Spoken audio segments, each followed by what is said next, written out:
to protect the innocent. Fatima Cigarettes, best of all long cigarettes, brings you Dragnet.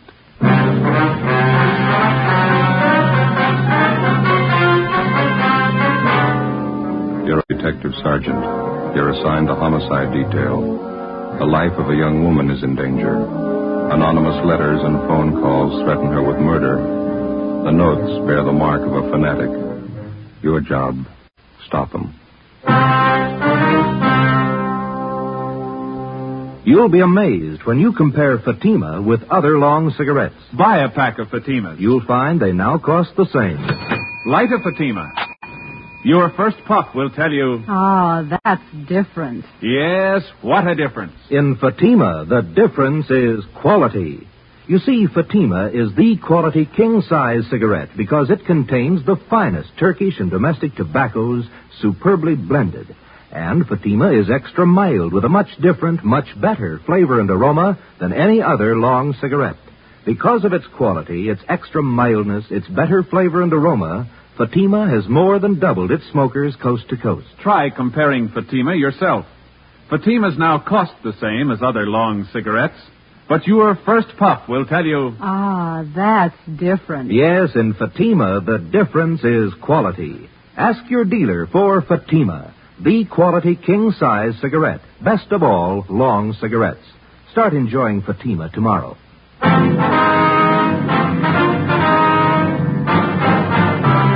Dragnet, the documented drama of an actual crime. For the next 30 minutes, in cooperation with the Los Angeles Police Department, you will travel step by step on the side of the law through an actual case transcribed from official police files. From beginning to end, from crime to punishment, Dragnet is the story of your police force in action. It was Tuesday, March 8th. It was cold in Los Angeles. We were working the night watch out of homicide. My partner's Ben Romero. The boss is Captain Steed. My name's Friday. We were on the way out from the office, and it was 6:45 p.m. when we got to Greenwich Street. Number 318.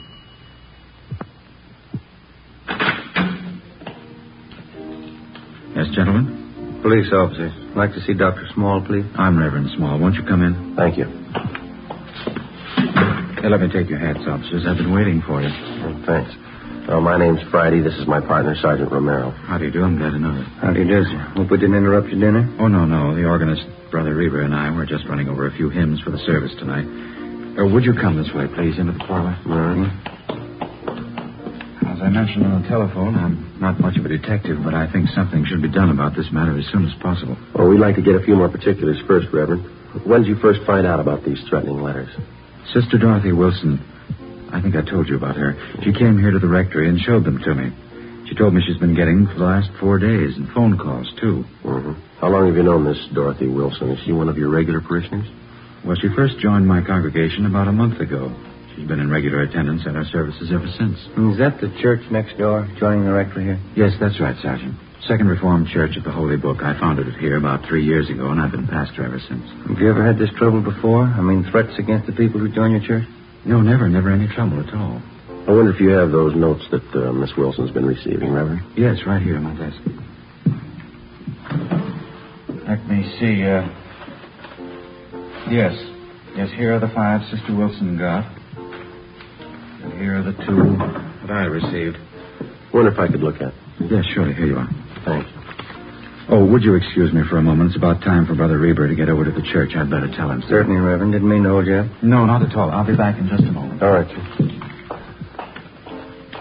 What do they look like, Joe? Yeah, let's see. Postmarks here are March 4th, 5th, 7th, 8th.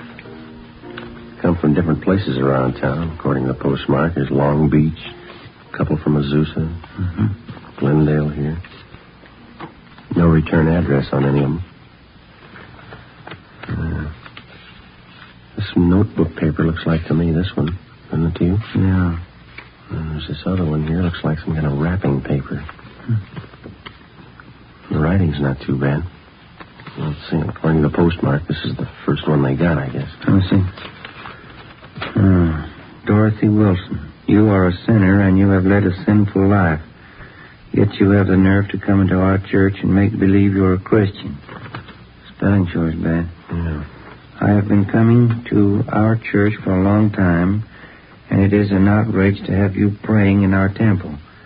If you don't get out and stay out, I'm going to make sure you're taken care of for good. Look outside. Sister in the Lord. Must be some kind of a fanatic. We'd better run all these through the prime there. Yeah. This one, maybe it's typewritten. Well, here, you read it. It's dated March 6th. Yeah, well, take this as a warning. Bring your sinful body to our church again, and your blood will run in the aisles. A life can be taken when God demands it. It could be yours. Sorry for the interruption, officers. A few things I had to remind Brother Reber of. Mm-hmm. Have you seen all the letters? Well, we're just checking them over, Reverend. It's certainly a terrible thing for our church. I hope we can keep the matter as quiet as possible. Yes, sir. I noticed two different signatures on these notes. Now, half of them are signed a sister in the Lord. Yes. And the other half are signed it's Brother D.R. Griswold. Yes, that's right. The first letter I got was from this Brother Griswold. His are the typewritten ones. You know anyone in your congregation with that name, Reverend? D.R. Griswold? No, I checked over my list of regular parishioners twice. If there is such a man, I don't know of him. Well, we can run that name through R&I anyway, huh, Ben? Mm-hmm. Do you have any suspicions at all, Reverend? What do you mean, Sergeant? Well, I mean, can you think of anybody in your congregation who might possibly resent this Miss Wilson's joining your church, maybe?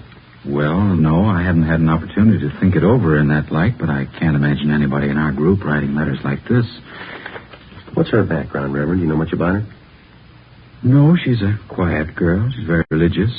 Works as a stenographer at an office downtown. Helps support her mother. Will she be at church tonight? Yes, she's here already, helping to set up the chairs for the service. Why, would you like to talk to her? Yes, sir, if we could.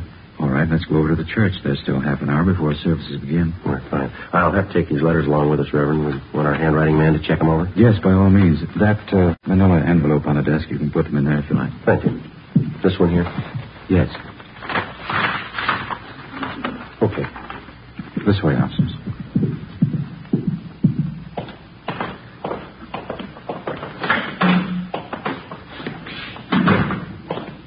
How many members do you have in your church, Reverend Small? 162 regulars. Another 100 or so on the fringe. They attend only occasionally. You mentioned that this Miss Wilson's had threatening phone calls, too. Yes, that's what she told me this afternoon. Man's voice or woman? Well, Sister Wilson said both. The phone calls usually follow each letter. They identify themselves the same way, Brother Griswold and the Sister in the Lord. Have you received any calls from them? No, I've been half expecting them, but I haven't had any yet. Here, shall we go in? Please. Here we are. Our seating arrangement's still temporary. We hope to have pews installed next year. Uh-huh. Nice church. Yes. Thank you. Oh, there's Sister Wilson. She's helping set up the chairs. If you'd like to wait in the choir's dressing room, I'll bring her in there, Eagle. All right, thank you, Reverend. Let's go, man. This one, Joe? Yeah, this is it. Ought to open a few windows in here. It's musty. Yeah. What time do you say the services start? 7:30.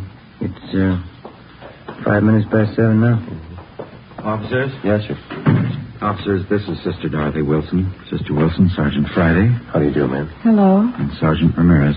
That's Romero. Oh, I'm sorry. Sergeant Romero, Sister Wilson. Hello. Glad to know you. I guess you want to speak with Sister Wilson alone, do you? Well, we'd like to have you stay if you would, Reverend. Wonder if there's someplace where we could sit down. Yes, certainly. Right over here in the anteroom. Fine. Yeah, that'd be fine.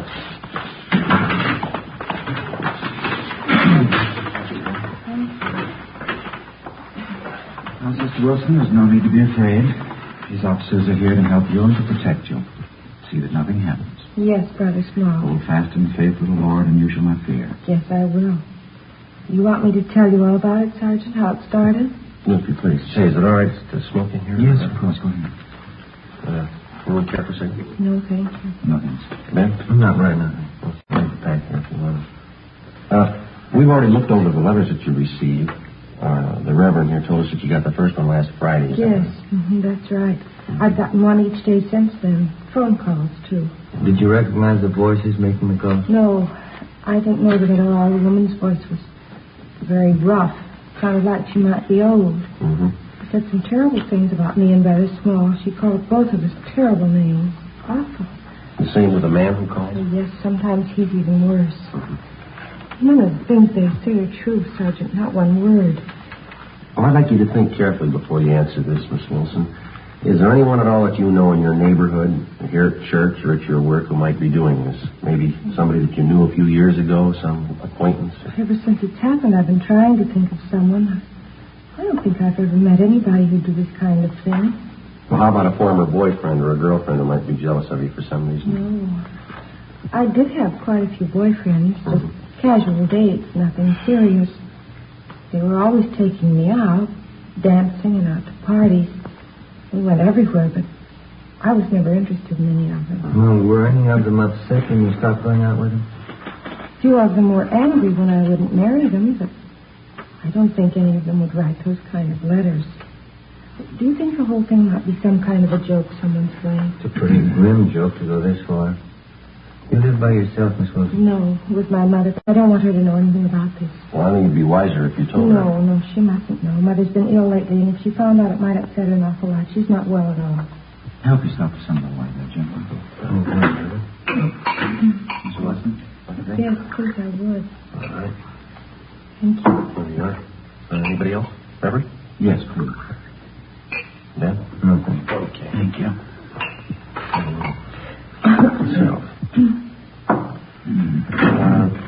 How about some of the church members, Miss Wilson?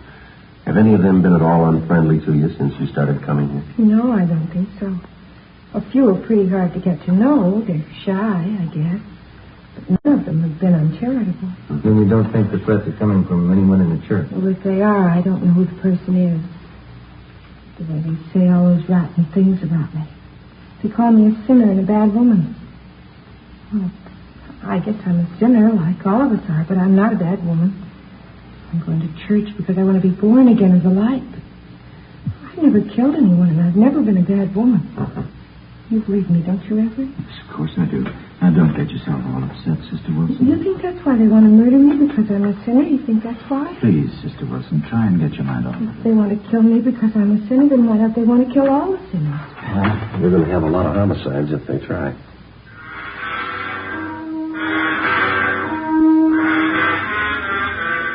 "10 p.m. Together with Sergeants Raines and Bechtel, we tailed Dorothy Wilson to her home. She parked her car at the rear and went inside. A stakeout was placed on her house. The next morning, we took the threatening letters which the Wilson girl had received and asked Don Meyer in handwriting to check them over.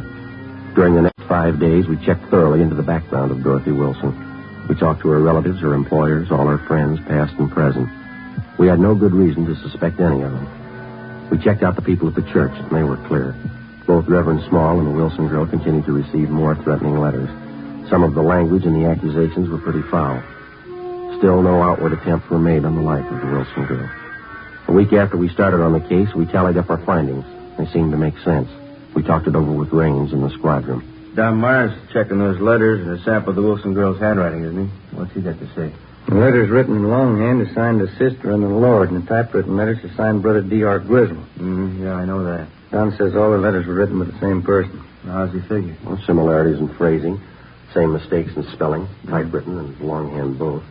Signatures on the Griswold letters match the handwriting in the other letters. Well, they were only dealing with one suspect. And Don Meyer seems pretty sure of it, yeah. Well, how does the Wilson girl's handwriting check out? He's working on that.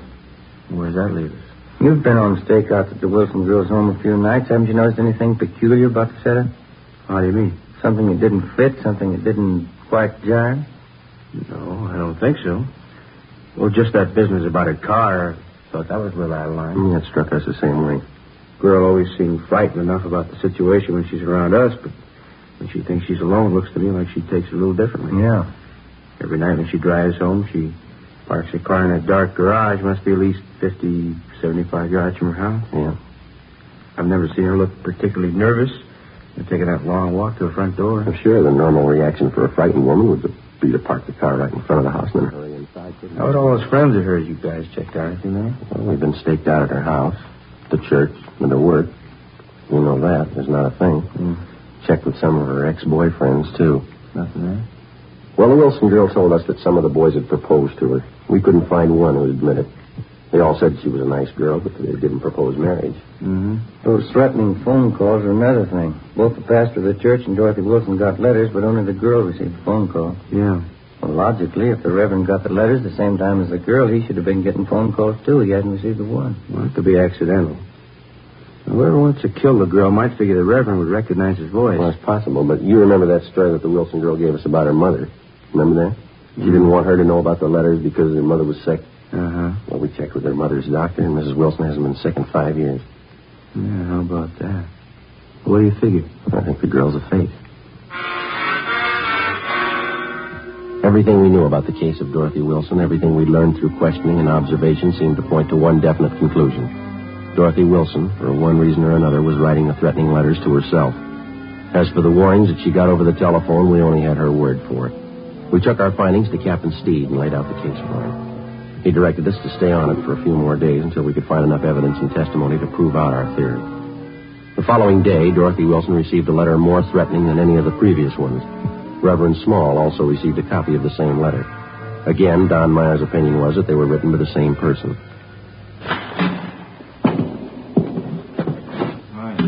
Hey, what's doing? I don't know. Boys got any new theories? What do you mean? On the Dorothy Wilson case. Do we need one? Well, I don't think your old one's going to hold up. Why? What's the matter? She's at Georgia Street. Yeah. Somebody tried to kill her.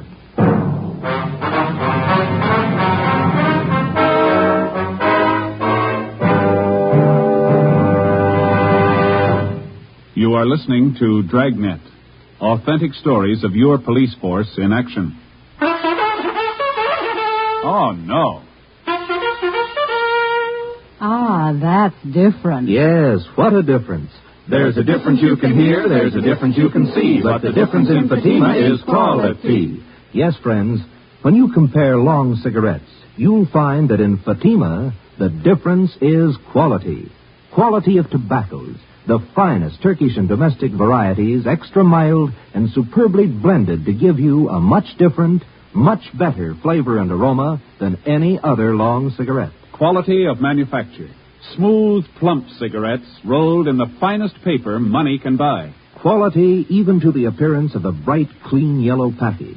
Carefully wrapped and sealed to bring you Fatima's rich, fresh, extra mild flavor. Fatimas now cost the same as other long cigarettes, but your first puff will tell you... Ah, that's different. Yes, in Fatima, the difference is quality. Ask your dealer for Fatima, the quality king-size cigarette. Best of all, long cigarettes. Start enjoying Fatima tomorrow.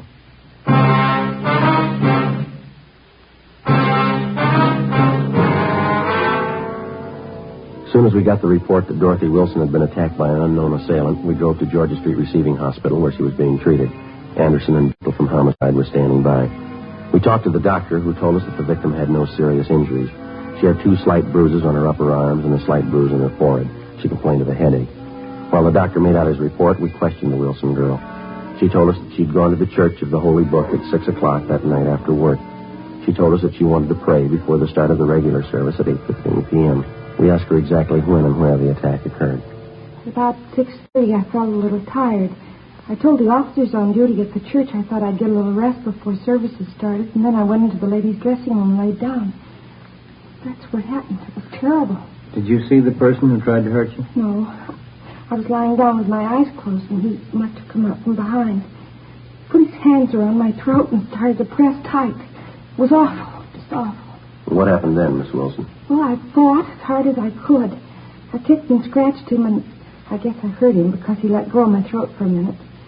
After that, he pulled me down on the floor. I remembered that. And then he put his hands around this part of my head like this. Mm-hmm. The other officers told us that one of the choir members, Mr. Sherman, found you unconscious in the choir room. Is that right? Yes. Whoever it was who wanted to kill me, he put his gag in my mouth and blindfolded me, then tied my wrists together with tape. That's how Mr. Sherman found me.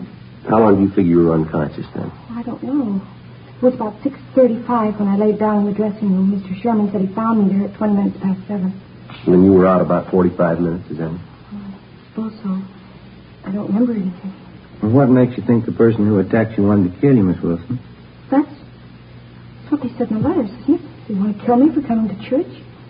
Now, your purse and everything that was in it was scattered all over the dressing room floor. Is that correct? Yes, it was. My money and everything scattered all over. I guess they wanted to rob me, too. $52 in cash. Is that what you had with you? That's right, a $50 bill and some change. I don't know why they didn't take it. Maybe something frightened them off. It's possible. The officers found some other articles scattered around the dressing room. A roll of tape, a metal box that the tape came in, and a half a dozen razor blades. Did you notice any of these in the dressing room before you were attacked? No, none of them. I never saw them before.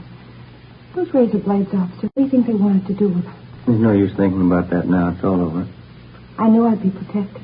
I felt the spirit. I knew the holy light would protect me. Yes, ma'am. Can you find whoever did it, officer? Well, this is just a hunch, Miss Wilson. Yes. I think we already have.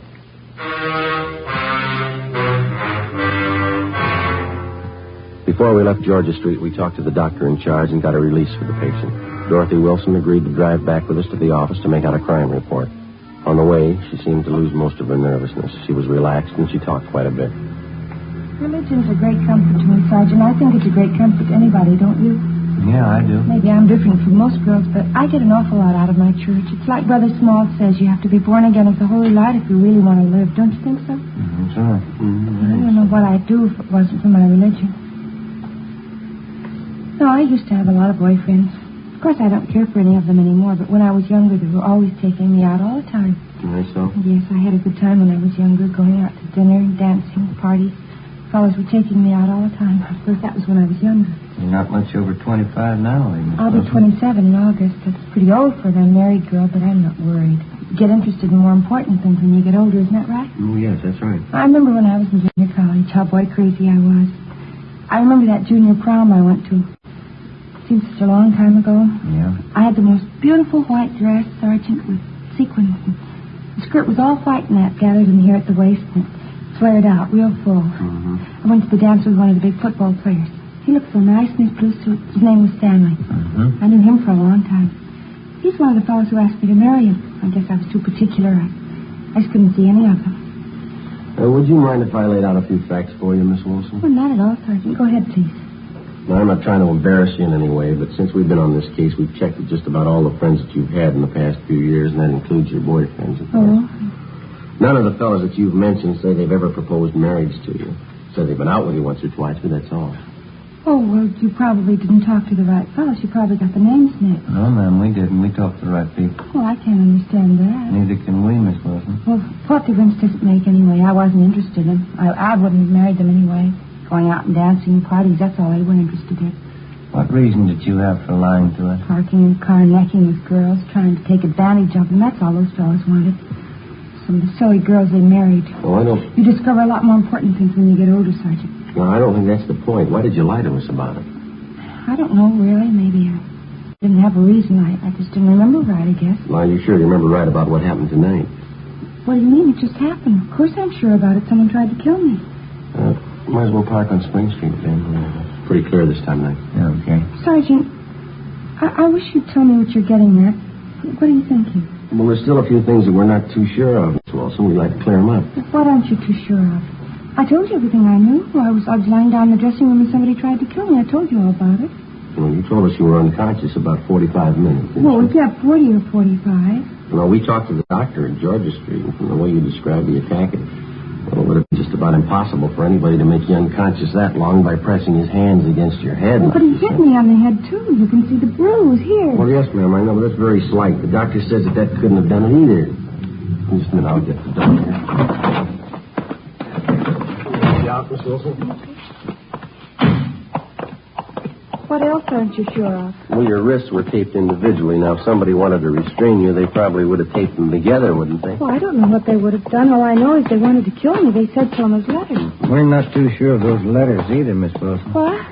What aren't you sure of? Where they're coming from and who's sending them. We do know they were all written with the same person. How do you know that? They're signed by two different people. The handwriting man checked them over. He says they're written with the same person. You might as well have it straight, Miss Wilson. If we're going to talk, can't we do it inside someplace? Please, I'm tired. Oh, I'm sorry. All right.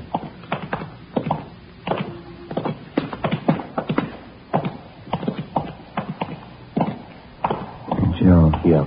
I'll see if Leighton's fingerprints is finished with that stuff. Yeah, bring it along. If they are, we'll be in the interrogation room. Yeah, all right. This way, Miss Wilson. A man I know used to be on the police force. Nice fellow. We used to go out all the time together. Oh, that's so. What's his name? Well, that's funny. I don't remember. He's an awfully nice fellow, though. We used to go dancing every week. Mm-hmm. Here we are. Go ahead. started questioning Dorothy Wilson, but she wanted to talk about everything except what concerned the case. Dean Bergman and Leighton Fingerprints had already checked each article that was found at the supposed scene of the crime. The Wilson girls' prints were all over them. Did you write those threatening letters to yourself, Miss Wilson? I don't understand. Why do you ask me something like that? Did you write the letters to yourself? You know that's not a fair question, Sergeant. I don't know what you consider fair, but we'd like to know, did you write the letters? Do you know what it is to pray, Sergeant? I mean, really pray? What's that got to do with it? I've been praying all my life. I've been praying hard. Ever since I was a little girl. We'd like to have you answer our question, Miss Wilson. I think you'll understand. This is the answer, Sergeant. I can feel the Holy Spirit in my heart. I know you'll understand. Yes, ma'am. I've been praying for an awfully long time, Sergeant. When I was a little girl, 6 years old, I was praying. Night and day I said my prayers, but there never seemed to be any answer. I never could understand it because I only prayed for one thing. I didn't think it was too much to ask. What was that? I wanted people to know me, Sergeant. I wanted people to know me and like me, that's all, but it never seemed to happen, even when I was a little girl. Don't think I quite follow you, miss. You've got to understand me. Nobody else does. From the time I was a little girl, 6, nobody ever seemed to care if I was around or not. I always tried to make friends, tried to make people like me. I tried very hard, but nobody seemed to care. Nobody even noticed me. Nobody ever noticed me. You mean that's why you wrote those threatening letters to yourself, so that you'd be noticed? I wanted somebody to care about me, that's all. I wanted them to know who I was. Dorothy Wilson. I wanted to walk down the street and have people nod and have them say, that's Dorothy Wilson, and here goes Dorothy Wilson.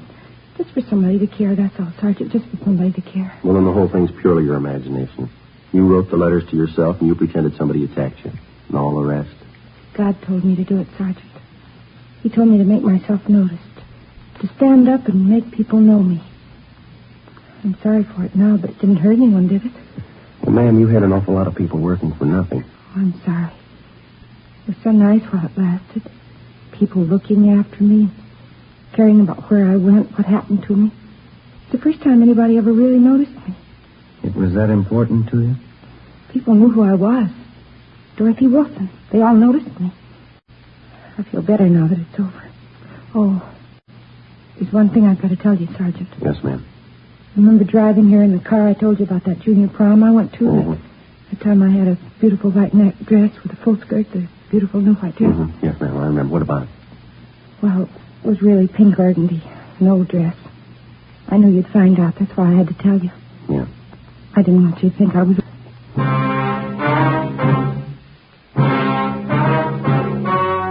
story you've just heard was true. Only the names were changed to protect the innocent. In a moment, the results of the trial. Now, here is our star, Jack Webb. Thank you. Dragnet's mail this week has included cards from some of you listeners saying that your dealer is out of Fatima's. Thank you. We've done something about that. Now, if any more of you find a dealer fresh out of Fatima's, send me his name and address, and we'll do something about that, too. Write me, Jack Webb, Post Office Box 951, Hollywood. And, Mr. Dealer, don't wait a day. Step up your orders for Fatima. Get in on this ever-increasing demand for the quality long cigarette.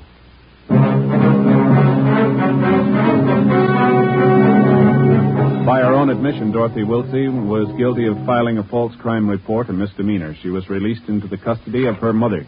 You have just heard Dragnet, a series of authentic cases transcribed from official files. Technical advice comes from the Office of Chief of Police W.H. Parker. This is NBC, the National Broadcasting Company. You're listening to HOJO Radio. Stay tuned. The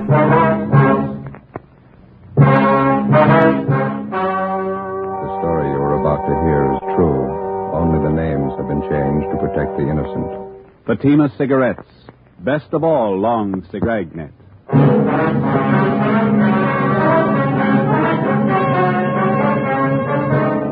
You're a detective sergeant. You're assigned to homicide detail. A newborn baby is taken from a hospital nursery. There's no trace of the infant. There's no trace of the abductor. Your job. You'll be amazed when you compare Fatima with other long cigarettes. Buy a pack of Fatima. You'll find they now cost the same. Light a Fatima. Your first puff will tell you... Ah, that's different. Yes, what a difference. In Fatima, the difference is quality. You see, Fatima is the quality king-size cigarette because it contains the finest Turkish and domestic tobaccos superbly blended. And Fatima is extra mild with a much different, much better flavor and aroma than any other long cigarette.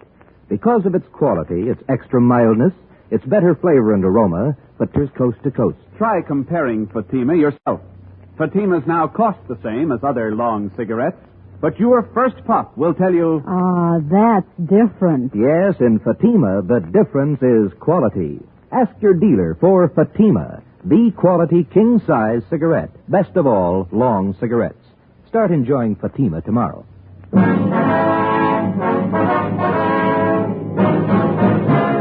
Dragnet, the documented drama of an actual crime. For the next 30 minutes, in cooperation with the Los Angeles Police Department, you will travel step by step on the side of the law through an actual case transcribed from official police files. From beginning to end, from crime to punishment, Dragnet is the story. It was Thursday, January 28th. It was raining in Los Angeles. We were working the night watch out of homicide. My partner's Ben Romero. The boss is Captain Steve. My name's Friday. It was 11:35 p.m. when we got to Mercy Hospital on Norwich Avenue, the main entrance.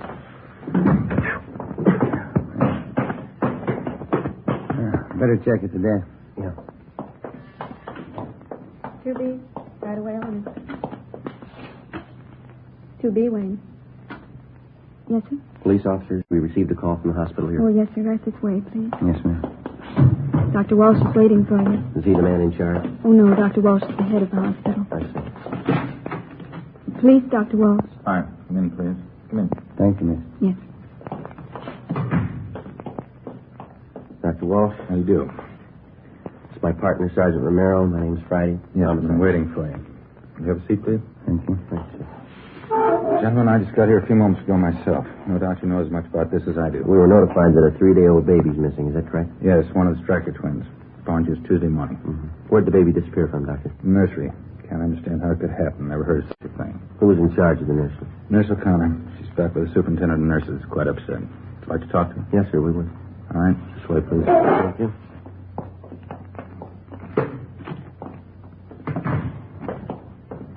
Can't understand it. How could a baby disappear like that? Have the parents been notified? Father's on his way in now. He hasn't told the mother yet. Mm-hmm. When did they first notice the baby was gone? I understand it was around 11 p.m. Call came into our office about 11:20. Go ahead, Sergeant. Nurse O'Connor? Yes, Dr. Walsh. These gentlemen are from the police department. Sergeant Romero, Sergeant Friday. Wait a minute. What do you do? I want to know all about what happened tonight. You know, of course, it's a serious matter. Try to tell exactly how it happened. I'll try, Doctor. All right, officers. Thank you. Well, we know that you're probably pretty upset, Nurse, now. You just relax and take your time. Yes, sir. When did you first notice that the Stryker baby was missing? Must have happened somewhere between 11 o'clock and 10 minutes past 11, I'm sure of that. How are you sure of that? I came on duty a few minutes before 11. I took the night reports as usual, and I started checking the orders and formulas. I remember very well that both the Stryker twins were in their cribs at that time. Mm-hmm. Go on, please. I think it must have been about 5 minutes past 11 when I got this phone call from home. My mother's been sick lately. It was about her. How far did you have to go to answer the phone? About 10 feet down the hall from the nursery, just around the corner. Could you see the entrance to the nursery from where you were talking on the phone? No, sir, I couldn't. I was only on the phone for a minute or two. As soon as I hung up, I came right back to the nursery. Was the telephone call actually from your mother? Yes, sir. My mother has a heart condition. She wanted me to be sure and have a prescription filled. What time was it when you got back to the nursery, owner? Can you remember that? It wasn't quite 10 minutes past 11. As I came back through the door into the nursery, I noticed right away one of the cribs was empty. One of the Stryker twins was gone. Is there more than one entrance to the nursery, Miss O'Connor? Yes, sir. There are 2 entrances, but at night one of them's kept locked. Mm-hmm. Is it possible that somebody in the hospital, maybe a doctor, took the baby for examination or some kind of treatment? No, sir. Just as soon as I noticed the baby was gone, I went to the head nurse, and the 2 of us contacted everybody in the hospital. No one knew anything about it. Well, is it possible that the child's mother could have come down from the second floor and taken the baby? No, sir. Miss Stryker's been asleep since 10 o'clock. She's still asleep. Were there any other nurses or attendants working near the nursery when the baby disappeared? No. No reason for anyone besides myself to be around at that time. None of the cleaning people. They'd all gone home. Dr. Walsh, I wonder if we could have a look at the nursery now. Certainly, Sergeant. Want Nurse O'Connor to come along? Yes, would you please? Yes, sir.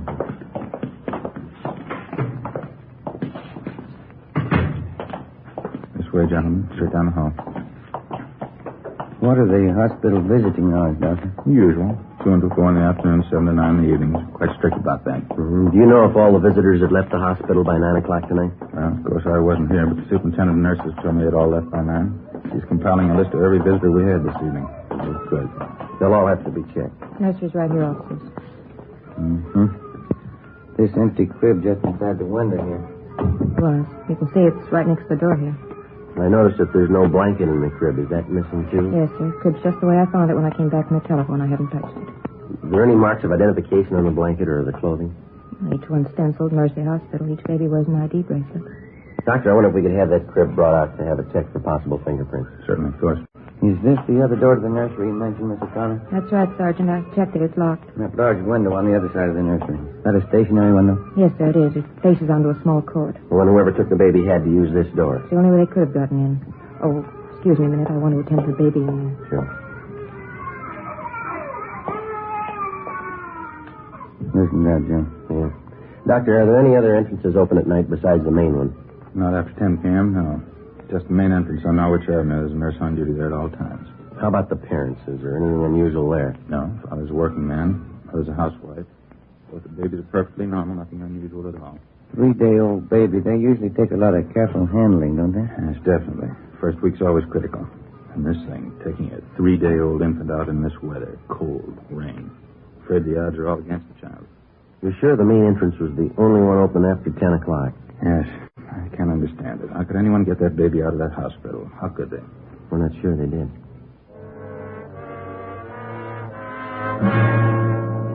Midnight. A 3-day-old twin boy was missing from his crib in the hospital nursery. That's all we knew. We checked the list of possibilities.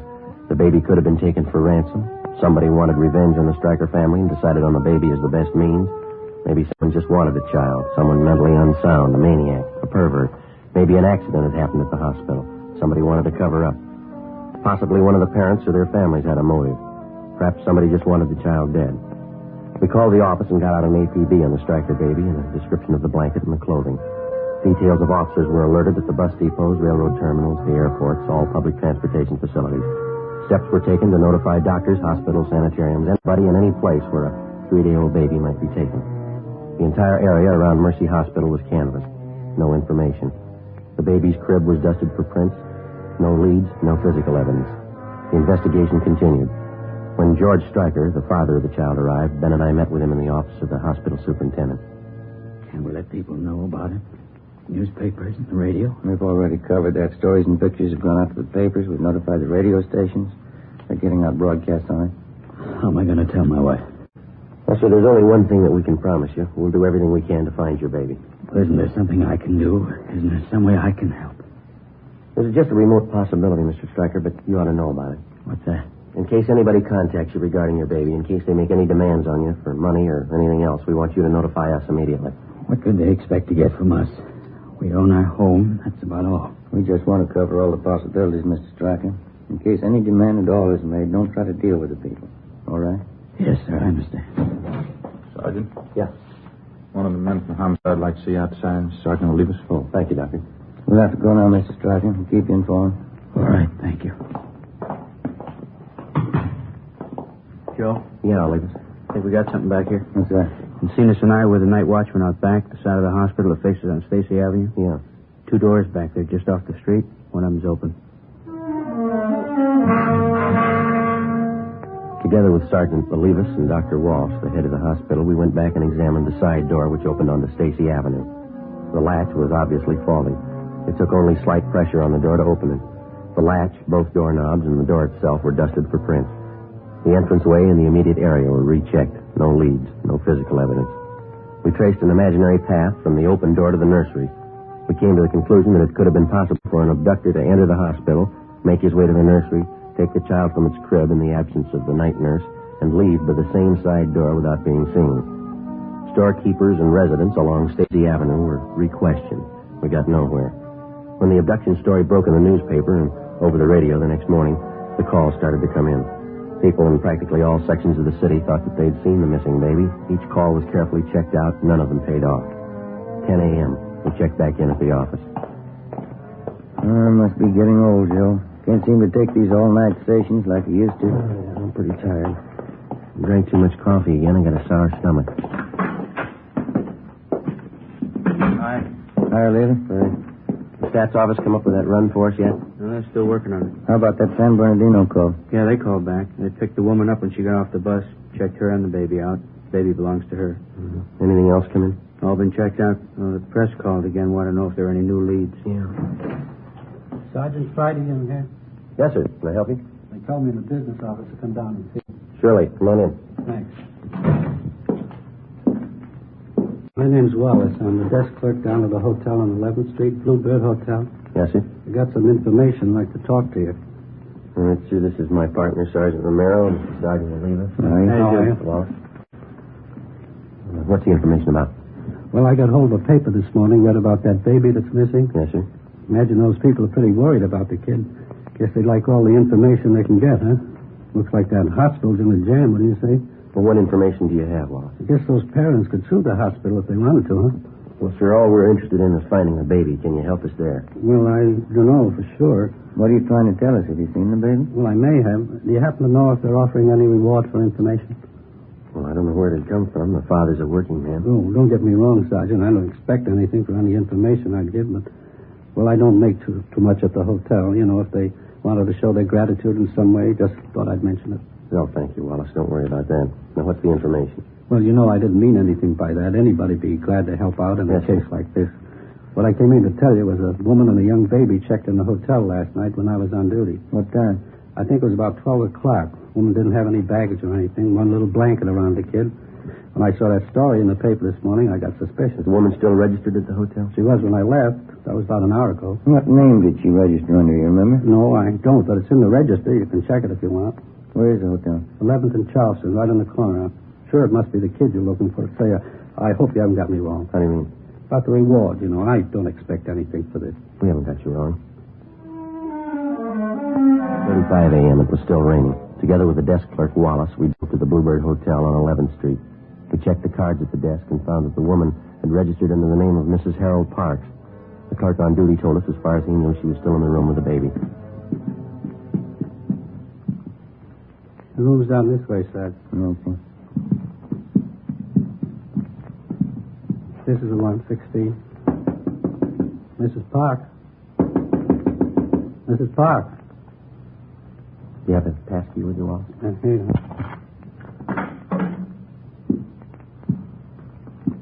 There's nobody here. Wait a minute. What have you got? Small blanket. Check the lettering. Mercy Hospital.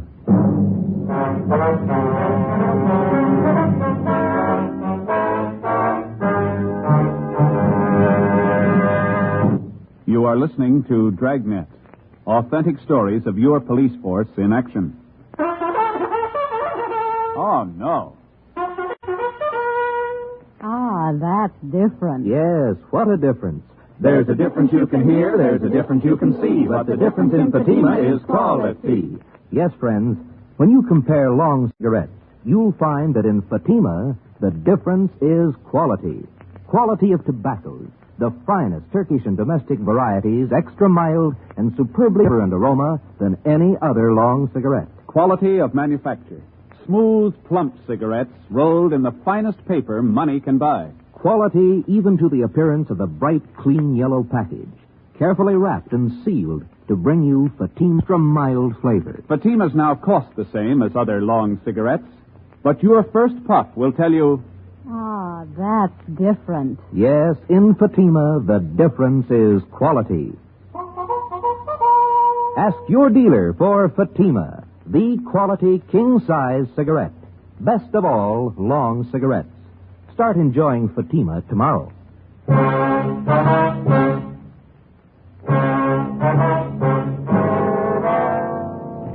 Friday, January 29th, 11 a.m. We were unable to locate the woman who had registered at the hotel under the name of Mrs. Parks. There was no sign of the baby. The blanket we found in the room was identified by hospital personnel as the same type used in the nursery. The room was checked for fingerprints and physical evidence. We found nothing. People in adjoining rooms were questioned, but they could give us no information.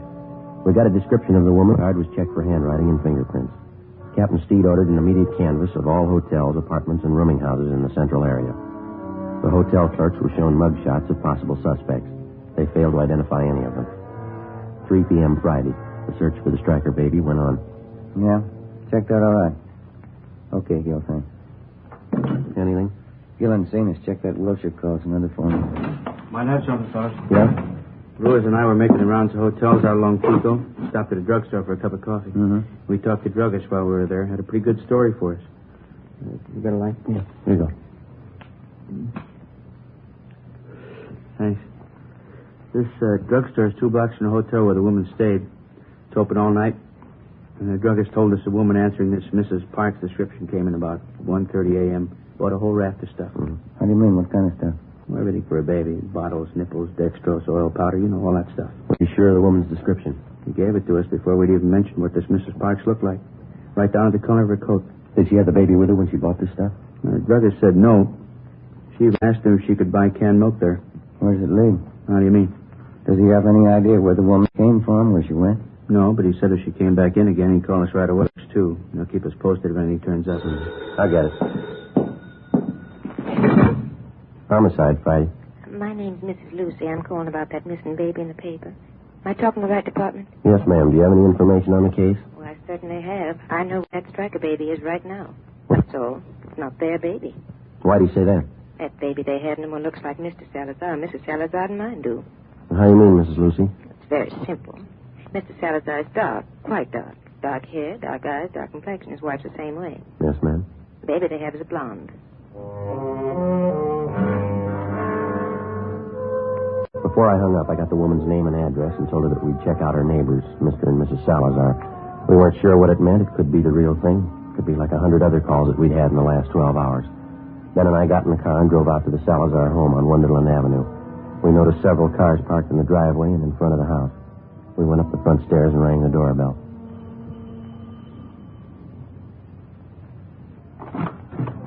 Yes, sir? Come on in, please. We'd like to speak to Mr. Salazar. Yes, sir, that's me. Come on in. Thank you. Come inside. Let me fix you a drink. You're late, huh? No, thank you. We're police officers, Mr. Salazar. I'd like to ask you a few questions. Oh?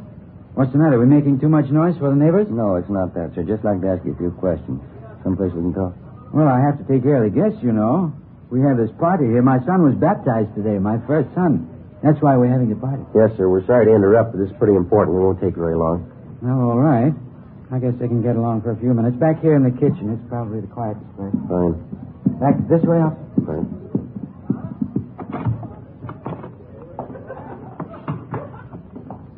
Over there. Pull up a couple of chairs. Thank you. Miss Salazar, this is my partner, Sergeant Romero. My name's Friday. Homicide. Yes, sir. What's the matter? What do you want to ask me? We're investigating a case that involves a missing baby, sir. Well, the one in the paper this morning. I read about that. It's a terrible thing, isn't it? Yes, sir, it is. We've had a report that the missing baby was seen in this neighborhood. We don't know how true it is, but we have orders to check it out. Well, sure, anything I can do. I don't know how much I can help, but I can understand how that mama and papa feel. My brand new son, I know how I feel. How old is your son, Mr. Salazar?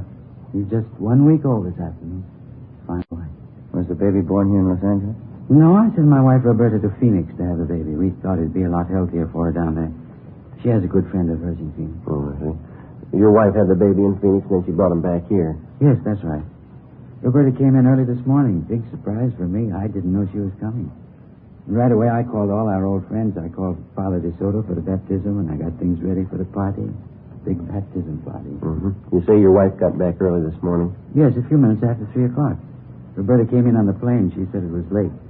A big storm. Mm-hmm. I wonder if we could talk to your wife, Mr. Salazar. Well, Roberta's taking a little nap right now. She got in late, all the excitement. Do we have to wake her up? Well, no, sir, not right away. I just wonder if we could see the baby. Well, the baby's sleeping, too. Roberta said not to go in, but... Well, if you're real quiet... Yes, sir, we'll be. Okay, he's right back.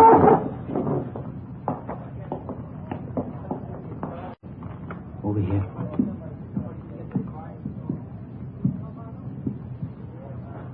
Let me pull the blanket down. There he is. Big fella, huh? He's blonde. Huh? What do you think, Jim? I think he's got a twin. 5 p.m. Harlan Stahl from Leighton Fingerprints arrived at the Salazar home. The footprint of the missing child taken at the time of birth was compared with the print from the child the Salazars had. The prints were identical. The missing baby had been found. 5:20 p.m. Ben and I talked with Mrs. Salazar in the kitchen of her home. The christening party went on. I don't think I understand what this is all about, officer. What has my baby got to do with all this? You know as well as we do, Miss Salazar. That baby in there doesn't belong to you. It's not yours. What do you mean it's not mine? Of course it's my baby. My husband's is mine. I just brought him from Phoenix last night. That's where the baby was born. What are you trying to do to me? That baby isn't yours, Mrs. Salazar. Now, you know that. It was taken from the hospital. How about the truth? You don't know what you're saying. You don't know what you're talking about. It's my baby. He was baptized today. Juan Tomas Salazar. It's my baby.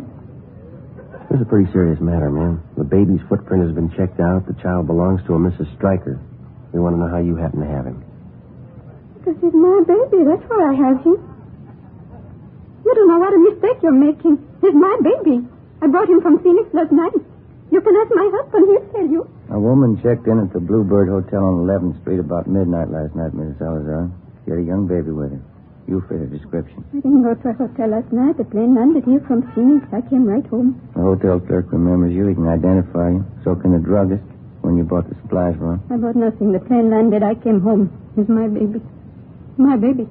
We found the baby's blanket in the hotel room you rented. We have your description from at least 3 people, even the color of the coat you wore last night. You can't take him away. He belongs to me. Me and Frank, you can't take him away, please. You can't. Miss Salazar, why don't you put yourself in the place of the real mother to that baby? How do you think she feels about her baby being taken away?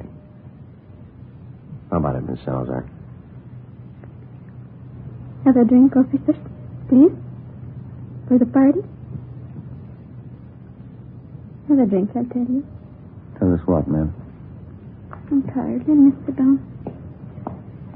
Yeah. For a few minutes. I tell you how it happened. I know you understand. Yes, ma'am. It'll be 11 years next month that Frank and I were married. I don't have to tell you we want a baby.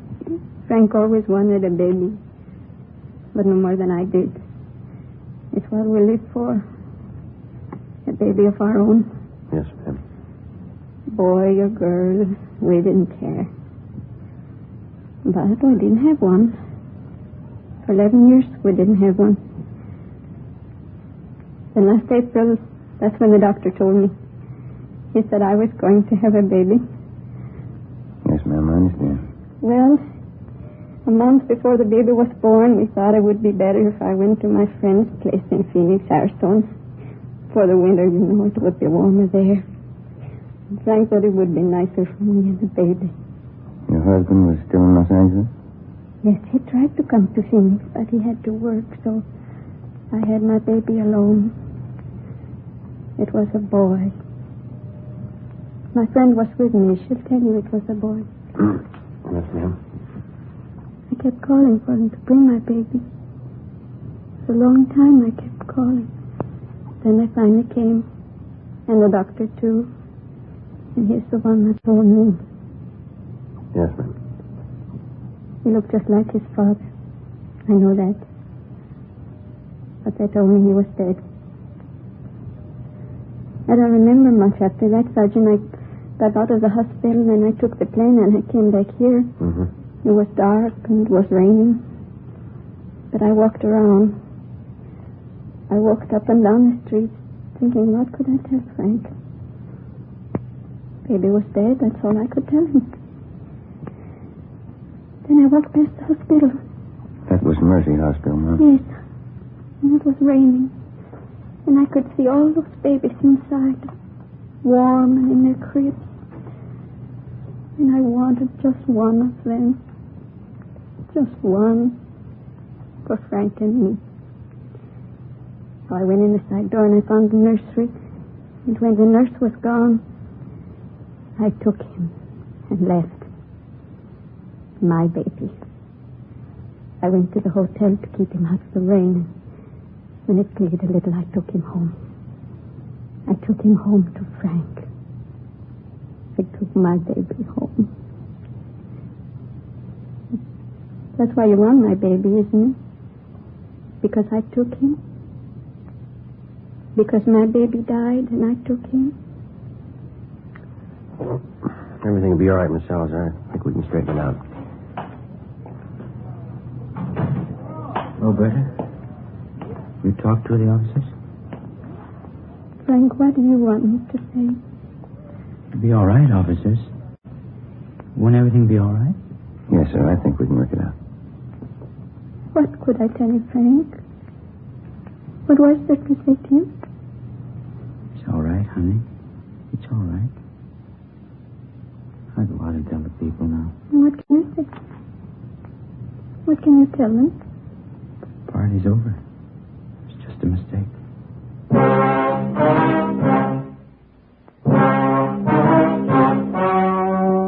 story you've just heard was true. Only the names were changed to protect the innocent. In a moment, the results of the trial. Now, here is our star, Jack Webb. Thank you. Last week, I asked you to write me if your cigarette dealer was out of Fatima's. Well, you did, and we've done something about it. Now, if any more of you find a dealer fresh out of Fatima's, send me his name and address. We'll take care of that, too. Write me, Jack Webb, Post Office Box 951, Hollywood 28. And, Mr. Dealer, don't wait another day. Step up your Fatima order for Thanksgiving and the coming holidays. Get in on the increasing demand for Fatima, the quality long cigarette.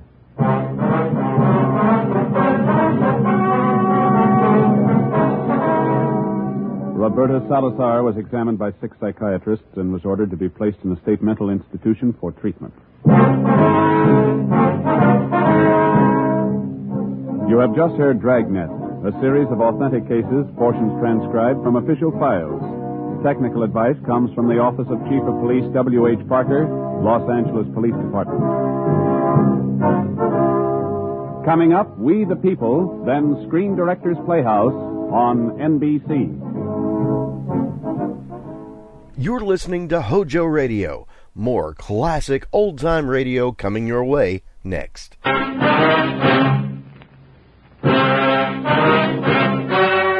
The story you are about to hear is true.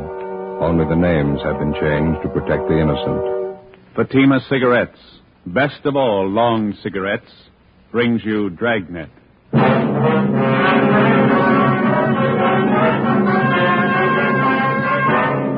You're a detective sergeant. You're assigned a homicide detail. A man and his wife are found dead in a rooming house. A dead parrot lies on the floor beside them. The killer set fire to the room to cover his tracks. Your job, get him. You'll be amazed when you compare Fatima with other long cigarettes. You'll find they now cost the same. But in Fatima, the difference is quality. You see, Fatima is the quality king-size cigarette because it contains the finest Turkish and domestic tobaccos superbly blended. And Fatima is extra mild with a much different, much better flavor and aroma than any other long cigarette. Because of its quality, its extra mildness, its better flavor and aroma, Fatima has more than doubled its smokers coast to coast. So try comparing Fatima yourself. Fatimas now cost the same as other long cigarettes, but your first puff will tell you... Ah, that's different. Yes, in Fatima, the difference is quality. Ask your dealer for Fatima, the quality king-size cigarette. Best of all long cigarettes. Start enjoying Fatima tomorrow.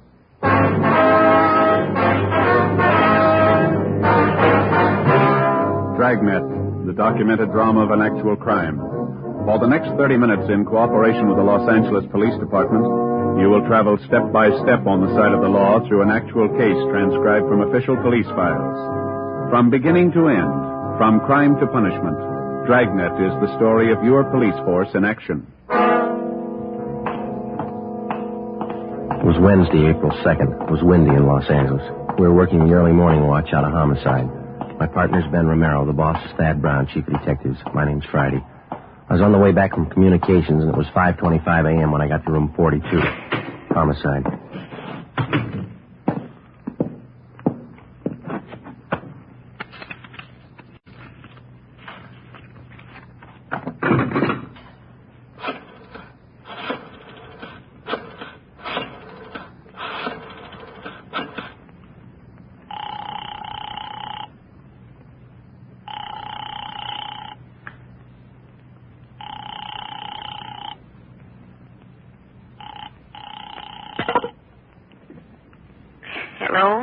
Is this Miss Jones?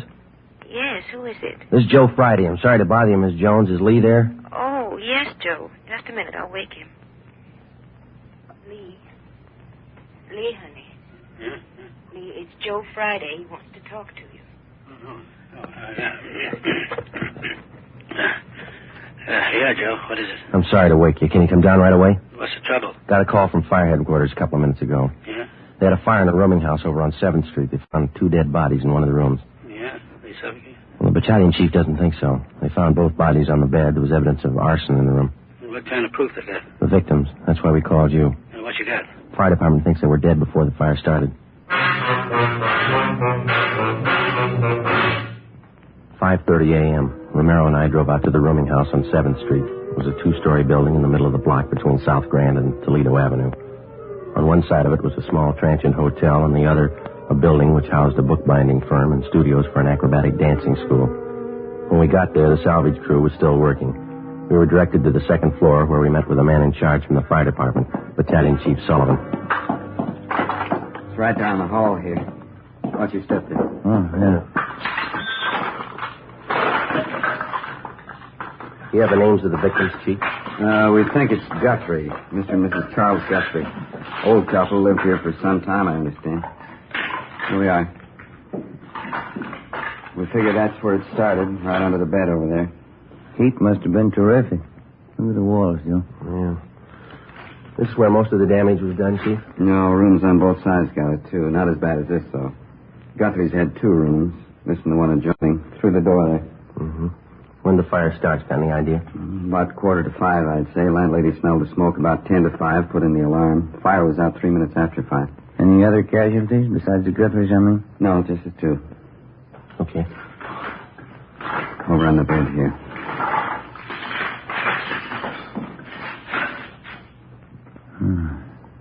Yeah. One of the worst I've seen. Yeah, it's pretty bad. And Ben, you can see from the position of the 2 bodies, doesn't look to me like they suffocated. No evidence that they tried to get out of the room. Both relaxed. Looks like somebody did them in and tried to cover with arson, huh? Oh, Chief. Yeah? On the floor there. Oh, yeah, a parrot. Somebody wrung its neck, looks like to me, and then threw it there on the floor. There's the empty cage there in the corner, and doors open. Chief? Yeah, why? Schubert's still talking to the landlady? He hasn't come back. Clyde'd like you to meet Friday and Rebello. No. Sorry, Friday and Romero, homicide detail. This is Clyde Wine from the arson squad. Why? How are you? You want to show him that setup, Clyde? How it was touched off? I'm glad to. You can take a look under the bed there. Tells most of the story. You see directly underneath there? Let me see. What is that, Wine? Pretty charred. Rags and papers. Had a good soaking in kerosene before they were touched off. Strung out all under the bed here. Yeah. Couldn't miss, huh? Thorough guy, whoever set it up. Most of the carpeting in the room was doused with kerosene, too. This much you can count on. The man who touched it off knew something about timing devices. Want to show him that rig, Clyde? Right here. Yeah? Ordinary electric heater. This automatic timer was connected to it, then plugged in. Heater was placed under the bed right next to the rags and papers. Timer was set probably for about 4:45 a.m. Timer let go on schedule. Heater warmed up. Rags and papers caught fire, then the mattress. You can see the rest for yourself. That timer pretty intricate, Wine? The man who put it together was no amateur, as the chief said. Must have known something about clockwork. Clyde, see you a minute? Yeah, Mac. Excuse me, I'll be back in a minute. Too bad. Thanks very much. You find anything else that might tie in, Chief? Not in this room, no. Dead parrot there. Door of the cage open. Probably a pet. Might have been out of the cage at the time of the fire. Is it possible the parrot could have suffocated, Chief? Not from what I can see, no. As I say, it looks to me like somebody wrung the bird's neck. A few green feathers on the floor there. That's the adjoining room in there. Okay.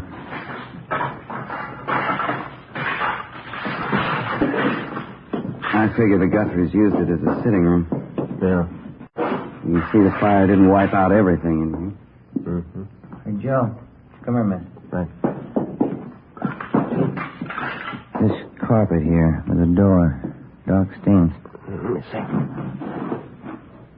What do you think? Could be blood. Heavy stains, sure enough of them. Yeah. Looks like more of them on that desk there. Some on the wall, too. Desk drawer is open here. Yeah, I see that. That's about it. You know as much as we do so far. Yeah. We know how the fire was touched off. We're satisfied it didn't kill those 2 people in there.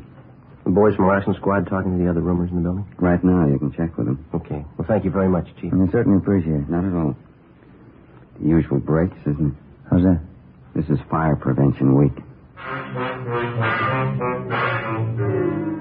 5:53 a.m. Lieutenant Lee Jones and the crew from the crime lab arrived. Davis, the photographer, Dean Bergman from Leighton Prince.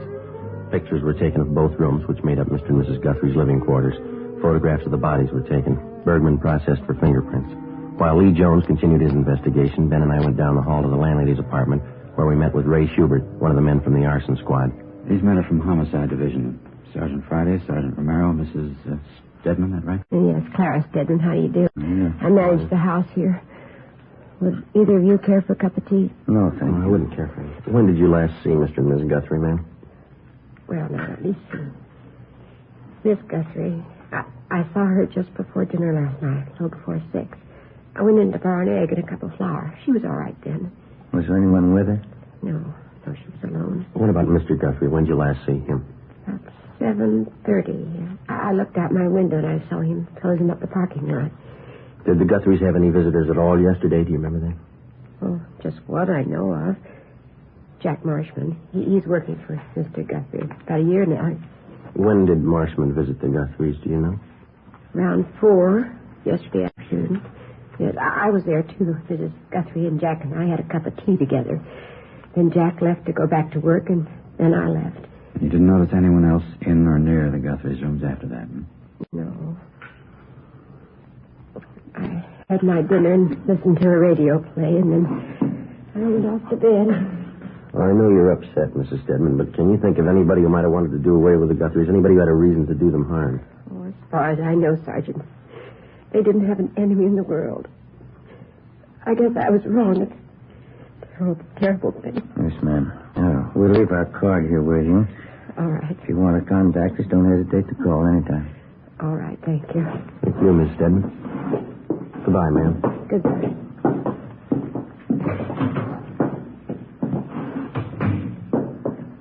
What time are you? 6:15. It's pretty early. They ought to be able to post the bodies for us this morning. Hey, Friday? Oh, yes, Chief. Jones, your crime lab man's looking for you. Thank you. Ben, you called the coroner, didn't you? Yeah, he's on his way over. Right.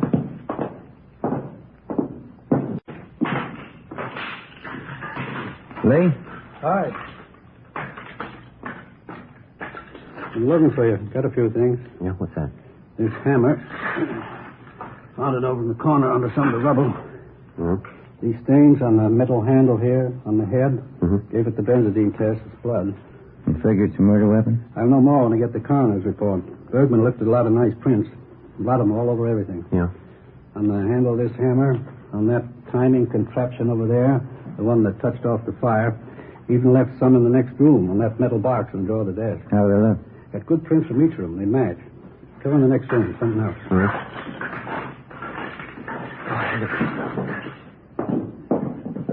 Yeah? Those stains on the carpet by the door. The stains on the carpet by the desk. Those on the wall. Blood stains, all of them. Mm-hmm. Hey, you can see here. Tailor stains. All leading through the door into the murder room. You figure they were murdered in here, and then the killer took the bodies in the next room and put them on that bed. Huh? Then he set fire to cover up. That's my guess. How about the prints on the box in that desk, Lee? Might have been money in the box. Possible burglary? That's an angle. I'll take scrapings from these stains on a biological precipitant when I get back to the lab. I'll let you know how it comes out. Better start finishing up here. Right, Lee. Thanks very much. Well? That looks like we're in fair shape. The hammer, a couple of fingerprints. Friday? Romero? Yes, Hubert? That fellow that worked for Mr. Guthrie in the parking lot, Jack Marshman, just got here. Did you talk to him? Wyatt and I have him in one of the empty rooms down the hall. Thanks. Which way? Down here. Seems pretty well broken up. You talked to anyone besides you since you got here? No, I told him the Guthries were dead, that's all. It's taking it pretty hard. Mm-hmm. Which one? Right here.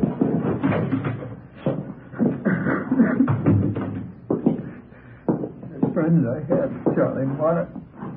I knew I should have stayed with him. I knew I should have. These men are from homicide, Mr. Marshman. Huh? Sergeant Friday and Sergeant Romero. Hello, Mr. Marshman. How are you? I don't know what I can tell you. I can't understand. Poor Charlie, boy. Well, what can I do to help?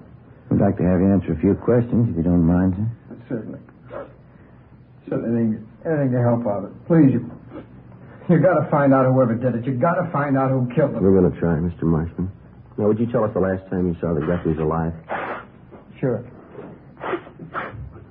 Maud, Mrs. Guthrie, about 4:15 yesterday afternoon. Me and Mrs. Stedman, she's the landlady, we had tea with her. And I went back to help Mr. Guthrie at the parking lot. Mm-hmm. When's the last time you saw him? Oh, it's about 6:30. That's when I get off duty at the lot. I said goodbye to Charlie. Never dawned on me it was the last time I'd see him alive. I just can't understand. It's such a vicious thing. Charlie and Marty. It's really terrible. Yes, sir. You want to just sit down there, Mr. Marsh? Thank you, miss. Ray? Yeah? Are you sure you're the only one who talked to Marshman since he died? That's right. I met him at the door downstairs. Well, the only thing you told him was that the Guthries were dead. That's all he got from us. Any chance he could have been in the room since the fire? Not a chance. Then how do you know somebody killed him?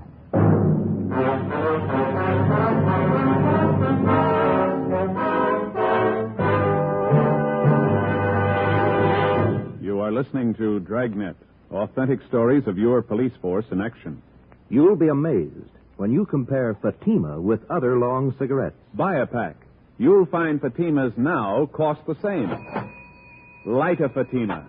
Ah, that's different. What a difference. Yes, friends, in Fatima, the difference is quality.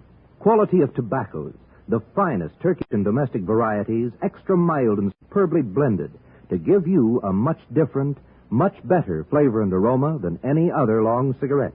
Quality of manufacture. Smooth, plump cigarettes rolled in the finest paper money can buy. Quality, even to the appearance of the bright, clean yellow package, carefully wrapped and sealed to bring you Fatima's rich, fresh, extra mild flavor. Try comparing Fatima yourself. Fatimas now cost the same as other long cigarettes, but your first puff will tell you... Ah, that's different. Yes, in Fatima, the difference is quality. Ask your dealer for Fatima, the quality king-size cigarette. Best of all long cigarettes. Start enjoying Fatima tomorrow.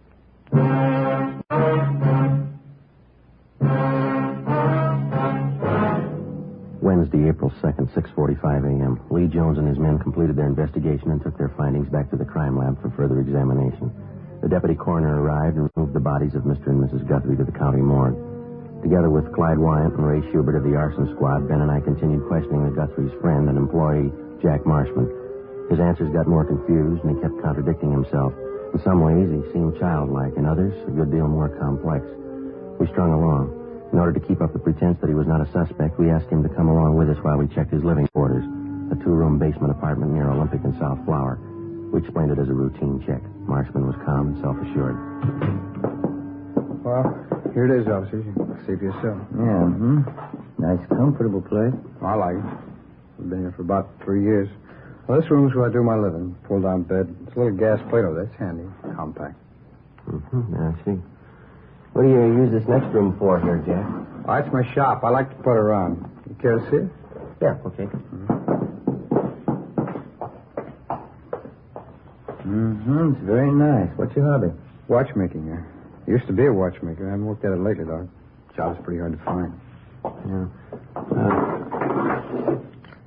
These parts here on the bench. You making something, Jack? Oh, just fooling around. Old alarm clock there. I'm fixing it up for a friend. All these wires and things. They all go into the works, huh? More or less, yeah. Just something I was fooling around. It keeps me busy, you know. I like a hobby. They say it's good for you. That's what they say, yeah. Where does this door go, Marshman? Oh, it's my closet. Just some clothes and stuff in there. Just junk. Don't mind if I look, Lee. Well, it's only a closet. It's just clothes and junk. There's nothing to see. Say, Jack, do you usually keep this stuff around? Huh? Oh. It's kerosene, and it's pretty dangerous to store like this. There's no cap on it. I'm glad you reminded me. I got to get a cap for that. I use it to wash up. My hands get dirty working around the bench. This shirt, these trousers. Are you, Jack? I wish you wouldn't drag that stuff out. It gets my stuff all mixed up. But, yeah, they're mine. That's what I figured. The stains here is quite a few of them. Some kind of paint I was using. I'm pretty sloppy with paint. That's not paint, is it, Jack? It's a little like blood to me. What difference does it make? It's working clothes. Thanks for your reason within the day. Oh, why don't you lay off? Who cares what kind of stain it is? You come in here snooping around, looking all around. I invited you in there. I didn't give you the place. This is my apartment, and this is my shop. Now, you can get out. You hear me? Both of you can get out. What's the matter, Jack? I said you can get out. All right. You want to tell us before we go? I'll tell you what. Why you killed the Guthries? What do you mean? Why did you kill Mr. and Miss Guthrie? No reason. I just did. 9 a.m. We put the stained clothing and the materials from the workbench in the car. Together with the suspect, we headed back for the office. On the way, Marshman was quiet. He asked for some breakfast. We stopped and bought him some ham and eggs. We tried to get him to talk. He refused. After breakfast, we dropped the stained clothing and the other things at the crime lab, and then we drove to the city hall. We parked the car in front of the Spring Street entrance and started up the stairs. Hey, wait a minute. What's wrong? I've been thinking. Yeah. It's all a mistake. What is? I didn't know what I was talking about. I didn't kill him. 9:47 a.m. Ben and I took the suspect into the interrogation room. We checked him through R&I. He had a record of 2 petty thefts the year before. We went back to the interrogation room and got on the phone. We called latent fingerprints. We made them, Joe. The prints on the hammer, the timing device, and the metal box on the desk. They all belong to Marshman. 10:03 a.m. I called the county morgue. Bodies identified as Mr. and Mrs. Charles Guthrie. Cause of death, Mrs. Guthrie. Multiple depressed fractures of the skull. Subarachnoid hemorrhage. Blunt instrument. Cause of death, Mr. Guthrie. About the same. Compressions of the brain in the occipital area around the brainstem.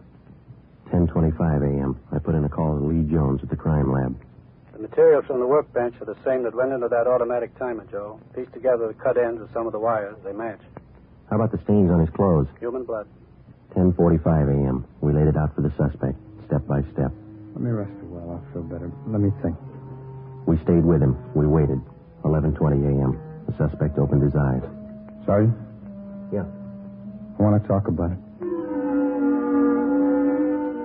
11:25 a.m. Schubert and Wyatt from the arson squad joined us. We called in one of the stenographers to take Marshman's statement, Eleanor Eastlack.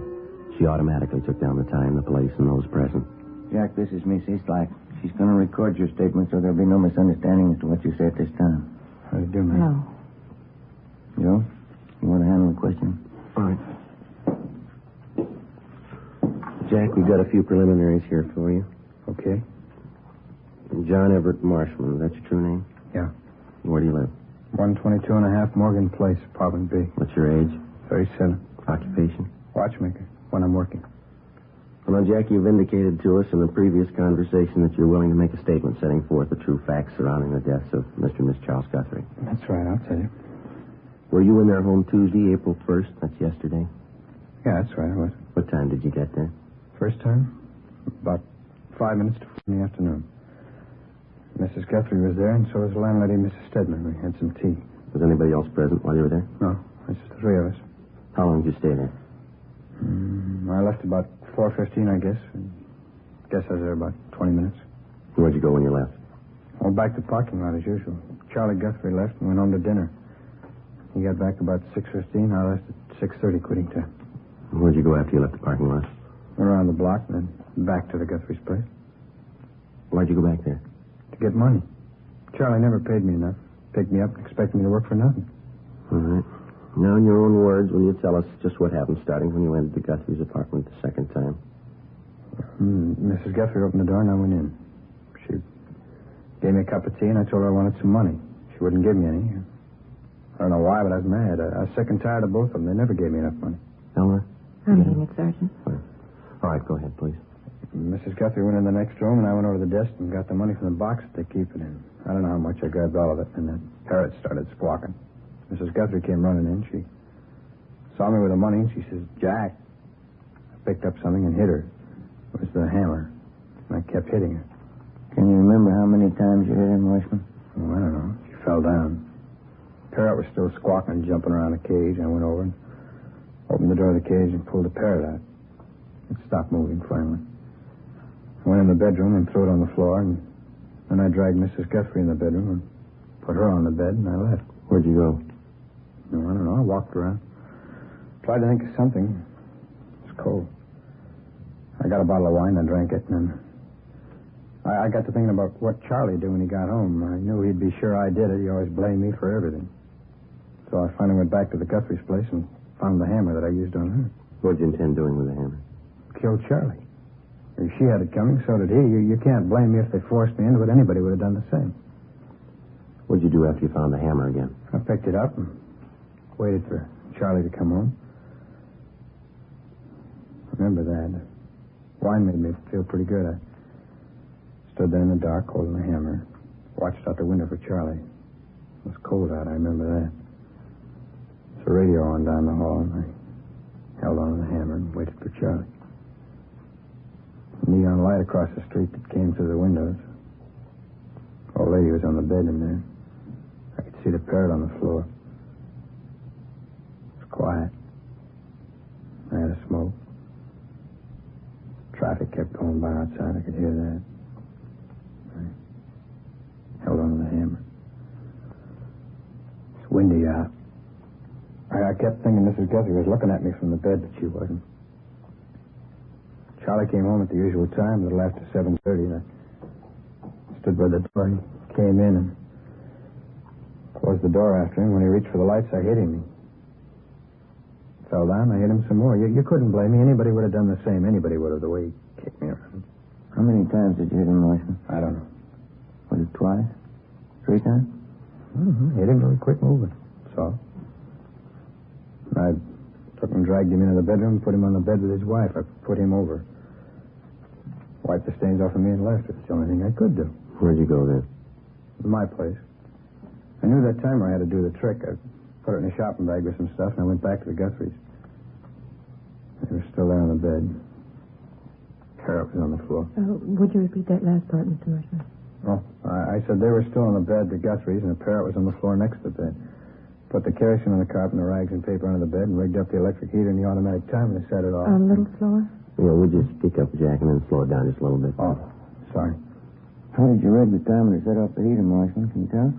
Oh, it'd take all morning to tell you. You got the timer. I'll take it apart and explain it to you if you want. All right. What was your purpose in setting fire to the room? You knew both Mr. and Mrs. Guthrie were dead, didn't you? Well, sure. Sure they were. They forced me into it. I set the fire to make it look like an accident, like they'd burned it there. Well, what'd you do after you set the timer? Oh, I left, went down the street, bought a couple of bottles of wine, talked to the guy a minute. I walked around a while. It was too cold, so I went home. When'd you get home? 2:30 maybe. I don't remember too well. Did you go right to bed? Yeah. Did you go to sleep? No. I laid there and read a movie magazine, drank the wine. Finally, I finished up the 2 bottles and dozed off. What time did you get up? A little before 6 this morning. Went down to the Guthries to nose around. That's how I met you guys. Well, you know all the rest because I've been with you ever since. All right, Jack. Anything else you'd like to add? No, I told you everything. All right. And this statement was given free and voluntarily. There's been no promise of immunity or reward extended to you? Yeah, that's right. Was any force, violence, or duress used to induce you to make this statement? No. Okay. These questions and answers have been recorded by the secretary here. After they've been transcribed, will you be willing to sign it as a true statement? Sure, I'll sign it. All right, Eleanor. Can you get that out as soon as possible? All right, sir. Thank you. You're welcome. Well, that's it, huh? All of it? That's it. Oh, that's good. I'm tired. It's been a long night, a long one. Get used to it. Huh? They're going to get longer. The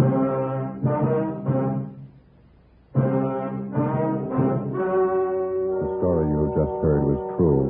Only the names were changed to protect the innocent.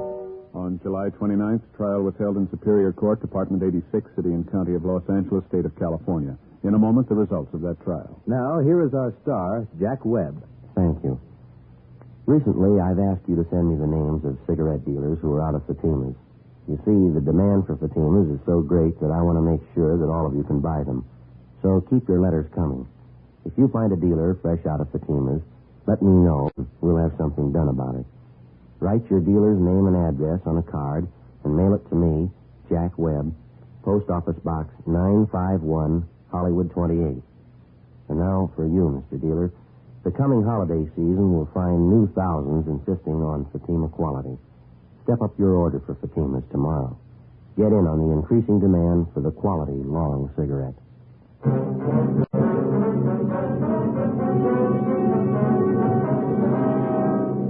John Everett Marshman was tried and convicted of murder in the first degree, 2 counts, and arson, 1 count. He is now serving a life term in the state penitentiary without possibility of parole. You have just heard Dragnet, a series of authentic cases from official files. Technical advice comes from the Office of Chief of Police W.H. Parker, Los Angeles Police Department. Fatima Cigarettes, the best of all long cigarettes, has brought you Dragnet, portions transcribed from Los Angeles. Coming up, We the People, then Screen Directors Playhouse on NBC. Thanks for listening to HOJO Radio. We have more classic radio coming your way next. The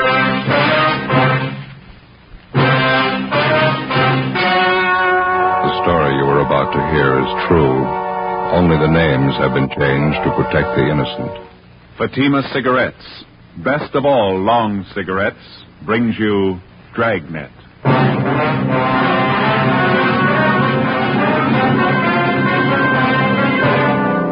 You're a detective sergeant.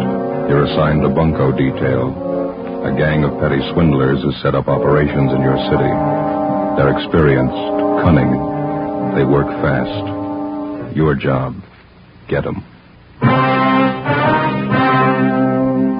You'll be amazed when you compare Fatima with other long cigarettes. You'll find they now cost the same.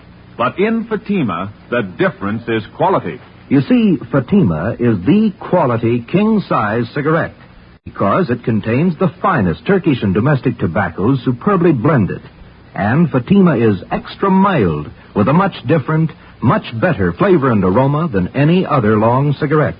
Because of its quality, its extra mildness, its better flavor and aroma, Fatima has more than doubled its smokers coast to coast. So try comparing Fatima yourself. Fatimas now cost the same as other long cigarettes, but your first puff will tell you. Ah, that's different. Yes, in Fatima, the difference is quality. Ask your dealer for Fatima, the quality king-size cigarette. Best of all long cigarettes. Start enjoying Fatima tomorrow.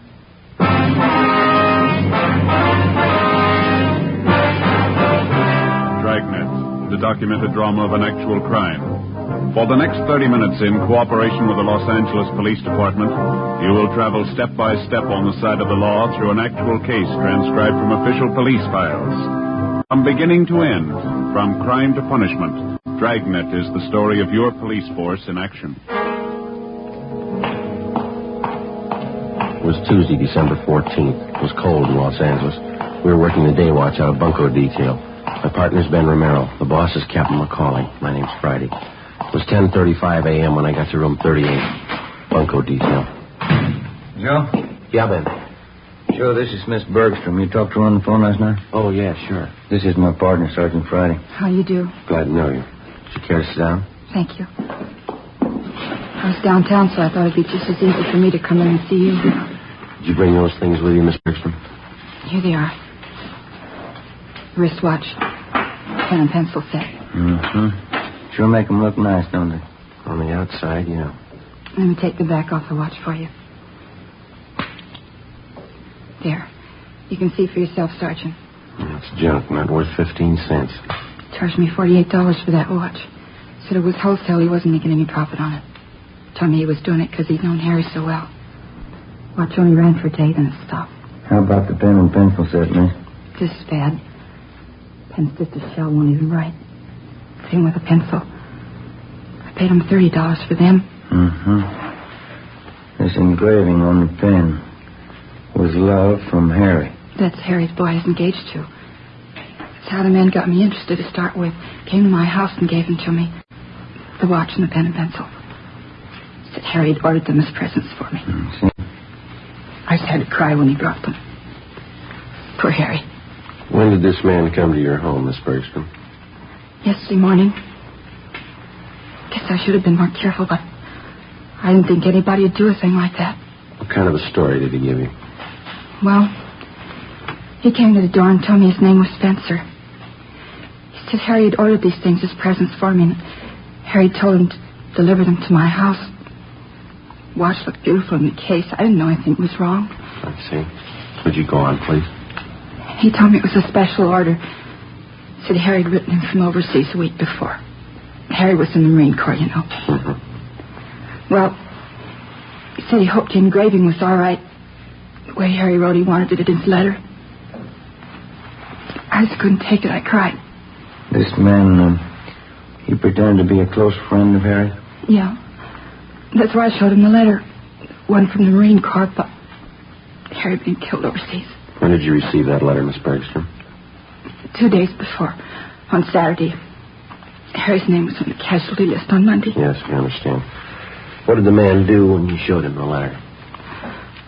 He sympathized with me. Or he pretended to. I didn't think there was any trick. I didn't think anybody was that low. Pen and pencil set looked a little cheap, but I wanted them no matter how cheap they were. Harry's last present to me, that's what I thought. How did he broach the idea of money? Well, when he was ready to leave, he told me Harry had ordered the things on credit. He said he didn't want to mention it, but he wondered how he could get payment for the watch and the pen and pencil. Well, he didn't show you a bill, did he? An invoice listing the price of the watch or the engraving that was done? No. And I didn't want him bothering Harry's mother or father at a time like this. I borrowed some money from my dad and paid him. Let's see, it's $48 for the watch, $30 for the pen and pencil set. Yeah. He gave me a phone number to call if the watch needed adjustment. And when I found the watch was a fake, I called the number. It was a Chinese laundry. They didn't know anything about it. You haven't seen or heard from this man since he left your house yesterday morning? No. Could you describe this man for us, Miss Bergstrom? What he looked like? Clothes he was wearing? What? It's right here in this slip of paper, Sergeant. I wrote it all out for you. Thank you. Well, you're not alone, if that's any consolation. There's an army widow out in Hollywood who was cheated on the same kind of deal last Friday. It's so cruel using a dead person's name to cheat you.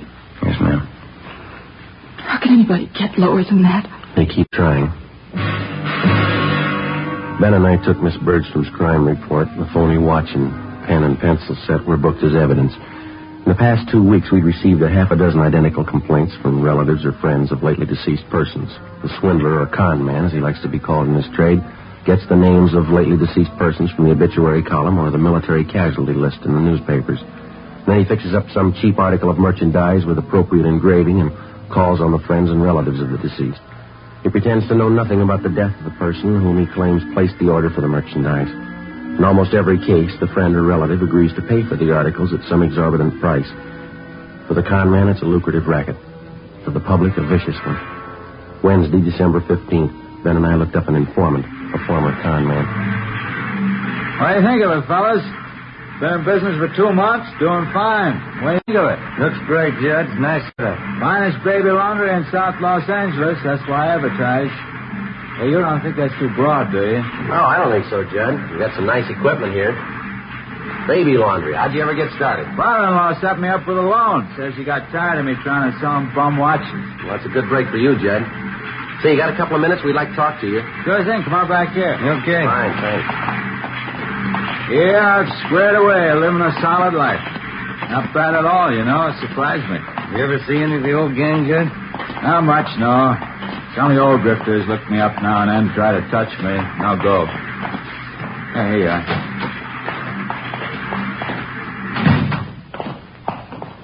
Pull one up. Yeah. Thank you. Okay, fellas, what can I do for you? Well, we'd like to know how close you got your ear to the ground, Judd. There's a gang of bunks in town. They're working hard. What pitch they using? They're working the obits, the casualty lists. Thought maybe you might be able to help us. I don't know. How long you been gone? Last couple of weeks. Had half a dozen reports on them. That's one thing they never could tap me for. Obituary racket, lousiest racket there is. Can you do anything for us? I heard one little rumble about it. 4 or 5 guys in the con mob, that right? We know that, Judd. Where can we look for them? Now, you know my position. When I quit the game, I quit. The only contacts I make are when some of the old boys come around for a touch. Well, how much have you heard about the game? What I said, there's 4 or 5 of them out of the Middle West, I think. You got any idea at all where we could start looking? Well, I can start checking for you. You nailed any of them yet? We've got to find them before we can arrest them, Judd. Yeah, well, as I say, when I quit the game, I quit. But maybe I can take a few soundings for you. Can't promise you anything. I'm strictly on helping up. Okay, Judd. You know where to get in touch with us. We'll appreciate anything you can do. Yeah, well, you've helped me plenty of times, fellas. Wouldn't hurt a bit to tab that bunch. I'll walk out with you. Yeah, I see you got all the machines going. The baby laundry business must be pretty good, huh? It's a staple commodity, fellas. Kids always need a fresh change. Just a minute. Yeah, look at this. Just look at the size of it. Yeah. You ever see anything so small in your life? It's cute, huh? Yeah, what is it? New kind of soakers, I think. Let's see the label here. Yeah, Mother Greg Super Soakers. Kids think this should give me a wallet, you know. Hey, we might as well check the office while we're here, Ben. Can I use your phone, Judd? Yeah, right over there on the wall. You got change? Yeah, thank you. I have.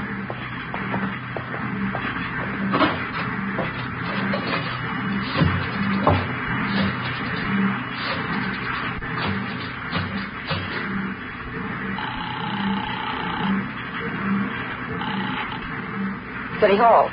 2572. 2572? FUNKO fugitive, Brian. Joe Friday, Tom. Anything doing? Yeah, Joe. Think we might have a lead on those bunks working the obituary racket. What you got? They reached a woman in Highland Park. Where are you? Baby laundry. Oh. Well, it's a Mrs. Westerly. Her daughter was killed in an auto accident. Last night they came around and sold the woman a watch her daughter was supposed to have ordered. Also a necklace and pen and pencil set. $250. Usual junk. You talked to this Mrs. Westerly? Yeah, we took the report. The man's description, his M.O., the rest all match up. What's the lead? She watched the man when he left her house. Yeah? He got in a taxi cab. 10:30 a.m. While Sergeants Bryant and Ullery got out a broadcast on the suspect, Ben and I drove to the offices of the cab company where we contacted the special agent. He helped us check the way bills for the preceding night. On the way bill for cab 213, we found the trip listed. Starting point, the intersection nearest the Westerly home. Destination, a hotel on South Flower Street. We went to the hotel and interviewed the desk clerk. From the description we gave him, he identified the man as Fred G. Norris from Minneapolis. At least that's the way he'd signed the hotel register. The clerk told us Norris wasn't in. We had him show us Norris's room. In his suitcases, we found quantities of dime store costume jewelry, monogrammed, and 24 cheap wristwatches and wallets and handbags done in poor quality imitation leather. Also a portable engraving set. The clerk told us that Norris was expected back shortly. We told him to say nothing to the suspect when he arrived. We called the office and arranged for a stakeout at the hotel. Then we drove back to the office. 1 p.m. They told us Norris had been recognized from his description and picked up by Unit 17R on the way back to his hotel shortly before noon. Ben and I joined Sergeants Ullery and Bryant in the interrogation room where they were questioning the suspect. He looked about 40 years old, white, male American, about 6 feet tall, 170 pounds. He would admit nothing. Bryant kept questioning him. You're wasting our time on your own, Norris. Face it. You were playing a rough game and you lost. Now, how about it? You're going to feel pretty silly when you find out you got the wrong guy. Who do you work for, Fred? You can do what you want about investigating me. You haven't a thing to hold me on. There's no use wasting any more time. You got that list of victims? Yeah. These are the ones that tabbed Norris. Thank you. A couple more here, Joe. Thanks, Jim.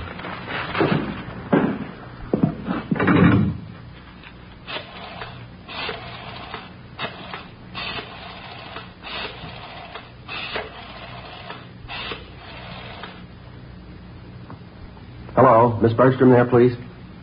Oh, this is Sergeant Friday, Miss Bergstrom. Bunko detail? Yeah, we picked up a suspect. We'd like to see if you can identify him. Would it be all right if we sent a car out for you right now? All right, fine. Thank you very much. Bye.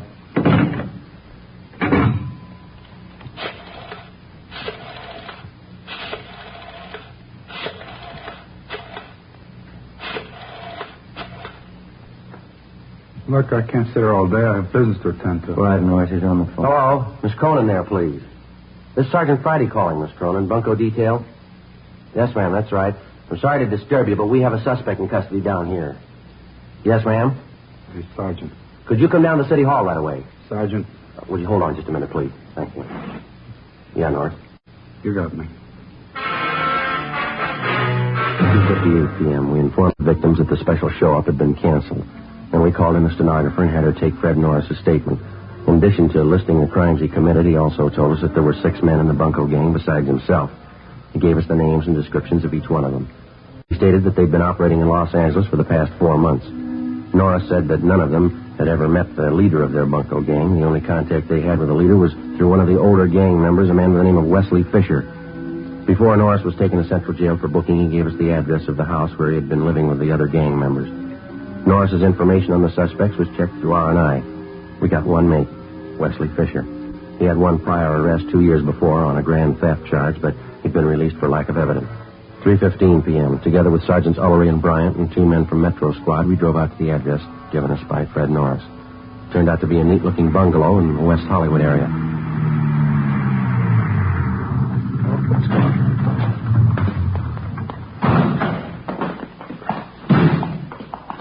We can take the front door, Joe. Yeah. Say, Tom. Yeah? You want to have Johnson and Brewer cover the back of the place, please? Okay, Joe. Maury and I will cover the side. Thanks. Let's go, man. Did you want to see the people who live there?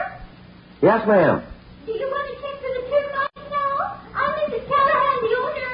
No, ma'am. We want to see the tenants. Oh, I'm afraid you're a little late. Was that so? They just moved out, bagging.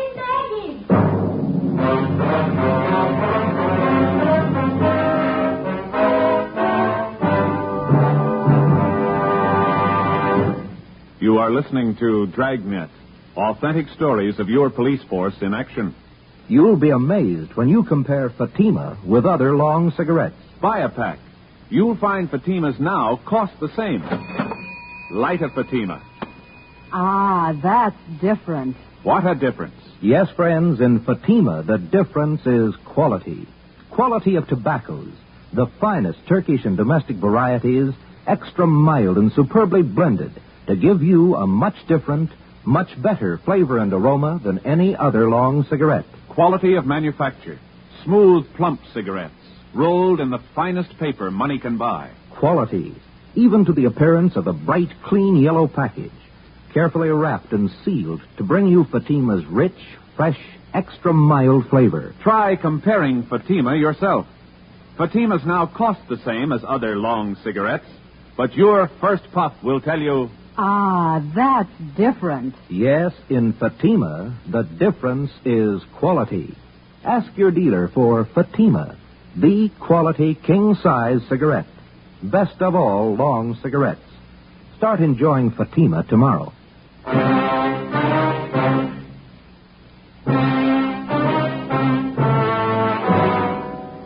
Wednesday, December 15th, 4 p.m. We made a thorough check of the house, which the 6 suspects had just vacated. We found nothing that would help us. We talked to the owner of the house where the suspects had been living. She told us that she'd rented the place, furnished, to them about 3 months before. She identified Wesley Fisher's mugshot, but she told us that he'd used the name of Charles Wilder.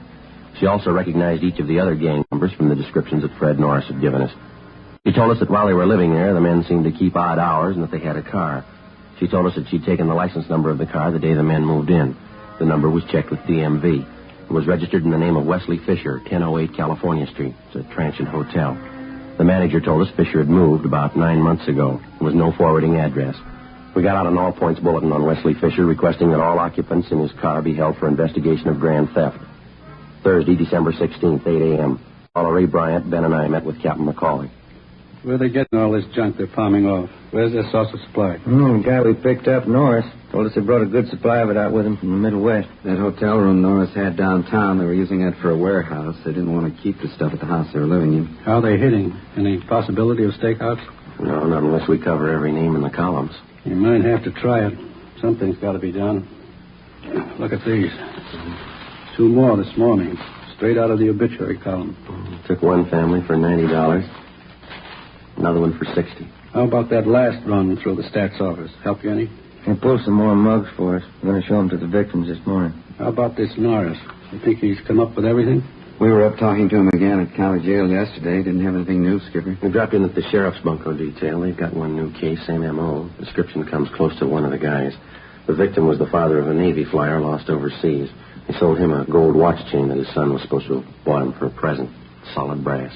The sheriff's men got anything new? Well, we've been working pretty close with him. Nothing new. Excuse me. FUNKO fugitive, Captain McCauley. I talked to Joe Friday. Oh, yeah, hold on. You, Friday. Oh, thank you. Yeah. Joe, this is Judd. Can you meet me out at my place? What do you got? Name Wesley Fisher mean anything to you? 8:30 a.m. Ben and I drove out and met with Judd at his home. He was still in his bathrobe when he met us at the door. He told us he had an important appointment downtown at 9 o'clock and he was in a hurry. We talked to him while he shaved. Hope you fellas don't mind. Can't miss this date, lining up some new business, you know. It's all right, Judd. Go right ahead. Yeah, I gotta move fast on these things before they cool, you know. Well, works the same with us, Judd. What's the story? Well, I don't know what's worse. Brother Max called me this morning. You remember my brother Max, don't you? No, I don't think so. I works the Pink Parrot Bar in South Main. When you were in to see me the other day about those drifters you want, I gave my brother a tumble on it. Told him to keep an eye open. I hammer that tall, will you? Oh, yeah. Here you go. Thanks. They're all steamed up. What'd Max come up with? Well, he's night bartender at the Parrot, you know. Now, last night he spotted a couple of guys at the bar. Had some day-old newspapers. Uh-huh. They were sitting there with the papers turned to the obituary column, checking off names, writing down addresses. Max is pretty sharp that way. Spotted him right off. Lousy razor. Does Max know these two men he spotted? No, not by name, but he knew that one of them lived in the hotel next door to the bar. When the hotel night clerk came in for a beer, and Max asked him about it. He tabbed one of the guys as Wesley Fisher. Did he have anything on the other man? No, the clerk told Max he doesn't live at the hotel, but spends a lot of time there with Fisher. Had he seen Fisher and this other guy at the bar before? Yeah, Max says he'd been in before. Got lashed up a couple of times. Mm-hmm. Say, would it be okay to contact your brother at his home, Judd? Sure. We don't want to contact him at the bar. Yeah, sure thing. Gets his address as soon as I'm finished here. He just moved. I see. I don't know. Hope I can get you guys out here for nothing. We appreciate it, Judd. Looks good. It seems to fit. That hotel down there, it's the hangout, con man. Angles are all there. Let's hope Fisher is. 8:53 a.m. We arrived at the hotel on South Main Street. We checked with the desk clerk, who told us that Wesley Fisher had room 37. As far as he knew, Fisher was in his room. We got a pass key from the clerk and went up to room 37, where we found Fisher and another man. He identified himself as Raymond Breen, one of the gang members identified by Fred Norris. We also found a small supply of cheap watches and pen and pencil sets in Fisher's car. It was parked near the hotel, was impounded. We took both suspects back to the city hall. We questioned them separately in the interrogation room. Breen was first, but he refused to answer our questions. He was taken back to the squad room, and Wesley Fisher was brought in. Sit down, Fisher. Thank you. Guess you know why you're here. No, I haven't the least idea. All right, then we'll show you. Do you know Fred Norris? Fred Norris. Name sounds a little familiar. Can't quite place it. He places you pretty well. He says he worked with you and Breen up till a couple of days ago. That's so? Yeah. Says he lived with you in that bungalow out in West Hollywood. That's so. Norris, West Hollywood. When was that? 2 days ago, Fisher. Your landlady identified your mug. She even had the license number of your car. What's it prove, gentlemen? Proves you're lying. You and Breen worked together. You did work with Norris. You're part of one of the filthiest rackets going. Gentlemen, you're making a bad mistake. No, there's no mistake, Fisher. Your picture's been identified by at least a half a dozen victims. Now, you can go on playing coy all you want, but we can prove that the pen and pencil sets that you sold some of the victims are identical to the ones we found in your car. I haven't any idea what you're talking about. Believe me, that's the truth. You wouldn't know the truth if it followed you, mister. Now, look, maybe you're great at conning old men and young girls, but don't try to pass any of it here. Now, just a moment. No, you listen, you two-bit thief. I couldn't begin to tell you off for the rotten things you've been pulling off in this town for the past 3 months. That young girl who lost her boyfriend overseas, that widow out in Hollywood, the old man in Highland Park whose wife passed away. You must have felt pretty sharp cheating them out of a few bucks. Maybe you don't remember, mister, but we do and they do. And you're going to pay for them. You all through? I'm through, Fisher. You're just starting. I have nothing further to say, gentlemen. You can talk to my lawyer. We'll give him your new address. Yes. County jail. Suspects Wesley Fisher and Raymond Breen were booked and transported to the county jail. Both of them were positively identified by the victims. Warrants were obtained for the three suspects, Norris, Fisher, and Breen. They were arraigned and held to answer at a preliminary hearing on several counts of grand theft. During the next 2 weeks and through the Christmas holidays, identical complaints of bunco operations continued to come in. Friends and relatives of lately deceased persons were still being victimized. The gang's operations continued as usual. There was only one change. The crime report showed that a woman was now operating in the obituary racket along with the male suspects. Christmas came and went. On New Year's Eve, Ben and I were assigned to standby duty. A few minutes before 8 p.m., we got a call from the county jail that Wesley Fisher wanted to see us. Went to the 10th floor of the jail interview room. I'm not going to take all the heat. They're in just as deep as I am. If they can't do right by me, I'll square it up myself. I'll tell you everything I know. Go ahead, Fisher. What is it? Her name's Betty McGraw. She's the one you've been looking for. The whole idea was hers. She planned it out. She got everybody together. It was her show. Where can we find her? 213 Foster, apartment 8. Wesley Fisher gave a complete statement of all his crimes and also implicated the other members. He told us Betty McGraw was his girlfriend.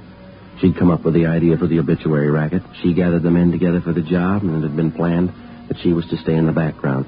In case of trouble, she would furnish aid to the gang members in the form of bail bond money and lawyers. She received a percentage of the take from each of the gang members. We checked her through R&I. She had a criminal history dating back 11 years. We obtained her mugshot. 10:30 p.m. We went out to the address Fisher gave us. A maid answered the door. She told us that the McGraw woman was not there, that she'd gone to a New Year's Eve celebration at a downtown hotel. It was 11:15 when we got there. We identified ourselves to the special officer at the hotel and showed him the mugshot of Betty McGraw. He thought he'd seen her at the main bar. We started looking. Sure do pack 'em in. Yeah. Say, excuse me, please. Can I get through here? Thank you. Sorry, excuse me. Hey, Joe, move this way. I think we'll get through. Okay, do you see her yet? No, they're jammed in there. I can't see a thing. Hey, wait a minute. Yeah. Can you see down at the end of the bar there? Where? And the black dress? Oh, yeah. That's her. Would you let us through here, please? Excuse me. Sorry. You? Right behind you. Is your name Betty McGraw? Is your name Betty McGraw? Yeah, Betty McGraw. I don't know you. Who are you anyway? Police officer. We'd like to see you outside. Okay. We're staying in here. This is where the party is, right here. Let's go, lady, outside. Is there a bar outside? I didn't know there was a bar outside. Okay, Ben. Come on, lady. I don't know you at all. I'm not going with you.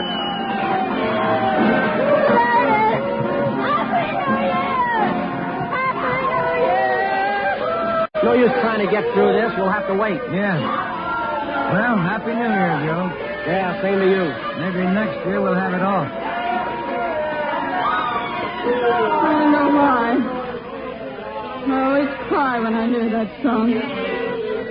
No reason, I just cry. Yeah? Every year they play it and I cry. No reason at all. You got one this year, lady. Come on.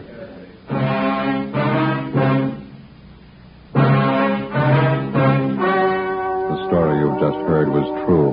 Only the names were changed to protect the innocent. On March 28th, trial was held in Superior Court, Department 93, City and County of Los Angeles, State of California. In a moment, the results of that trial. Now, here is our star, Jack Webb. Thank you. In the past few weeks, I've asked you to send me the names of cigarette dealers who are out of Fatimas.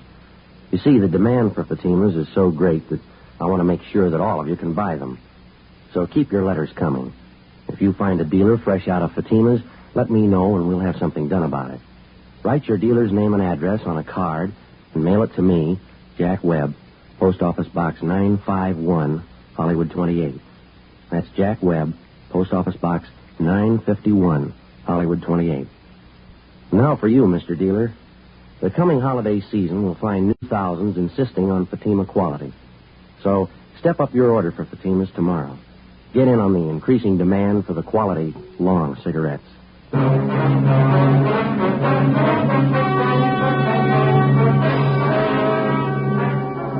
The remaining members of the bunco gang were apprehended and brought to trial.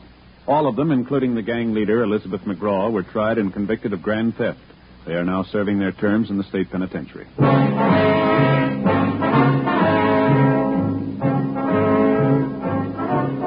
You have just heard Dragnet, a series of authentic cases from official files. Technical advice comes from the Office of Chief of Police W.H. Parker, Los Angeles Police Department. Fatima Cigarettes, the best of all long cigarettes, has brought you Dragnet, portions transcribed from Los Angeles.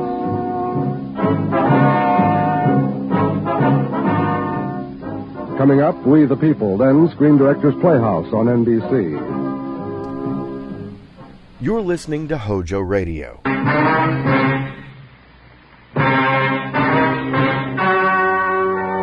story you're about to hear is true. Only the names have been changed to protect the innocent. Fatima Cigarettes, best of all long cigarettes, brings you Dragnet.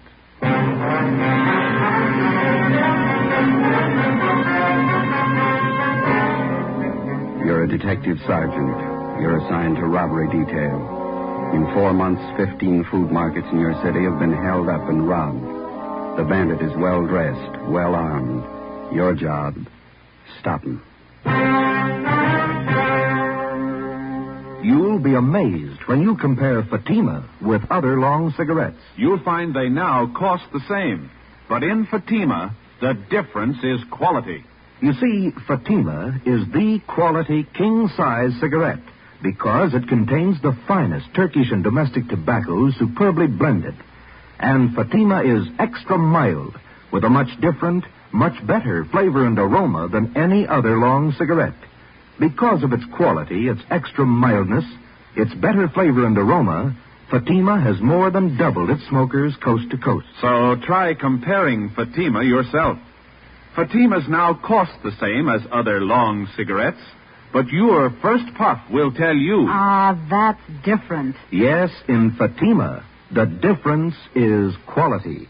Ask your dealer for Fatima, the quality king-size cigarette. Best of all long cigarettes. Start enjoying Fatima tomorrow.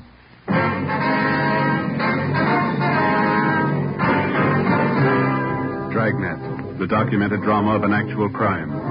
For the next 30 minutes, in cooperation with the Los Angeles Police Department, you will travel step by step on the side of the law through an actual case transcribed from official police files. From beginning to end, from crime to punishment, Dragnet is the story of your police force in action.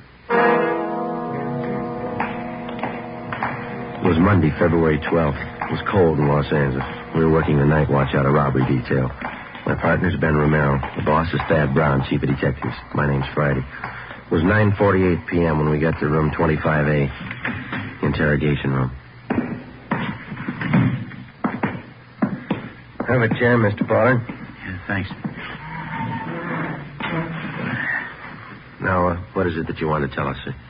Well, you have a cigarette, please? Yeah. Here you are.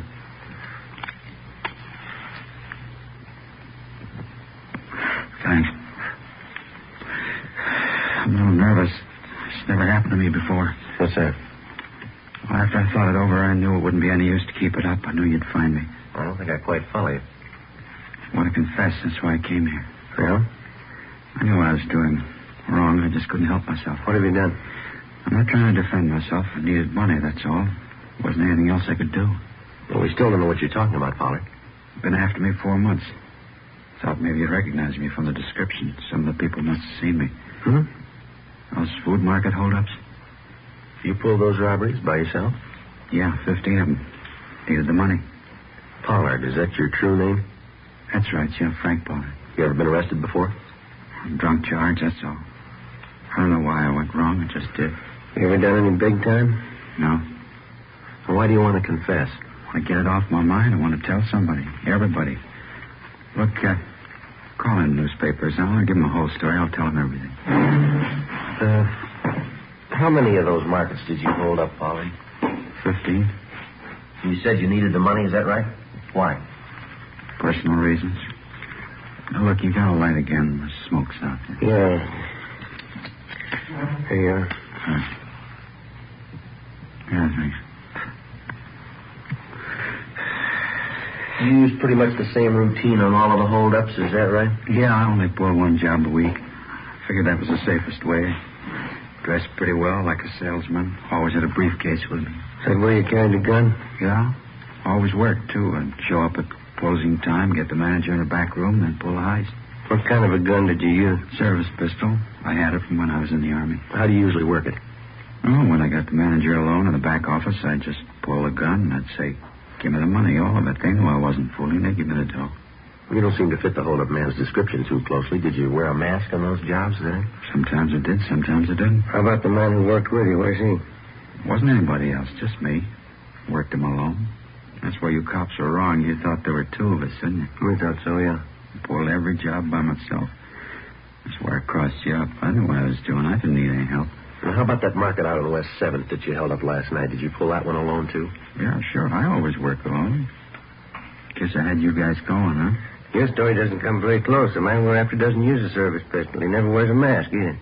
What are you guys getting at? I told you I pull those robberies. I ought to know how it happened. I use a service pistol.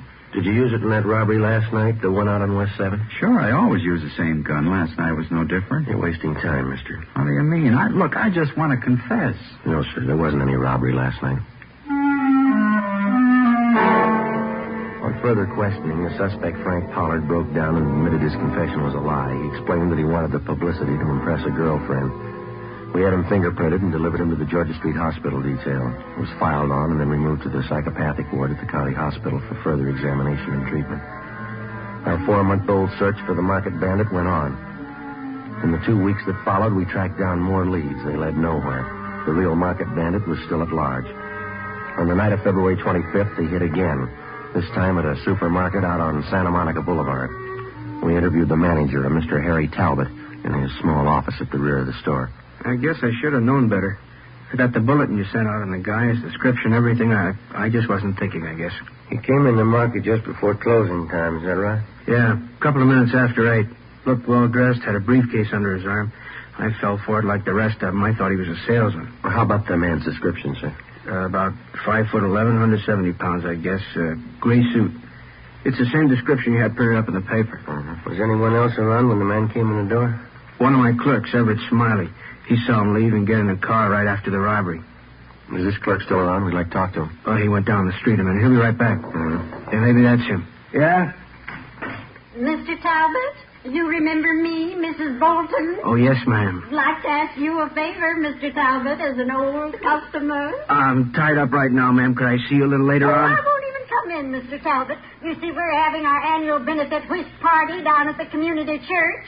They were going to have it next Thursday, but I made them put it off another week so we could get some decent prizes. Oh, yes, ma'am. Of course, a lot of our people are good customers of the store here, so I knew you'd be willing to give something to the prize list. Oh, yeah. Shall I put you down for one of the door prizes? Maybe 2 or 3 market baskets full of canned corn, peas, things like that? Yeah, okay, Mrs. Bolton. I'll have Everett fix them up tomorrow. Of course. Well, thank you very much, Mr. Talbot. I'll have my boy Robert pick them up tomorrow. You'll have the baskets fixed up real nice, won't you? Yes, ma'am. I'll take care of it. Well, thank you again. Goodbye. Goodbye, ma'am. Goodbye, gentlemen. Goodbye. Mr. Talbot, I wonder if you could tell us what happened after you got back here in your office with the hold-up man. Well, it happened pretty fast. He reached into the briefcase he was carrying like he was going to get his order book, and he came up with this gun. He told me to open that safe there. But I stalled. I said I didn't know how. I see. And that's when he started telling me what he'd do to my family, my wife, if I didn't open the safe. He knew all about us, my address, my wife's name, my kids. He said he'd get them if I didn't do what I was told. Same M.O. Never fails him. What'd you do then, Talbot? Well, money's not worth that much to me. I opened the safe and gave him everything. A little over $400. I still don't know how he got that information about my family. Do you have any suspicions at all? No, nobody I can think of. How about the gun he had? Can you describe it? Well, just like you have it listed in that bulletin on him. 38 revolver, blue steel, long barrel. Mr. Talbot. Come on in, Ev. Officers, this is my clerk, Everett Smiley. I'm sorry I forgot your name. Friday and Romero, robbery detail. Hi. No. Hello there. Hey, Mr. Talbot says that you saw the hold-up man leaving the market. Is that right? Yeah, that's right. He walked right out of the store and down the street just like nothing happened. I didn't know anything was wrong till later. Did you notice if the man got in the car? Yeah, I did. The car was parked about halfway down the block. Another guy was driving. The motor was running. Did you catch the license number? No, but it was a brand new sedan. A Pontiac, I think. You shouldn't have much trouble finding it. Without a license number? Well, it's a brand new car. I remember the color. I couldn't forget that. Yeah. Bright red, just like a fire engine. 90% of the time, color identification of a car means nothing. For one thing, a getaway car can be painted in a matter of a few hours, and for another, the color of a vehicle is not listed on the registration slip. It's impossible to check a car through DMV on color alone. But in this case, we figured that we had half an exception to the rule. The car used in the robbery was new. It was painted a very distinctive color. We began an immediate canvass of automobile dealers throughout the city. After a day and a half of calling and checking, we found 2 dealers who had sold 2 new cars within recent weeks with fire engine red paint jobs. We got the names and addresses of the purchasers and checked them out. One of them was a Miss Mona Taylor, an ad taker for one of the daily morning papers. I'm sorry to bother you at your work, Miss Taylor. Oh, not at all. Most of it's over for today. What is it you want to know? Well, we understand that you bought a new Pontiac sedan about 3 weeks ago. Is that correct? Yes, I did. If this is about that parking ticket, why, I've already taken care of it. No, ma'am, that's not it. We'd just like to know if you still own that car. Well, I don't own it yet. I'm still paying on it. Colors are bright red, is that right? Yes, it is. Fire engine red. I like bright colors. Well, does anyone else besides yourself drive the car, Miss Taylor? Well, yes, once in a while. I lend it to my boyfriend, Al. Al Daly. I've known him for a long time. Oh, excuse me. Classified ads, Miss Taylor. Yes, sir. 2-room apartment. Unfurnished. All right. You got a smoke, Steam, Joe? heat. Yes, ma'am. I got one. View. Beverly Hills. That's it, thanks. $80. What's that? Yes, sir. Tomorrow morning's edition. Yes, $2.12 for 2 days. Could I have your name, address, and telephone number? Thank you, sir. About this friend of yours, Miss Taylor, this Al Daly. How long have you been lending him your car? Since he got his new salesman's job. He has to make night calls on customers out in the valley, so I let him have the car. Usually about once a week. When's the last time that he borrowed the car, miss? 2 nights ago. From Mona Taylor, we got the address of her boyfriend, Al Daly.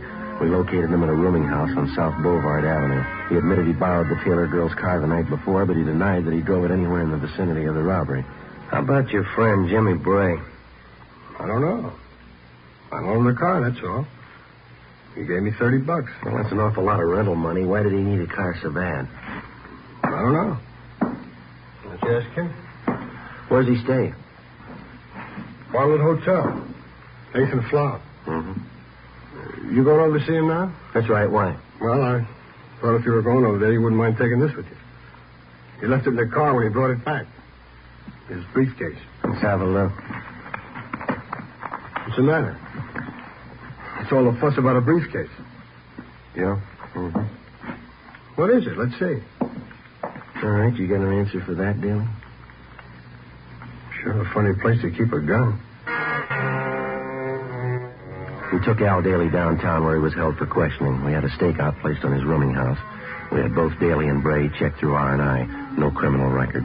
The briefcase and a .38 revolver were booked as evidence with the property clerk. There was no record or prints on the gun. The Taylor girl's car was impounded to be checked for fingerprints.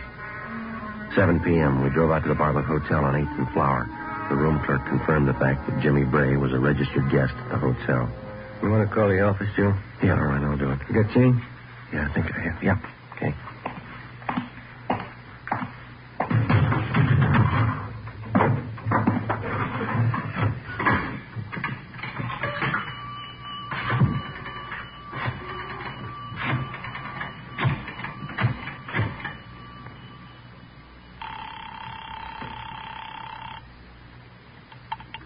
City Hall. 2511. 2511. Robbery Powers. Joe Friday, John. We're out at Bray's Hotel. We're going to stake it out. He's not in yet. Yeah, that's what I figured. What do you mean? The market out on 12th Street was held up a minute ago. Yeah? Bandit carried a briefcase.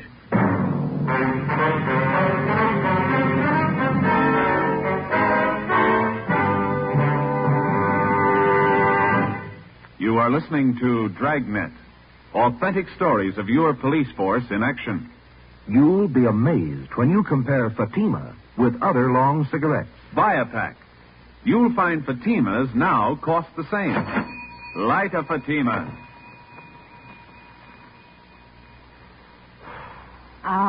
that's different. What a difference. Yes, friends, in Fatima, the difference is quality. Quality of tobaccos, the finest Turkish and domestic varieties, extra mild and superbly blended to give you a much different, much better flavor and aroma than any other long cigarette. Quality of manufacture. Smooth, plump cigarettes rolled in the finest paper money can buy. Quality, even to the appearance of the bright, clean yellow package, carefully wrapped and sealed to bring you Fatima's rich, fresh, extra mild flavor. Try comparing Fatima yourself. Fatimas now cost the same as other long cigarettes, but your first puff will tell you, that's different. yes, in Fatima, the difference is quality. Ask your dealer for Fatima, the quality king-size cigarette. Best of all long cigarettes. Start enjoying Fatima tomorrow.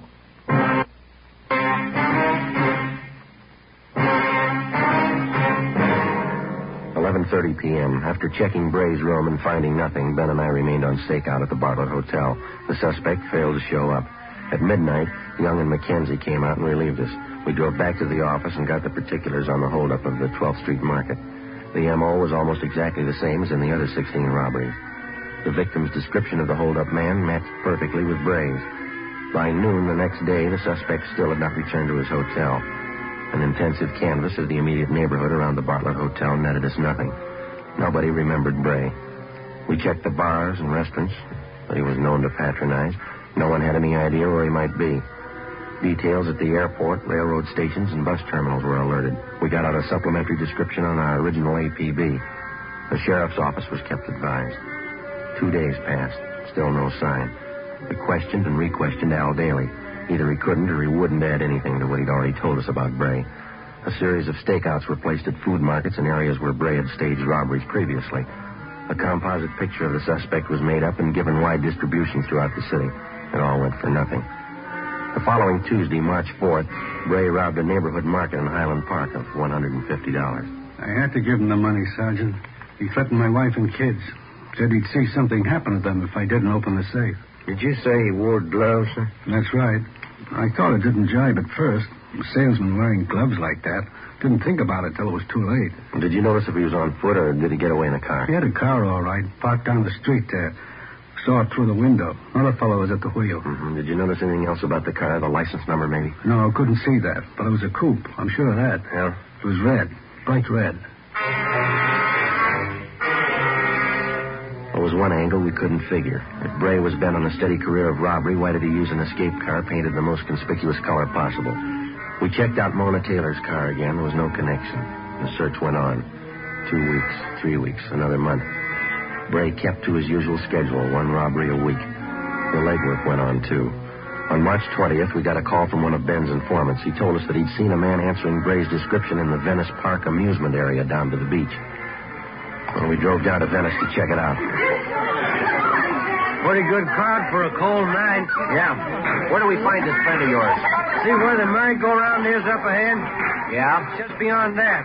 He runs one of the booths. You throw baseballs at phony milk bottles. 3 chances for a dime, you know. Oh, yeah.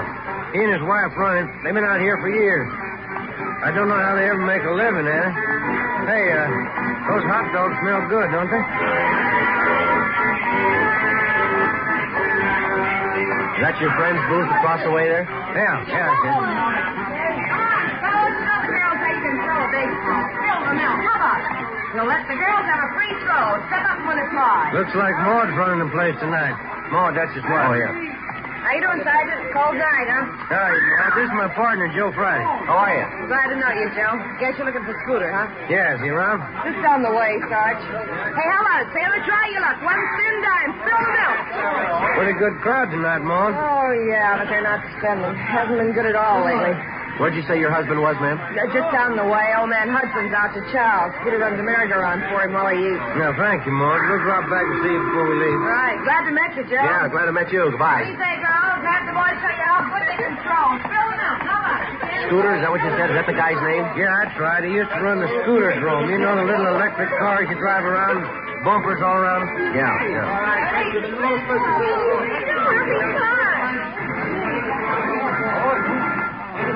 There he is. Scooter? Hey, Scooter! Hi, Sarge. I've been waiting for you. Hop on. Yeah, go ahead, Joe. Okay.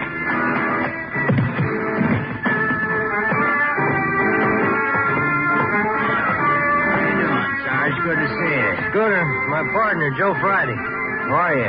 Yeah, glad to know you, Joe. I guess we can talk here as well as any place, huh? Sure.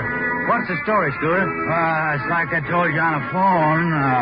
Murphy down the Penny Arcade, he noticed the guy first. He pointed him out to me. He sure hits close to Bray's description. Well, when did you first see him? Oh, 2 nights ago. I wasn't so sure it was Bray the first time, and then I saw him last night. That cinched it. I didn't hear that. I said I saw him last night, and that cinched it. Oh. Well, when did this Murphy, was that his name? When did he first see him? About a week ago. He's got an eagle eye for strangers who hang around. Murphy thinks the guy's staying out here someplace. Any idea where? Just a minute. No jumping around like that, son. Now you'll fall off and bang your head. Kids. Where'd you spot this man, Scooter? Same place Murphy did it. He's hanging around the shooting gallery down the way. The guy who runs the place is new. We don't know him well enough to ask him about it. You mean this man who looks like Bray just hangs around the counter there? Well, no, not exactly. You see, there's a little office to one side of the shooting gallery, and the times I seen the guy, he was either coming in or going out of there. Mm-hmm. When's the last time you saw him, Scooter? I say, when's the last time you saw him? Earlier tonight, about 6:30. I think Murphy's right. The guy's holding up in there. Hold on there, Shirley. Now, don't try to get off the merry-go-round till it stops. That's it. Thank you a lot, Scooter. We'll check back with you before we leave. Yeah, okay, Sarge. I hope it helps you out. I got a message, Joe. Right, see you later. There's a shooting gallery down there by the bullseye, son. Yeah, if the guy is Bray, it's funny that he hasn't been spotted before. This area is pretty well patrolled here. Try your skill, fellas. 10 shots, only quarter. We're police officers. Like to ask you a few questions. Oh, what about? What's your name? Gridley. Max Gridley. You know anybody by the name of James Bray? Bray? Uh-huh. No, I know. Why? How about this, Mr. Gridley? You know anybody who fits that description? No, it doesn't mean anything to me. What's the matter, anyway? Well, a man answering that description has been seen entering and leaving this office right next door over here. It's part of your concession, isn't it? Yeah, that's right. But I'm the only one who used it. Somebody must have got the wrong slant. Then you wouldn't mind if we looked it over. Routine investigation. Well, I don't know. Yeah, all right. I'll come around and open the door for you. All right, come up.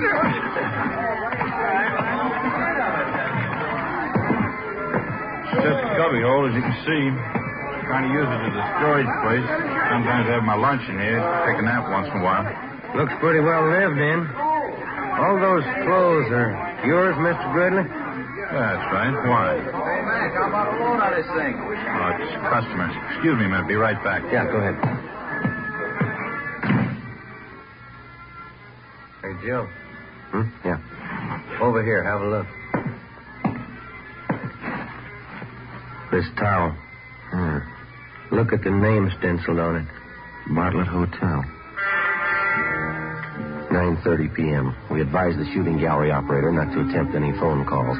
Then I called the office, and Ricketts and Powers came out to help us with a stakeout on the shooting gallery and the adjoining office.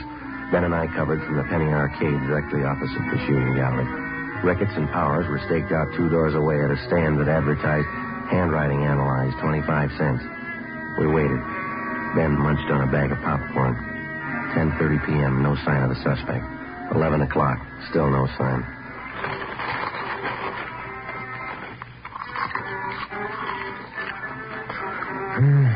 Getting pretty cold. Everybody going home? Yeah. You got any more of that popcorn there? Oh, yeah, here you are. 2 pieces left. Very good. Must have been. Not much in there now. Oh, I'm sorry. I can get another bag. Machine's right over there. No, turn it off. How about some peanut? No, thanks. Oh, sure, there's some in there, Joe. Want some? No. Sure would like to see Bray show up. Hate to spend the night staked out here. Hey, wait a minute. Huh? The shooting gallery. The guy in the blue suit? He's talking to the manager. He's going around the side door. Yeah, come on. He's going inside. All right, hold it right there, mister. Joe, watch it. Ricketts, Kelly, cover the back. All right, Joe. I'll get the door. Come on, hit it. Yeah. Went out the back. Come on. Yep. Hold it. Johnny's got him. Yeah.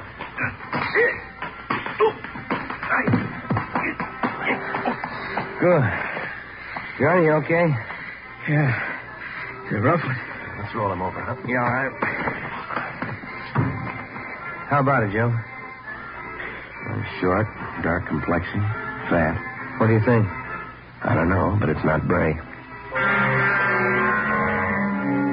Ricketts and Powers remained on stakeout at the shooting gallery while Ben and I took the suspect downtown along with the proprietor of the shooting gallery, Max Gridley. We had the man treated for cuts and bruises at Georgia Street Receiving Hospital, and then we took him to the office. He identified himself as Blake Chatfield, an unemployed salesman. After 2 hours of questioning, he broke down and admitted that he was Bray's accomplice. In each of the 18 robberies, he drove the getaway car. He said for the past month, he and Bray had been living in the office adjoining the shooting gallery. He was booked at the New City Jail on suspicion of 211 PC. Max Gridley was held for further questioning. 1:35 a.m. We checked back in at the office. Guess I had too many hot dogs out there. Yeah, what's the matter? Oh, indigestion. Maybe it was the popcorn.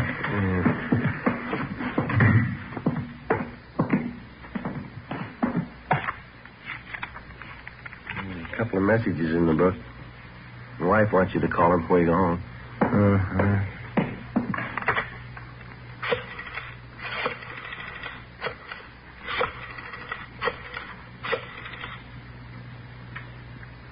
Hello, Amy. Yeah, long night, yeah. What? Loaf of graham bread. Well, I'll try. Okay, then. Yeah, bye. Same old thing, yeah. I get it. Robbery Friday. Johnny Powers, Joe. Yeah, John. How's it going? Jimmy Bray finally showed. We got him. Any trouble? No. Drove up in a bright red coupe. Couldn't miss him. Mm-hmm. You coming in now? Yeah, just leaving. See ya. Right, John. Bye. Well, I picked up Bray. Bringing him in now. Good. Sure been a long haul. Almost 5 months. Yeah, it's a long time. Hey, Joe. Yeah?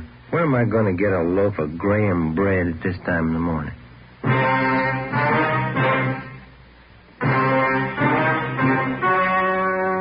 The story you just heard was true. Only the names were changed to protect the innocent. Now, here is our star, Jack Webb. Thank you. For the past few weeks, I've asked you to send me the names of dealers who are out of Fatimas. You see, the demand for Fatimas is so great, I want to make sure that all of you can buy them. So keep on writing. If you find a dealer fresh out of Fatimas, let me know. We'll have something done about it. Write your dealer's name and address on a card and mail it to me, Jack Webb, Post Office Box 951, Hollywood 28. That's Jack Webb, Post Office Box 951, Hollywood 28. Now, a word for you, Mr. Dealer. The coming holiday season will find new thousands insisting on Fatima quality. So step up your orders for Fatima tomorrow. Get in on the increasing demand for the quality long cigarette.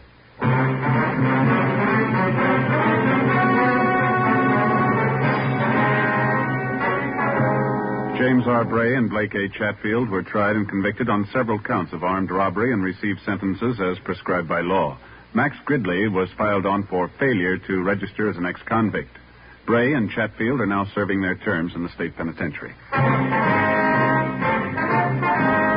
Technical advice for Dragnet comes from the Office of Chief of Police W.H. Parker, Los Angeles Police Department. This is Bob Hope. Can we steal a second? Chesterfield always brings her plate. That mild mild tobacco never leaves an aftertaste. So open a pack, give 'em a smell. Then you smoke 'em. Don't forget to give Crosby for Christmas. I mean the Chesterfield Christmas carton with Bing as Papa Santa Claus. See you Tuesday. Fatima Cigarettes, the best of all long cigarettes, has brought you Dragnet, portions transcribed from Los Angeles. Coming up, We the People, then Screen Directors Playhouse on NBC. Thank you for listening to HOJO Radio.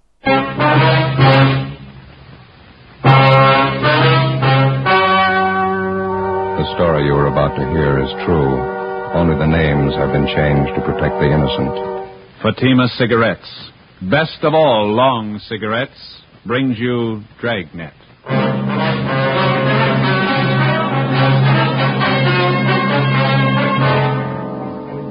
You're a detective sergeant. You're assigned to Juvenile Bureau. A pair of fake talent scouts are at work in your city. Their victims, young girls seeking careers in Hollywood. The criminals are vicious and relentless. Your job, get them. You'll be amazed when you compare Fatima with other long cigarettes. You'll find they now cost the same. But in Fatima, the difference is quality. You see, Fatima is the quality king-size cigarette because it contains the finest Turkish and domestic tobaccos superbly blended. And Fatima is extra mild with a much different, much better flavor and aroma than any other long cigarette. So try comparing Fatima yourself. Fatimas now cost the same as other long cigarettes, but your first puff will tell you...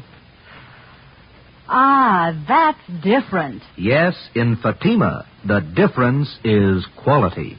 Ask your dealer for Fatima, the quality king-size cigarette. Best of all long cigarettes. Start enjoying Fatima tomorrow.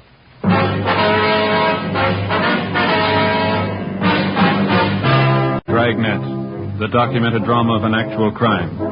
For the next 30 minutes, in cooperation with the Los Angeles Police Department, you will travel step by step on the side of the law through an actual case transcribed from official police files. From beginning to end, from crime to punishment, Dragnet is the story of your police force in action. It was Tuesday, May 7th. It was mild in Los Angeles. We were working the day watch out of Juvenile Bureau. My partner's Ben Romero. The boss is Inspector Bowling, Commander, Juvenile Division. My name's Friday. It was 10:13 a.m. when I got to 1335 Georgia Street, second floor. The squad room. Hi. Hi, Ben. Did you pick up that latest run the stats office made for? No, I don't think they got it ready yet. Notice there in the book it's been ready since yesterday. You were over there. You could have picked it up. Well, yeah. What's the matter with you this morning? Don't you feel good? Just this stinking cold seems to be settling in my chest. Miserable. Yes, sir? Can I help you? Yes. I'd like some information, please. This is the Juvenile Bureau, isn't it? Yeah, that's right, sir. What can we do for you? Oh, mind if I sit down climbing those stairs? Takes your breath away. Yeah, sure. Here you are. Thank you. My name's Wayne Kenway. The officers are out here on a convention. My home is in Minnesota. Mm-hmm. Went out last night with some of the boys at the convention. We stopped at a bar down on your Alvarado Street. Alvarado. Alvarado. Anyway, we were drinking there, and the bartender got to talking to us. Finally offered us some pictures for sale. I got one of them right here. Let's see. Oh, yeah. There you are. I paid him $2 for it. Just look at that. Yeah. Filth. Do you have the address of the bar where you bought this? Yes, sir, I have. But that's not the reason I'm here, though. I'm not a one-man moral squad. I'm not the type makes a habit of buying obscene photographs of young girls, either. Yes, sir, we understand. And I bought this picture from that bartender because I know the young girl in it. She's the daughter of one of my neighbors back home in Minnesota. Known her ever since she was a baby. I see. This girl came out here about 8 months ago to live with a girlfriend. Mm-hmm. She was crazy for Hollywood. Thought she might break into the movies or something. She stopped writing her folks about 2 months ago. Hasn't been heard from since. Well, it sounds like a case for a missing persons bureau, Mr. Kenway. Well, the girl's folks have already contacted them. Nothing's been turned up. Nothing at all. Then last night, just by an accident, the bartender shows me this photograph. It's that girl, all right. No mistake. Well, we'll do everything we can to help straighten it out, sir. Well, that young girl I know. I've known her since she was a baby. Good family, good training. She never would have posed for a photograph like this. Rotten filth. She's just not the type, that's all. Yes, sir, we understand. What was this young girl's name, Mr. Kenwood? Lois Brewster, that's her real name. When she wrote her folks, she was using another name while she was out here. Thought it might help her movie chances. Drake, I think that's what it was. Linda Drake? Yeah, that's right. About 5'4", 115 pounds, dark hair, dark eyes. That's right. Yeah. You know where she is? Oh, yeah, we do. We had her case called to our attention. Where is she? Is she all right? No, sir. She's dead.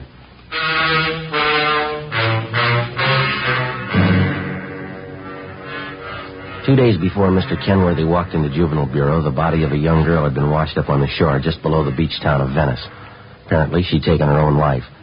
The girl was a brunette, attractive, not more than 17 years old. There was no identification on the body except for a rent receipt found in one of the pockets of a cotton jacket that the girl had been wearing. The rent receipt was made out to Linda Drake. It was signed R.L. King, 876 Peoria Avenue. The address was checked out, and R.L. King was found to be the girl's landlady. After identifying the body, she told investigating officers that Lois Brewster, alias Linda Drake, had lived at her rooming house with a girlfriend for about 6 months. The girlfriend's name was Joyce Fowler.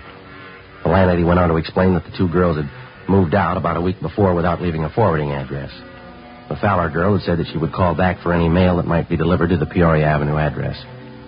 There had been no other leads to the dead girl's background or identity until her former neighbor from Minnesota, Mr. Wayne Kenworthy, showed up. Later that day, Ben and I met with Inspector Bowling and briefed him. Dirty, rotten business. I'll buy that. How far have you gotten with it? Check the dead girl's quince with the missing persons bulletin. It's Lois Brewster. We notified the girl's parents in Minnesota. They're coming out to claim the body. It's pretty tragic. She's an only daughter. 17 years old. Same old story, we figure, Skipper. Some phony talent scout grabbed her and showed her the bright lights, got her to pose for those pictures one way or another.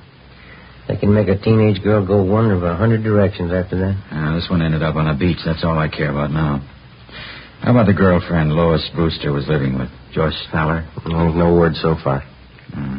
Well, what about it? Any ideas? Well, it pretty much depends on finding this Joyce Fowler. There's no background on her. We got out on all points. How about phony talent scouts? Cheap modeling schools, photographers? Check out that angle. We put 4 of them away in the past 6 months.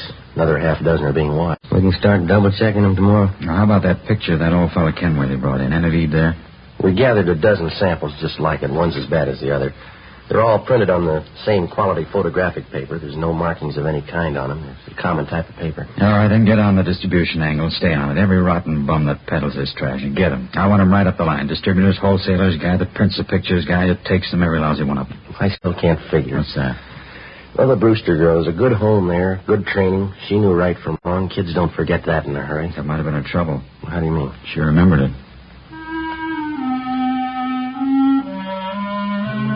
Wednesday, May 8th. 6 teams of men from Juvenile Division, working in conjunction with the Detective Bureau, started the drive against the obscene literature and photography traffic.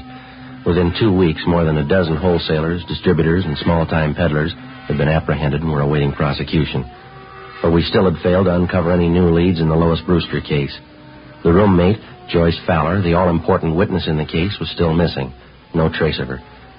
The dead girl's parents arrived in the city, claimed the body, and took it back to Minnesota for burial. The drive continued. Another week passed. On May 29th, on a tip from a usually reliable informant, Ben and I checked out a small photographic studio on Sunset Boulevard, operated by an Amo Joseph Martin. He was sullen and uncooperative. We checked through his files. Just what I told you. A few special shots I keep filed away just for that. Once in a while, a friend drops in. I print one of them up for him. Yeah. Hold that one up to the light. Some of them are nice-looking dolls, huh? I print one up for my friends once in a while. What kind of friends do you have? What? How about this negative here, Martin? Do you mind printing this one up for us now? Sure, officer. My compliments. How many copies you want? One's enough. If you say so. Let's see. One of the best. I'll print it up right now. This way.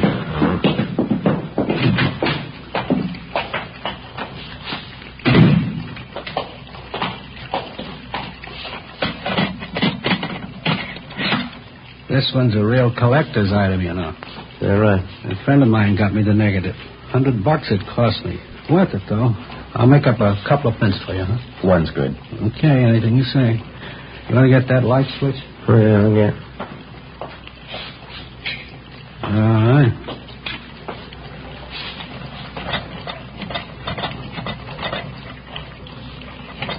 Yeah, beautiful negative. Yeah, you picked a good one, all right. Yeah, here's the paper in here.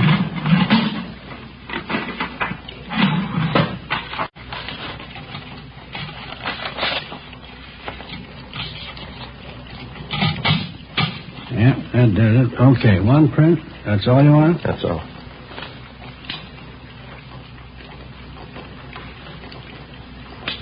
Okay, let's put it in the soup.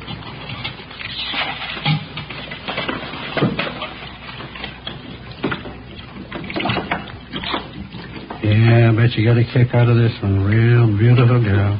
How'd you happen to get a hold of this negative? You take the picture? No, a friend of mine got it for me. It cost me a C-note. There you go. Put it in the stubber.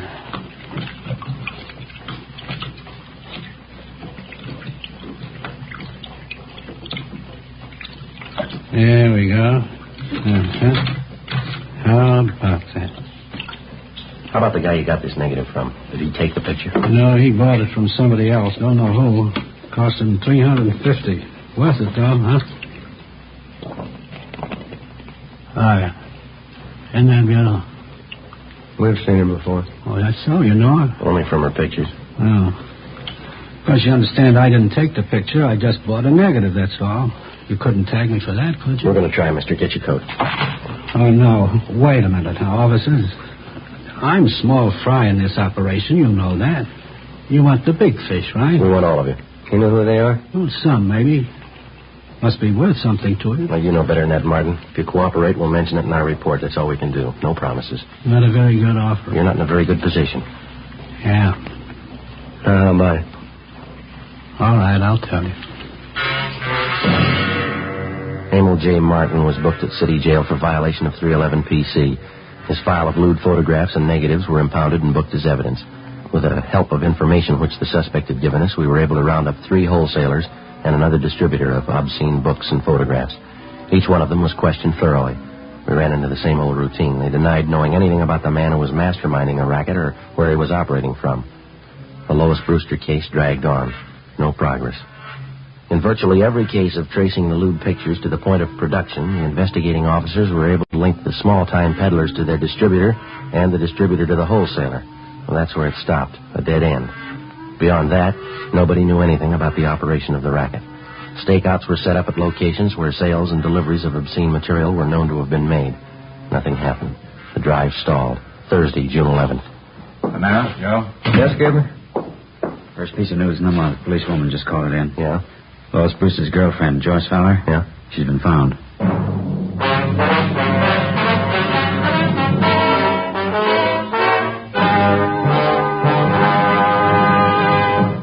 You are listening to Dragnet for the solution to an actual case from official police files.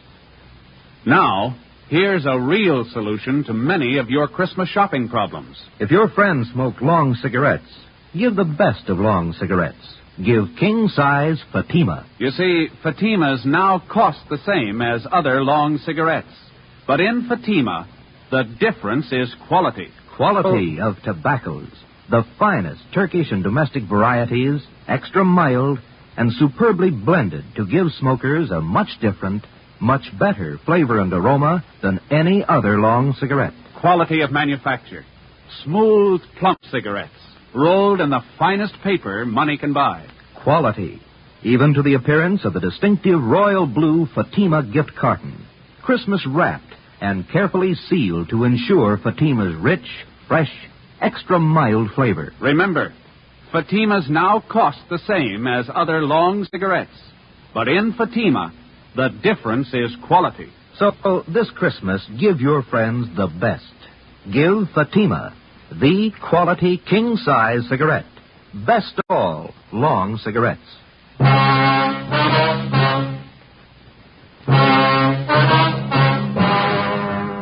Like most organized crime, the traffic in obscene literature and photographs is a racket jealously guarded because of its heavy profit. It's nationwide, and every year it nets millions of dollars for underworld promoters and their employees. As an organized business, it's one of the most vicious and insidious rackets that exists today, despite the fact that many citizens regard it lightly. Thursday, June 11th, 10 a.m. Ben and I met with policewoman Paula Johnson. She told us that the previous evening, Joyce Fowler, the girl Lois Brewster had been living with, had gotten into a brawl with an unidentified man at a bar on Sunset Boulevard. Police officers arriving at the scene identified her as the missing girl and handed her over to juvenile authorities. At 10:30 a.m., Joyce Fowler was brought to the interrogation room. She was a tall brunette, fairly attractive. She looked older than her age. Together with policewoman Paula Johnson, Ben and I questioned her. I was out on a date with this man. We were sitting at the bar, and he started saying things I didn't like. What a row, that's all. The man seemed quite a bit older than you, Joyce. Was he a good friend of yours? Friend. He was about 50, I guess. I thought he was all right. He wasn't. How old are you, Joyce? 21. We've checked your background, Joyce. You might as well tell the truth. All right, I'm 17. I'll be 18 next week. Look, can't I go get an aspirin? I've got a terrible headache. I got some in my locker. Be right back. Okay. I still don't know why I'm here. What do you want to know? Well, you were a good friend of Lois Brewster's. You lived with her, is that right? Is that why I'm here? It's one of the reasons. Lois spent 8 months out here before her death. As far as these officers know, you lived with her during those 8 months. We want to find out what happened to her. We want to find out what's happening to you. Nothing's happening to me. I can take care of myself. That's what Lois Brewster thought, Joyce. How about it? You tell us? She didn't know what she was doing. I don't know what happened to her. I'm to blame for bringing her out here, but it's not my fault what happened to her. It's not my fault. Well, whose fault is it? All of them. The whole rotten, dirty bunch of them. Here's your aspirin. The two of them be enough? Thanks. I'll get some water.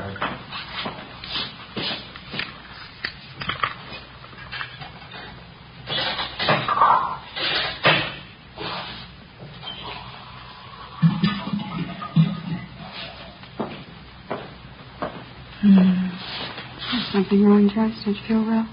I'll be all right. All right, here you are. Thanks.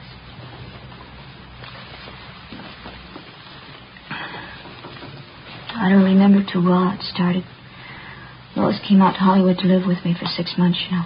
Yeah, we know. We tried to get modeling jobs, bit parts in the movies. We didn't have much luck. We had to eat, pay the rent. So we took jobs as waitresses at a drive-in place out on Santa Monica Boulevard. Are you still working there? No, we were only there 2 weeks, and we got this other job. That's when it started. And what was that? One day, these two men drove in with a brand-new Cadillac, ordered a couple of Cokes. I could tell they were watching us, Lois and me. When they were leaving, they gave me a card. They said they were talent scouts. They asked us to come to their offices for interviews. You still have the card they gave you? No, I looked for it once. Guess I lost it. Mm-hmm. Would you go on, please? The older fellow's name was Fred Ramus. Other one was Mr. Gilbert. They were both very nice. We didn't think anything was wrong. Didn't you go for the interview? Yes, Lois and I both went. They talked to us a lot, had us read out of a script and walk up and down. They said both of us showed a lot of promise. They said they wanted to be our agents, so we signed a paper. Fred Ramus told us he'd see we got a break. Mm-hmm. Did either of them ever arrange any legitimate interviews for you? I mean, with the movie studios, radio, television, anything like that? No. They took us out quite a bit, restaurants, nightclubs. Told us we had to be seen around town first. Had to show us off to the producers, all the important movie people. Both of them were very nice. And did you keep on working at the Dragnet? No, they had me and Lois quit the job. Said it wouldn't look right. We still had to eat. We still had to pay our rent. That's when they brought up the idea of the pictures. What pictures do you mean, Joyce? I'm sorry, could I have some more water, please? Oh, yeah? Fred Ramus and Mr. Gilbert took us out to a big nightclub one night. Fred told us that if Lois and I had some good pictures taken of ourselves, he could show them around and get us jobs as models. That is, till we got a break in the movies. Here you are. Thanks. Mm-hmm. Up to that time, how long had you known these two men?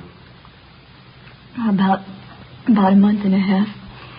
I didn't see anything wrong in it, so Lois and I went to this photographer's studio with Mr. Ramus, and we had our portraits taken. Regular pictures. Oh, excuse me, Joyce. Did both of these men know how old you girls were? We told them the truth. We were both 17. Mm-hmm. What happened after that? Mr. Ramus came back and said he'd found an advertising agency that wanted to buy pictures of Lois and me. He said we'd get $20 apiece every time we posed. For portraits? No, for posing in bathing suits, pajamas, things like that. They were supposed to be for magazine ads. In about a week, he brought us to his office and said the agency wanted us to pose without clothes, without anything. He said he'd pay us $40 for that. Oh, go on, George. They showed us lots of pictures of models like that. They talked about it all the time. We kept saying no, both of us, Lois and I. Did you ever agree to pose for the kind of pictures they wanted? You can't agree to something you don't know about. I don't know how it happened, but it did. Mr. Gilbert and Fred Ramos, they kept taking us out. We used to drink quite a bit with them. Went on for weeks, I guess. One night there was a big party. We drank. Lois and I got separated. I still don't know what happened. I see. Next morning we both woke up with headaches. Fred Ramos came and showed us the pictures. I felt dirty all over. I don't know how it happened, I swear it. Lois began to cry. I hit Mr. Ramos. I slapped him. What does Mr. Ramos tell you? He pretended to be very nice about it. Said he'd pay us well if we go on posing for pictures, the kind he wanted. If we didn't, he said he'd wreck any chance we might have in Hollywood. Said he'd see that the pictures got out. Threatened to send copies to our families, our friends back home. Didn't you think of going to the police? We talked about it. We were afraid of the publicity, the newspapers. We just kept going on, doing what he said. It's like a nightmare. Kept getting worse. We kept getting in deeper. Sorry, did you have that envelope? Yeah.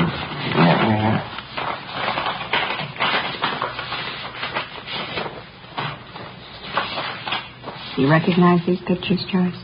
Yes. Mr. Ramos and Mr. Gilbert, they have you posed for these? Yes, that's some of them. We always drank a lot, so we wouldn't remember. That's not why Lois is dead, though. Those pictures aren't the reason. Well, how do you mean, Joyce? Ramos and Gilbert, they'd fix up dates for us. They said the men were their friends. 3 or 4 times a week they'd call. We had to go out with them. We had to do what they said. One morning we got home about 5:30 in the morning. Lois changed, said she was going for a walk. I went to bed. She left a note. I never saw her again. I see. Romero.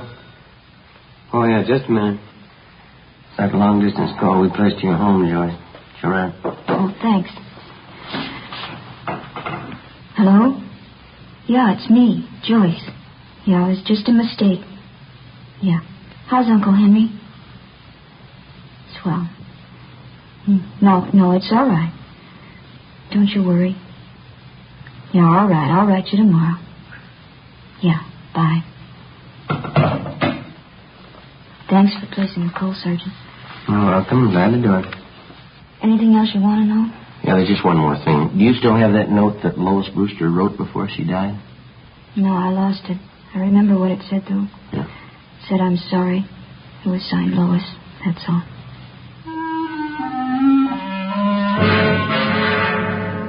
Joyce Fowler supplied us with the addresses of Fred Ramos and his partner, Gilbert.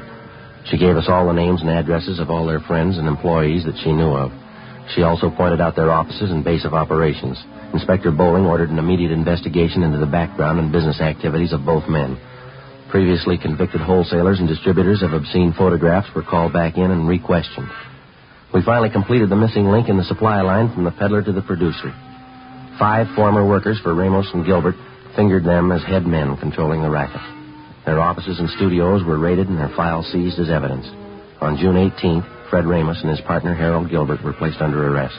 What's the pitch, Sergeant? What's this all about? I think you know, Mr. Ramos. Oh, you can't tag me on those pictures. You want to get your hat? It's artwork, legitimate artwork. My lawyer can prove that. He better be good. I can bet he is. You know, I'm kind of surprised at you cops taking the word of somebody like that Fowler girl. She doesn't know what she's talking about. She's a psycho. Is that right? Why, sure. I tried to do something with her and that girlfriend of hers. I even signed up as her agent. They were hopeless. You've got quite a stack of negatives here. Pictures of both of them. 17-year-olds. They're just candid shots, you know. Spicy for my private collection. There's nothing wrong in that. I figured I'd give the girls a break, let them earn a few bucks. Yeah? Look, I couldn't have treated those girls better. I took them around, showed them the town. Both psychos. I never did trust them. Well, that's the big difference, Ramos. Huh? They trusted you.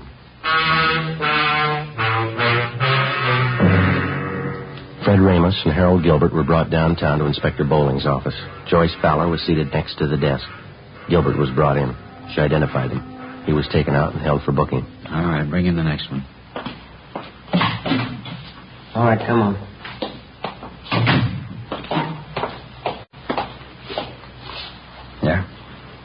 identify this man, Miss Fowler? Yes. He's Fred Ramos. What's the trouble, Joyce? Weren't you satisfied with what I was paying you? Could have settled this between ourselves. If you had any beef, you could have come to me. You're lucky, Fred. I'd kill you now if I could. Oh, Joyce, come on now, sit down.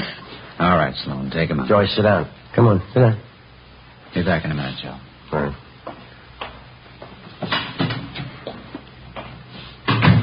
I'm sorry. Doesn't do any good. Are there any more? No, that's about all. You've helped quite a lot. Yeah, I'm glad I could do it. Is that all, Sergeant? Well, for now, yeah. You'll have to testify at the trial. After that, the juvenile court's going to keep in pretty close touch with you. I see. Aren't you going back home, Joyce, to Minnesota? No, it'd be the same old thing. My aunt'd be glad to see me for the first week. Then she'd start all over again, hollering at me, picking. Wouldn't be any use. What are you going to do out here, Joyce, you know? I know a nice fella in Santa Monica. He's going to get me a job at a brand new drive-in. Cute uniforms. Well, I don't think juvenile court's going to let you take a job like that, Joyce. I hope so. A lot of talent scouts go there. Radio, movie producers. They might notice me. Yeah? Never can tell. Might lead to something.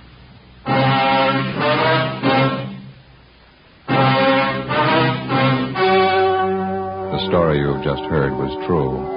Only the names were changed to protect the innocent. On October 4th, trial was held in Superior Court, Department 91, City and County of Los Angeles, State of California. In a moment, the results of that trial. Now, here's our star, Jack Webb. Thank you. To get year-round thanks for the gift that you give this Christmas, why not give Fatimas to every long cigarette smoker on your list? Their first pack of extra mild Fatimas will have them convinced, like I am, that in Fatima, the difference is quality. And Christmas Fatimas come in a distinctive royal blue slip-over jacket that makes a perfect gift just as is. Remember, Fatimas now cost the same as other long cigarettes, but in Fatima, the difference is quality. Give Fatimas, the quality king-size cigarette, to every long cigarette smoker.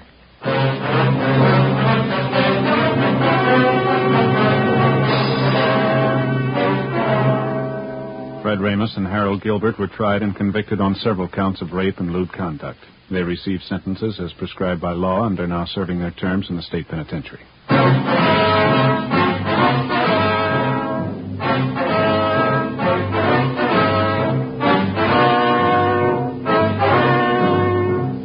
You have just heard Dragnet, a series of authentic cases from official files. Technical advice for Dragnet comes from the Office of Chief of Police W.H. Parker, Los Angeles Police Department.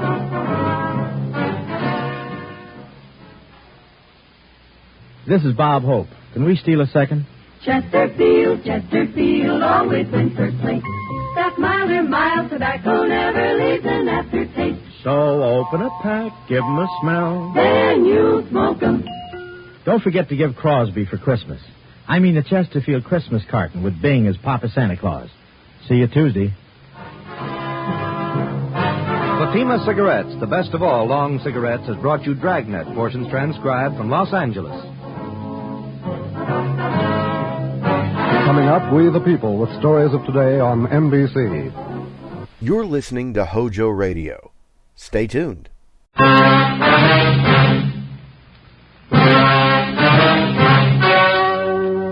The story you're about to hear is true. Only the names have been changed to protect the innocent. Fatima Cigarettes, best of all long cigarettes, brings you Dragnet.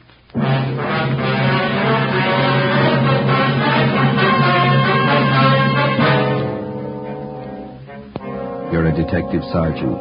You're assigned to robbery detail. You've been tracking a hold-up man for months. You finally get a line on where he's hiding. You know he's dangerous, well-armed. Your job, get him. You'll be amazed when you compare Fatima with other long cigarettes. You'll find they now cost the same. But in Fatima, the difference is quality. You see, Fatima is the quality king-size cigarette because it contains the finest Turkish and domestic tobaccos superbly blended. And Fatima is extra mild. with a much different, much better flavor and aroma than any other long cigarette. So try comparing Fatima yourself. Fatimas now cost the same as other long cigarettes, but your first puff will tell you... Ah, that's different. Yes, in Fatima, the difference is quality. Ask your dealer for Fatima, the quality king-size cigarette. Best of all long cigarettes. Start enjoying Fatima tomorrow.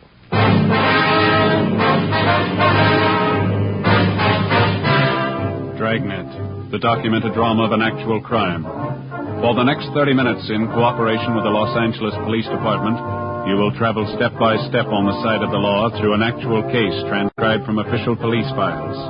From beginning to end, from crime to punishment, Dragnet is the story of your police force in action. It was Wednesday, March 18th. It was cold in Los Angeles. We were working the night watch out of robbery detail. My partner's Ben Romero. The boss is Captain Ed Walker. My name's Friday. It was 9:48 p.m. when I got to room 27A. Robbery detail. Joe? Hi, you ready to go? Yeah, we better hustle. Here's your top coat, Joe. Oh, thank you, Ben. Where's Tom? We can pick him up down the hall. He's checking out some tear gas shells. Might need him. How about the address? You confirm it? 2100 Buchanan Avenue. It's a corner house. Skipper? You know what to expect when you get out there. Don't take any chances. He's alone in the house, that right? Supposed to be. Yeah, that won't give you much of a break. How do you mean? He's heavy on guns. 2 revolvers and a hunting rifle. Yeah. He's not shy about using them. Don't forget it. Right, Ed. Slats, Ben? Let's go. Okay. It's been a long haul. Yeah, I hope this washes it up. Hunting rifle, couple of revolvers. What do you think, Joe? Well, 18 robberies in 3 months. You know the guy as well as I do. Yeah. What's your guess?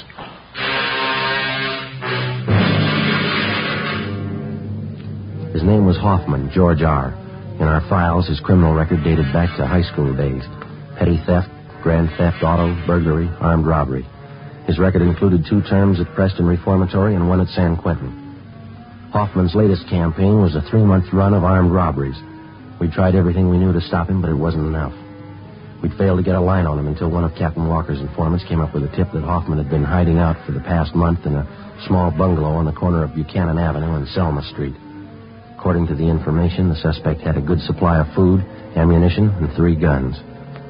10:15 p.m., together with Sergeants Tom Gaffney and Slats Henry, Ben and I parked our car down the street and started toward the house. It was foggy. The street was poorly lighted. As we approached the house, we could see a light burning in one of the rooms at the rear of the bungalow.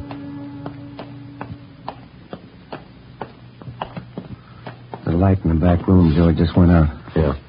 Slats, you and Tom want to cover the back? Right. Let's go, Tom. Be careful. Yeah. All right, Ben. Easy, huh? Mm-hmm. Wait a minute, Joe. Curtains in that corner room. I thought I saw him move. Come on, get out! Come on, Ben, the front door. Yeah, come on. Come on, get it. Yeah. Come on, hit it again. Yeah, all right. Come on. They got it blocked or something piled against. Come on, once more. Watch the furniture, Joe. Yeah. That front room's clear. Joe! In the back! Come on. Went outside window. Where'd he go? Across the street. Got him pinned down behind that car there. He's in the car. All right, let's go for the tires. All right, Hoffman, give it up. Cover this end, Slats. Right. Ben, that hedge across the street, you see it? Yeah, okay. Well, let's run for it. Come on. You okay, Joe? Yeah. Hoffman, you haven't got a chance. Throw out your guns. Okay, Ben, give it back. Joe. All right. I'm coming out. Throw out your guns. Throw them in the street. Here they are. All right, get out of the car. Hands behind your head. Come on. Uh-huh.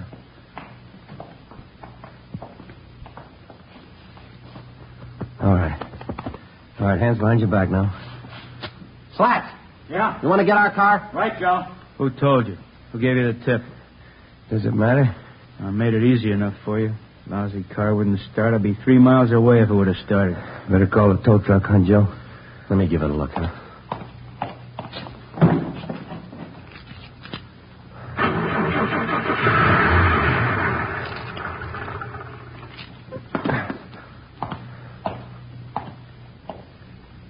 Lousy luck, that's all it is. What was wrong with it, Joe? I tried it. It wouldn't start for me. You should have turned on the ignition. George Hoffman was taken downtown and booked on suspicion of robbery.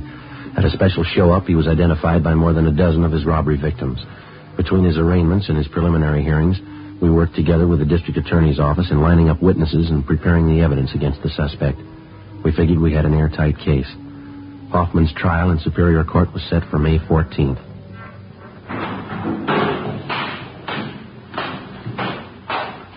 Hi, Joe. Hi, Slats. What's doing? It's still arraigning Hoffman? Yeah, his trial's coming up.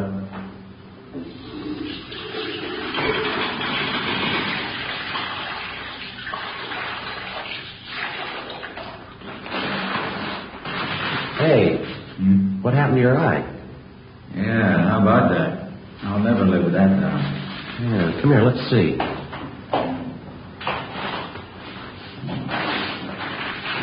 First real black eye I ever had. Had them bruised plenty. They hurt, you know.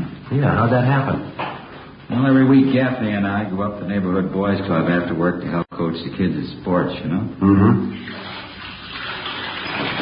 Well, last week we had boxing lessons. Yeah. I was coaching this one youngster. He turned out to be a lot quicker than I thought. You're really connected. Mm-hmm. I guess everybody in the building's heard the story, huh? Yeah, just about. Gaffney took care of that. Captain called me in this morning, asked me if I wanted to file assault charges against the kid. Some joke. Mm-hmm. Never fails. You still coaching the kids up there? No, not this week. Kids are supposed to get lessons in wrestling. I'm not taking any chances. Yeah? They've been watching television for months. I'll see you later. Yeah. Okay. Oh, that's nice. Hi, Ben. How are you doing? Pretty good. Put your coat on, Joe. Yeah? What's the matter? George Hoffman. Yeah? He just broke jail. The morning of his escape, Hoffman was scheduled to appear in Superior Court for arraignment. According to routine, he was taken from his county jail cell on the 12th floor of the Hall of Justice and escorted to the jail shower room on the 14th floor. There he was to take a bath, change to his civilian clothes for his appearance in court. While he was in the shower room, he turned on the hot water faucets, filling the room with steam to hide his actions from the guard. He succeeded in forcing his way out through one of the windows, climbed up one story to the roof. Realizing that he couldn't escape down through the building, he lowered himself over the ledge of the roof and, using the narrow crevices between the bricks to hold on, he climbed 7 stories down the outside of the building. At the 8th floor, he found an open window and got inside. He slugged the bailiff, who tried to stop him, and then ran down the remaining flights of stairs into the street and disappeared in the crowd. 20 minutes later, he robbed a dentist's office at 3rd and Los Angeles Streets and got away. Police and sheriff's deputies covered the city for him. Ben and I were among them. 11:55 p.m. We checked back in with Captain Ed Walker.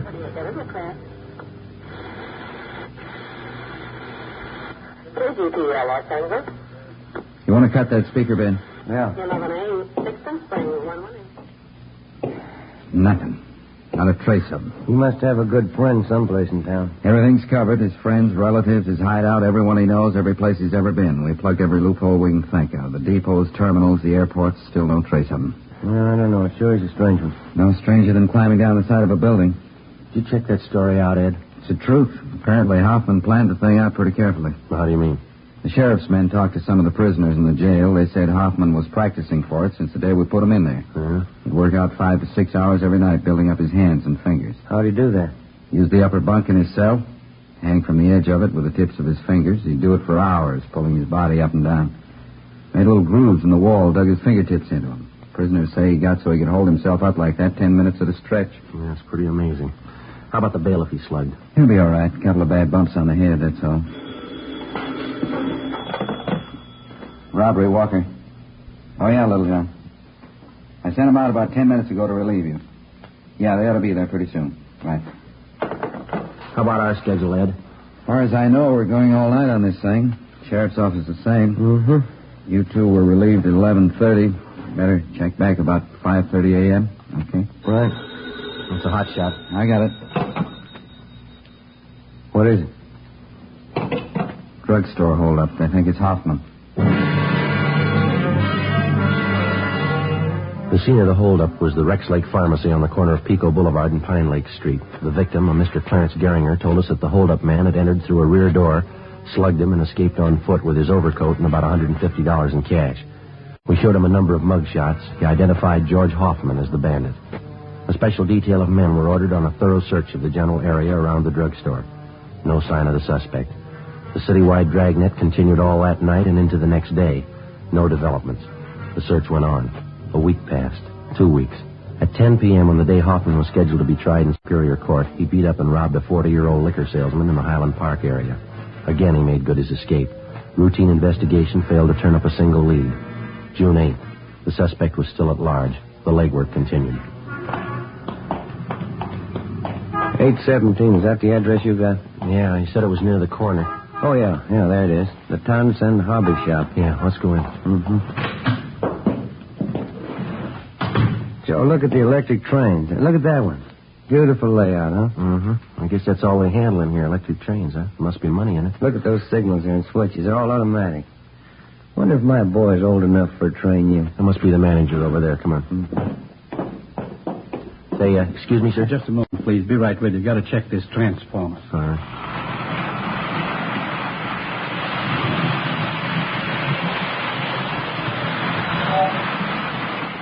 Uh-huh. Automatic coupling on the tanker car looked out. It killed her. No mistake. Now let's see again.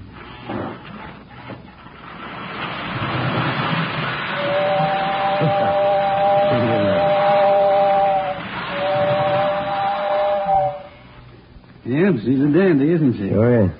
I'm sorry, gentlemen. Have to keep up our maintenance on the rolling stock. What can I do for you? Police officers, we're looking for a Mr. Townsend. Oh, yes, I'm Roy Townsend. Are you the sergeant I talked with on the phone? Yes, sir, that's right. This is my partner, Sergeant Romero. Hi, Mr. Townsend. You mentioned that you might have some information for us. Yes, as a matter of fact, I may have. About that fellow who climbed out and escaped. What was in all the papers? George Hoffman. Hoffman, that's it. I'm a pretty good one for faces. I think I might have seen him last night. Where was that? On my way home from the meeting. I belong to a model train club. Don't get enough of it here every day. Yes, sir. We'd like to know about this man that you saw. As I say, I saw him going into the auto court just down the street from where Mother and I live. It was pretty late, after midnight. Where do you live, Mr. Townsend? Over by Pasadena, Royal Oaks Avenue. I know Mrs. Cox at the auto court very well. I see. Well, this man that you saw last night, you sure it was Hoffman? I saw his picture in the paper when he climbed down and escaped. I don't say I'm positive it was him, but I'm good on faces. Well, wonder if you'd mind checking through these pictures. Oh, no, not at all. Yeah, this one. He's the one I saw. Am I right? That's Hoffman. Do you happen to know if he's staying there at that auto court? Oh, yes. He's been there for a month. Say, Sergeant, if you find out it really is this Hoffman, don't tell Mrs. Cox at the auto court. It'd just break her heart. Oh, is that so? She's sort of an amateur detective. She thinks she knows faces better than I do. After we left the train shop, we called the office and filled them in. Captain Walker called Pasadena and notified them. Then we drove out to the auto court where the suspect was reportedly seen.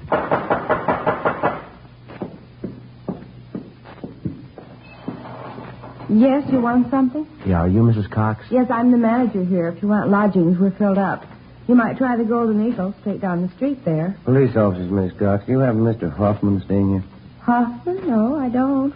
Got a Hoffmeyer, though. You sure that's not it? No, would you look at this picture, ma'am? Recognize it? Yes, but his name's not Hoffman. It's Kane. Number 23. He's not in, though. Left this morning. Oh, is that so? Yes, won't be back for another hour.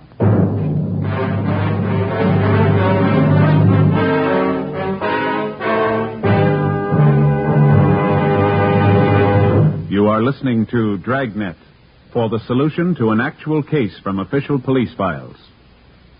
Now, here's a real solution to many of your Christmas shopping problems. If your friends smoke long cigarettes, give the best of long cigarettes.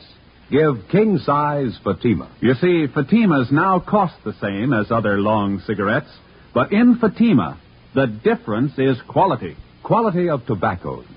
The finest Turkish and domestic varieties, extra mild and superbly blended.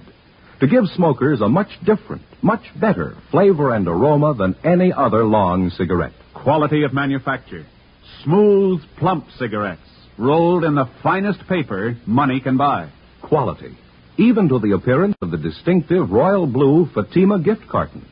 Christmas wrapped and carefully sealed to ensure Fatima's rich, fresh, extra mild flavor. Remember, Fatimas now cost the same as other long cigarettes, but in Fatima, the difference is quality. So this Christmas, give your friends the best.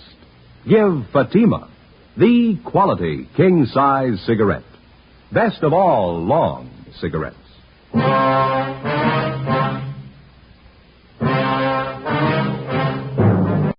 Before going on stakeout at the auto court where George Hoffman was registered, Ben put in a call to the office. The owner of the court, Mrs. Cox, gave us a pass key to cottage number 23 where the suspect was staying. We advised her to say nothing to Hoffman when he returned. We went to cottage 23 and waited. An hour passed. Hoffman failed to show. Another hour went by. Still no sign of him. Well, what do you think? You got me, I don't know. 1 hour overdue. No chance it could have been tipped. Well, I don't see how. Mrs. Cox is the only one who knows we're here. There's no reason for her to warn him. I don't know. His things are all here. His clothes. Well, we've had longer waits than this. Relax, huh? Yeah. Now, wait a minute. Can you see who it is? Man, coming from next door. Joe? Okay, I'll cover you. Open it. Oh, your new telephone directory? Oh, yeah, thanks. Anything wrong? No, there's nothing wrong, thanks. New phone book. Yeah. We waited another hour. George Hoffman still had failed to appear. At 4 that afternoon, we checked with the office. No word. At 5:30, we were still waiting. I was just thinking, Joe. Yeah? That fellow Townsend in the train shop. That sure must be a dandy hobby, electric train. Yeah, it runs in the money, though, doesn't it? Well, I think I'll talk to the wife about it. Their education, you know. My boy sure get a kick out of having his own train. He's pretty young, isn't he? 3 years old. Well, I could show him how to work it, put things together for him. I'll get it. All right. Yeah? Oh, yeah, Ladner. Oh, when? Okay, then. What's doing? Skipper just got a call from Pasadena. Yeah? They picked up Hoffman 10 minutes ago.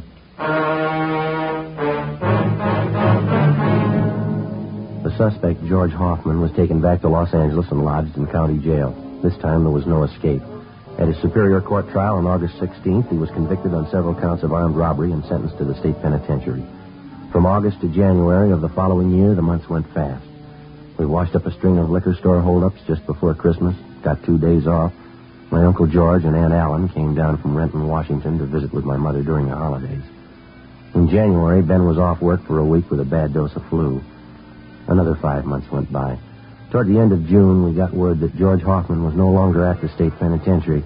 After serving 11 months, the former holdup man had been paroled into the Army with a provision that he serve overseas. Another 3 weeks passed. July 12th, Tuesday, Ben and I had lunch at Coken's Cafe and checked back in at the office. I wish Coken would change his menus a little oftener. Fried beans and pastrami sandwiches seem to have the same thing every time. Well, you sure dug into them. I got the idea that you like them. Oh, like them all right. I just eat too much, that's all. 3 sandwiches, 2 plates of beans. No wonder I never eat dinner. Yeah? Joe? Yeah. You two back from lunch? I want to grab a sandwich. Yeah, go ahead, Slash. We can cover. Okay, thanks. Sure, there's somebody waiting in the next room for you. Wants to see you. Okay, see you later. Right. Want to see who it is, Joe? I'll check the book. Yeah, all right, fine. Yes, sir. My name's Friday. You want to see me? Yeah, that's right, Sergeant. Remember me? George Hoffman? Oh, yeah, Hoffman. The Army uniform there. I didn't recognize you. Yeah, I thought it might fool you. I guess you heard about me. Good break, huh? I'm glad you feel that way. How you doing with the Army, huh? Pretty good. I like it. That's fine. Just thought I'd drop up and see you fellas. You still with that partner you had? What's his name? Rodriguez? Romero. Yeah, we still work together. Yeah, Romero. I knew it was some kind of name like that. Yeah, well, come on in, Hoffman. Oh, thanks. Hey, Ben? George Hoffman here. He stopped in to see us. Oh, yeah. Hi. Been a long time, Hoffman. How are you? Pretty good, Sergeant. Thanks. Just thought I'd stop by, Sure there's no hard feelings? Oh, sure thing. You got any idea when you're going overseas? The boys in my outfit figured day after tomorrow. That's kind of one reason why I dropped in to see you. Well, how's that? Well, I know it's pretty nervy, but I got lots of that. You see, a bunch of us are on leave till tomorrow noon. Figured we'd go out tonight, and I'm a little short. You know how the Army pays. Okay, well, how about a couple of bucks, George? Will that do you any good? Yeah. Sure as swell you, Sergeant. Believe me, I'll see you get it back. Well, here's a couple more, Hoffman. Might help out. Well, it's no use telling you how much I appreciate it. I give you my word I won't forget it. I'm going to pay this money back to you. Oh, forget it, George. We're glad to help you out. Well, thanks again for the touch, huh? Sure nice of you. Okay. Now, drop a card if you get a chance. Like to hear how you're doing over there. Sure thing. See you later, huh? Right. Good luck to you, boy. Well, looks like a turn for the better anyway, huh? Mm-hmm. But it was my last $2, doggone it. It never failed. Well, we had to give him something. Yeah, but what do I do for lunch money tomorrow?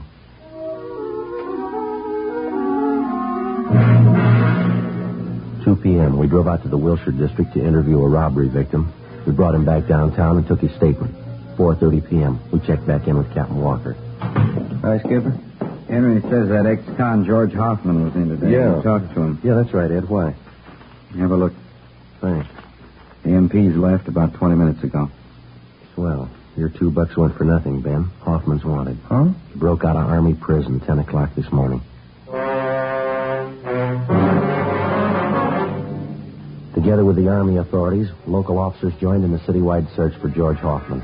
At 10 o'clock that night, a food market on Santa Fe and Rialto was robbed and the proprietor beaten. From our mug shots, the victim identified Hoffman as the hold-up man. Shortly after midnight, a drugstore on Crenshaw was held up.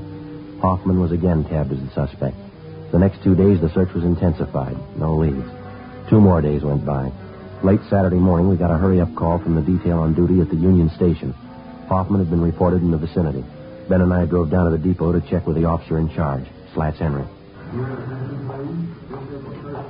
Spot him, Joe? No, let's have a look back by the ticket counters, huh? Yeah, there he is, over by the phone booth. Come on. Hi, Slats. Hi. Looks pretty good. What's the story? Well, the newsboys up the street gave us a tip.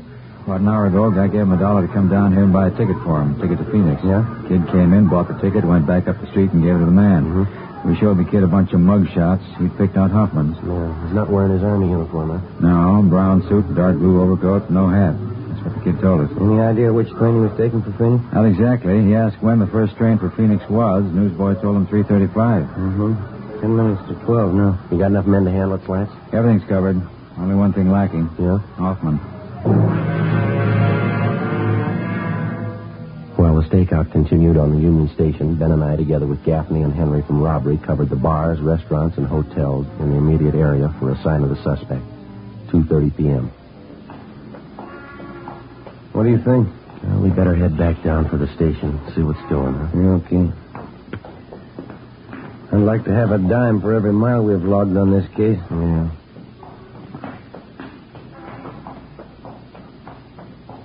Joe, have a look.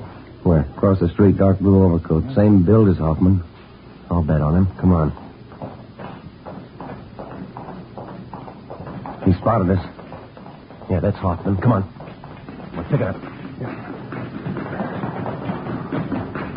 I lost him, Joe. Where'd he go? Turn down First Street. Come on, hurry. Yeah. Across the street, Ben. Yeah. Watch the traffic. Where'd he go? I see him. That antique store on the corner. He ran in there. Come on. Yeah. There he is. All right, Hoffman. Out of the way, mister! All right, hold it right there, Hoffman. I'm coming out! Move! What's it, Joe? I said I'm coming out, you hear me? You're going the hard way, George. Come on, drop it, drop it!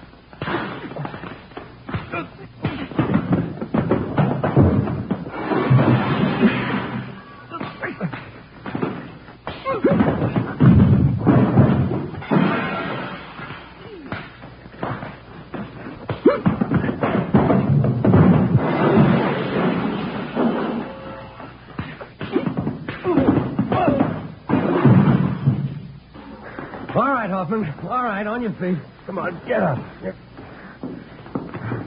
Now get your hands behind you. Sure. What good's it going to do you? All right, mister, let's go. What good's it going to do? I already proved it. I can break jail any time. I proved it twice. You're going right back in again. What's that prove?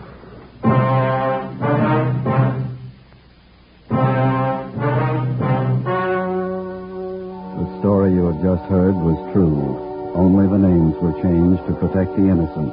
On October 8th, trial was held in Superior Court, Department 89, City and County of Los Angeles, State of California. In a moment, the results of that trial. Now, here is our star, Jack Webb. Thank you. To get year-round thanks for the gift you give this Christmas, give Fatimas to every long cigarette smoker on your list. Their first pack of extra mild Fatimas will have them convinced, like I am, that in Fatima the difference is quality. And Christmas Fatimas come in a distinctive royal blue slip-over jacket that makes a perfect gift just as is. Remember, Fatimas now cost the same as other long cigarettes, but in Fatima the difference is quality. Give Fatimas, the quality king-size cigarettes, to every long cigarette smoker.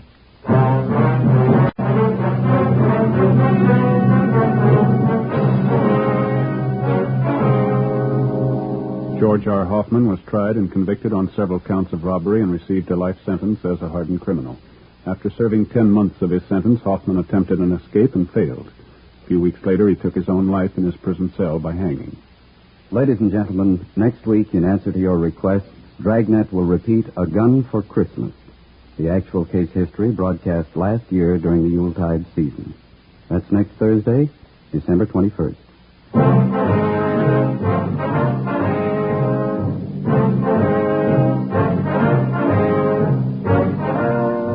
You have just heard Dragnet, a series of authentic cases from official files.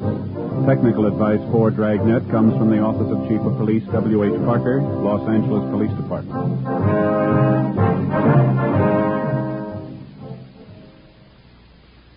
This is Bob Hope. Can we steal a second?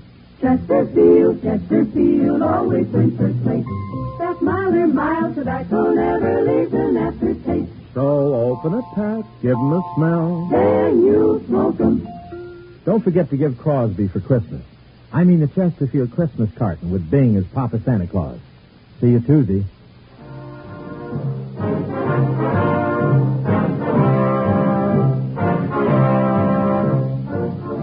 Fatima Cigarettes, the best of all long cigarettes, has brought you Dragnet, portions transcribed from Los Angeles.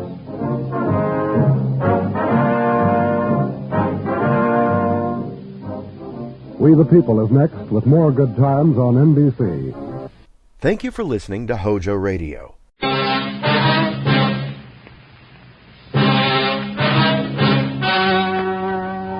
The story you're about to hear is true.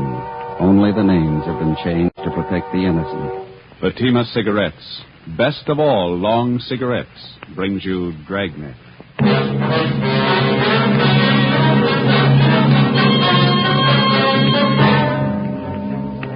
You're a detective sergeant. You're assigned to homicide detail. A small boy is reported missing from his home. His age, 9 years. Foul play is suspected. Your job, find him. You'll be amazed when you compare Fatima with other long cigarettes. You'll find they now cost the same. But in Fatima, the difference is quality. You see, Fatima is the quality king-size cigarette because it contains the finest Turkish and domestic tobaccos superbly blended. And Fatima is extra mild with a much different, much better flavor and aroma than any other long cigarette. So try comparing Fatima yourself. Fatimas now cost the same as other long cigarettes, but your first puff will tell you... Ah, that's different. Yes, in Fatima, the difference is quality. Ask your dealer for Fatima, the quality king-size cigarette. Best of all long cigarettes. Start enjoying Fatima tomorrow.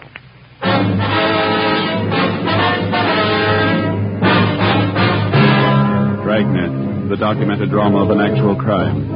For the next 30 minutes, in cooperation with the Los Angeles Police Department, You will travel step by step on the side of the law through an actual case transcribed from official police files. From beginning to end, from crime to punishment, Dragnet is the story of your police force in action. It was Thursday, December 22nd. It was cold in Los Angeles. We were working a night watch out of homicide. My partner's Ben Romero. The boss is Thad Brown, chief of detectives. My name's Friday. I was on the way into work, and it was 3:55 p.m. when I got to room 42. Homicide. Hi, Joe. Ben? Well, here's the file on the Webster case. And all the follow-ups been made? Yeah. I'll get it. Homicide, Friday. This Levinson, Unit 113J. Got something for you. Yeah, Harry, what's doing? Doherty and I are out here on Collis Avenue, 4656, trying to track down a 9-year-old boy. Yeah, what's the story? The kid's missing, suspicion of foul play. How long's he been gone? About 2 hours. Looks like a job for homicide. How do you figure?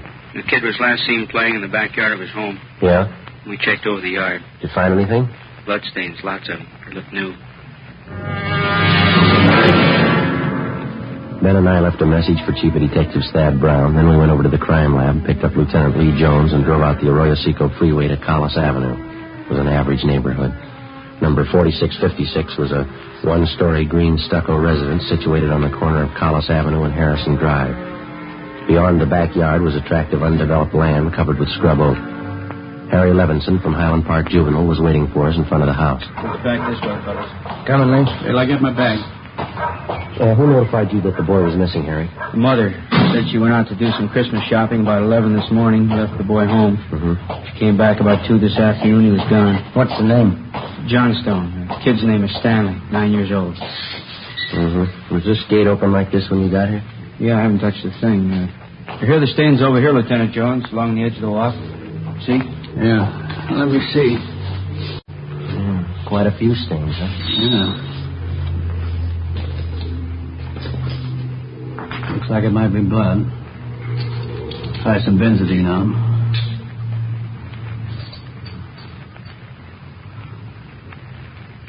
There we are. See what happened? Where's the kid's mother now, Harry? Yeah, in the house. Doherty's talking to her. Did you talk to any of the neighbors? People next door, the ones on this side. They couldn't tell us anything. There it is, fellas. Yeah, Lee. These spots I covered with benzidine, they're turning blue. Bloodstains, all right. Can't say definitely whether it's human or animal blood. Mm-hmm. Did you have to go back to the lab to run it through? Yeah, biological precipitant test. Hand me one of those glass files from my bag, will you? Yeah, sure. Okay, here you go. Thanks. Scrape some flakes off for a test. There we are. How soon can you tap the blood for us, Lee? Precipitant test won't run more than 20 minutes. It'll take 3 or 4 hours to run a blood grouping, though. That's it. Anything else you want to check? Levinson? Anything else? Right here in my handkerchief. Empty shell. That marker over there by the rose bush? That's where I found it. From a 22, huh? Yeah, might tie in, might not. Mark it and dump it in this envelope, will you? Mm-hmm. There you go. Yeah. Did you get out a missing broadcast on the boy here? Doherty did about a half an hour ago. Here's a description here. Thank you. Your mother know about the blood stain? No, we didn't tell her. She's worried enough already. And she has no idea what might have happened to her boy, huh? No more than we do. She checked all her friends and relatives. We're covering the neighborhood. No trace so far. Not much to go on. Bloodstains. Empty cartridge. Yeah, it could mean 100 things. Any ideas, Friday? Just one, and I don't like it.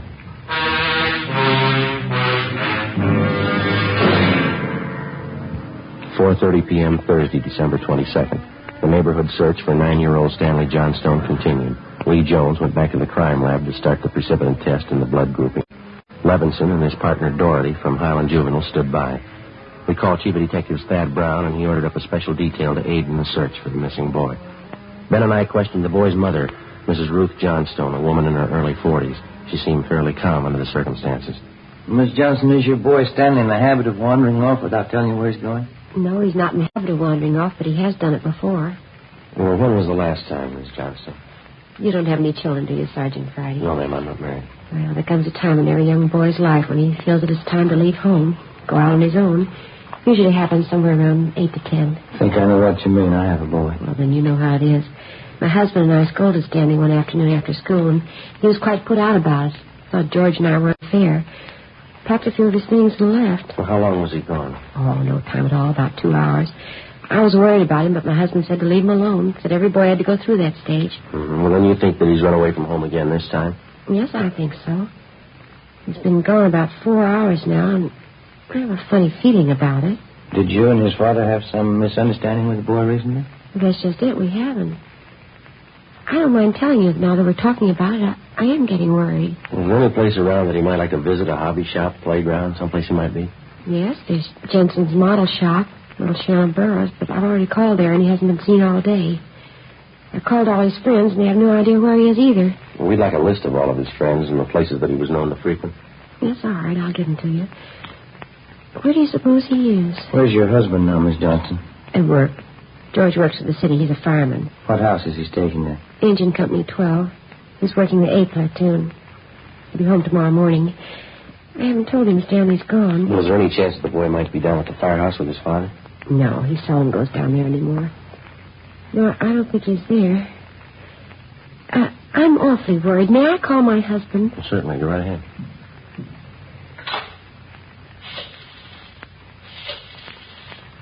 I know George will be worried. Engine Company 12, please.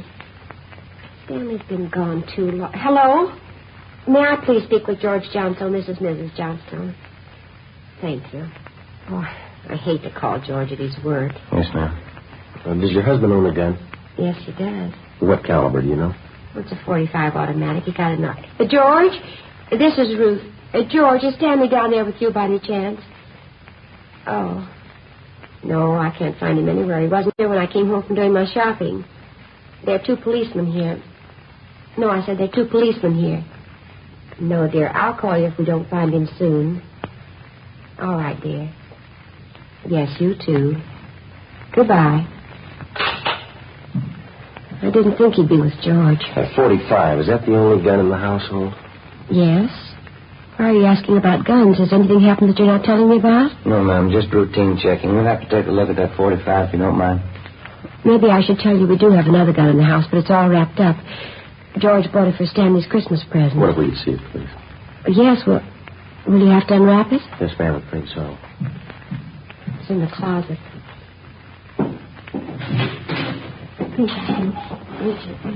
He had to hide it. Let me see. Well, there's a paper it was wrapped in, and Stanley must have found it.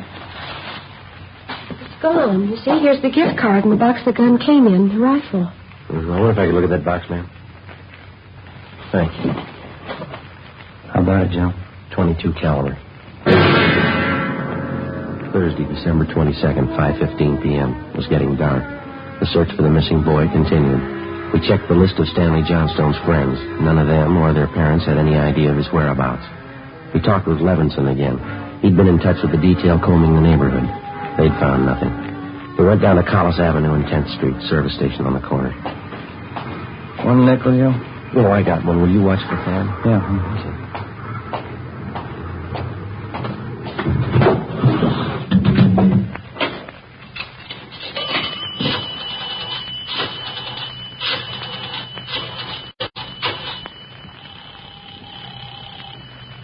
City Hall? 2667, please. 2667? Crime Lab, Jones. Hi, Lee. Joe Friday. Yeah, Joe. Any sign of the Johnson kid? No, not yet. How are you coming? Finished the precipitant test. It's human blood. Yeah? Working on the blood group now. Do you know what type the Johnson boy has? Well, I didn't want to upset his mother.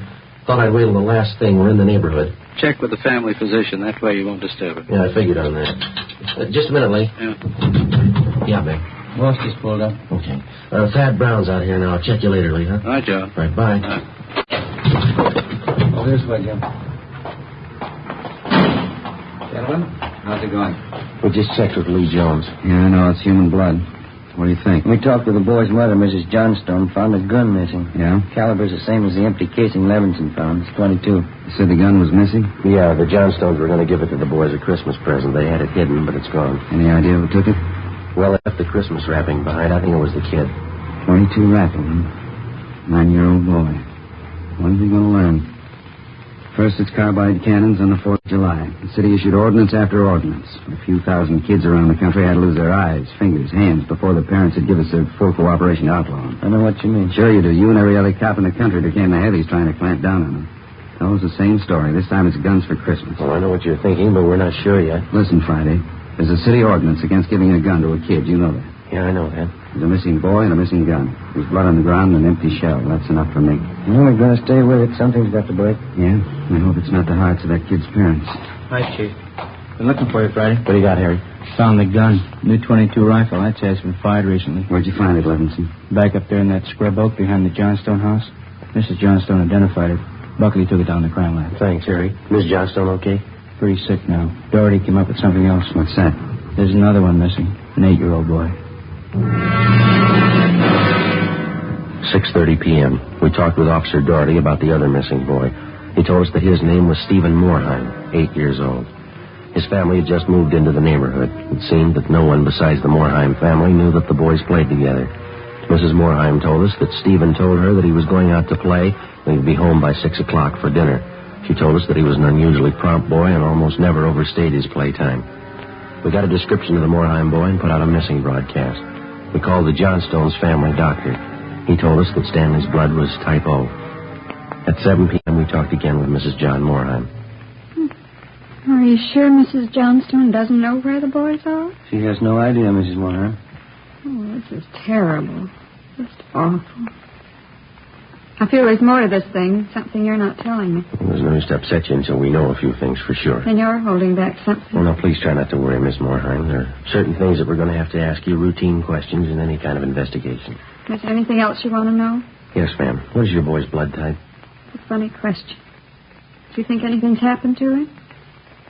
Have you found him and you're not telling me? No, ma'am, we haven't found him, and we don't think anything's happened to him. His blood type? Yes, ma'am. Well, I think I have it written down in Stevie's baby book. Yes, here it is. It's type O. Thank you. I wonder if I might use your phone? Yes, of course, it's in the hall. I'll be right back, then. Okay.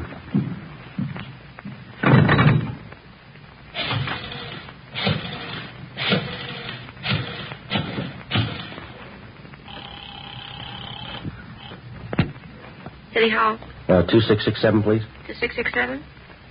Crime lab, thank you. Hello, Ray. This is Joe Friday. Is Lee there? Just a minute, Joe. Take two, Lee. Jones speaking. Checking back, Lee. Did you get the blood types on the two missing boys? Yeah, both type O. So are the stains, Joe. Type O.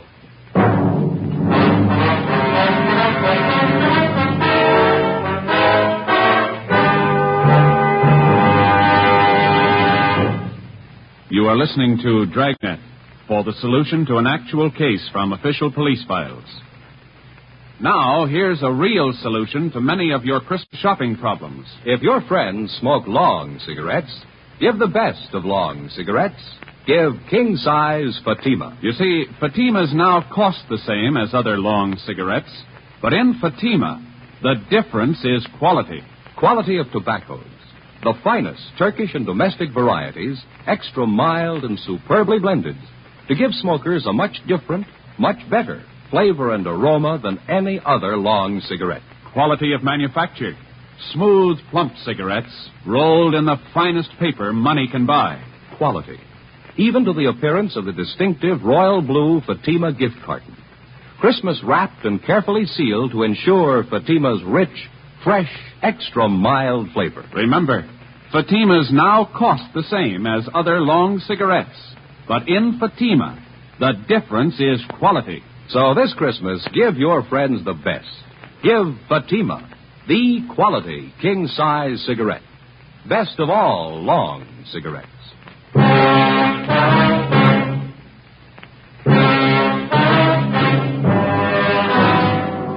8 p.m., Thursday, December 22nd. Still no sign of either of the missing boys.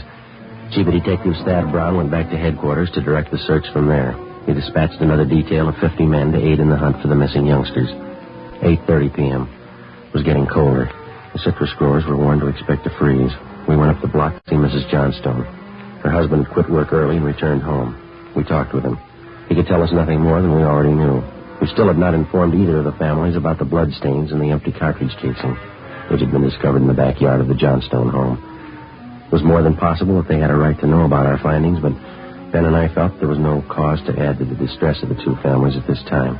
If the two missing boys were found alive and well, then the bloodstains in the cartridge would be of no concern to the relieved parents. At 8:40 p.m., Ben and I left the Johnstone house and went to the home of Mr. and Mrs. John Moorheim. Miss Moorheim, you said your husband worked at a market? Yes, he telephoned about 15 minutes ago, said he was closing up right away. He'll be here any minute. If it were Stevie would call, come home. It's so cold out tonight. All he had on was a thin cotton jacket. We'll try not to worry. We're doing everything we can. He'll be all right. Stevie's father's such a sensitive man. He and the boy are so close. I know he's terribly upset. Now, you're sure there's no place that you might have forgotten, someplace where the boy might be? No place. No. If anything's happened to the boy, it'll just kill John. No. You sit still. I'll get it, Miss Moorheim. Joe? Yeah, Harry. The Johnstone kid, he's been found.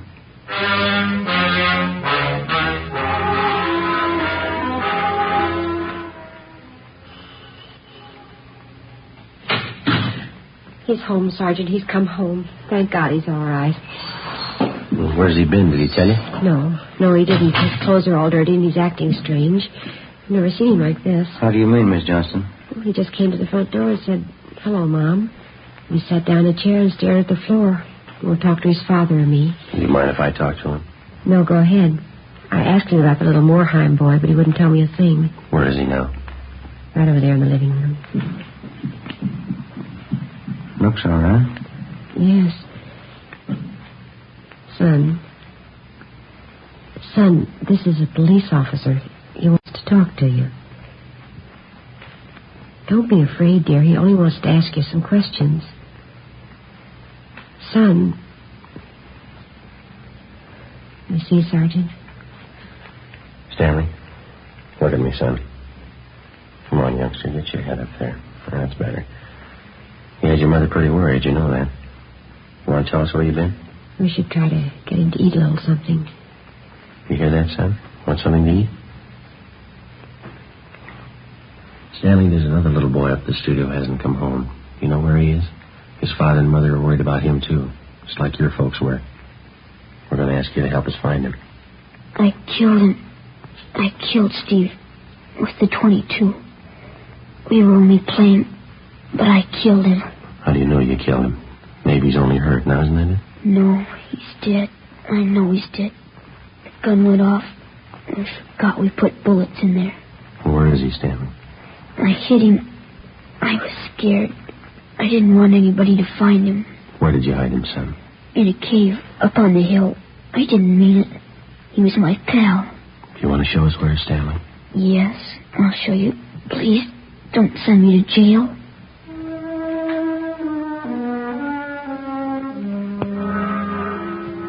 .15 p.m., Thursday, December 22nd. 9-year-old Stanley Johnstone led the way up the hill behind the backyard of his home. He showed us the wagon he moved the body in. His father came along with us. About 50 feet from the crest of the hill, the boy pointed to a thicket of scrub oak.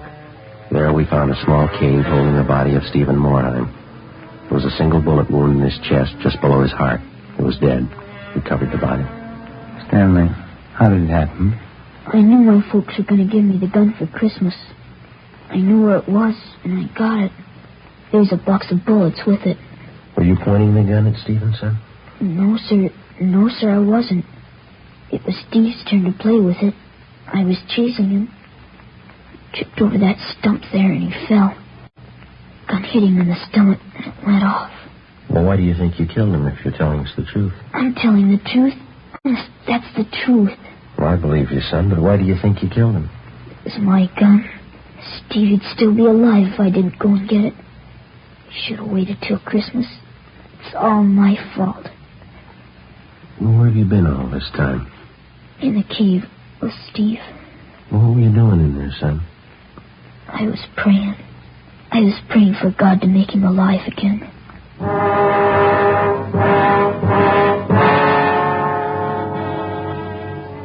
After a thorough investigation, Ben and I were convinced that the shooting of Stephen Moorheim was accidental. Lieutenant Lee Jones' findings substantiated the Johnstone boy's story even to the smallest detail. We put in a call to the coroner's office and acquainted him with the facts. He designated a local mortuary to handle the body pending autopsy and granted us permission to remove the body to the Morheim home. Mrs. Morheim collapsed. The family doctor was called. Ben and I sat in the living room to wait for John Morheim, the dead boy's father. Edith? Edith? Mr. Morheim? Yeah, you the police? Yes. Well, where's Edith? Where's my wife? Has my boy come home? Have you found him? Yes, sir. Well, where is he? Steve? Stevie? Where's Steve? He's hurt, isn't he? Yes, sir, yes. Well, where is he? I want to see him. He's hurt bad, Mr. Morheim. Where is he? I want to see him. How bad? Pretty bad. He's dead. All right, if I go in. Yes, sir, if you want to. Will you go with me? Sure. Don't make it any harder on yourself, Mr. Morheim. I want to see my boy.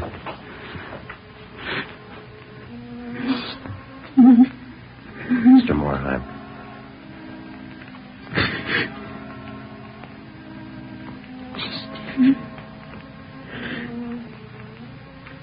Listen to me, son. We got you a lot of nice things for Christmas. Everything you wanted. I got you the 3 new cars for the train. That one with a searchlight on it really works, son. I got you that new switch you wanted. A lot more track. Oh, now you can have a big layout. And you know that new baseball mitt we saw? I got it for you. The cowboy outfit you wanted. Mr. Morheim. Come on, you. What happened? It was an accident. He was playing with a Johnstone boy up the street. Playing with a gun. It went off. What was the other boy's name? Stanley Johnstone. It was an accident. Mr. Morheim, where are you going? I want to see that boy. We had no idea what the dead boy's father had in mind. We didn't feel that we should try to restrain him. We went along with him up the street to the Johnstone home.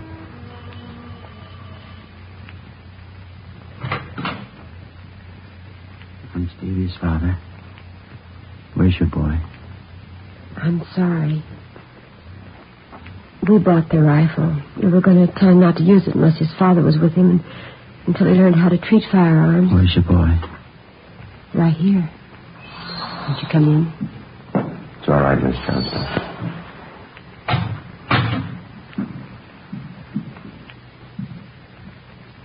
You the boy that was with Stevie? Yes, sir. What's your name? Stanley. I know it wasn't your fault, Stanley. Wonder if you'd do something for me. Yes, sir. I've got a lot of nice presents for Stevie. I know he'd want you to have them. I want to give them to you Christmas Eve. Mom? I think that'd be a fine idea, son. Come on, Ben.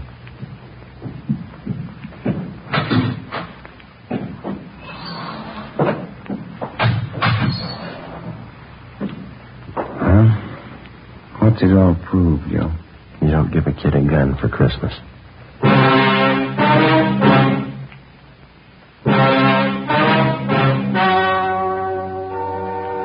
The story you have just heard was true.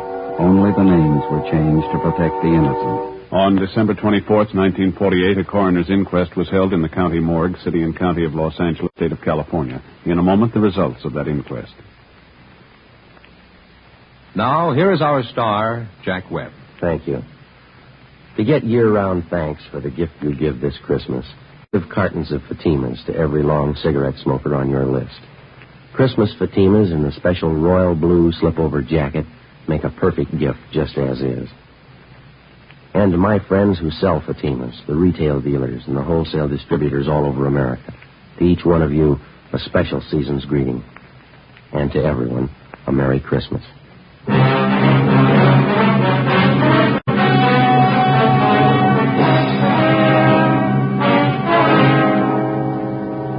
At the coroner's inquest, it was officially recorded that Stephen Morheim's death was the result of an accident. Stanley Johnstone was absolved of any legal responsibility for his friend's death.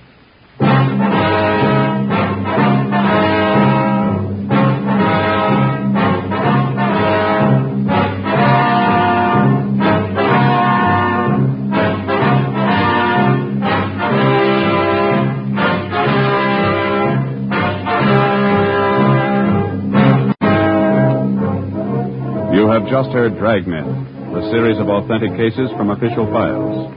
Technical advice for Dragnet comes from the Office of Chief of Police W.H. Parker, Los Angeles Police Department.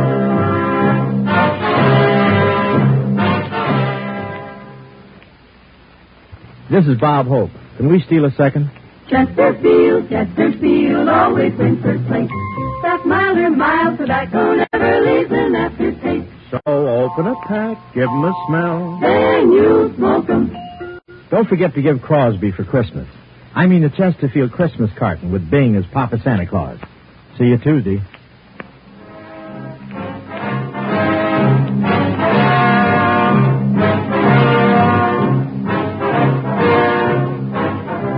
Fatima Cigarettes, best of all long cigarettes, has brought you Dragnet, portions transcribed from Los Angeles.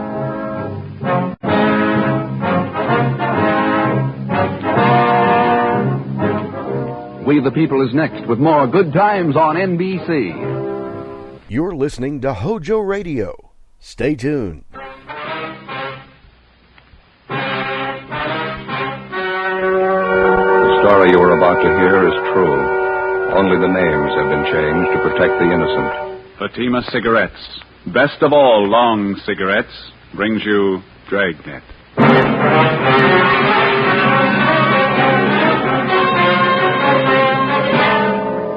You're a detective sergeant. You're assigned to homicide detail. A potential killer is on the loose in your city. He's robbed 6 people. For no reason at all, he beats his victims senseless. He moves fast. He's well armed. Your job, stop him. You'll be amazed when you compare Fatima with other long cigarettes. You'll find they now cost the same. But in Fatima, the difference is quality. You see, Fatima is the quality king-size cigarette because it contains the finest Turkish and domestic tobaccos superbly blended. And Fatima is extra mild with a much different, much better flavor and aroma than any other long cigarette. So compare Fatima yourself. Fatimas now cost the same as other long cigarettes, but your first puff will tell you... Ah, that's different. Yes, in Fatima, the difference is quality. Ask your dealer for Fatima, the quality king-size cigarette. Best of all long cigarettes. Start enjoying Fatima for a new year of greater smoking enjoyment.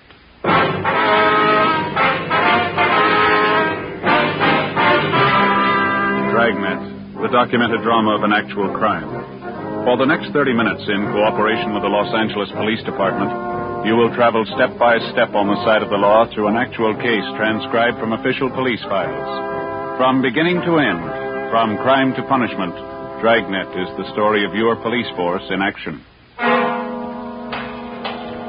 It was Thursday, March 8th. It was windy in Los Angeles. We were working the night watch out of homicide. My partner's Ben Romero. The boss is Thad Brown, chief of detectives. My name's Friday. I was on the way back from the record bureau. It was 11:45 p.m. when I got to room 42. Homicide. Joe? Hi, Bill. Romero called about 5 minutes ago. He's on his way in from Georgia Street. Oh, thank you. The captain still around? He's gone for the night. You can catch him at home if you want him. Trouble? The rattlesnake bandit. Got 2 more couples tonight. Right. Bad? About the same as the last 3 jobs he pulled. Pretty vicious. Gave the victims a bad going over. Who are they? The young salesman, his girlfriend. They were parked up in the Silver Lake area. Bandit robbed him. When he didn't find enough money in the young fellow's wallet, he pistol whipped him, messed him up quite a bit.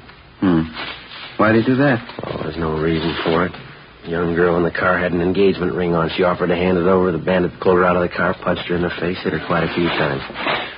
Guy just seems to be looking for blood, that's all. No leads on him, huh? No, not so far. It looks like I'm out. Have you got any aspirin, Bill? Yeah, I got a fresh bottle this afternoon. Lousy headache. I've had it all night. How about the thief's M.O.? The same, huh? Well, it has been so far. He works the outlying districts, parking areas. Doesn't seem to be any reason at all for these sluggings. The victims all agree on that. No provocation at all. The guy just seems to get a kick out of punching in somebody's face. 2 pills in it? Oh, yeah, that's fine, thank you. Boys in robbery turn up anything? No, neither have we. Bandit operates in hot cars. He's got a few good prints to work with. No make, though. Guy works alone, huh? Well, he did for the first 2 jobs. Last few times he had a bright-looking blonde with him. Good-looking, you know, nice figure. The victims say that she stands by and just seems to egg him on. I don't know. Seems to get a big thrill out of it, I guess. Hi, Bill. Joe? Hi. How'd you do, man? Doctor didn't think it'd be a good idea to bother him too much tonight. We can talk to him tomorrow. Well, how about the hold-up man's description? Did you get that? Yeah, from the girl. Matches what the other victims gave us. She didn't see the getaway car, though. Didn't have a chance. Well, how about the young fellow? Is he still unconscious? Yeah, they're going to move him to the county hospital. You should have seen his face. Yeah? Terrible. It's a mess. This bandit's girlfriend, the blonde, nothing at all on her? Victim says she's got a nice figure and good looking. Quite a few like that in Los Angeles. What are they getting out of these stick-ups anyway? Can't be too much, huh? Oh, that's just it. None of the heists have netted them more than $50. Hardly worth the trouble. Hot shot. I get it. What is it? Wait a minute. Rattlesnake bandit. He got another couple. Where? South end of Echo Park. Yeah? He shot both of them. Together with Cummings and McCready from Homicide, Ben and I drove to the scene of the holdup and shooting in the Echo Park area. The victims were identified as Ralph Younger, 34, a high school English teacher. He'd been beaten severely about the face and neck and shot once through the right shoulder. His companion was Thelma Donovan, 26, a grade school teacher. She'd been shot through the temple just above the eyes. She was still alive, but in a critical condition. We questioned Ralph Younger briefly before he was removed by ambulance to the Georgia Street Receiving Hospital. His description of the hold-up man tallied exactly with that of the rattlesnake bandit. He also gave us the description and license number of the getaway car. We got out a broadcast and an APB. A routine check of the area failed to turn up any leads. 11 a.m. the next morning, Ralph Younger told us the story from his hospital bed. I was teaching Thelma how to drive, Sergeant. We were going along that side street when the sedan pulled up, forced us over to the curb. And your friend, Miss Donovan, was sitting in the driver's seat then? That's right. I got out on my side and started over to ask this fellow what he was doing, prodding us like that.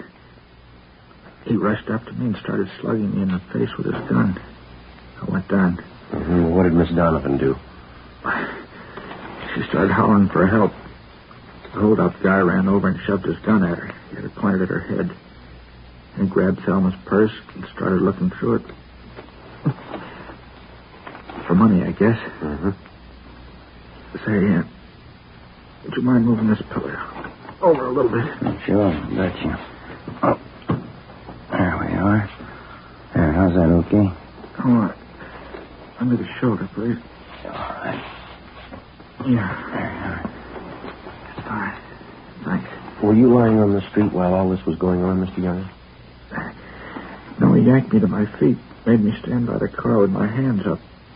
Thelma was crying. The hold-up man looked through her purse, and then he said, "Who are you trying to kid, lady? You got more money than this." Thelma told him the truth. It was all she had, $3. Well, what happened then? He shoved the barrel of the gun against her head, right here by the temple. Then I heard the gun go off. Thelma fell over in the seat. Wasn't any reason for it. No reason at all. Just shot her. Well, what did you do then? Do you remember? I jumped for the man. I wanted to kill him right there. He turned and fired the gun at me. Hit me right here, below the shoulder. Mm-hmm. Then he ran out and got in his car and drove off. There was a blonde girl with him. I got a good look at her.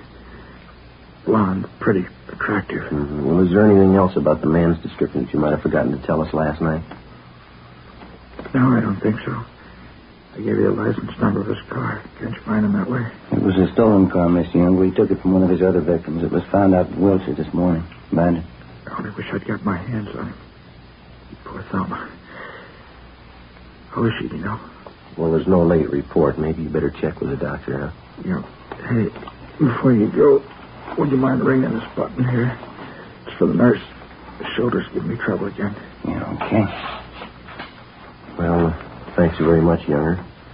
Sure hope that shoulder of yours gets better. I hope so. Goodbye. We'll be checking with you later on. Yeah, okay. Come on, then.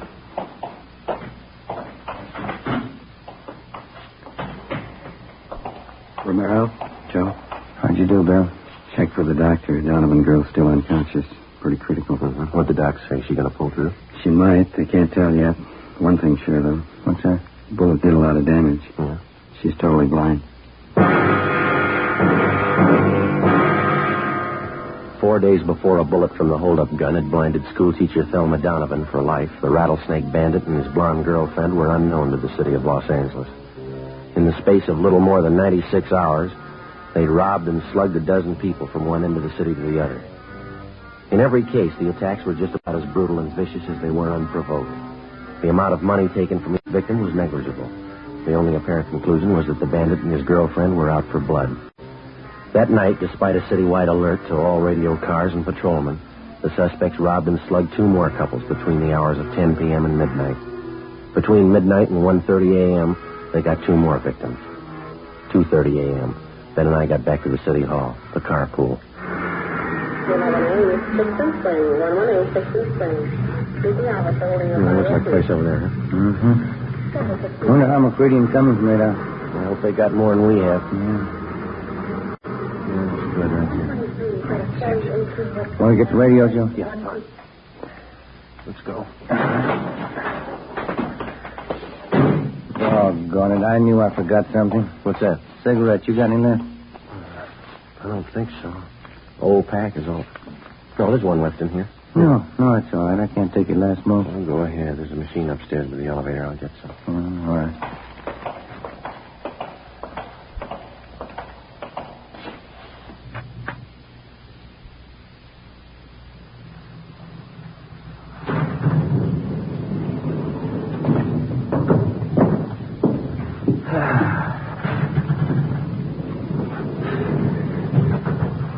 I sure better get these shoes half so I'll be walking around with my stocking feet pretty soon. You just got them a couple of weeks ago, didn't you? Yeah, that's right. Tops are as good as new. Sold for darn things went just like that. No wonder they had them on sale. Yeah.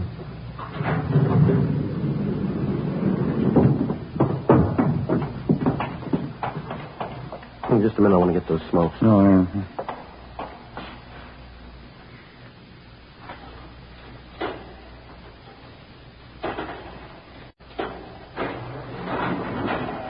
Skipper said he was going to stay around? Until about 2, yeah. He's probably gone by now.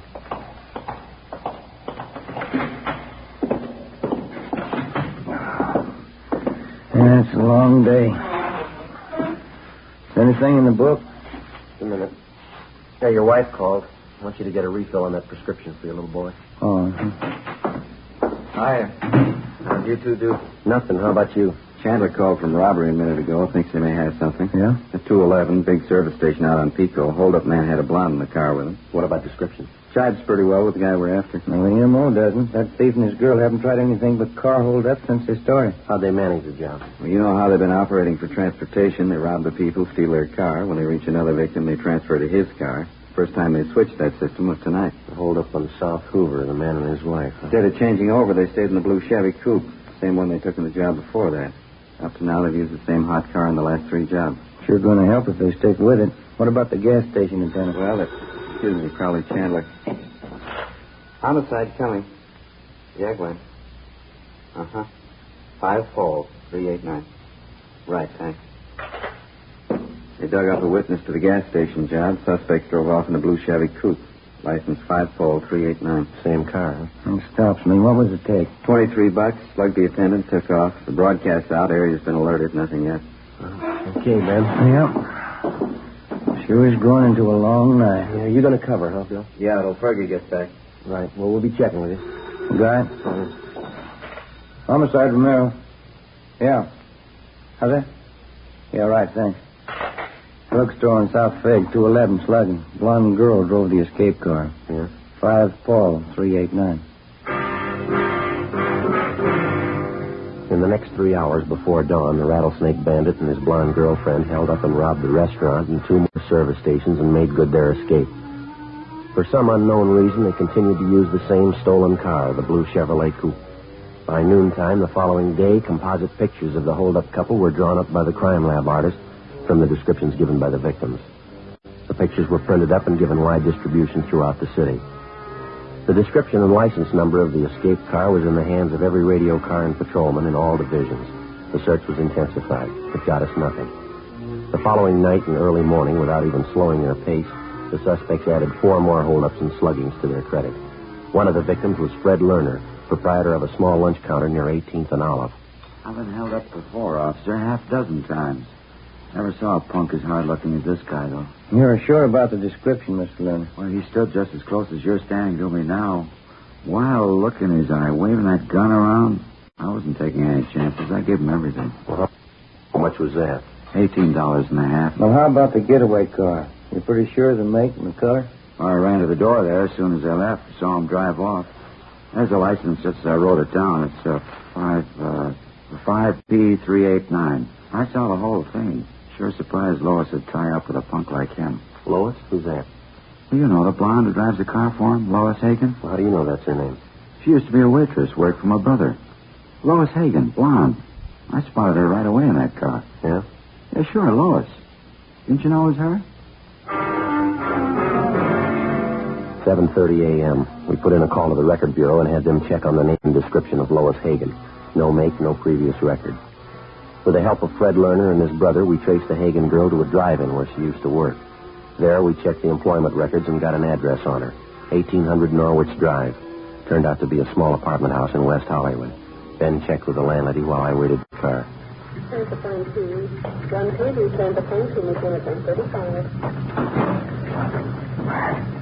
Well, that's it. What'd you get? Talked to the landlady. She's managed the apartment for 16 years. Yeah? She never heard of Lois Hagen.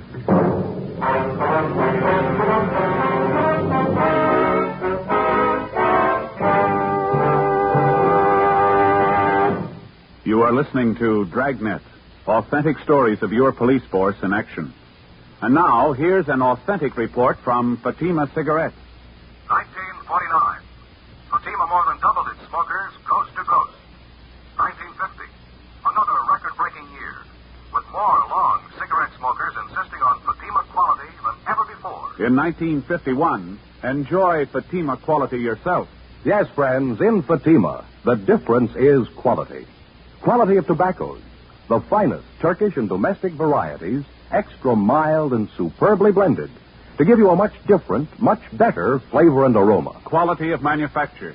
Smooth, plump cigarettes rolled in the finest paper money can buy. Quality, even to the appearance of the bright, clean, golden yellow package, carefully wrapped and sealed to bring you Fatima's rich, fresh, extra mild flavor. Compare Fatima yourself. Fatima's now cost the same as other long cigarettes, but your first puff will tell you... Ah, that's different. Yes, in Fatima, the difference is quality. Start enjoying Fatima for a new year of greater smoking enjoyment. Insist on Fatima, the quality king-size cigarette. Best of all long cigarettes.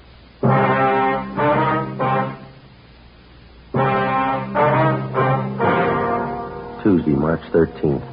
That night and the one following, the rattlesnake bandit and his blonde girlfriend, supposedly Lois Hagen, continued their campaign of holdups and sluggings. They robbed 2 liquor stores, an all-night cafe, cigar shop, and 2 more service stations. In each case, the descriptions of the suspects and their getaway car was the same. Routine investigations got nowhere. Ben and I went to work checking out the thin lead that we had on the girl known as Lois Hagen.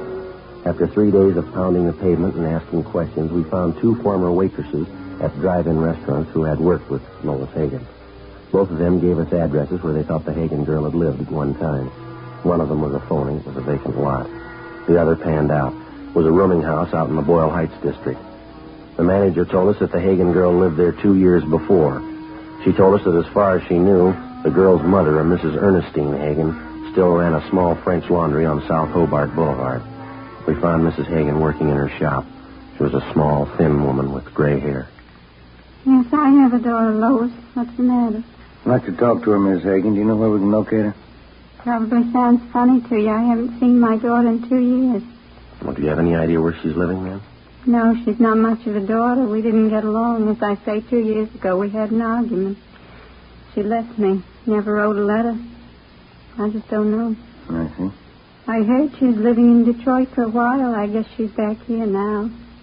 One of my lady friends, Mrs. McCormick, saw Lois shopping out in Hollywood. That was about a month ago. Mm-hmm. How old is your daughter, Miss Hagen? She'll be 20 next month. She looks older than she really is. Won't you excuse me, please? My flat iron back here. I have it heating. Certainly, ma'am. Do you have a copy of the composite picture of the girl? Yeah. Yeah, it's right here. Okay. I didn't realize it was getting so late. I have this rush order to get ready by 4 o'clock, officers. If you want, you can come back here. We can talk while I get it out. All right, ma'am. Thank you. Come on. There's a chair there, if you like. Oh, thank you. Seems I'm always so busy lately. I used to have some fine help. It's not so easy to find anymore. The iron seems awful hot. It's all right. I wonder if you'd mind looking at this picture, ma'am, this one here. All right. Mm-hmm. Looks something like Lois. You're looking for her, is that it? You done something again? Well, we're not sure, ma'am. Has she been in trouble before? I can't be more ashamed of her than I already am. Yes, she's been in trouble before. She was nothing but trouble. My only child. Her father died when she was a baby. I guess she needed a father. I couldn't do anything with her. Was your daughter ever in any serious trouble? With the police, I mean? I don't know, maybe. She was. I didn't hear about it. I tried to understand it. We never got along. I don't know. It makes me sick to think about it. Well, how about her friends, Mrs. Hagen? I mean, her recent friends. Do you happen to know any of them? No. Lois never brought them home. I knew they were tramps. I heard the way the neighbors were talking.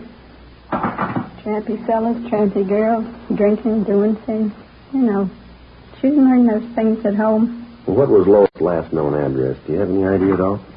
Place in Boyle Heights, a boarding house. Last I heard of Lois, never wrote a letter. That's another thing. Yes, ma'am. She could have had the best education any girl could want. I worked 12 years in the laundry here to give it to her. I sent her to the convent. Even the nuns couldn't do anything with her. She only sassed them back. She finally quit altogether. I don't know. Can you think of anybody who might know where your daughter is? Maybe one of your relatives? No, we don't have any relatives here. I have a brother in Ohio, that's all.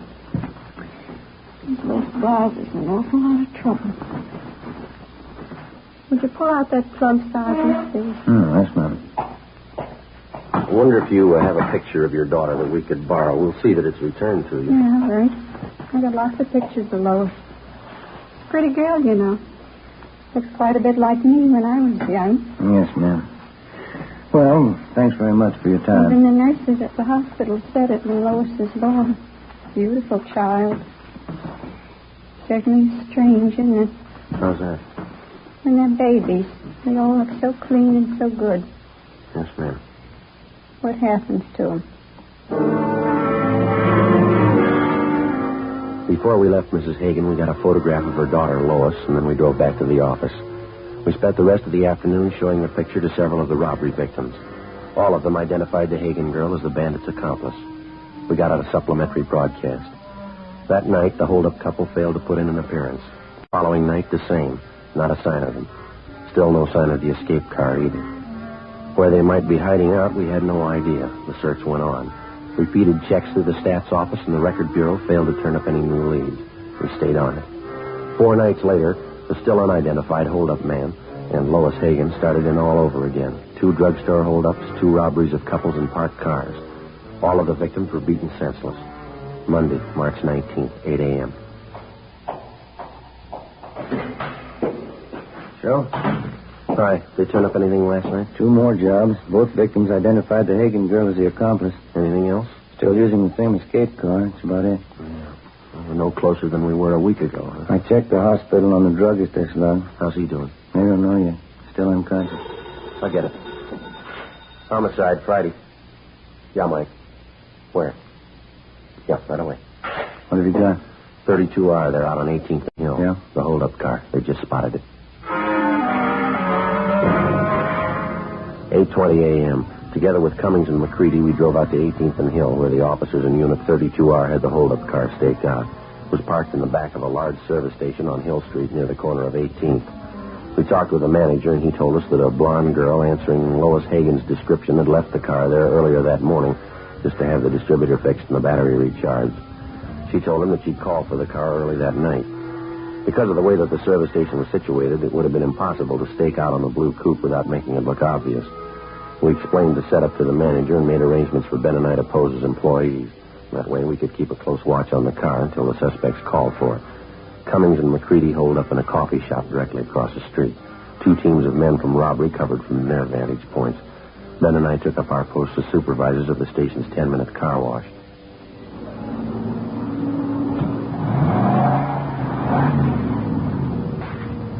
They sure do a great business here, huh? Yeah. You mentioned to the manager about keeping the area clear around that car, didn't you? Yeah, it's all set up. We're not going to have an excuse in the world if we miss those 2. Yeah, if they show up. What are we supposed to do now? Pull these tickets off the cars as they move off the wash line? Yeah, that's all. Just slip the tickets in that box over there, see? Mm-hmm. Must have run them a few dollars, huh, installing all this equipment. Seems to be paying off, doesn't it? What time you got now? A few minutes past 4. Want to smoke? No, I just put one out.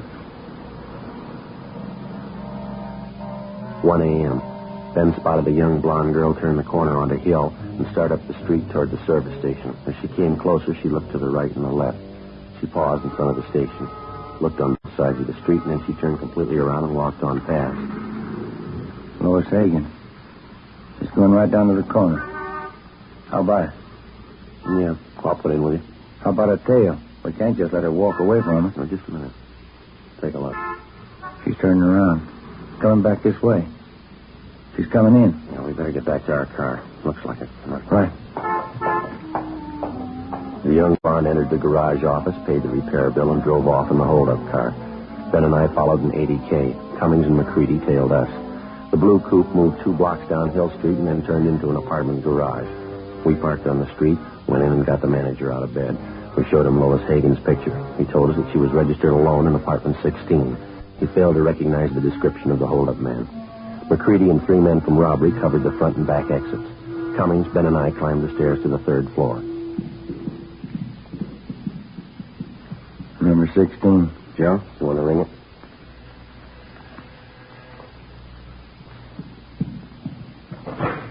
Yeah? Sorry, ma'am. Bedroom, Bill. Right, I'll take the kitchen. Wait a minute, what is this? Police officers. You Lois Hagen? You get out of here, let me in. Bedroom's empty. Nothing back here. All right, where is he? Come on, let's have it. Frank, get out! Stop, Frank, get out! Upstairs, you. Watch it, Bill. I got it. Come on, Ben. Yeah. Upstairs, Joe. Watching? Yeah, hold it. Frank, get out! Get Come out! on down, coppers. Give me room. Give it up, mister. You haven't got a chance. Give me room. I'm coming down. We got the building covered, mister. Give it up. Look out, Joe.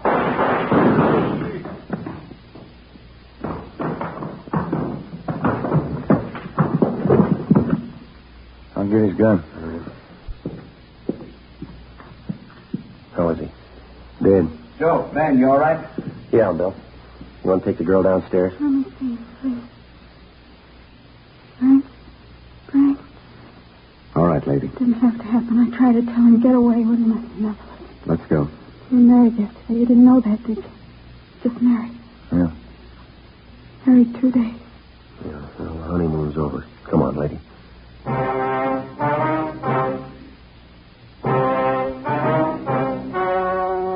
story you have just heard was true. Only the names were changed to protect the innocent.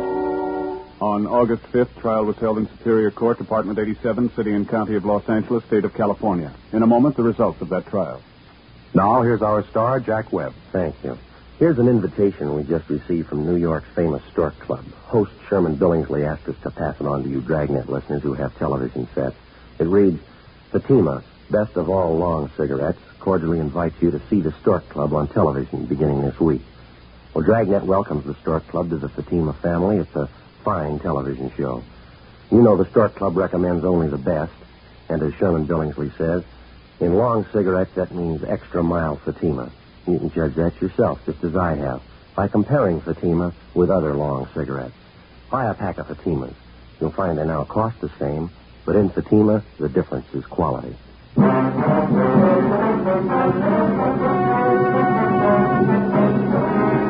The body of the dead hold-up man was identified as that of Frank Ralston Kilbride. His accomplice, Lois Hagan, was tried and convicted on 6 counts of armed robbery and assault with a deadly weapon. She received sentences as prescribed by law and is now serving her term in the state penitentiary for women.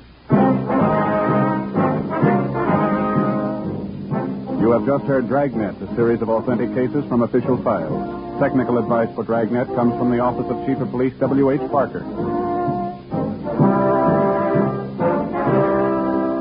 Fatima Cigarettes has brought you Dragnet, portions transcribed from Los Angeles. We the People is next on NBC. You're listening to HOJO Radio. More classic old-time radio coming your way next. The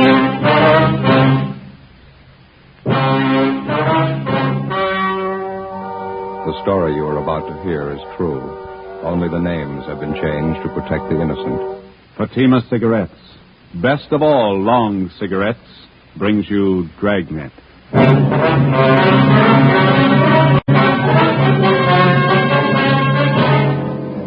You're a detective sergeant.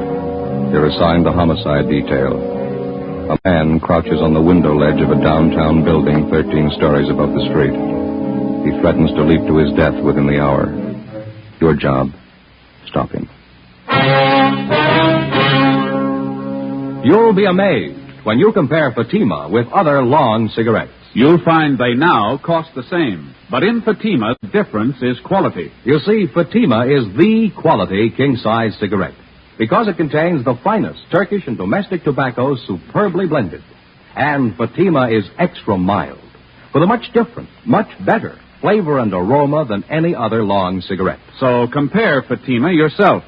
Fatimas now cost the same as other long cigarettes, but your first puff will tell you... Ah, that's different. Yes, in Fatima, the difference is quality.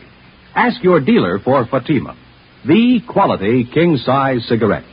Best of all long cigarettes. Start enjoying Fatima for a new year of greater smoking enjoyment.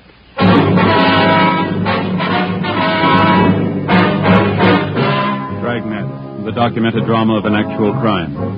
For the next 30 minutes, in cooperation with the Los Angeles Police Department, you will travel step by step on the side of the law through an actual case transcribed from official police files. From beginning to end, from crime to punishment, Dragnet is the story of your police force in action. It was Thursday, September 6th. It was warm in Los Angeles. We were working the day watch out of homicide detail. My partner's Ben Romero. The boss is Captain Steed. My name's Friday. I was on the way back from communications, and it was 1:28 p.m. when I got to room 42. Homicide.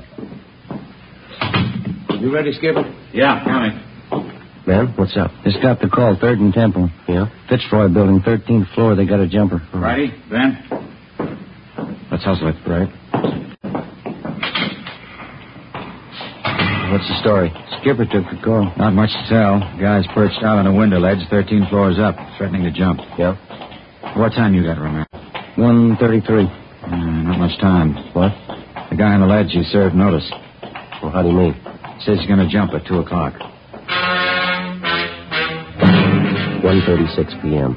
Ben pulled the car to a stop at 3rd and Temple. We double parked near the intersection and started to cross the street to the building on the northeast corner. It was a steel frame structure with a block granite facing. The stone lettering over the main entrance read, R.H. Fitzroy Building, 1927. The immediate area had been blocked off in all directions. The sidewalks directly adjacent to the building on 3rd Street and on Temple Street had also been cleared of all pedestrian traffic. Hundreds of curious onlookers jammed against police lines at the far side of the intersection. Reaching back for a full block in either direction, hundreds more had packed in behind them. 13 stories above the pavement was the center of attraction, the figure of a man standing upright on a narrow ledge, looking down at the crowd. On the street directly below him, men from the fire department's rescue squad were hurriedly stretching out nets. We entered the building, took the elevator to the 13th floor. Who was standing by up here, Skipper? Bechtel and Wiseman. I saw the crowd gathering in the street on the way back from lunch. Looked up and saw a guy on the ledge that came right up. How long has the guy been standing out there? About 15 minutes. Sure drawing a crowd. Must be a couple of thousand people down there. Yeah.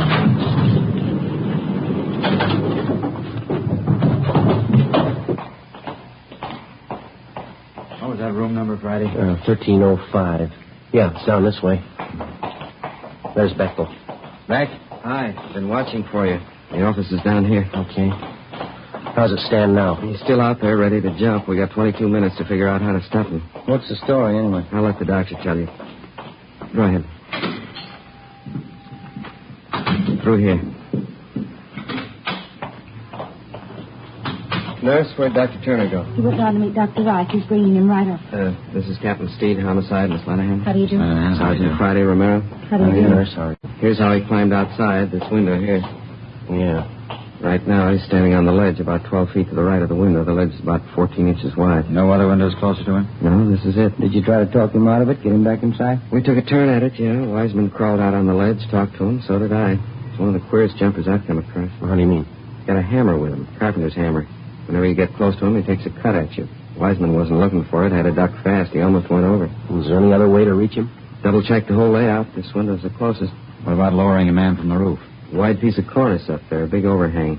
Put him down on a rope, and he'd be hanging 3 feet from the side of the building. Wouldn't come close to the guy. How about this doctor you mentioned, Beck? You figure he can help? It's worth a try. Miss Lenahan? Yes, Sergeant. You saw it happen. You know better than I do what Dr. Turner's idea is. Would you fill these men in, please? Make it brief. Surely. Now, this man on the ledge, who is he, do you know? Walter Harrison's his name. He's one of the doctor's patients. His sister brought him in for a routine checkup. That was about 1 o'clock. How old's the man? 41. His sister told us he's been complaining of a backache lately. While the doctor was examining him, and Mr. Harrison flew up all of a sudden. He yelled out we were trying to cripple him, that we wanted to kill him. Oh, excuse me, please. Sure. Dr. Turner's office. No, I'm sorry. Not this afternoon. We have an awful lot of trouble. Yes, all right, then, sir. Well, what happened after Harrison started to act up, Miss Lenahan? Dr. Turner and I tried to hold him. He shoved us both out of the way. He hit the doctor in the face, then he ran to the window, got out on that ledge, and crawled along the side of the building. He's been there ever since. This Harrison is a mental case? Yes, he's been for 10 years. Been in and out of the state hospital at Camarillo a couple of times. His sister Ruth's been taking care of him. She was here when it happened. Where is she now? Next door, the treatment room. Thelma, that's the other nurse. She's looking after Miss Harrison. She's pretty close to hysterics. Tried to talk to her, Skipper. Not much help so far. Mm-hmm. You say the doctor's been treating this Mr. Harrison? No, he just came in for a physical checkup. Dr. Reich's been handling his mental condition. That's where Dr. Turner is now, getting Reich. He has his office in the next building. What time you got, Ben? It's getting short. 19 minutes to 2. How about the time element, Beck? If he's going to kill himself, why is he waiting for 2 o'clock to do it? He's got me. He scribbled a note out there, threw it down to the street. One of the men in the rescue squad grabbed it and brought it up. I got it right here. Here, let me see. And I look at that there, too. They want my life. They want... What's his next one? Dead. Dead. They want me dead. Yeah. I'd like to pray first. I'll jump at 2 o'clock. Oh, what's this last thing, Ben? I can't read this. Let me see. At 2 o'clock, don't touch my body. That's it. Don't touch my body. You saw the guy at close range, Beck. What do you think? He's serious? I don't know. I'm not even going to guess. How about me going out and talking to him, Skipper? It might work. It won't do any harm. That ledge is 14 inches wide, Romero. If you slip, I don't want to explain it to your wife and kid. Well, how about me giving it a try? That jumper case last October, I was on that one. It's volunteer duty, Joe. I'm not going to order you. You know the risk. Yeah, I'll watch it. You want to stand by here at the window, Ben? Yeah, okay. Let's get that window up, huh? There's blinds. Yeah. There's blinds up. Okay. I'll give you a hand with the window. All right. Come. Up she goes. Oh, stuck. Yeah, it is. All the way up, huh? There it goes. Okay. Be careful now, huh? Yeah, I will. Joe? Yeah, Beck. Don't forget about that hammer the guy's got. It's just my guess. Yeah, what's that? The guy might want to die. I don't think he wants to do it alone. 1:43 p.m. If we could take Walter Harrison's word for it, we had exactly 17 minutes to talk him into a change of mind before he plunged to his death on the pavement 13 stories below. I crawled out of the window and started inching my way along the narrow ledge. Went slow. I kept my eyes on Harrison. He stood about 10 feet away from me, looking down at the crowds jamming the streets below. I edged along to within 8 feet of him. He didn't seem to notice me. He was a fairly tall man, about 5'10", medium build, dark hair. He was wearing gray pinstripe trousers, a white shirt, no coat, no necktie. I got to within 6 feet of him. He raised one arm and made a motion with his fist at the crowd below. Animals! You dirty bag of animals! You won't touch me! I'll jump right through you! You won't even touch me! I kept edging toward him. He still didn't seem to notice me. He turned his body a little. Kept pounding the side of the building with a hammer. I got a look at his right hand. In it he held the carpenter's hammer. I got to within 5 feet of him. An airliner passed overhead. Harrison looked up. He muttered something, then he turned. He saw me. I'm going to kill you. It's all right with me, Waller. Why do you want to kill yourself? You're only going to hurt people. You don't care about people. You don't care about me. What am I doing out here? Well, you got it wrong, Walter. A lot of people care about you. They want you back inside. They want you where it's safe. You're another one of those. You want to get your hands on me. You want to grab me. Well, you're not. I'm going to kill you. It's all right, Walter. You can kill me. I want to help you first. You stay back. Don't you move anymore. I got this hammer and I'll smash your face with it. I'll smash it. I only want to talk to you. I know we can straighten this out. I'll do it my way. You understand? My way. I know who you are. You've been after me before. I know what it's all about. Yeah, I know you do, Walter, but you got it wrong. Now, look, you're going to jump off this building at 2 o'clock. That's in 15 minutes. That's right.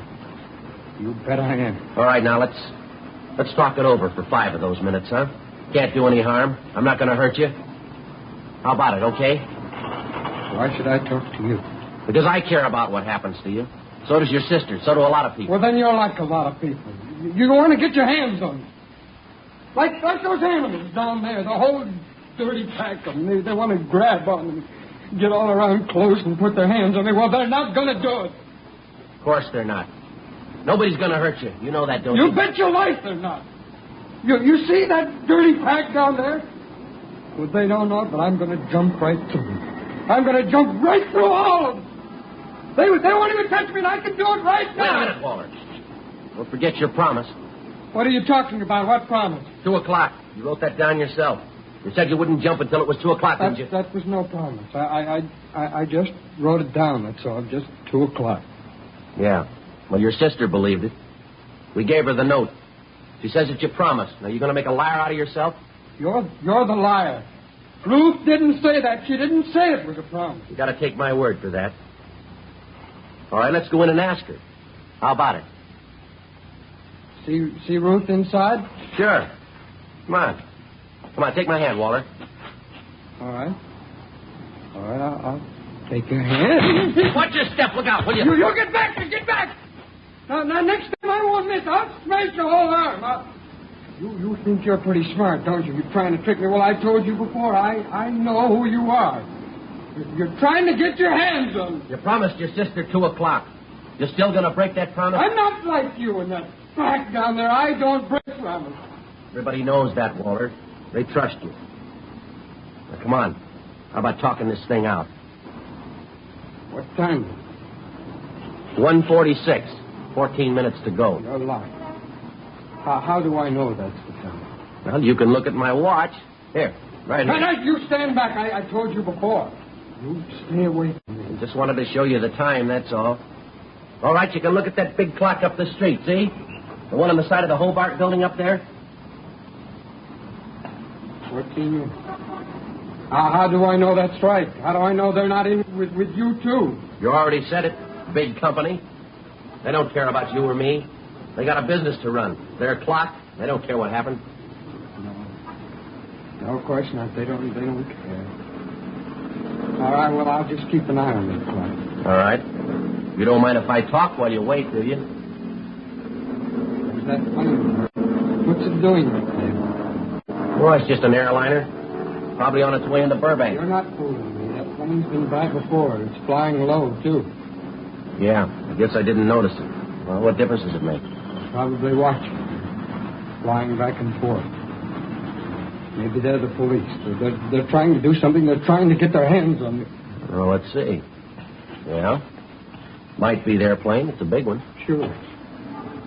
Sure, they're trying to do something. Coming right by here, flying low. It's the same one. I can see. Look.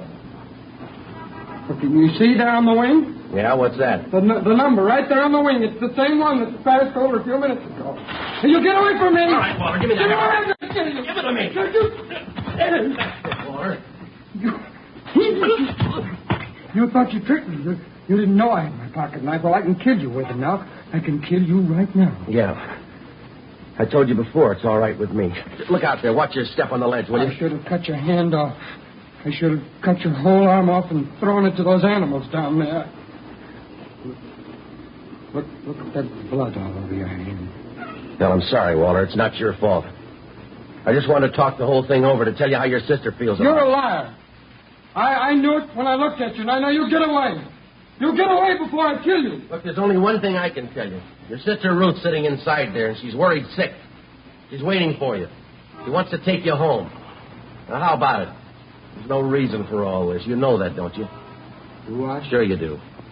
Your sister and your family, they care about you. They want you home again. They want you with them. There's no reason to be standing out here now, is there? You wait till 2 o'clock, mister. Yeah. I'll show you the reason. 1:48 p.m. 12 minutes left. I made my way along the ledge, through the window, back into the office. Dr. Wright, a man who'd been treating Walter Harrison for his mental sickness, was already there with Dr. Turner. While the nurse bandaged up my hand, Captain Steed, Ben, and I talked with him. I've treated Harrison for 10 years, on and off, I guess. He showed some improvement, not much. Definite paranoid tendencies. Did he ever try this before, Dr. Wright? Not to my knowledge. His sister might tell you more. I really don't know what to advise you to do. He's never been this violent before, using a hammer, a knife. There you are, Sergeant. I feel all right? Yeah, that's fine. Thank you. There's only one thing I've got to know, Doctor. Is it worth letting another one of my men go out there on that ledge? I'm afraid that's your decision, Captain. It may help, it may not. I know the patient, but I can't read his mind. I was just thinking.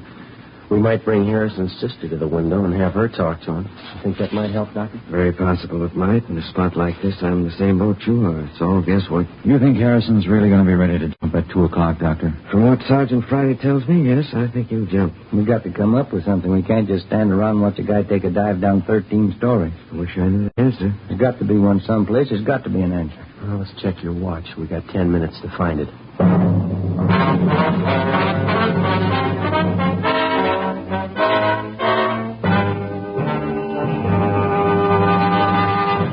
You are listening to Dragnet, authentic stories of your police force in action. And now, here's an authentic report from Fatima Cigarettes. 1949. Fatima more than doubled its smokers coast to coast. 1950. Another record-breaking year, with more long cigarette smokers insisting on Fatima quality than ever before. In 1951, enjoy Fatima quality yourself. Yes, friends, in Fatima, the difference is quality. Quality of tobaccos, the finest Turkish and domestic varieties, extra mild and superbly blended, to give you a much different, much better flavor and aroma. Quality of manufacture. Smooth, plump cigarettes rolled in the finest paper money can buy. Quality, even to the appearance of the bright, clean, golden yellow package, carefully wrapped and sealed to bring you Fatima's rich, fresh, extra mild flavor. Compare Fatima yourself. Fatimas now cost the same as other long cigarettes, but your first puff will tell you... Ah, that's different. Yes, in Fatima, the difference is quality. Start enjoying Fatima for a new year of greater smoking enjoyment. Insist on Fatima, the quality king-size cigarette. Best of all long cigarettes.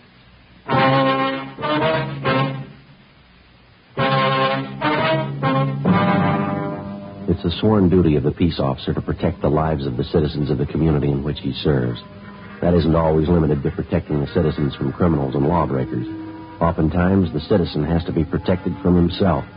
The drunken driver can do as much harm to his own person as he can to others. The same for the narcotic addict. The same for mental incompetence, such as Walter Harrison. If he was being assaulted, robbed, or shot at by a gunman, it would have been no more serious. Harrison's life was in jeopardy. Trying to save him had to be the first consideration. 1:50 p.m.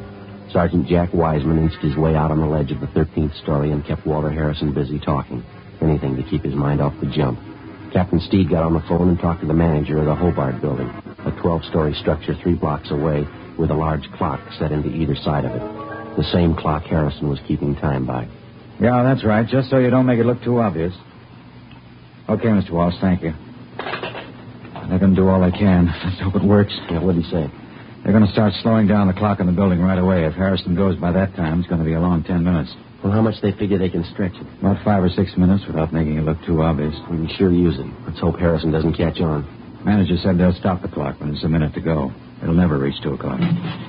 Skipper. Yeah, Romero. I just checked with the rescue squad down the street. They're stringing out more nets. Yeah? They're not guaranteeing anything. How do you mean? They're worried about those ledges jutting out from the building every other floor. They say if Harrison jumps close enough, he's bound to hit one of them. Yeah. If he does, he'll be dead before he reaches street level. Nets down there won't do him any good. Well, nothing we can do about it. Something else we'll have to hand over to luck. Did they come up with any ideas, Ben? Just one. Sounds like it could work. What's that? They figured like we did. The overhang on the roof is too wide to lower a man directly down on top of Harrison to grab him. Yeah? They think it might work if they try this. Put a man in a rope sling just over the edge of the roof. Lower him down toward Harrison as close as possible without deafening. Give him a good line. Let him try to rope Harrison. Well, I don't know. They got any candidates to try it? Yeah, one. The guy's been on the rescue squad for years. Supposed to be an expert with a lasso. Captain? Might do it. I don't know. Yeah. What happens if he misses Harrison? Who knows? What happens if Harrison jumps? Captain? I just got off that ledge in a hurry. He came at me with that knife. Is he any closer to the window? He backed off again. Something else, that clock in the Hobart building. Yeah? Pretty sure he's wise to that gimmick. He's given it up. What do you mean? The 2 o'clock deadline. He's not going to wait for it. 1:55 p.m. A specially equipped police car with loudspeakers mounted on the roof was rushed at the intersection of 3rd and Temple Streets opposite the Fitzroy building. Sergeant Jack Wiseman took Walter Harrison's sister, Ruth, down in the elevator to the street. She got on the police car microphone and started talking to her brother over the loudspeakers.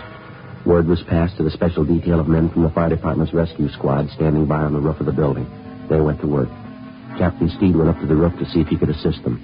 Ben and I waited in the office on the 13th floor. The nurse, Miss Lenahan, and Jean Bechtel were with us. 1:57 p.m. The men on the roof started to lower the man from the rescue squad in a rope sling. He held a double-strength lasso in his hands. The end of it was wrapped around his body and tied securely. Ben and I watched from the window. We looked along the narrow ledge. Walter Harrison stood erect and motionless, an open pocket knife in one hand, his feet poised on the brink of a 13-story jump. The voice of Harrison's sister drifted up from the loudspeakers down on the street. Walter? This is Ruth, Walter. Can you hear me? This is Ruth. I want you to come home with me, Walter. Please. You've got to understand. Sister's doing all right. Finish it for sure if he looks up. Yeah, sure will. There's nothing wrong. No one's going to hurt you. We want to help you, Walter. Please. I can't see, Joe. They're letting the man down? Yeah, coming slow. There's Wait a minute. nothing to be afraid of. You know that, don't you? Come home with me, please. I'll take care of you. I'll see that you're safe. That you're all right. Joe, how's Harrison doing? Can you see? Yeah, he's looking down, not moving at all. Nobody's going to hurt you, believe me. These people are your friends. They want to help you. Can you hear me, Walter? They want to help you. That's it. What? Man coming down on the rope. He's just above Harrison now. They're your friends. You can trust me, your sister Ruth. You've got to trust me, Walter. I want to take care of you. I want to take you home. Yeah, I see the man now. He's right above him. Got the lasso ready. Yeah, keep your fingers crossed. What is it? What's happening? The lasso. He's throwing it. Get him away from me! Missed, Joey, missed. Walter, wait a minute. Harrison! No, you're lying. Get him away from me. Get him away. Pull that man up. Pull him out of the way. That doesn't. Well, he's still on the ledge. I'm going out. Joe, wait a minute. Yeah? It's only a chance. Yeah? Why don't you get him mad at you? Say anything, insult him. Well, I'll try. Anything to make him go for you. If you can get him down to this window, I can grab him. If I get him by the window, I'll hold on to him, huh? Yeah. When you grab him, try to lean as close to the building as you can. There's not much to lean on the other way. 1:59 p.m. I got through the window and out onto the ledge. The crowds jamming the streets below had swollen to almost twice their size. A few blocks away, the big clock on the side of the Hobart building read 5 minutes to 2, but Harrison wasn't looking at it. He still had his eyes fixed on the pavement 13 stories beneath us. He'd torn off his collar and his shirt was ripped open at the neck. He waved his arms and shouted at the crowd below as he tottered along the ledge toward the corner of the building, away from the window that I was supposed to lure him into. In his right hand, he still held onto the open pocket knife. You're not going to get your hands on me. You're not even going to get close. Wait a minute, Harrison. Watch it. You watch me, mister.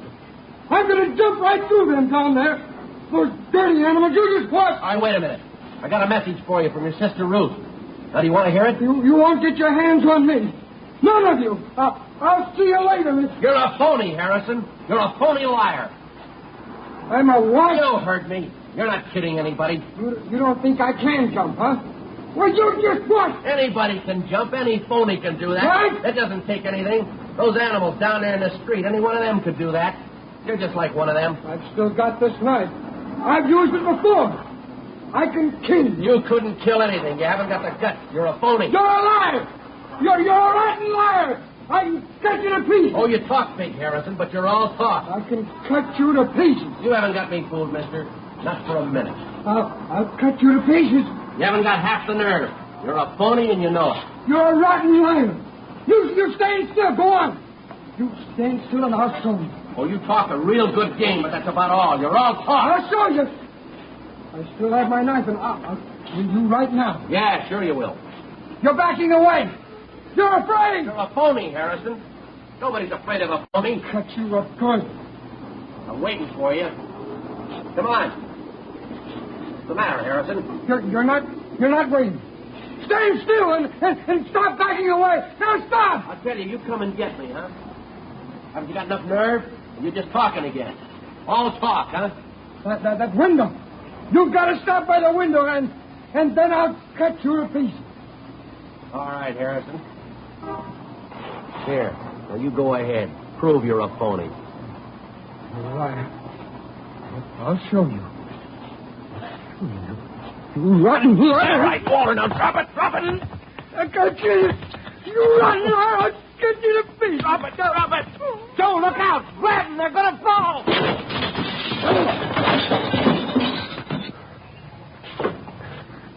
Oh, how close can it get? Yeah. Nurse?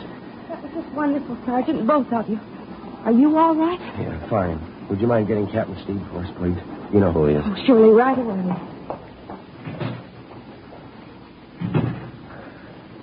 Well, that was a rough one. A minute there, it looked like you were both going over the side. Yeah. Thought I'd lost you, Joe. Well, you didn't have to worry. No? No. You told me which way to lean.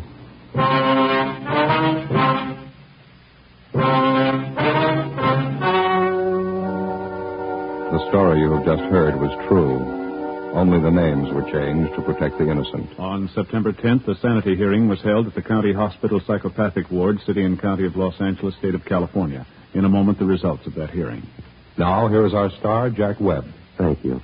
Friends, there's one big difference in long cigarettes, and here's the one sentence that tells the full story.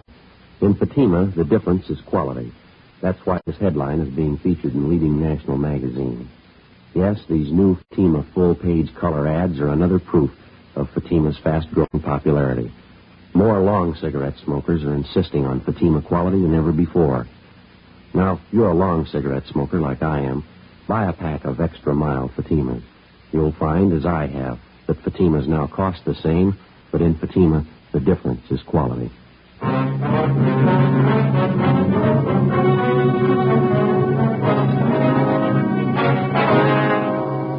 After being examined by 6 psychiatrists, Walter John Harrison was judged mentally incompetent. On his sister's request, he was committed to a private sanitarium. 7 months later, Harrison took his own life by hanging.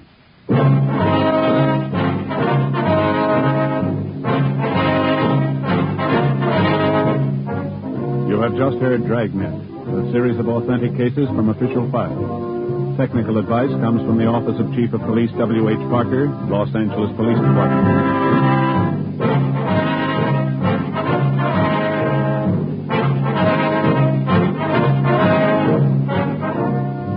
Fatima Cigarettes, best of all long cigarettes, has brought you Dragnet, portions transcribed from Los Angeles.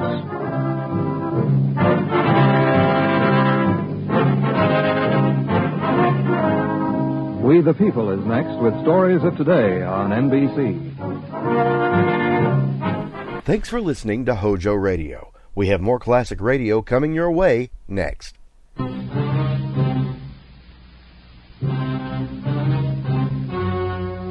story you are about to hear is true.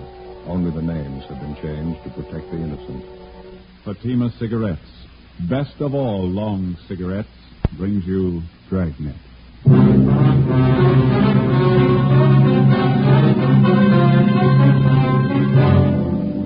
You're a detective sergeant. You're assigned to robbery detail. For 3 months, you've been tracking a pair of hold-up men. There's no pattern to their operation. They're young. They're brutal. Your job, stop them. You'll be amazed when you compare Fatima with other long cigarettes. You'll find they now cost the same. But in Fatima, the difference is quality. You see, Fatima is the quality king-size cigarette because it contains the finest Turkish and domestic tobaccos superbly blended. And Fatima is extra mild with a much different, much better flavor and aroma than any other long cigarette. So compare Fatima yourself. Fatimas now cost the same as other long cigarettes, but your first puff will tell you... Ah, that's different. Yes, in Fatima, the difference is quality. Ask your dealer for Fatima, the quality king-size cigarette. Best of all long cigarettes. Start enjoying Fatima tomorrow.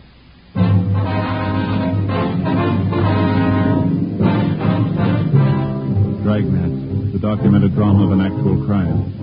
For the next 30 minutes, in cooperation with the Los Angeles Police Department, you will travel step by step on the side of the law through an actual case transcribed from official police files. From beginning to end, from crime to punishment, Dragnet is the story of your police force in action. It was Sunday, March 3rd. It was raining in Los Angeles. We were working the night watch out of robbery detail. My partner's Ben Romero. The boss is Harry Didion, captain of robbery. My name's Friday. I was on the way back from the neighborhood bakery shop, and it was 8:45 a.m. when I got to Collis Avenue, number 4656.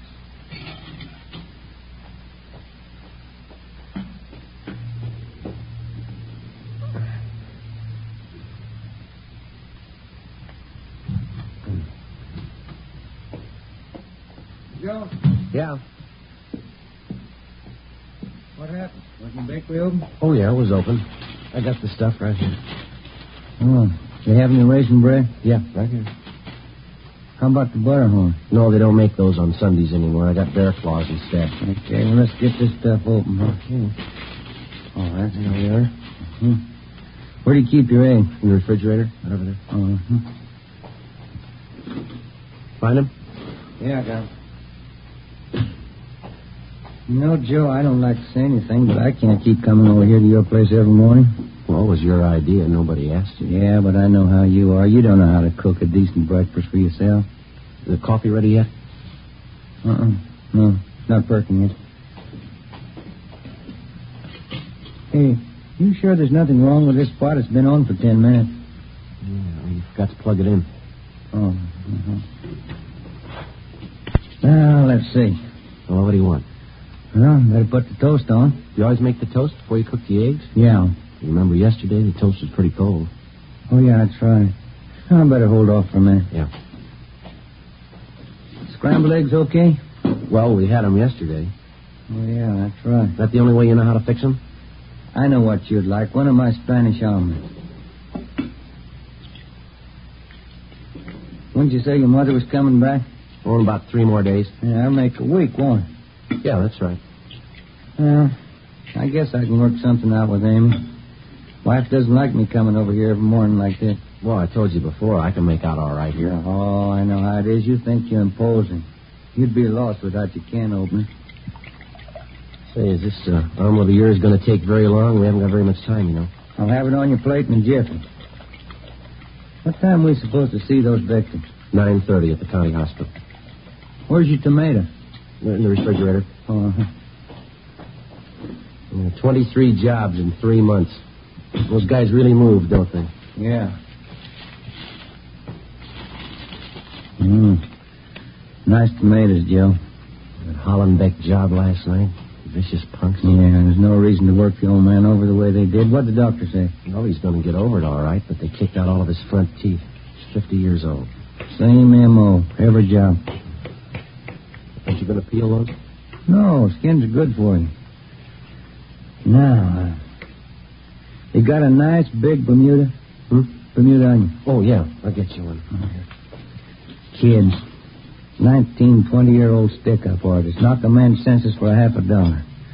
Robbing, slugging, kicking their way around the city. Yeah. This'll be one bunch I'll be glad to catch up with. Here's your onion. Good. Well, now, wait a minute. You're going to peel that, aren't you? And lose half the flavor? I don't know. I always peel them. Let's see. There now. Now, mix the whole works together.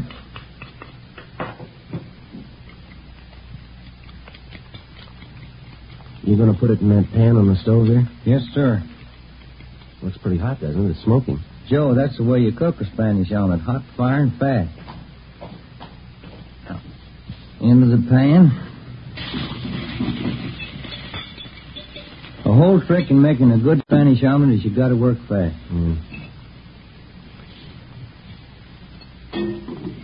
Where are all those little brown flakes on the top there? Oh, the onion skins. No, I don't know. That doesn't look right to me. Wait till you taste it. I got it.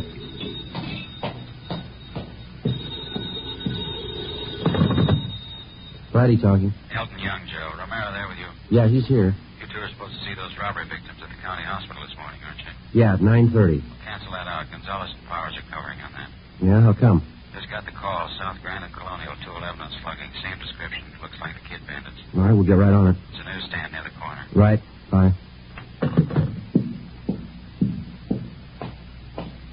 Look at that, Joe. I just took it out of the pan. Yeah. Best Spanish omelet I ever made. That's too bad. We're not going to have time to eat it. 8:55 a.m. We left the house and drove to the scene of the holdup, one door from the corner of South Grand and Colonial Avenue. The victims were Mr. and Mrs. John Wilden, proprietors of a small newspaper and soft drink stand just off the intersection. Mrs. Wilden was being carried to a waiting ambulance when we got there. She was unconscious. From her forehead to her chin, her face was a swollen mass of welts. Her nose had been broken, and she had fractures of the jaw and cheekbone. Her husband, John Wilden, age 56, had a single bruise on his forehead over his left eye. We questioned him after the ambulance attendants gave him first aid. His description of the hold-up men tallied almost perfectly. One was a redhead, the other one had dark hair. Both about the same height. I'd say they're as tall as you are, officer. Matches, Joe. Kid bandit. Yeah. Had you ever seen either one of these men before, Mr. Wilden, around the neighborhood, maybe? No, I never did. I don't know why they picked on Madeline and me for a hold-up. We'd never been robbed before. We just got this little hole in the wall here. Don't see how it could look worthwhile to any crook. You usually open up this early on Sunday morning? Oh, yeah. Sunday's one of our big days. You see, we handle all the Sunday papers. We get our big trade from the people going to church up the street there. St. Joseph's? Yes, sir, I see. After the church lets out, most of the people head down this way and pick up the Sunday papers. We sell about 15, 20 papers after every Mass. It's a nice little business, you know. We close up after 12:15. Well, when did the holdup take place? Can you remember that, sir? Well, I'd say 8:30, a few minutes after. I went down to the Athens Cafe down the street there. I wanted to get some change. I left Madeline here to handle the counter. Madeline, that's my wife. Yes, sir. And when I got back, she wasn't behind the counter.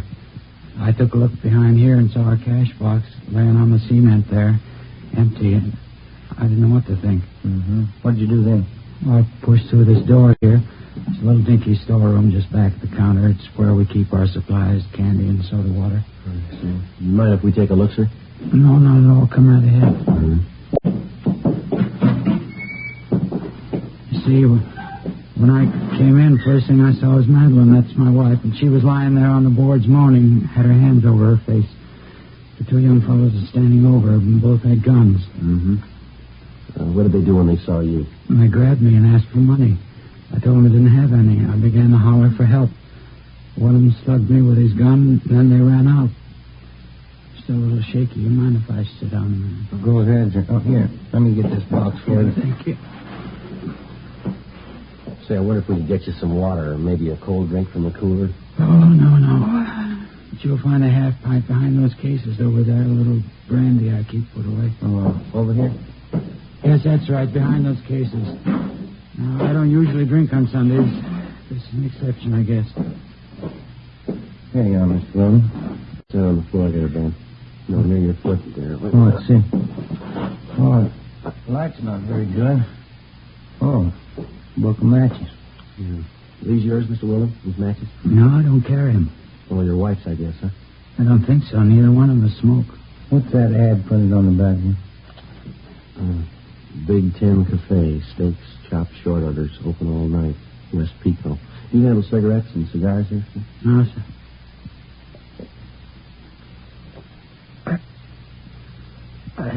Candy and soft drinks, newspapers, that's all. Mm-hmm. Oh, inside of the matchbook cover, Joe. Some scribbling on it. George Bell, S. Cameron, 5th and Alameda. Do you recognize this at all, Mr. Wilden? Big Ten Cafe. No, I've never been there. Now, how about the names here, inside the cover? George Bell, S. Cameron. No, I never heard of him. Well, when you first came in here, Mr. Wilden, do you remember where the hold-up men were standing? Well, not too well. One was over there, and one was over there, I think.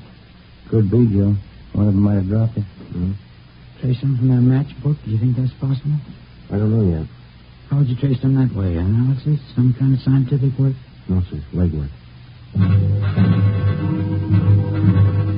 9:28 a.m. We call Leighton Fingerprint. As soon as they arrive, we drop Mr. Wilden off at Georgia Street Receiving Hospital to see his wife. Ben and I drove back to the office. We had the crime report typed up and got out a supplementary broadcast on our original APB. We asked Frank Cunningham and R&I to run the names George Bell and S. Cameron through the files for possible mate. We checked with the restaurant advertised on the cover of the matchbook, the Big Ten Cafe. The manager of the cafe failed to recognize either the names on the matchbook or the descriptions of the hold-up men. 9:52. We checked back in at the office. Again? Robbery, Romero? Yeah, Frank. Yeah. Good, right. Thank you. Cunningham? You got a make on the name George Bell. Another one for Sam Cameron. Both of them run together. Got long juvenile records. Good. You got an address on them? Yeah. Won't be hard to run down. What do you mean? Main jail. 5 days before, George Bell, a laborer, and Samuel Cameron, a part-time jewelry salesman, had been booked at the main jail on charges of being drunk and disorderly. The day after his arrest, Cameron was bailed out. Bell was still in the drunk tank. Ben and I went down to the main jail and talked to him. He didn't fit the description of either of the bandits. He was very cooperative, but he stated that he'd been very drunk and he couldn't remember too much. Just don't know, Sergeant. Sam and I went out and tied one on. When it came through, we were here in the drunk tank. You have no idea at all how your name's got on this matchbook. I'm trying to think. We're pretty well heated up, Sam. That's another thing, that dirty Sam. What do you mean? You get the friend of his to come up here and bail him out. Think you do anything for me? No. I bought the liquor. He lets me sit here now. Dirty Sam. Do you think he might remember about that matchbook? I don't know. I'm disgusted with him. If you see him, you can tell him that. Just let him know he's off my list. How about the address here on the matchbook, George? It says 5th and Alameda. Doesn't that mean anything to you? Were you and Cameron hitting some of the spots around that area? No, we were messing around over in Dogtown. Didn't get down by Alameda at all. Well, you must have some tie-in for you. 5th and Alameda? No. One guy I know down there is Sanchez. Wait a minute. Yeah? Just a minute. Sanchez. Just Sanchez, sure. I wanted to see Gus. I thought he'd put up there for us. Yeah, go ahead. I got it now. I think I have anyway. It was the morning after, and I woke up here in the tank. A big head, really wet. Mm-hmm. Now, the first thing I thought I was out. Figured Gus Sanchez might pop for bail. Friend of mine, Gus works at the bar at 5th and Alameda. That's it. Well, how's it tie in? Well, this other mooch is in the tank next to me, and somebody's popped bail for him. He's getting out in an hour. So I asked him to call Gus for me, and he said he would. He wrote my name down, and he wrote down Sam's, too. That's dirty Sam. And he put down Gus's address. Yeah, 5th and Alameda. You remember what this man looked like when he took him in? Oh, let's see. No, everything was going around. He's kind of tall, I don't know. Would you remember him if you saw him again? Guy did me a favor. I'd remember him. Not like that dirty Sam. Well, how about his name? Did he tell you that? No, I didn't ask him. I should have, huh? You sure about the day this man was released? Positive. The same day I came in, Tuesday. Okay, Bell. Thanks very much. We'll be checking back with you. Yeah, all right. Well, what about this guy? You got a date for him? Well, maybe, if he's the one we want. Yeah, what'd he do? He lost his matches. Ben and I left the drunk tank and went down the hall to check with the officer in charge. We paged through the release book and found that 7 men had been bailed out or discharged from the jail on the previous Tuesday. We went back to the record bureau and had them pull the mug shots on all 7 men. Then we took the pictures back to the drunk tank and showed them to George Bell. No.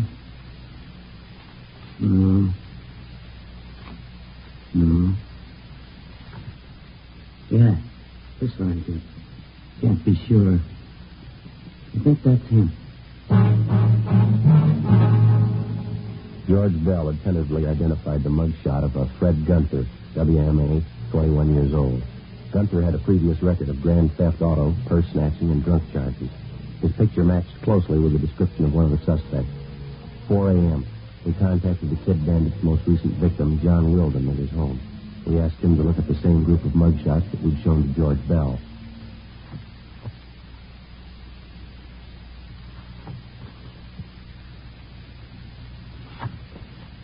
Here, this here, he's one of them. You sure, Mr. Wilden? He's the one who slugged me. Who is he? His name's Fred Gunther. Well, then you know him. You want me to identify him? Yes, sir, when we find him.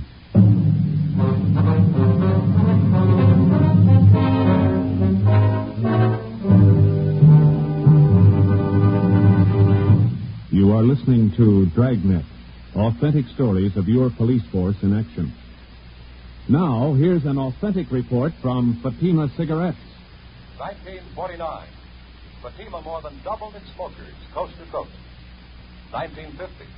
Another record-breaking year, with more long cigarette smokers insisting on Fatima quality than ever before. In 1951, enjoy Fatima quality yourself. Yes, friends, in Fatima, the difference is quality. Quality of tobaccos. The finest Turkish and domestic varieties, extra mild and superbly blended, to give you a much different, much better flavor and aroma. Quality of manufacture. Smooth, plump cigarettes rolled in the finest paper money can buy. Quality, even to the appearance of the bright, clean, golden yellow package. Carefully wrapped and sealed to bring you Fatima's rich, fresh, extra mild flavor. Compare Fatima yourself. Fatimas now cost the same as other long cigarettes, but your first puff will tell you... Ah, that's different. Yes, in Fatima, the difference is quality. Start enjoying Fatima quality yourself. Insist on Fatima, the quality king-size cigarette. Best of all long cigarettes.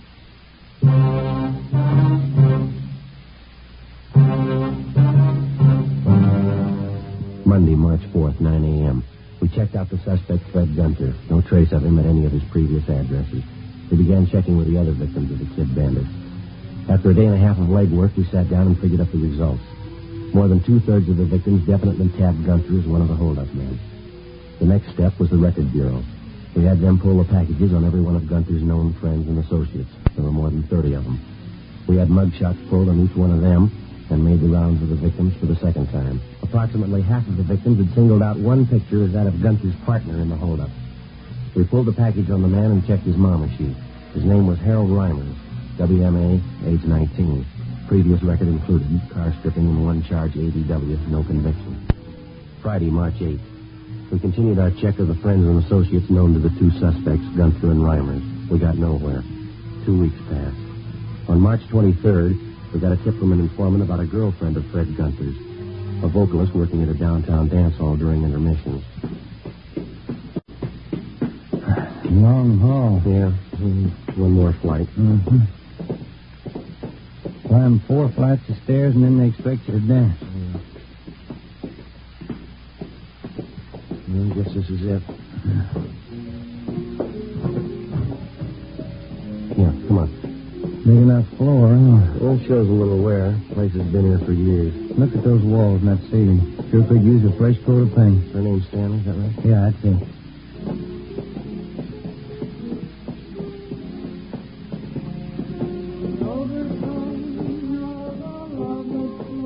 Excuse me? Is your name Lorraine Stanley? Yeah, that's right. Sweet Lorraine, that's my billing. You with the band? No, we're police officers. I'd like to talk to you for a minute if we can. Oh, sure, all right. I was just rehearsing a little. What's it about, officer? Do you know Fred Gunther, Miss Stanley? Fred? Yeah, I know him. I used to be engaged to Fred. You happen to know where he is now? No, I don't. Guess I haven't heard from him in 3-4 months. Usually looks me up when I'm in town. Maybe he's sore about something, I don't know. Has he contacted you at all? Not since I got back from Bakersfield a month ago. I played 32 weeks in Bakersfield, the Ramble Inn. Sure needed to leave, nice place. Mm-hmm. Where does Gunther stay in town? Do you happen to know that? Used to be that hotel on South Flower. Called him there, but they said he moved. Used to like Fred a lot. Not enough to marry him. Do you have any idea where he might have gone, where we could contact him? No, I really don't. Nothing wrong with it, Fred, I mean. No, it's just a routine investigation. We'd like to talk to him. What's it about? Can you tell me? It's a robbery investigation. We want to locate Gunther. Do you happen to know any of his friends here in the city? No. Maybe that's why he didn't call. He's in trouble. Mm-hmm. Robbery? Is that it? Well, we just like to talk to him, that's all. Well, if he's done something wrong, I'm not going to hide him. I can't afford to get mixed up in it. I've got a career to think about. I've worked too hard to throw it away. Well, how about the places Gunther usually visits, Miss Stanley? Bars, restaurants. You know any of those? Yeah, I remember a few. I can give you the names if you like. Poor Fred. I hope he didn't do it for me. Ma'am? Yeah, Fred says he's in love with me. I don't know. He thinks I want money. Maybe that's why he's doing it. I told him, but he never believed me. All I want is my career. What do you think? The detective might come around here to see you? Probably. He usually does when I'm in town. How about where you're living? I'm staying at a different hotel this week. He doesn't know where he is. Poor Fred. He's going to be awfully disappointed. How do you mean? Oh, he said he was going to get money and buy a ring. He's going to marry me this time. Poor Fred.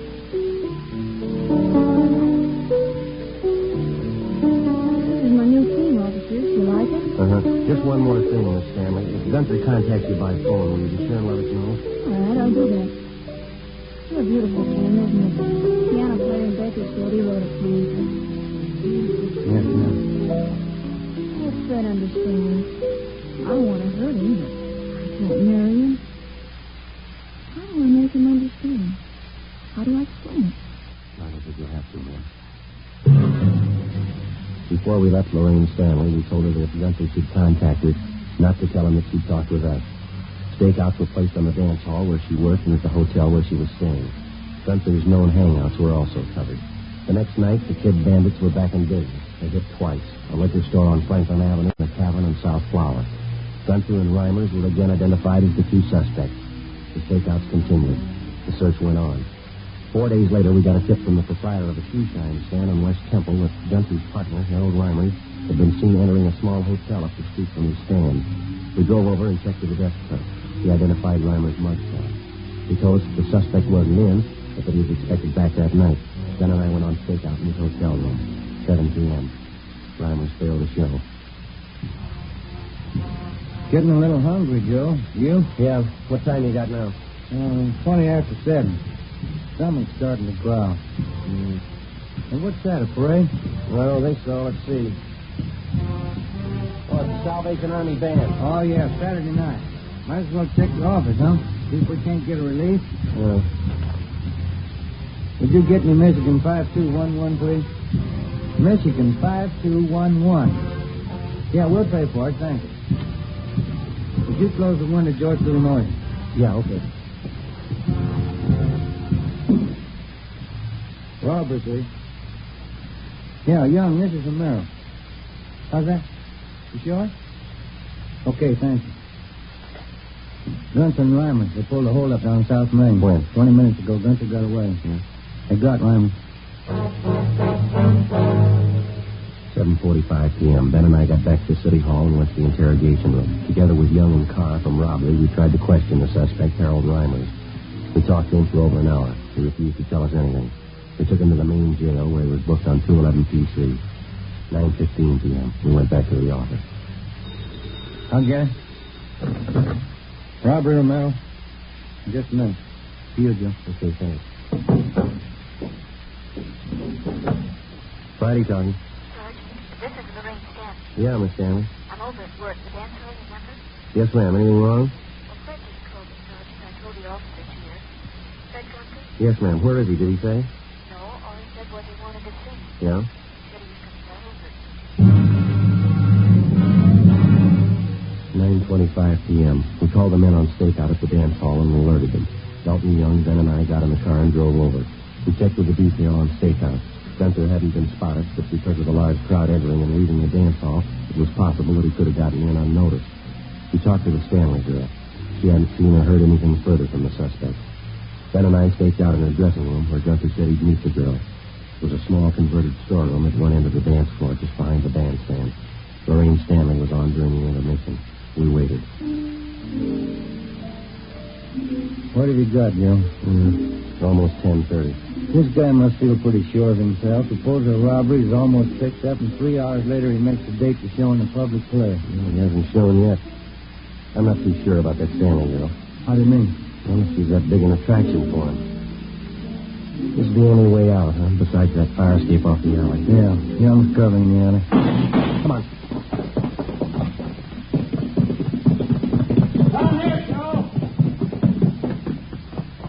He's up the alley behind one of those trucks. He can't go far. That's a dead end. Stay here, Young, and cut him off. You all right? Yeah, he slugged me, knocked me down. I didn't see him in the dark. Come on, Ben. Yeah. Easy. Yeah, dark. What's it behind that truck? That's rolling. I'm coming out. Watch it, Joe. Missed him. Coming at you, Young.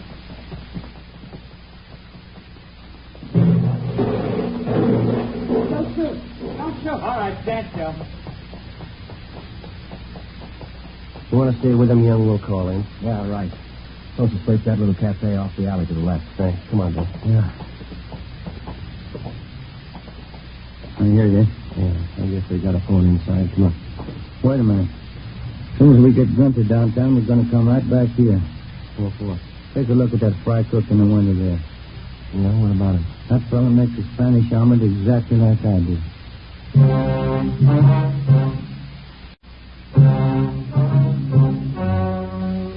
The story you have just heard was true. Only the names were changed to protect the innocent.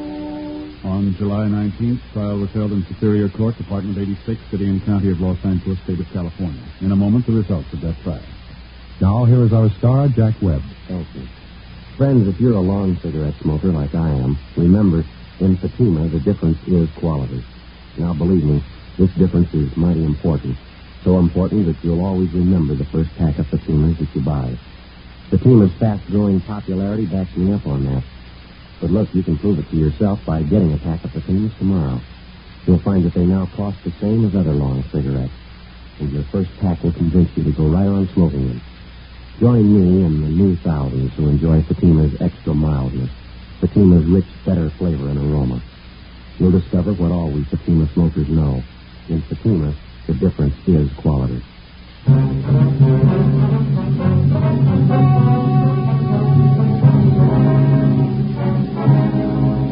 Fred Gunther and Harold Reimers were tried and convicted on several counts of robbery and assault. They received sentences as prescribed by law, and they're now serving their terms in the state penitentiary.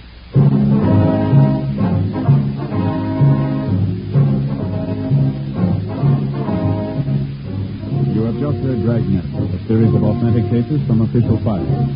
Technical advice comes from the Office of Chief of Police W.H. Parker, Los Angeles Police Department.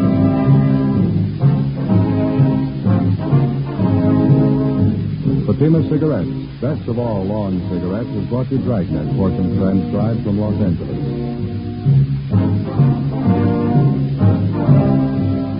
We the People is next, with stories of today on NBC. You're listening to HOJO Radio.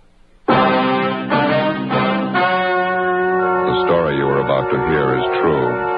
Only the names have been changed to protect the innocent. Dragnet.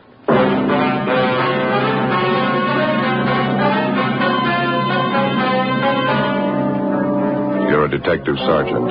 You're assigned to narcotics detail. A band of dope peddlers launches a full-scale operation in your city. Their merchandise, marijuana. Their victims, high school students. Your job, get them.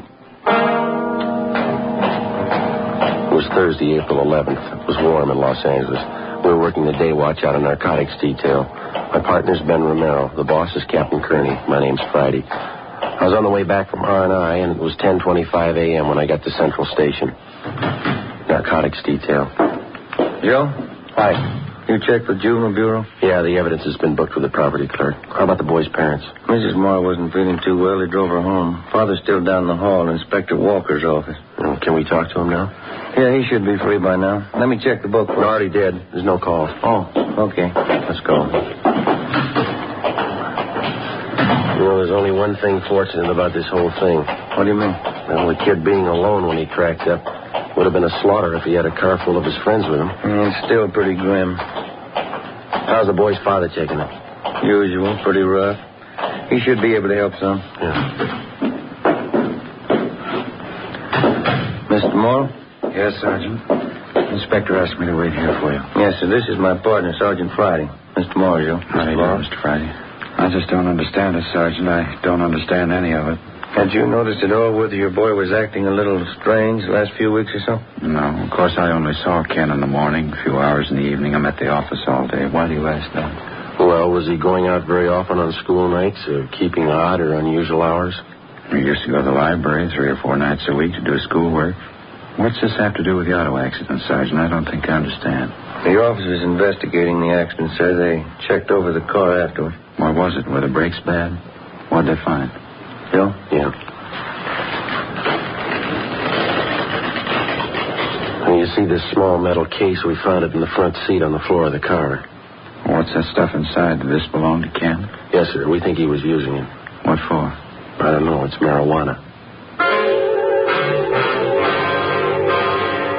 Thursday, 11 a.m. We continued to question the dead boy's father, Thomas Morrow, but he couldn't tell us anything further that might help. Friday, April 12th. We checked with the principal of the high school, which the Morrow boy attended. We talked to the boy's teachers and checked his school record. His marks had been above average till about 3 months before, when they began to fall off for no apparent reason. We got a list of most of the boy's friends from his teachers, and we started checking them out. One was a 16-year-old blonde girl, Peggy Kane, supposedly Kenneth Morrow's girlfriend. We found her waiting outside the music room. Yes, Ken and I went around together for a while. He was a real nice boy. Did you see each other quite a bit, Peggy? Oh, for about 5 or 6 months, yes, we got along fine. Just after Christmas was the last time I went out with him, and we double dated. Mm-hmm. Did he seem all right to you then? I mean, did he act different at all? Well, a little different, yes. Not silly, you know. He just wasn't like he used to be. How do you mean? Well, he didn't talk the same. Ken was a real nice boy most of the time. I guess he started getting in with the wrong crowd. He began to swear, you know, bad talk, things like that. When did all this start, Peggy? Do you remember? Just before Christmas, I think. I'm not sure. Poor Ken. Was there anything else you might have noticed? I don't know. Ken used to be pretty good about his studies, and all of a sudden it seemed he just didn't care. Sometimes he'd come into the library. We used to study there. And he'd make a lot of noise. He just changed, that's all. After a while, we didn't see each other there anymore. Well, why was that, Peggy? We just didn't come down. I called his house a couple of times. His folks said he was at the library. I didn't say anything to him. Mm-hmm. Well, did Ken have many friends here at school? Do you know that? Not many, no. I see. Well, those he did have, who would you say was closer to him? Oh, gee, I don't know, Sergeant. There were half a dozen of them. Ken used to be with all of them. No one boy in particular? Well, Bob Lavelle, maybe. I saw Ken in Bob's car a few times. Does Lavelle go to school here? Yes, he's a senior. Ken used to work with Bob down in the cafeteria after school, but he got in a mix-up. He was fired. Bob was fired? No, Ken. Oh. He was rude to one of the ladies down there who does the cooking. Bob still works there. Would he be at the cafeteria now, do you know? Yes, I think so. The fountain's open until about 3:30. And you think that this Bob Lavelle was about the closest friend that Ken had, huh? I think so. The only one I know, anyway. Have you talked to Ken's folks? Yeah, we have. I feel so sorry for him. Oh, Gee, I think I have to go now, Sergeant. I have a chemistry class. Just one more question, Peggy. Last time you went out with Ken on this double date, who was the other couple? Do you remember? I don't remember their names. They were some kids I never saw before. Ken knew them. It wasn't much of a date. Where did you go? We started for the show, but Ken changed his mind. He wanted to go to the beach and park. He was acting funny, talking all the time, saying silly things. The other boy was the same way. Oh, were they drinking? No, I never saw Ken take a drink. I couldn't smell any liquor on his breath. I don't know. It was such a silly thing. What's that? Well, maybe it's just my imagination, but Ken and this other boy had a real terrible musty smell about them. I kidded them about it, and they said they'd been to a tea party. That's where they got it. They kept talking silly like that all evening. I see. Was the musty smell all over the car or just on the boy? All over. Kind of made me sick, but they didn't seem to mind it. Well, look, I'd like you to think real careful, Peggy. Have you ever come across that musty smell on anybody around the school here? Yes, I have. A couple of times. Makes me sick. What is it? Who did you notice it on, Peggy? Bob Lavelle. Ben and I went back to the principal's office and checked the record on Robert Lavelle. He was 18 years old, and he was scheduled to graduate in June. The registrar told us that there was a good chance that he wouldn't be graduated because his marks had been poor for the better part of the year. They dropped even lower during the present semester. Lavelle had played football the year before and had made third string on the all-city team. He was well liked by his teachers. For the last 2 years, he'd worked part-time at the school soda fountain. We went down to interview him. Nice setup, huh? Yeah. Cafeteria, soda fountain. Wasn't like that in my day. There must be the boy there behind the counter. Oh, yeah? Let's sit down. Yeah? You want something? Chocolate soda. Could you make it with vanilla ice cream, please? Chocolate soda with vanilla cream. Are you Bob Lavelle? Yeah, that's right. Police officers, Bob. We'd like to talk to you. Oh, I'm pretty busy right now. Got to clean up. We close in a few minutes. I'll make you soda right away. You say chocolate? Yeah, that's right. Well, we'll make it brief. Did you know Ken Morrow, Bob? Oh, yeah. He used to work here. Did you spend much time with him? Outside of school, I mean? Not much. Went to a couple of shows together. That's about all. I'm kind of rushed now. When was the last time that you saw him? Do you remember? A week ago, I guess. How about the night he was in the accident? Did you see him then? No, I didn't know him too well. He went around with a different crowd. Mm-hmm. I got to get going as soon as I close. I have to get out of town. We talked to some of Ken Morrow's friends around the school, Bob. They tell us that he used to drive around in your car with you quite a bit. Just a couple of times around school. And you hadn't been with him for about a week before the accident? That's right. It's just what I told you. Mm-hmm. There you are. Thank you. It's getting a little late, officers. I'm going to have to close up right now. Well, we'll make it fast. Did you notice anything different about the Morrow boy in the last few weeks? Anything peculiar at all? No, he was the same as ever. I didn't notice anything. Look, Bob, we're going to lay it out for you. Did you know he was using marijuana? No, I didn't know anything about it. Do you have any idea where he might have gotten it? I wouldn't know that. Look, you mind if I lock up the counter now? I'll come around the other side. Sure, go ahead. I didn't know that about Ken, officer. I wouldn't know where he got the stuff. You sure he was using Mary? Well, we found some in his car. We found some more in his locker upstairs. That's tough.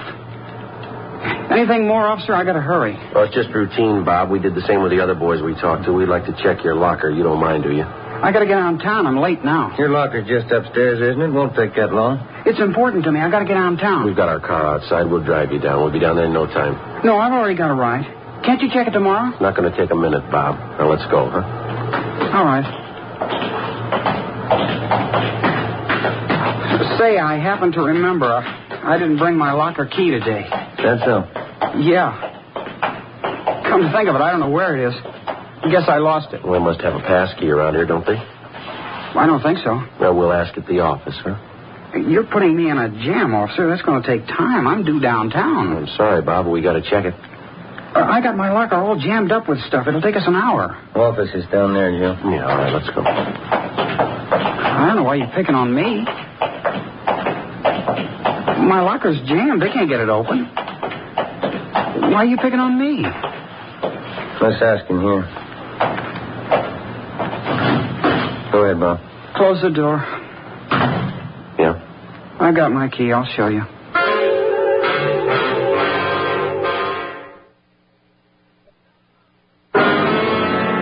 Robert Lavelle took us to his locker and opened it. Hidden inside one of his gym shoes, we found 4 sticks of medium-grade marijuana. We took them, put them in an envelope, and sealed it. On the way downtown, the boy told us that he'd been buying this stuff for about 6 months and reselling it to some of the students at the high school. Said that he paid 50 cents apiece for the sticks and sold them for 75. He was an occasional user himself.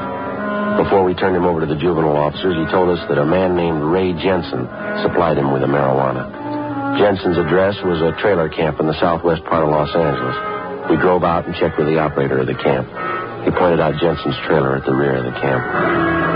That one, Joe? The blue and gray one? Yeah, this is good right here. Yeah, okay.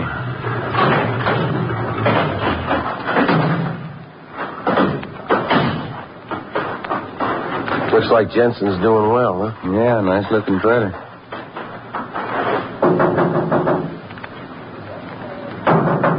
Just a minute. Yeah? Police officer. All right, open it up. Get out of here. Come Get on. out. Watch it, Joe. All right, hold it, mister. Get out. Get out. All right, Jensen. That's good, Ben. I'll get him. All right, come on, get out. All right. What's the pitch, huh? Where's your warrant? It's all over the floor, Jensen. Marijuana. Who tipped? One of those lousy kids, huh? Which one? You guess. You know enough of them. You can't tap me for all that. I'm not the big guy. All right, then who is? I don't know. I'm only one of the mules. Where do you get your stuff? The big guy, the big tomato. That's what they call him. Yeah? Big man. Nobody sees him. I don't even know what he looks like. Neither you. You let us worry about that. Come on. Big tomato. That's what they call him. You won't get him. He's smart. You won't get him in 89 years. Maybe not, but we'll get him. Friday, April the 12th, 7 p.m. We searched the trailer and a stakeout was placed on it, and then we took Ray Jensen downtown to the main jail where he was booked for suspicion of narcotics, a felony. The next day, Ben and I went back and questioned him. We got nowhere. The only thing he'd tell us was that the leader of the marijuana ring was unknown to him. The big tomato, that's all he could tell us. We went back and started rechecking leads furnished us by some of the high school boys who had purchased narcotics from Robert Lavelle. They all ended nowhere. Meantime, the flow of marijuana into the schools and into the hands of the teenage students continued. We'd no sooner choke off one source of supply when 2 more would turn up. We knew that there was only one real solution: find the gang leader and wipe out the entire supply and distribution setup. We stayed on it. Monday, April 22nd, Ben got a call from one of his informants that he had a lead on the source of marijuana on the east side of town. The informant's name was Willie Breck, a groundskeeper at a golf course near one of the city high schools. We drove out to talk to him. We located Breck by the clubhouse near the first tee. Palestino, Argoring, Richmond, Virginia. You remember my partner, don't you, Willie? Joe Friday? Oh, yeah. How are you, Willie? Kind of busy today. Big tournament. Yeah, quite a crowd you got here. It's a nice turnout. Yeah, you've been having trouble, huh? Or a Mary in town? Yeah, you think you can help us? Maybe I can. Dirty business, huh? Working high school kids with that stuff. It's real dirty. Any ideas, Willie? Don't know how much of it's true. It's all from the grapevine downtown. The boss is somebody they call the Big Tomato. It's a funny one, huh? Any idea who he is? Couldn't say. He's getting lots of this stuff in, though. Usual feed line over from Mexico. Mm-hmm. What else, Willie? I hear there's more on the way. Don't know when, though. All for high school trade. Guess they figure they got a good business. How'd they get in junk over, do you know? No, but it's getting here. Almost any kid can get some over on this side of town. Imagine that. Kids in their teens. Weed hits. Oh. How about this Big Tomato, Willie? No word at all? Just one. Pretty thin. Yeah. There's a connection. Lives over on Hauser Boulevard. Got his number here somewhere. It's supposed to be the main connection for this tomato guy. Oh, yeah. There's his address. Third number there. It's a 6. His name is Tony Childs. Mm-hmm. Is he supposed to handle all the stuff? Most of it, I hear. Gets it all from the Big Tomato. Mm-hmm. That about it? That's it. Tony Childs. You got the address. Many thanks, Willie. Anything comes up, you'll call, huh? Sure thing. How's the job out here? Better than yours. I sure wouldn't want it. Working every day around joy poppers, mules, mainliners. Well, somebody's got to do it, Willie. Yeah, but not for me, Sergeant. Those dokesters are all lice. Selling junk to kids. Guess you met the lowest, huh? No, not yet. We're looking for him.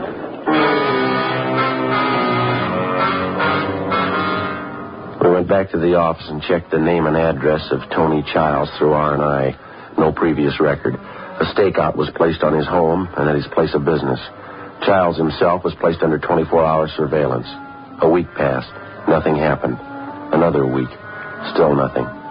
There was no let-up in the supply of marijuana finding its way into the city and then into the schools. We couldn't see the beginnings of the racket, but we saw the end result. The percentage of juvenile users was still on the upswing. Wednesday, May 8th. We heard rumbles of another big marijuana buy in the offing. Either it failed to materialize or we missed it. Friday, May 10th. Ben and I took our turn shadowing the suspect, Tony Childs. Can you see him from here, Joe? Yeah. He's still in the barber shop. There's 2 guys with him. Yeah. 4:10. We better check in, huh? Yeah, I'll call in, huh? Drugstore there. Must have a phone. Yeah, all right. I'll be right back.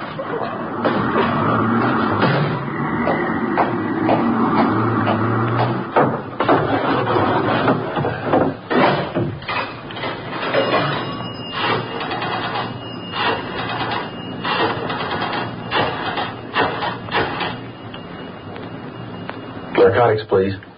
Thank you. Yeah, Johnny, it's Joe Friday. Mm-hmm. Yeah. Yeah, we got him paid. Okay, right away. Bye.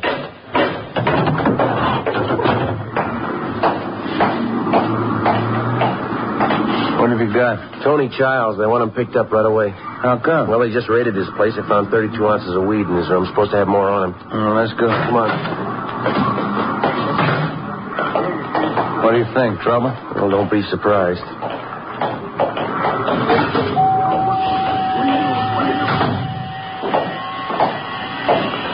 Childs, like to talk to you. What's that? Police officers like to talk to you and your 2 friends here downtown. Can't make it, copper. Flying to Vegas tonight. We want to see you downtown first. What, don't push me, huh? Nobody's pushing you, Childs. We want to see you downtown. Now, come on, let's go. Look out, Joe, Ransom Sam.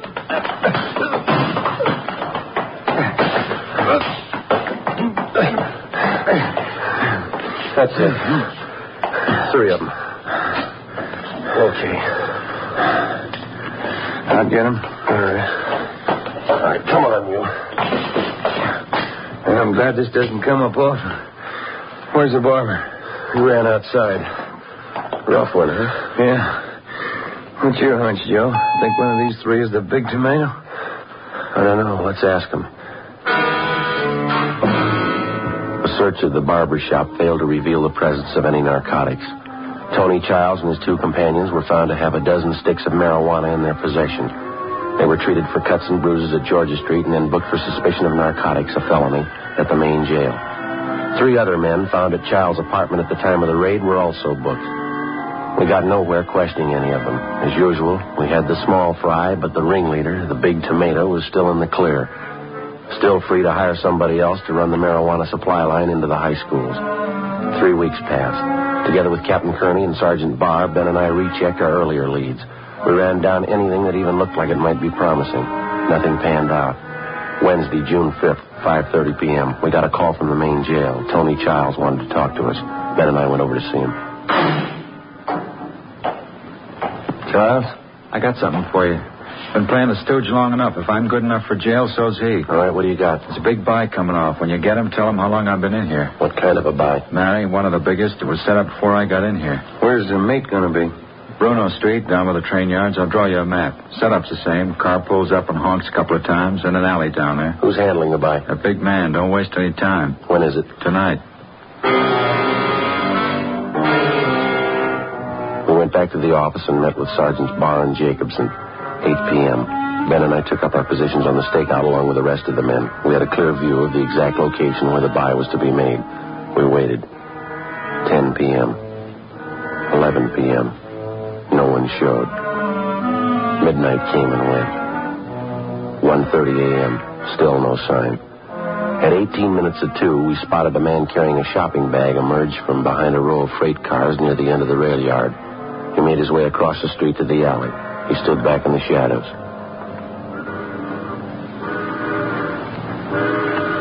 As soon as the car gets in the alley, we pull up and block it, huh? Yeah, that's right. Beck will do the same thing down at the other end.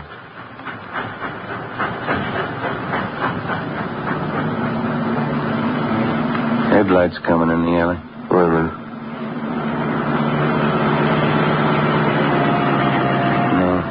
No, they're going on through. What's the time now? 4 minutes to 2.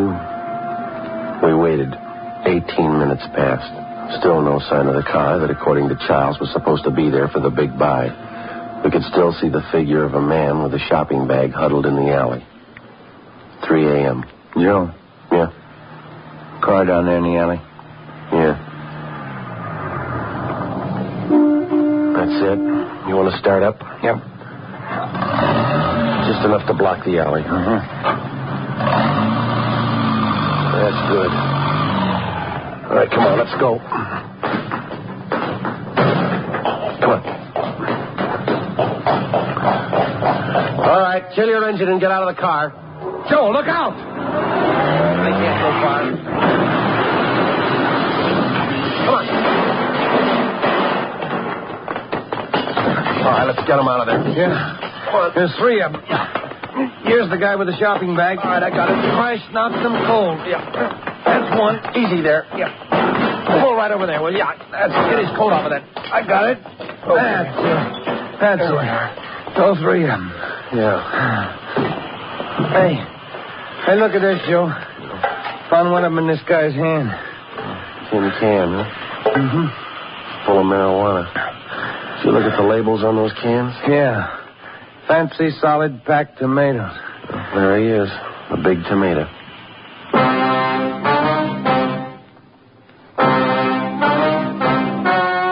The story you have just heard was true.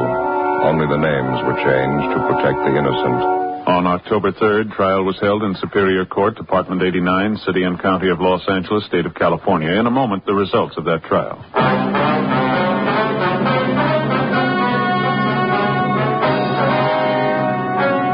Johnny Stanson, alias the Big Tomato, along with his associates in the narcotic gang, was tried and convicted for violating the State Narcotic Act. He received sentences as prescribed by law and are now serving their terms in the state penitentiary.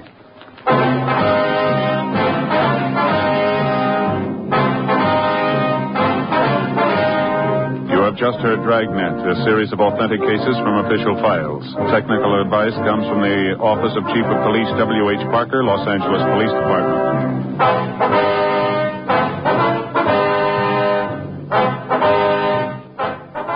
You're listening to HOJO Radio. Stay tuned. Fatima Cigarettes is proud to bring you its prize-winning radio program. Winner of the Motion Picture Herald Fame Award. The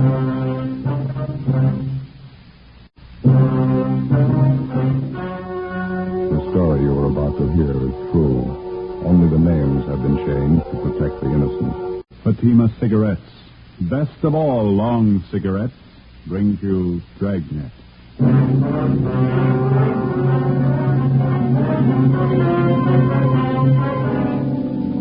You're a detective sergeant. You're assigned to Juvenile Bureau. You receive a complaint about an 8-year-old boy and his sister. A neighbor reports they've been going from door to door begging for food. Supposedly, the children are from well-to-do parents. Your job? Investigate.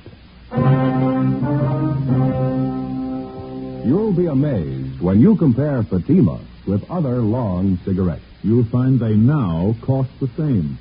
But in Fatima, the difference is quality. You see, Fatima is the quality king-size cigarette because it contains the finest Turkish and domestic tobaccos superbly blended.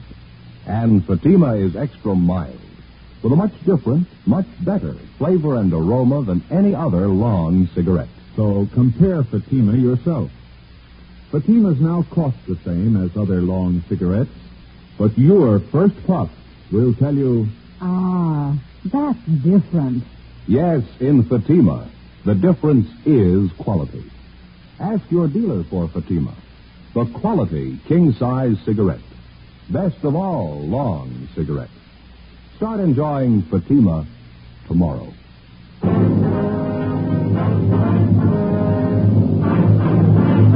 Dragnet, the documented drama of an actual crime.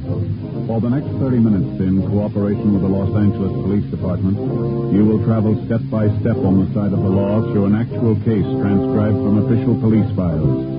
From beginning to end, From crime to punishment, Dragnet is the story of your police force in action. It was Tuesday, April 27th. It was overcast in Los Angeles. We were working the day watch out of Juvenile Bureau. My partner's Ben Romero. The boss is Captain Kinsling. My name's Friday. I was on the way back from communications. It was 4:38 p.m. when I got to 1335 Georgia Street, second floor, room 14.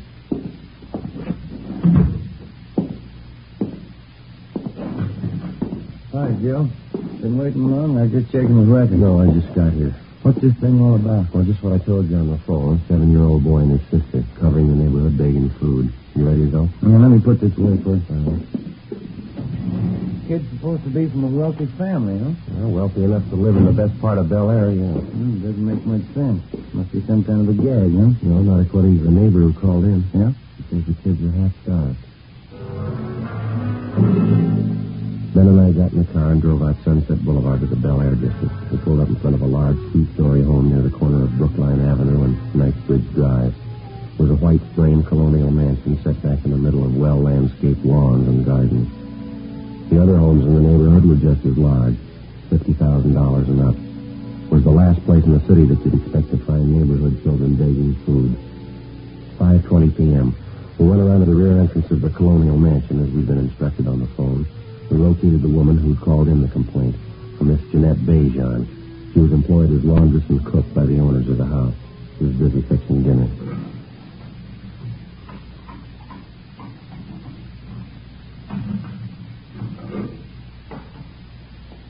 They're from next door, officer. The children. As I said on the phone, a boy about 7 years, a girl 5 years old, I guess. Which side do they live on, Miss Bejan? The house on the corner? No, the other side. Up here. The brown and white house. Just up the street next door. Are the children there now? Do you know that? No, but they were here this afternoon again. Here to the back door asking for something to eat. I don't understand it. Something must be wrong. Well, have they been around often, Miss Bejan? 2 or 3 days, maybe 4 days. First I thought they were fooling, but they were not. I gave them some cookies, sandwiches. They were very hungry. They ate them like they were starving. The little girl saved her cookies. She took them with her. How about their parents? Are they home? Excuse me. For cash.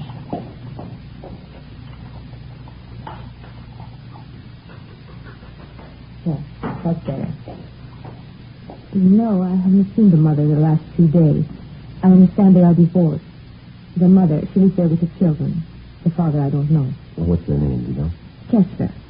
Madame, the woman I work for. She says there are 3 children in the Kessler family. But I don't know. I have only seen the 2, the boy and the girl.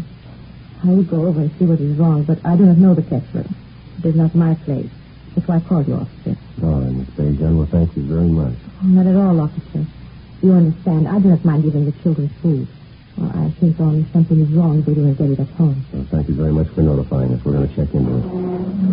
I'm just a little curious, Miss Bejan. What's that you're making? This? Napoleon. How's that? Napoleon. You know, Napoleon pastry. Oh, yeah. It smells good. Well, thanks again. Certainly, officer.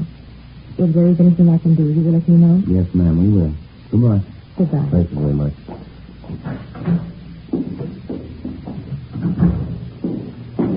It's a beautiful place. Yeah. Those Swedish women make pretty good cooks, don't they? I don't know. She sounded French to me. Huh? Maybe so. Most good at cooking, anyhow. Yeah, the brown and white house next door. That must be it, huh? Hey, that name, Kessler. They fairly prominent around town, society? I don't know. There's quite a few of them. Could be. I mean, when you look at it, it's hard to figure, isn't it? Kids have been at it for 4 days. It's on the level. They really must be in a bind. The garage door is open back there. No sign of a car. Kids' bicycles, huh? Try the front door, huh? Mm-hmm.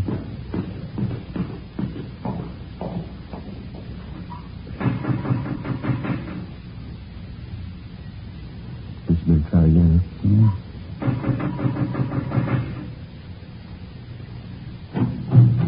Yes, sir? Hello, son. Your name's Kessler, is that right?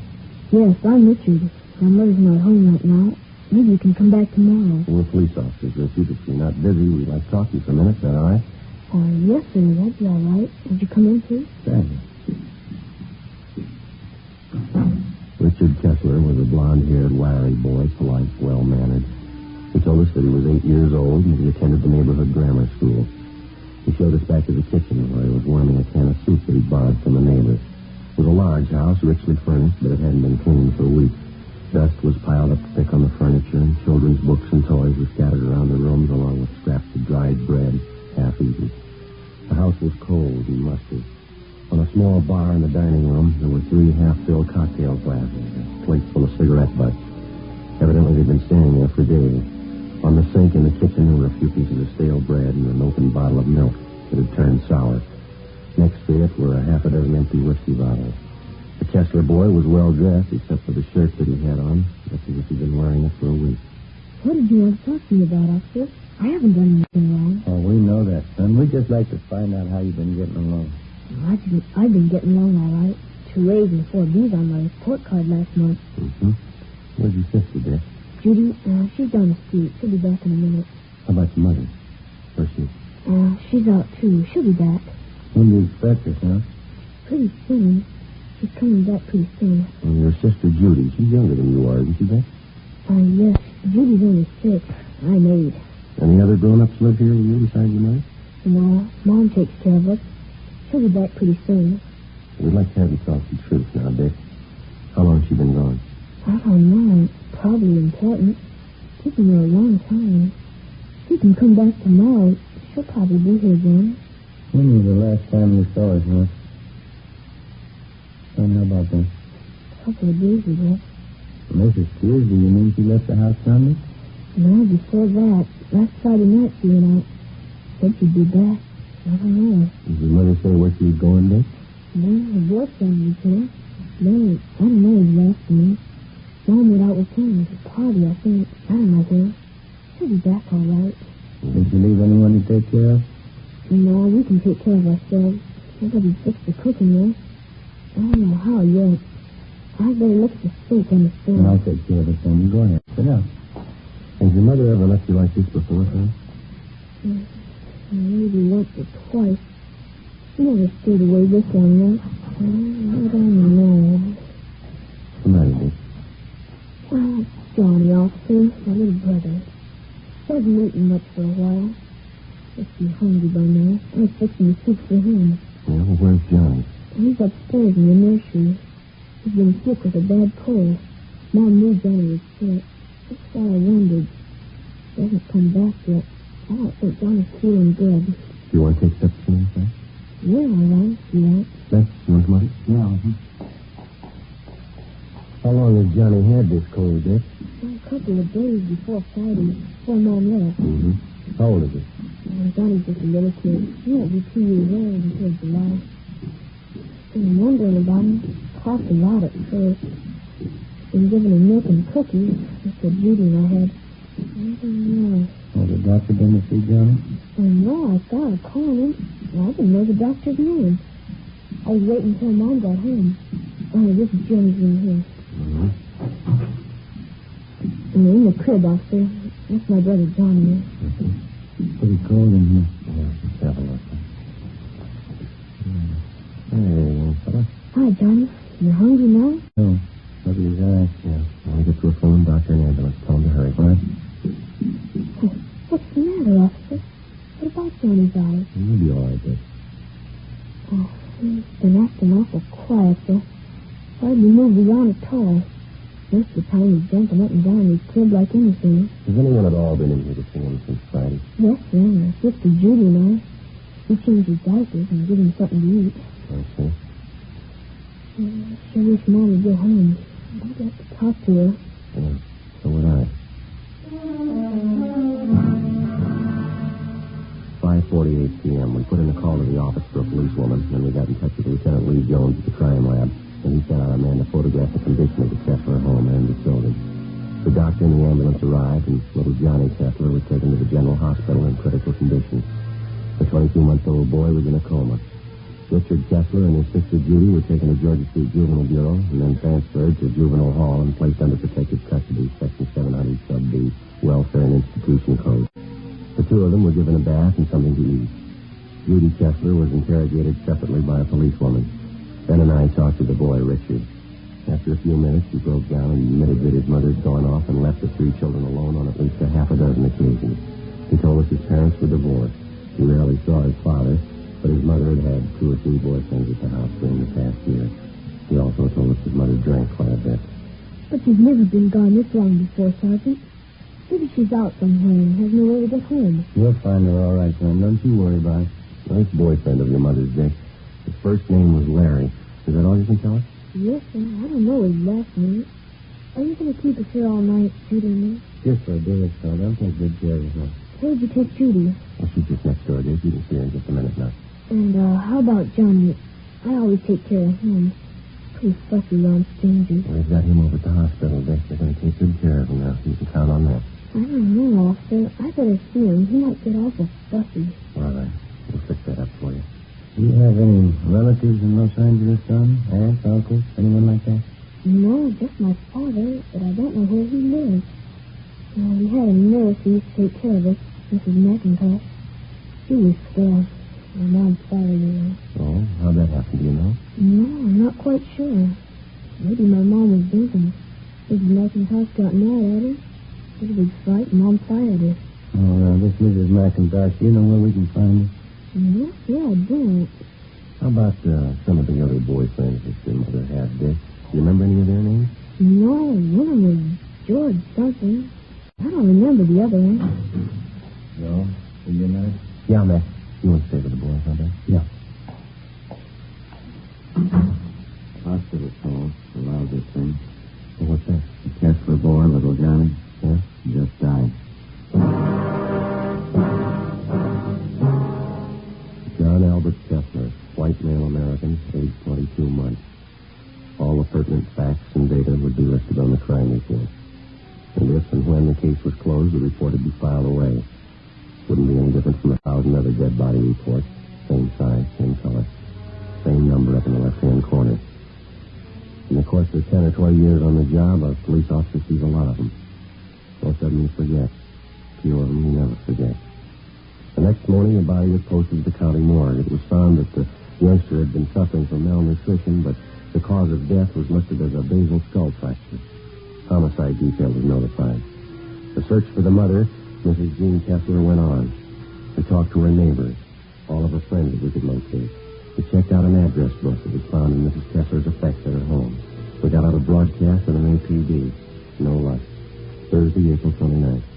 How about the youngster's brother and sister, Ben? You think it could have happened that way? How do you mean? Well, they were taking care of the little fella. They might have had an accident with him. They're afraid to own up to it. I don't think so, Joe. Well, that's not very likely, Matt. We talked to them quite a bit last night. A couple of pretty honest kids. Pretty sure if they wouldn't lie about something like that. Where does that leave it, the mother? Good possibility. You know Mrs. Kessler drinks quite a bit. She could have lost patience with the little boy. More chance of an accident there.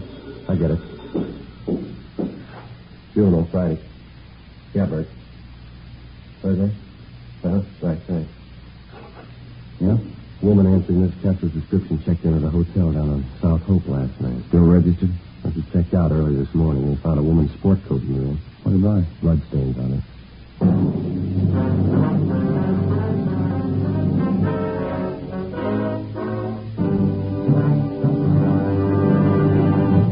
You are listening to Dragnet for the step-by-step solution to tonight's authentic case history. Here's step-by-step are the actual reasons why Fatima is the quality king-size cigarette.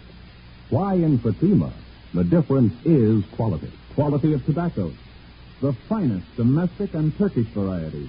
Extra mild and superbly blended to give you a much different, much better flavor and aroma. Quality of manufacture. Smooth, round, perfect cigarettes.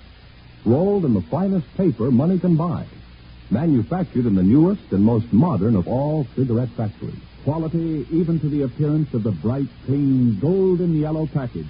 Carefully wrapped and sealed to bring you Fatima's rich, fresh, extra mild flavor. Compare Fatima yourself. Fatimas now cost the same as other long cigarettes, but your first puff will tell you. Ah, what's different? Yes, in Fatima, the difference is quality. Start enjoying Fatima quality yourself.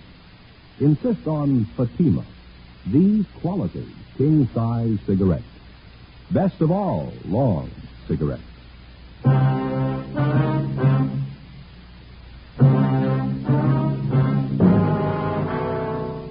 Friday, April 30th. We were still without a lead as to the whereabouts of the missing mother, Mrs. Jean Kessler. The blood-stained coat, which had been found in the South Oak Street Hotel, was shown to Mrs. Kessler's friends and to her children, Richard and Judy. They identified it as belonging to the missing woman. Routine investigation of the hotel room failed to uncover any further leads. We got out a supplementary APB, and then we started rechecking with the Kessler woman's friends and acquaintances. Nothing. We rechecked a dozen taverns and cocktail lounges that she'd been known to frequent. No sign of her, no sign of her boyfriend. In rechecking her personal effects, we found a canceled check payable to their former nurse, Mrs. McIntosh. The endorsement carried her address. We checked it out. She'd moved. We traced it to the forwarding address. There we were told that she had a new job as a nursemaid with a wealthy family living in the Los Feliz district. We called there and talked to Mrs. McIntosh, and she told us that she was just leaving the house with the 3 children for an outing at the park and the zoo. We made arrangements to meet with her out there, 1:30 p.m. Ben and I located her at the head of the path leading through the main part of the Griffith Park Zoo. I read about it in the paper, Sergeant, about Johnny. I didn't know you wanted to talk to me. I would have called in if I did. We're still trying to locate the mother, Mrs. McIntosh. Can you help us out there at all? No, I don't know. Have you asked at those places she used to go to all the time, where she used to drink? Yes, ma'am, we have. They couldn't help us. Did you know any of Miss Kessler's boyfriends, the ones that had come to the house? Yes, I knew all of them. Donald, don't you wander off now. Same for you, Patsy. You stay close. The boy, Richard, he was telling us about one of the boyfriends, ma'am. Saw him named Larry. Oh, yes. Donald, you heard what I said. You stay close. Yes, I knew Larry. You remember what his last name was now? Yes, Bartell. Some kind of an actor in the movies, I think. Bartell. You know where he lives? No, I think he had an apartment in Hollywood. I wouldn't know the address. What kind of a man was this Bartell? I mean his temperament and things like that. Well, I think he was kind of lazy. I think Mrs. Kessler was giving him money. Mm-hmm. Did the two of them ever argue or have any fights? All the time. He had a terrible temper. You ever strike Miss Kessler? Yes, I saw it happen several times. Not too close to the cage, Donald. Back a little. How did this Bartell act toward the children, Mrs. McIntyre? Different, I guess. They annoyed him sometimes. And that was after that you had the argument with Miss Kessler? Yes. It was about her drinking and the boyfriend and all the rest. I just got sick of it, and I told her what I thought. She didn't want to admit she was getting old, not caring for the children, pretending she was still in her 20s. Well, do you have any idea where we might locate the father? Well, they're divorced, you know. He's the head salesman for a lumber concern downtown. He inherited most of his money. I have the name of the company at home. You can have it if you like. Yes, ma'am. We'd appreciate that. You know, it's the children I feel sorry for. Yes, ma'am. 3 beautiful children. And that poor little Johnny, I just can't understand. What's that? How could anyone desert a helpless baby like that? We'll ask his mother. Friday, 5 p.m. Mrs. McIntosh called us at the office and gave us the business address of the missing woman's ex-husband, Richard Lane Kessler. We called there, but they told us Kessler was away on a week's vacation. They had no idea where to contact him, but he was expected back in a few days. We called Central Casting and asked them to check their talent list for a bit player by the name of Larry Bartell. They had no such name listed. Saturday, 8 a.m. The Kessler children, Richard and Judy, remained in the custody of juvenile authorities. The search for their mother continued. All day Saturday, Ben and I ran down what few leads we had. They went nowhere. Checks of the morgue, the city hospitals, and the drunk tank at the main jail still failed to turn up the missing woman.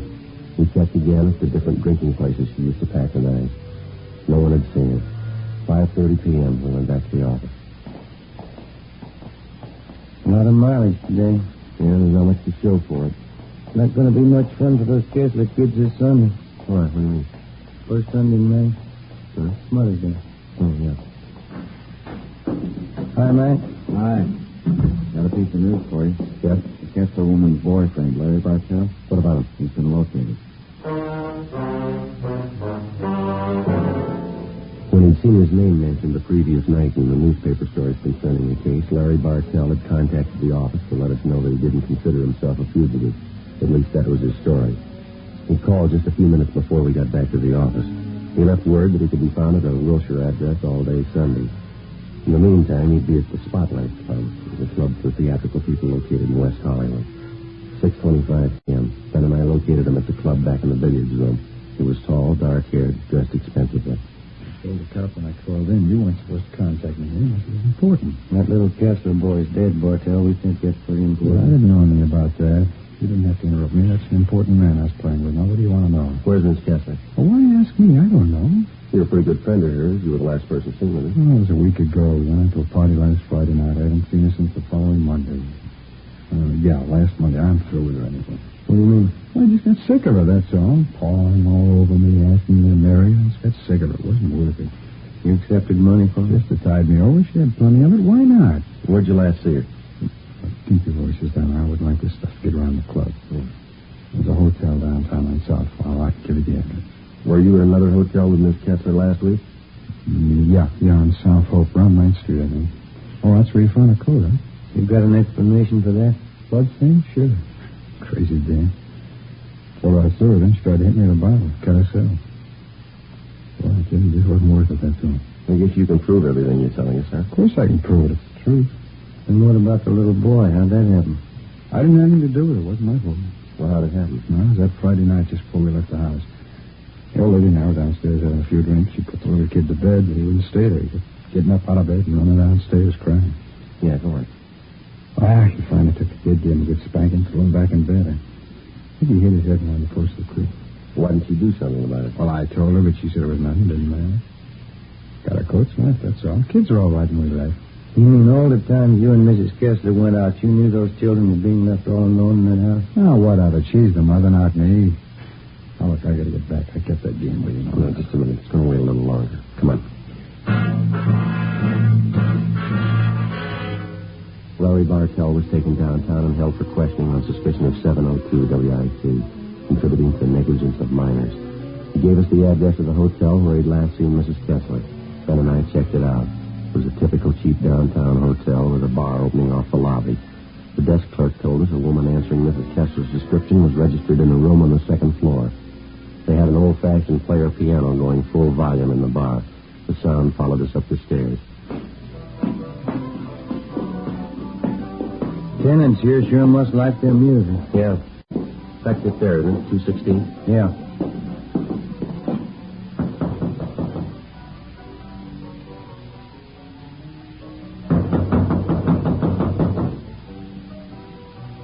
You better try it. Yeah. Let's have a look.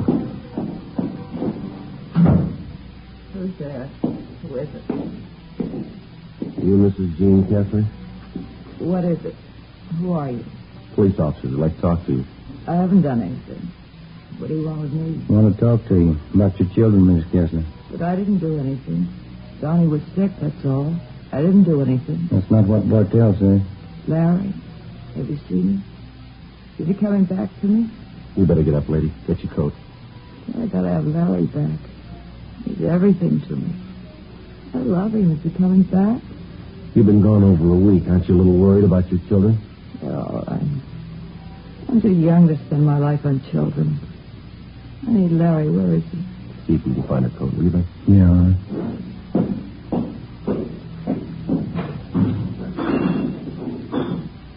I've been drinking officers.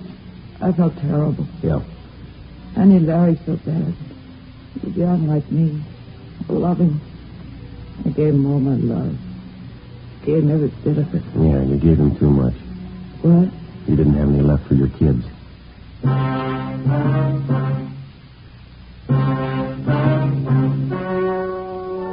story you've just heard was true. Only the names were changed to protect the innocent. On July 2nd, trial was held in Superior Court, Department 87, City and County of Los Angeles, State of California. In a moment, the results of that trial. Now, here is our star, Jack Webb. Thanks, Nick. Friends, if you're with us week to week, you've heard me say, in Fatima, the difference is quality. It's a difference that you can prove just by buying a pack and smoking them. You'll find Fatima's extra mild, with a rich, better flavor and aroma. Stop in at the store in the corner and buy a pack of Fatimas the first chance you get. You'll find in Fatimas, the difference is quality. Ladies and gentlemen, I'd like to take a moment to thank all of you for your very fine response to our program, Dragnet. Since the first show went on the air about a year and a half ago, your cards and letters have been a constant source of encouragement and guidance. In the field of radio presentation, we felt that we were attempting something a little different, and we were not altogether sure that it would meet with your approval. Possibly, we were sure that our approach to this type of presentation was a sound one, but the final approval had to rest with you. If we may judge by your response, you've placed Dragnet high among the programs that you enjoy most, and for this we're indeed grateful. We've tried to bring you, first of all, an adult program worthy of the 30 minutes that you spend with us each week. We've tried to bring you an honest and authoritative report on the work of your police force. We've tried to bring before you documented police cases that were informative as well as entertaining. In forthcoming weeks, we sincerely hope that Dragnet remains one of your favorite shows. Your letters have been read by all members of the Dragnet production staff. So if you like to listen to Dragnet, it's because you, our listeners, have helped to guide us in presenting the kind of entertainment that you want. And for this, our thanks.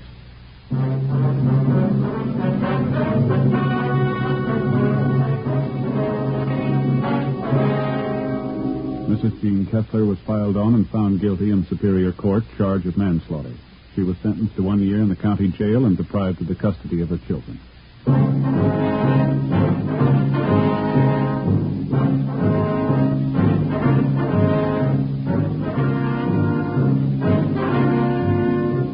You have just heard Dragnet, a series of authentic cases from official files. Technical advice comes from the Office of Chief of Police W.H. Parker, Los Angeles Police Department.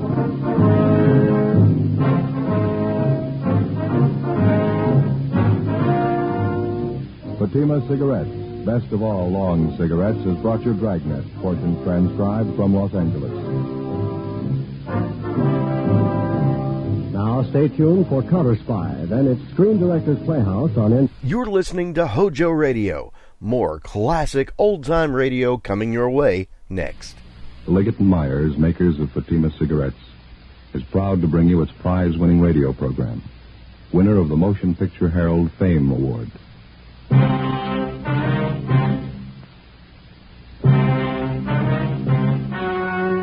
story you are about to hear is true. Only the names have been changed to protect the innocent.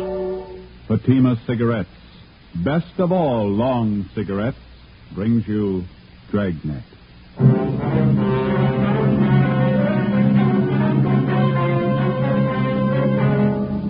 You're a detective sergeant. You're assigned to homicide detail. 12 men drop completely from sight over a short period of time. There's evidence of foul play. 4 months pass. You finally locate the leading suspect in the case. Your job? Pick him up. You'll be amazed when you compare Fatima with other long cigarettes. You'll find they now cost the same. But in Fatima, the difference is quality. You see, Fatima is the quality king-size cigarette because it contains the finest Turkish and domestic tobaccos superbly blended. And Fatima is extra mild, with a much different, much better flavor and aroma than any other long cigarette. So compare Fatima yourself. Fatimas now cost the same as other long cigarettes, but your first puff will tell you... Ah, that's different. Yes, in Fatima, the difference is quality. Ask your dealer for Fatima, the quality king-size cigarette. Best of all long cigarettes. Start enjoying Fatima tomorrow.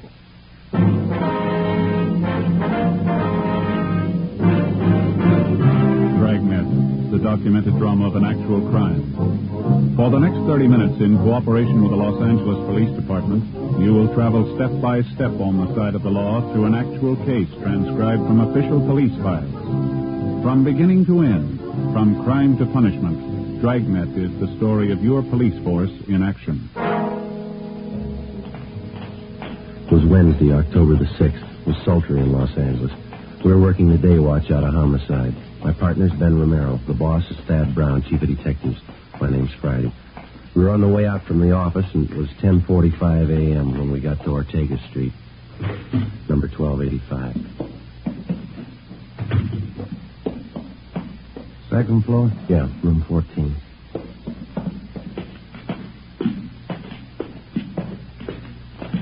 They all smell the same, don't they? What's that? Room and housing. Oh, yeah. No, these are the odd numbers here. Must be down that way, huh? Yeah, here it is. 14. Yeah. Just a minute.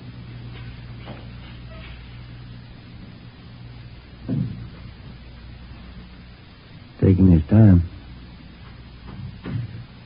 Try it again, huh? Yeah, all right.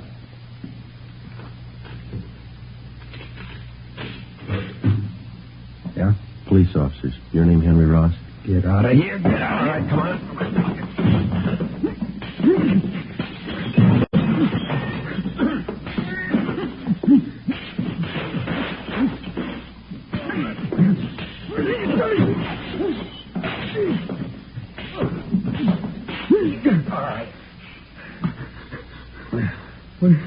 What is this?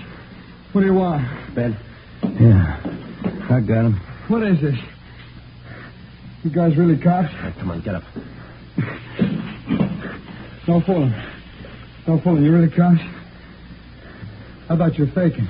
We showed you our identification at the door. I thought you were faking. That's the truth.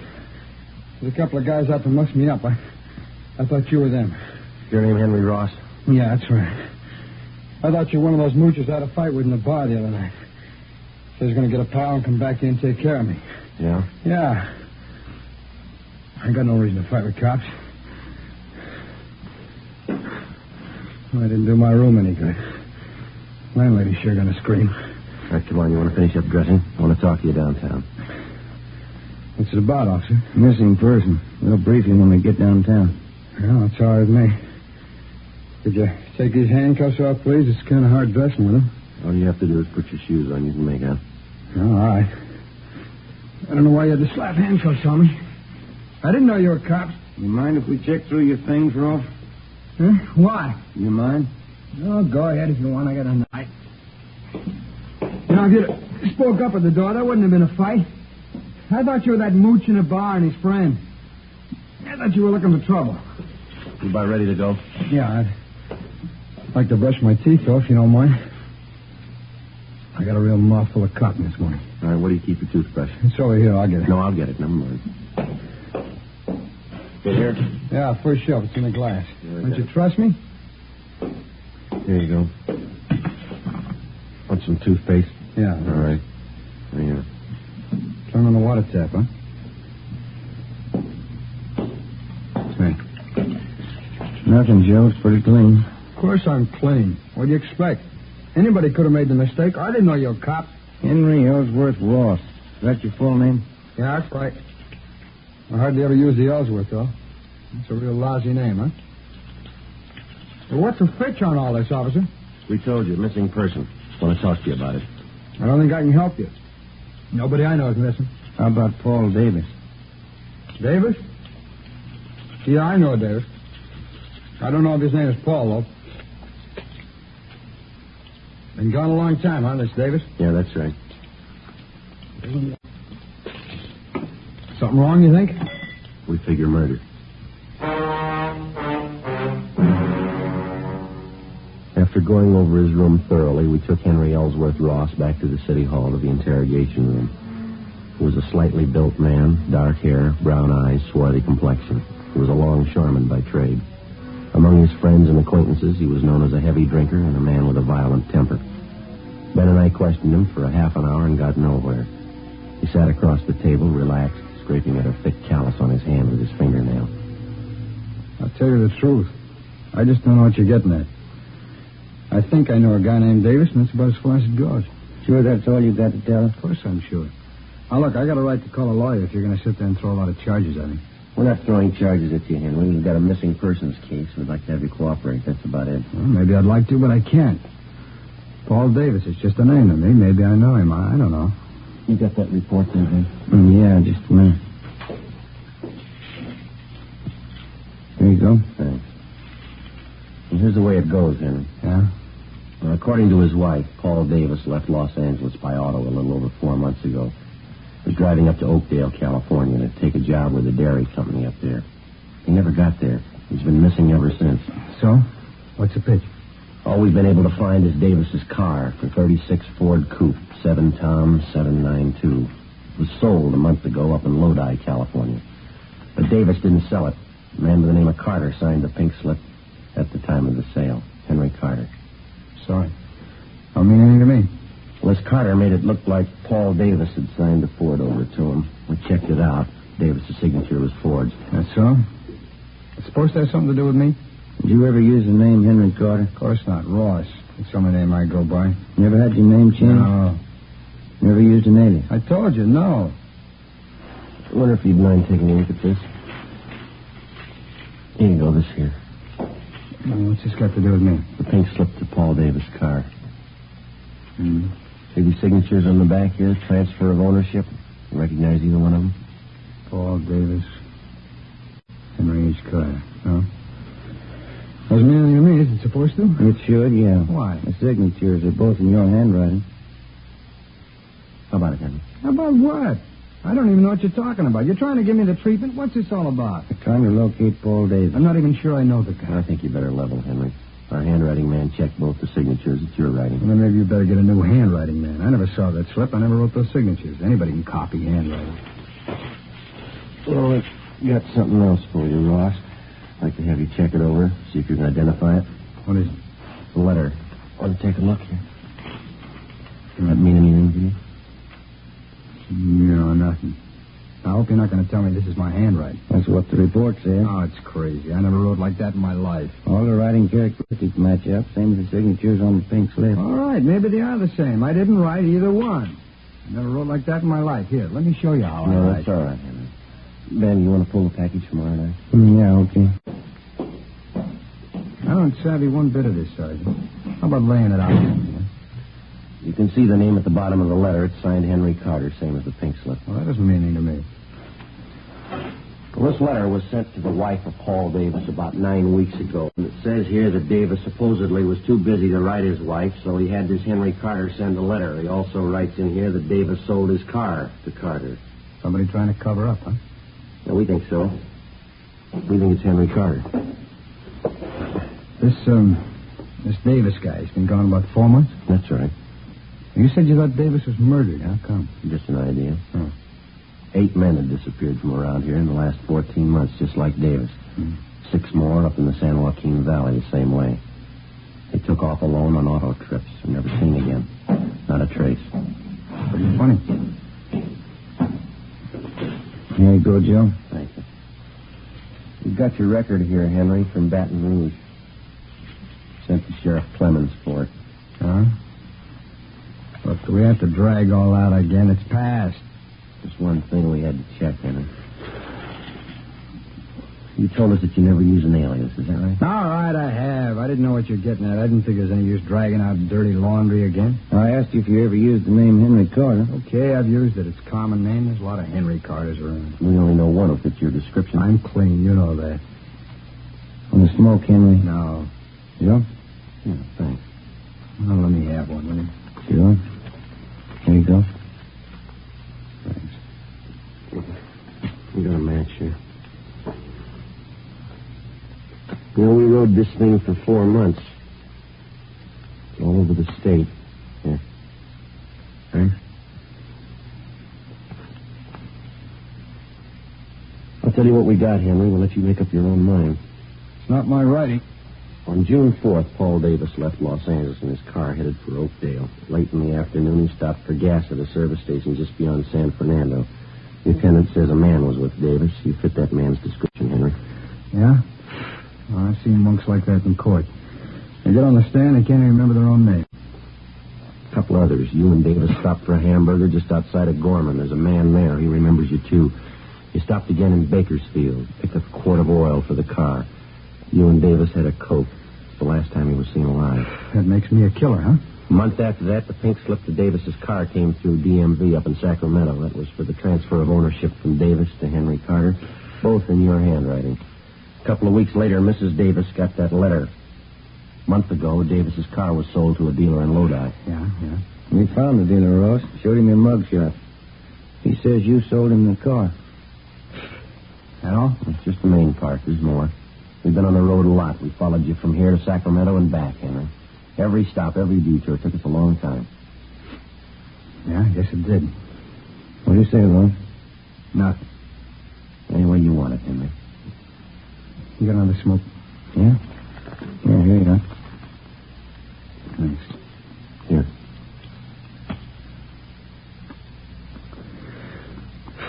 Yeah. I guess you worked hard on it, huh?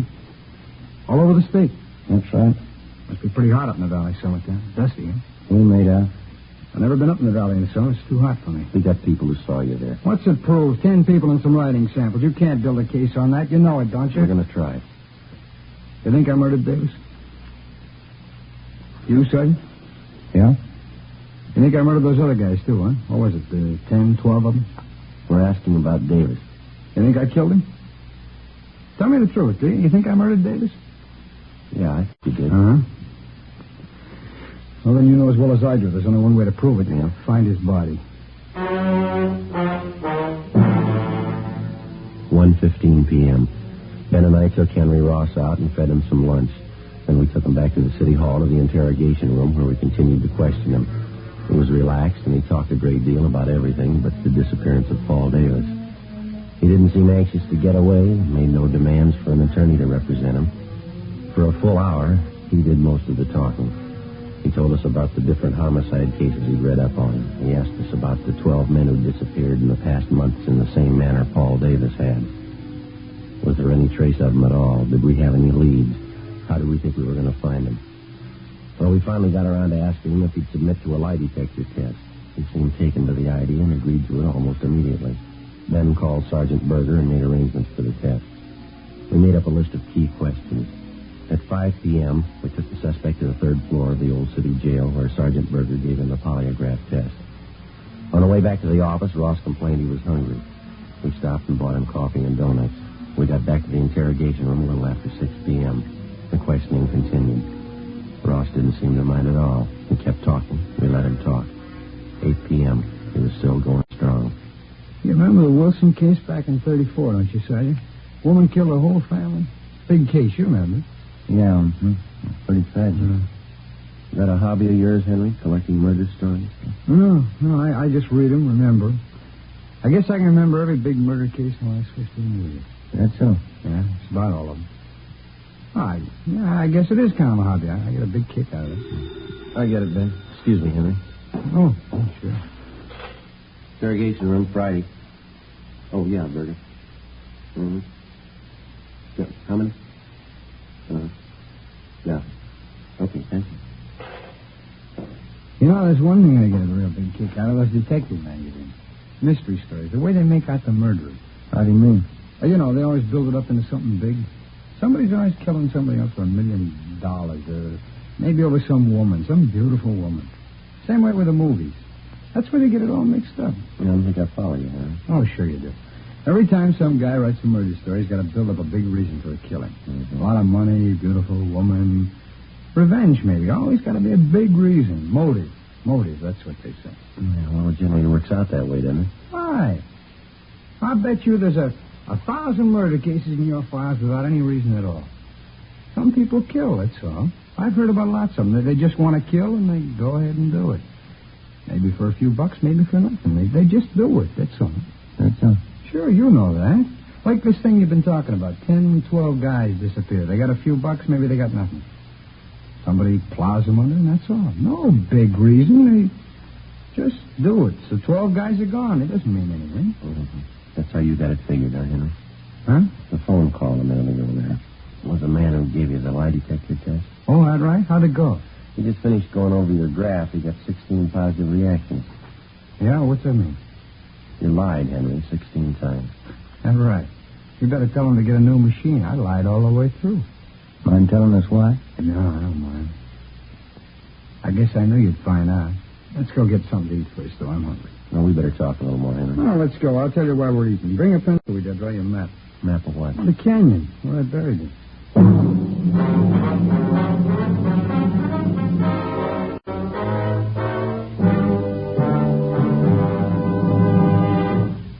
are listening to Dragnet for the step-by-step solution to tonight's authentic case history. Here, step by step, are the actual reasons why Fatima is the quality king-size cigarette. Why in Fatima, the difference is quality. Quality of tobaccos. The finest domestic and Turkish varieties, extra mild and superbly blended to give you a much different, much better flavor and aroma. Quality of manufacture. Smooth, round, perfect cigarettes. Rolled in the finest paper money can buy. Manufactured in the newest and most modern of all cigarette factories. Quality even to the appearance of the bright, clean, golden yellow package. Carefully wrapped and sealed to bring you Fatima's rich, fresh, extra mild flavor. Compare Fatima yourself. Fatimas now cost the same as other long cigarettes, but your first puff will tell you... Ah, that's different. Yes, in Fatima, the difference is quality. Insist on Fatima. Start enjoying the quality king-size cigarette. Fatima, best of all long cigarettes.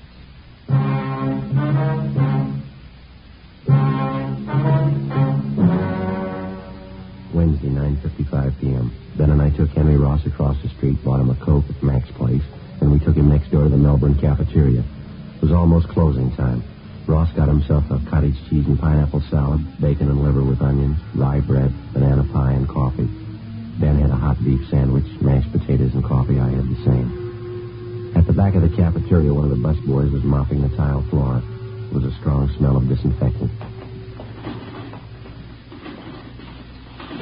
How about that table over there, Sergeant? Is that all right with you? Yeah, it's okay. Doesn't make any difference. It's fine. Yeah.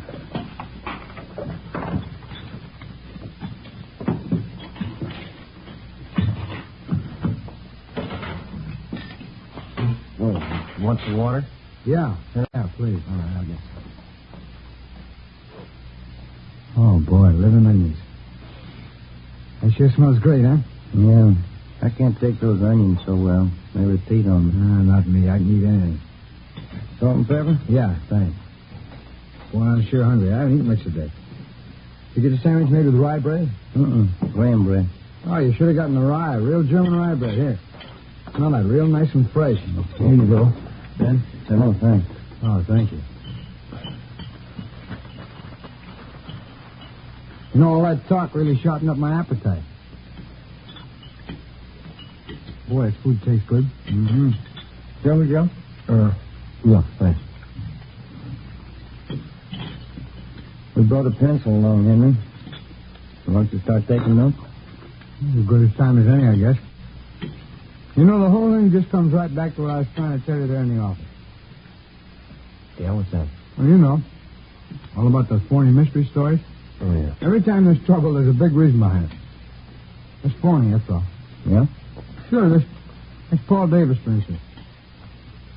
I guess I knew you'd find me out. I knew this morning when you picked me up. You had it figured.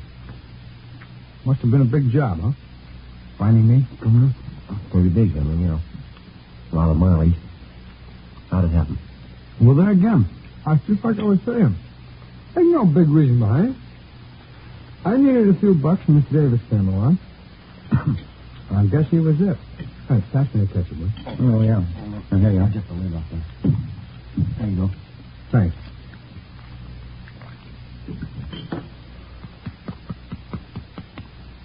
Where'd you meet Davis, Henry? Oh, I was hitchhiking out in Ventura. Not a dime in my jeans. I was going up to Maricopa. I thought I had a job up there, and Mr. Davis come along. Picked me up. Mm-hmm. You ever know him before that? No. Well, a stranger. He said he's going to Oakdale. The guy give me a ride. Go ahead. Well, we stopped for gas at San Fernando, and I saw he had a few bucks in his wallet, and I guess that's when I got the idea. About what? Killing him. Now, maybe that gives you an idea what I was talking about. You don't need any big reason to kill somebody. Davis said, 18 bucks. Now, suppose I told that to a writer. Somebody killing the guy for 18 bucks. That wouldn't make much sense, huh? He'd tell you it'd never sell. You need $1 million, beautiful woman. Good morning. Yeah. Where'd you kill him, Henry?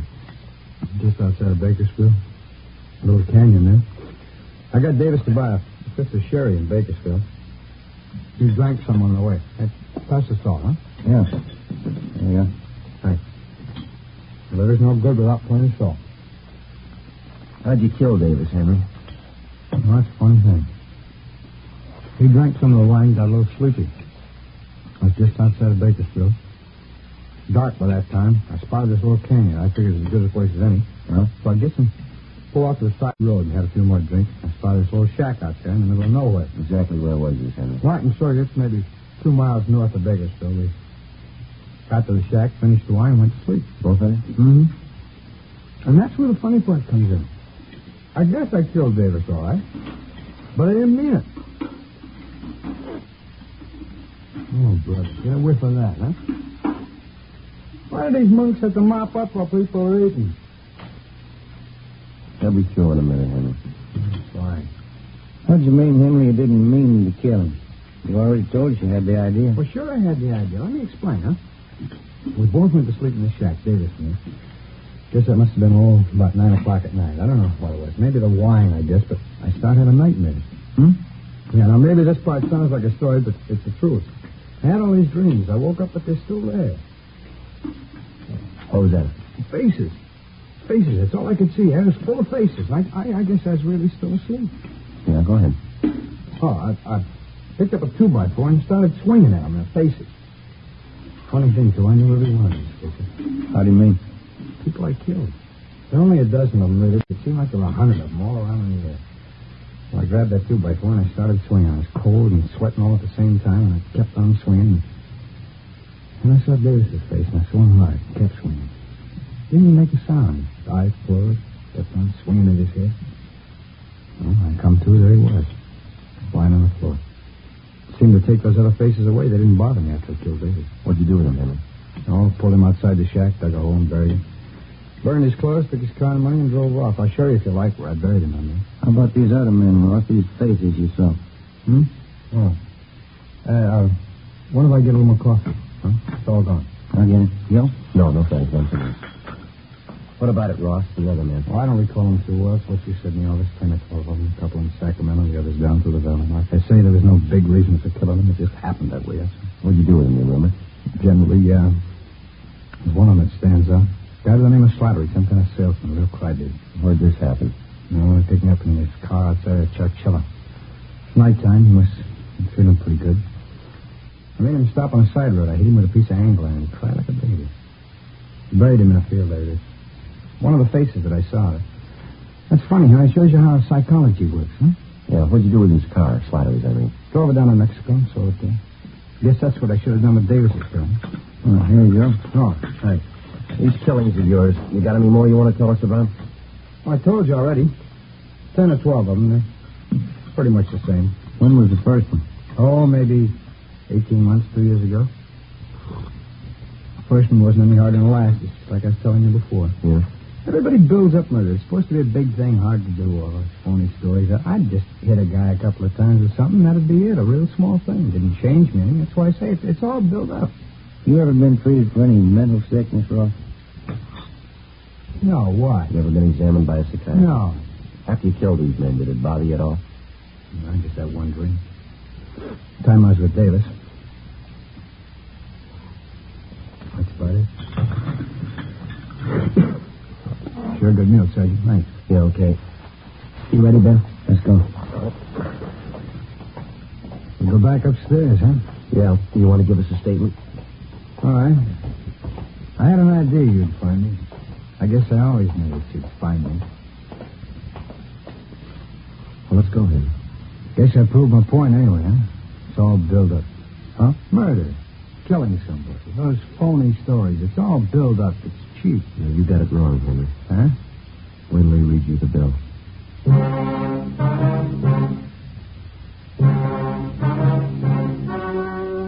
The story you have just heard was true. Only the names were changed to protect the innocent. On January 7th, trial was held in Superior Court, Department 86, City and County of Los Angeles, State of California. In a moment, the results of that trial. Now, here is our star, Jack Webb. Thank you. Friends, the makers of Fatima have done everything possible to produce the kind of cigarette you want. just as we on Dragnet try to bring you the kind of entertainment you want. In my honest opinion, Fatima is the best of all long cigarettes. But frankly, my opinion doesn't count because Fatimas must please you. That's why I suggest you buy a pack of Fatimas tomorrow so you can prove to yourself that Fatimas are extra mild with a rich, better flavor and aroma. You'll find Fatima now costs the same as other long cigarettes. And I'm convinced that you'll discover what I did. In Fatima, the difference is quality.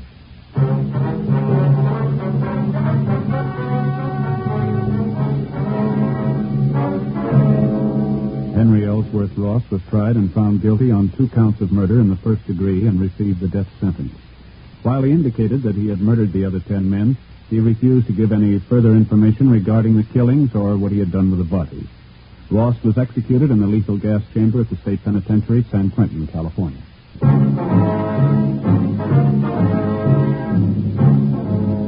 You have just heard Dragnet, a series of authentic cases from official files. Technical advice comes from the Office of Chief of Police W.H. Parker, Los Angeles Police Department. Fatima Cigarettes, best of all long cigarettes, has brought you Dragnet portions transcribed from Los Angeles. Now more excitement with Counter Spy on NBC. Thanks for listening to HOJO Radio. We have more classic radio coming your way next. Gentlemen, Crime Prevention Week, now being observed nationally, is designed for one purpose: to emphasize that crime is your personal enemy. It costs money and lives. It weakens the moral and physical strength of your community. Show your respect for the law by cooperating with your police officer 52 weeks a year.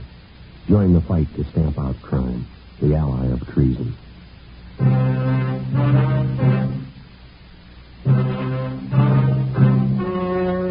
The story you are about to hear is true. Only the names have been changed to protect the innocent. Fatima Cigarettes, best of all long cigarettes, brings you Dragnet.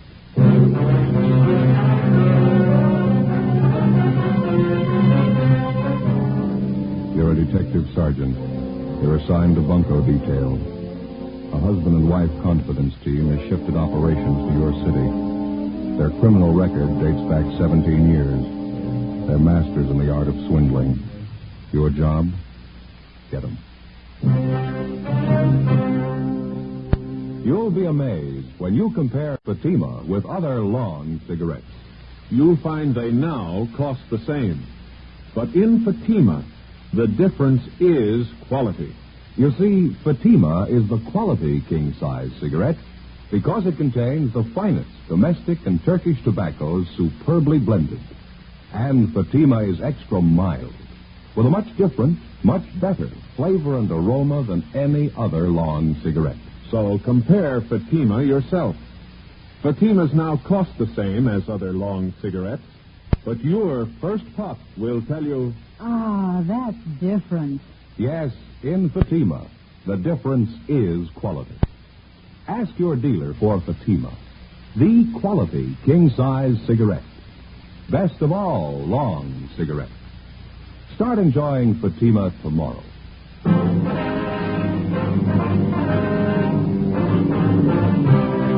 Dragnet, the documented drama of an actual crime. For the next 30 minutes, in cooperation with the Los Angeles Police Department, you will travel step by step on the side of the law through an actual case transcribed from official police files. From beginning to end, from crime to punishment, Dragnet is the story of your police force in action. It was Monday, April 20th. It was windy in Los Angeles. We were working the day watch out of FUNKO detail. Our partner's Ben Romero. The boss is Captain McCauley. My name's Friday. We were on the way out from the office, and it was 10:35 a.m. when we got to the Holy Gospel Tabernacle. Pastor's house. Look at that palm tree. Yeah. The windstorm sure didn't do it any good. Well, it was really blowing last night. Woke me up a couple of times. Yeah, not me. I slept like a baby.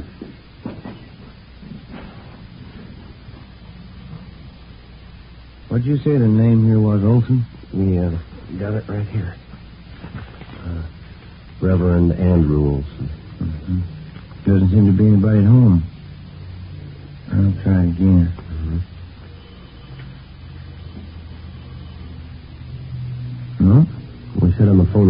here at the church. Where's that? Just around the corner, faces on South Spring. Not a very wealthy-looking neighborhood. It must be the church up there, huh? Mm-hmm. Sure could stand a coat of paint. Grounds are well kept, aren't they? Nice flower bed. Look at that. Giant pansies.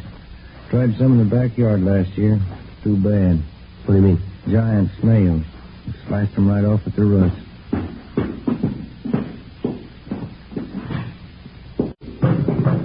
Guess that must be him up at the front, huh? Better close the door, huh? Oh, yeah. Come on.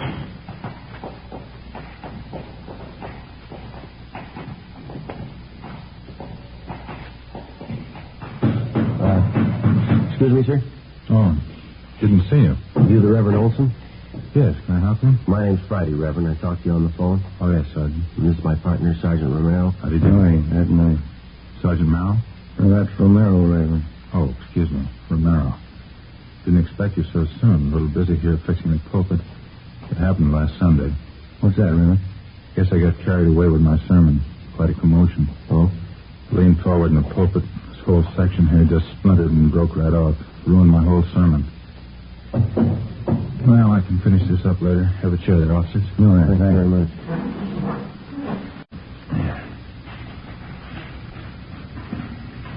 Well, there it is, Sergeant. Their names, descriptions. Mr. and Mrs. Tom Herbert.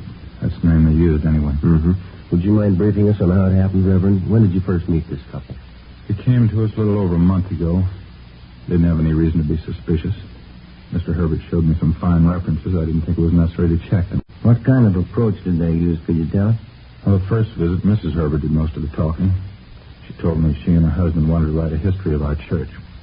It was supposed to be part of an historical book on all the churches in the county. Naturally, I felt a little flattered about it. Mm-hmm. Did this Mr. and Ms. Herbert make any demands for money to write about your church, I mean? Oh, no. There was no money involved at first. They said all they wanted was our cooperation in doing some of the research work. You know, looking up dates, names, things like that. Oh, I see. They seemed very sincere, both of them. Didn't drink, smoke.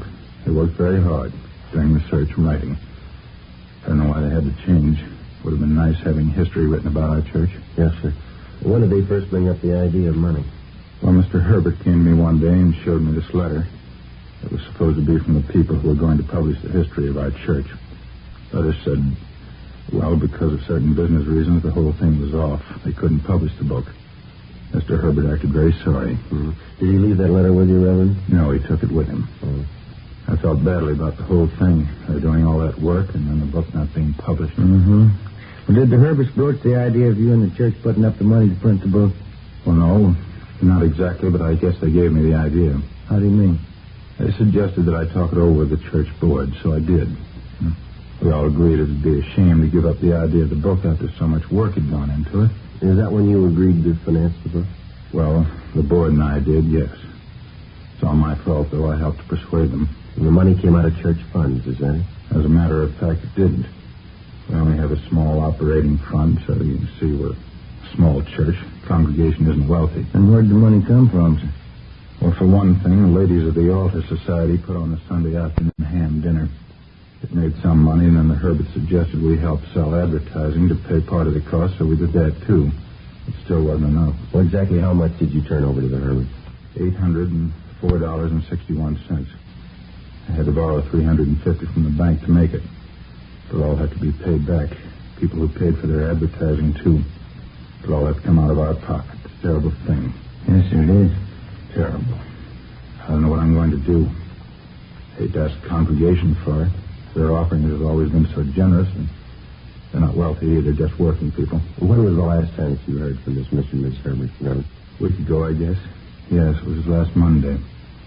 I got anxious and called them at their hotel. It's on South Grand.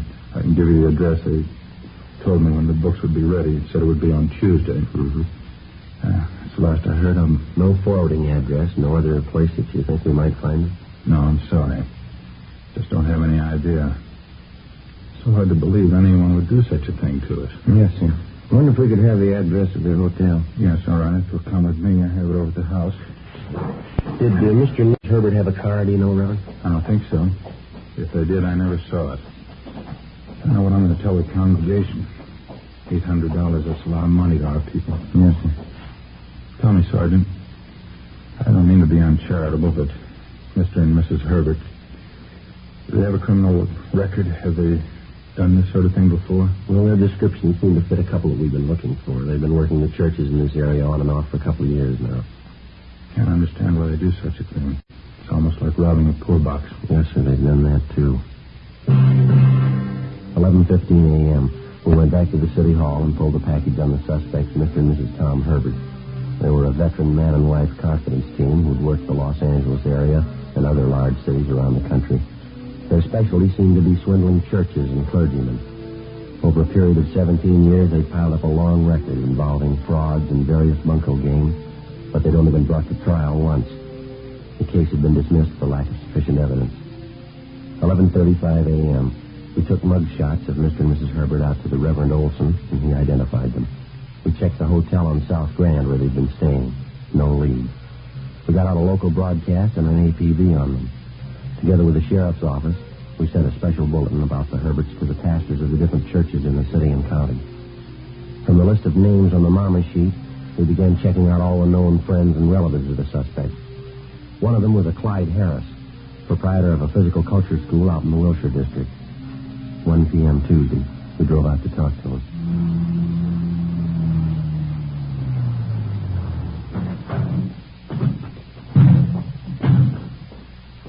Which way, Joe? Right down the street, the blue and white sign there. Oh, yeah. Venus School of Physical Culture. I can make you an all-American girl, Clyde Harris manager. Looks like the office here. No, we're supposed to meet him in the gym. That's next door. Oh. Yeah. Here. No, go ahead. No, yeah.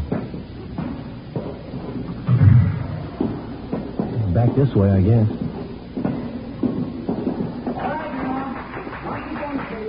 All together, with me. 1, 2, 3, 4. Extend, bend, hold, down. Extend, bend, hold, down. With me, please. 3, 4. Mrs. Allison. Hold, down. 1, 2, hold, down. 1, 2, 3, 4. Extend, bend, hold, down. Hold it a minute. No, I'm sorry, Mrs. Solomon. You're doing it wrong. Your pelvis is all out of position. Excuse me, are you Clyde Harris? Yes, did you want something? Police officers, Mr. Harris. Like to talk to you? Oh, yeah, sir. Could you hold on half a minute? Sure, go ahead. Francis, would you take over here for a few minutes? I have to talk to these gentlemen. Ladies, Francis is going to count for you for a while. You go right ahead with the lesson. I'll be back in a few minutes. Back here, officer. Won't take too long, will it? No, sir, just a few minutes. Sorry to interrupt your lesson. That's all right. I just don't want to have the ladies thinking I neglected them. They pay good money for these exercises. Yeah. Here you are. Here's a chair. Thank you. You said something about Tom Herbert on the phone, Sergeant. What's it all about? Well, we understand that you're a friend of the Herberts, Mr. Harris. Yeah, I knew Tom and Doris a couple of years back. Haven't seen much of them lately. When was the last time you saw him? Let's see, must be 2-3 months anyway. Anything wrong? Well, do you know where we could locate them? I don't know for sure. Last time I saw them, they were at a hotel downtown in South Grand, I think. Yeah, South Grand, right near People. You have no idea where they moved when they left there? No, I didn't even know they'd moved. They haven't phoned or contacted you at all in the last month or so? No, not a word. They're not in a jam again, are they? We'd like to talk to them, that's all. Would you know of any of their favorite spots around town, eating, drinking places? No, I don't think I could say. They got around quite a bit. We checked with some of their other friends around town, the Pattons, the Thompson, Mike Runyon. What was that last one? Mike Runyon. Very good friend of the Herberts. Ben? No, I don't recall the name. Well, how could we get in touch with this Runyon, Mr. Harris? You've got a phone. Come on in the office. We'll call him if you like. Yeah, thank you very much.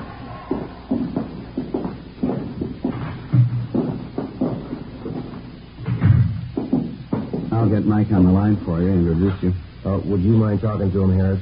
Don't tell him it's for us. Just ask if he knows where the Herberts are, would you mind? Yeah, all right.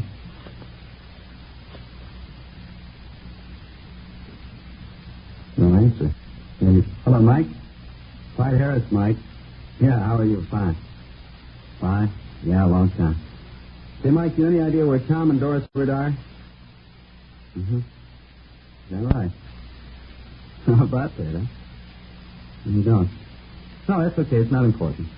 Sure thing, Mike. Make it soon, huh? Right. Goodbye. Yeah.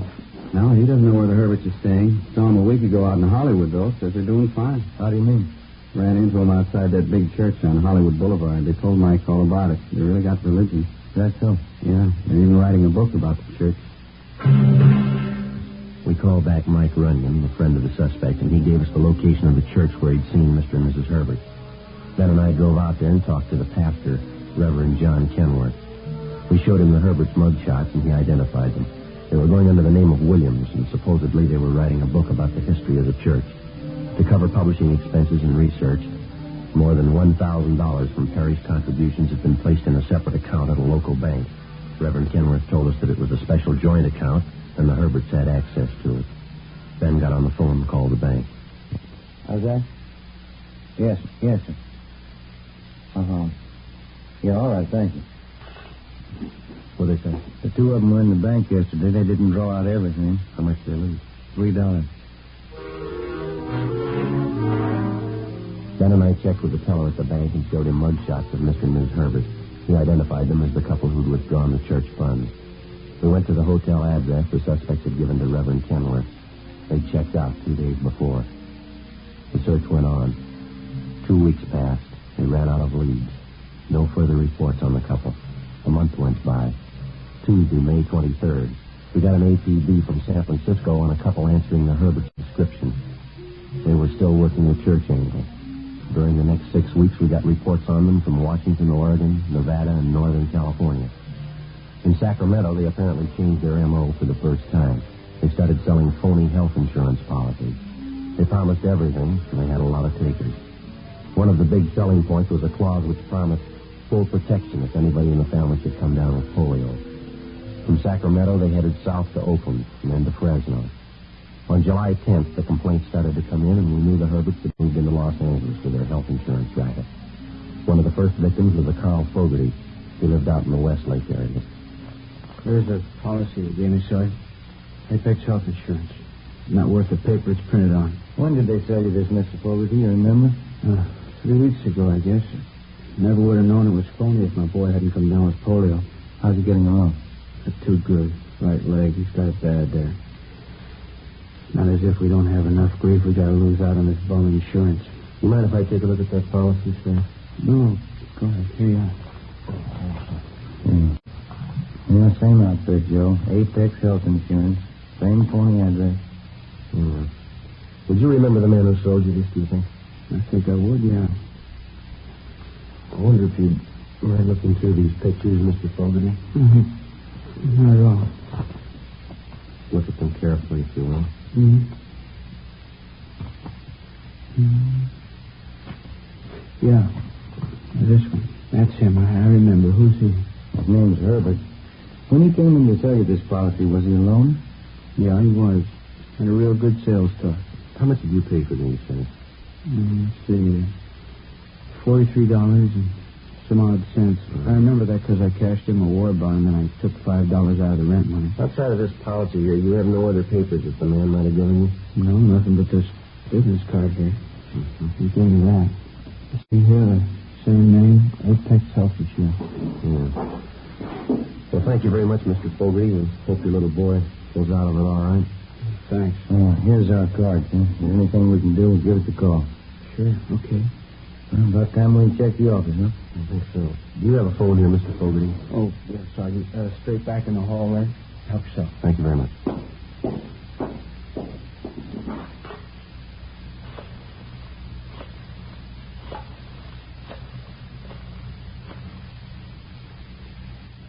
$2572. Yeah, that's right. Yeah, Fred. Joe Friday. Anything for us in the book? Hmm? West 7th. Yeah, okay. Right. Thanks, Fred. Anything doing? Yeah, looks pretty good. Office got a call from a printing shop on West 7th. The manager's got an order he's not too sure about. How do you mean? It's for a batch of letterhead stationery, business cards. Yeah? For who? Apex Health Insurance.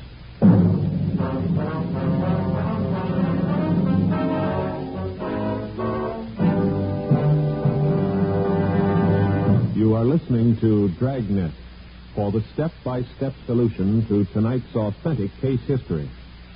Here, step by step, are the actual reasons why Fatima is the quality king-size cigarette. Why in Fatima the difference is quality. Quality of tobaccos. The finest domestic and Turkish varieties, extra mild and superbly blended to give you a much different, much better flavor and aroma. Quality of manufacture. Smooth, round, perfect cigarettes. Rolled in the finest paper money can buy. Manufactured in the newest and most modern of all cigarette factories.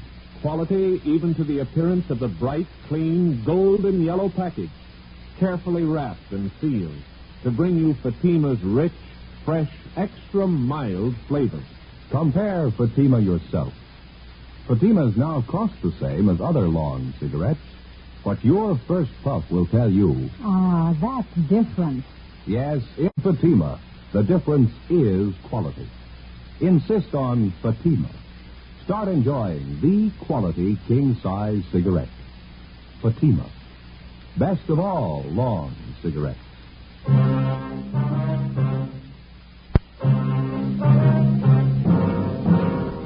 Wednesday, July 10th, 4 p.m. Ben and I drove back downtown to the printing shop on West 7th Street and talked with the manager. He told us that the order for stationery and business cards for the Apex Health Insurance Company had been placed 2 days before. He said he'd become suspicious after reading a story in one of the newspapers about the polio insurance fraud. He also said that the customer who'd ordered the stuff was a woman. He told him that she would call and pick up the order on Friday. He showed the manager a handful of mug shots. He could give us only a partial identification of Mrs. Herbert's picture. We called the office, told them we were going on stakeout, and arranged for a relief. Ben and I spent the rest of Wednesday and all day Thursday and Friday in the rear of the print shop, where we could keep an eye on everyone entering the place. Friday, 6 p.m. No sign of the Herberts. Not a trace. Saturday, the same. No sign of either one of them. Monday, more waiting. The suspect stayed away. Tuesday, 3:30 p.m. I went out the rear door, went down the street and got some cigarettes, and then I headed back for the print shop.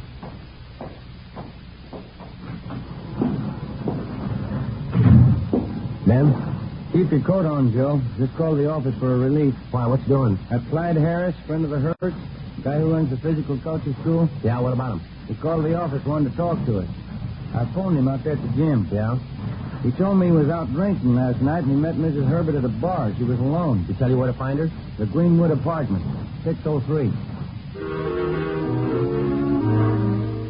When the relief men arrived, Ben and I left and drove across town to the Greenwood apartment on Taylor Street. It was a 3-story frame building set back from the sidewalk behind a sloping lawn lined with a box hedge. We checked the names on the mailboxes. The name T.J. Bronson was listed for apartment 603. We rang, but there was no answer. Better try to manage, huh? Yeah. It's a nice place. The insurance racket must be paying off for him. Here we go. Mm-hmm.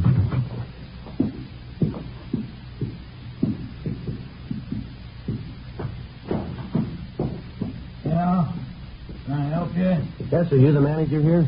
That's right. Thatcher's my name. Can I help you? Police officers, Mr. Thatcher. We're trying to locate the people in 603. Oh, that crazy woman tried to blow up the place last night. Why, what do you mean?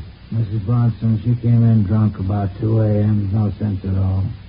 About 3 a.m., the folks in 601 called me and they said they smelled gas. I went up there and found her in the kitchenette. Not like a light gas stove turned on, going full blast. Crazy. Where's her husband? Couldn't say, chasing around again, I think. Hadn't been home in a week. Lucky I got to that gas before somebody lit a match. You said it happened about 3 this morning? That's right. Crazy woman. She'll be all right, Joe. Where's she now, do you know? Yeah, County Hospital. 4:25 p.m. Ben and I got in touch with the office and arranged for a stakeout at the Herbert's apartment. We called homicide and checked on the attempt suicide report. They informed us that the woman had been taken to the psycho ward, County Hospital. We went over to the hospital, checked at the main desk, and identified ourselves. The nurse on duty had us shown to the ward where the suspect, Doris Herbert, was confined. She was a halfway attractive woman in her late 40s. Short, bleach blonde hair, dark eyes with deep circles under them. She turned and looked up as we stopped beside her bed. Excuse me. You Doris Herbert? Is your name Doris Herbert? What do you want? Police officers, we'd like to talk to you for a minute. I knew you'd be around. I don't care. Ma'am? I'm sick of it. I'm sick of the whole rotten thing. I knew you'd come. We just have a few questions, ma'am. It won't take long. Go ahead. I don't care. Have you found him yet? You mean your husband? He's not my husband. Not anymore. Him and that cheap girl behind my back sneaking around. 20 years he's been happy when he throws me away. Where's your husband now, Miss Shirley? With her. He's been with her a week. He doesn't even care I'm here. 20 years ago he cared.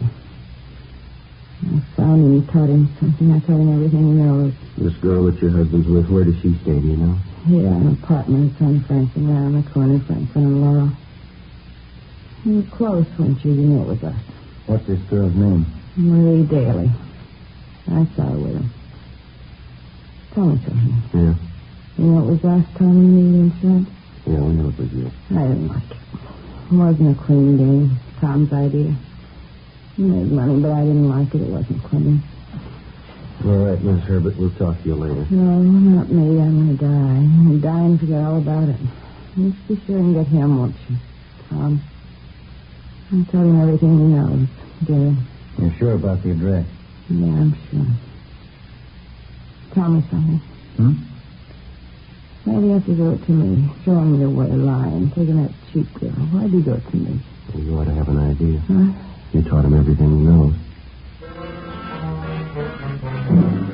Before we left the hospital, we made arrangements to have Doris Herbert transferred to the prison ward.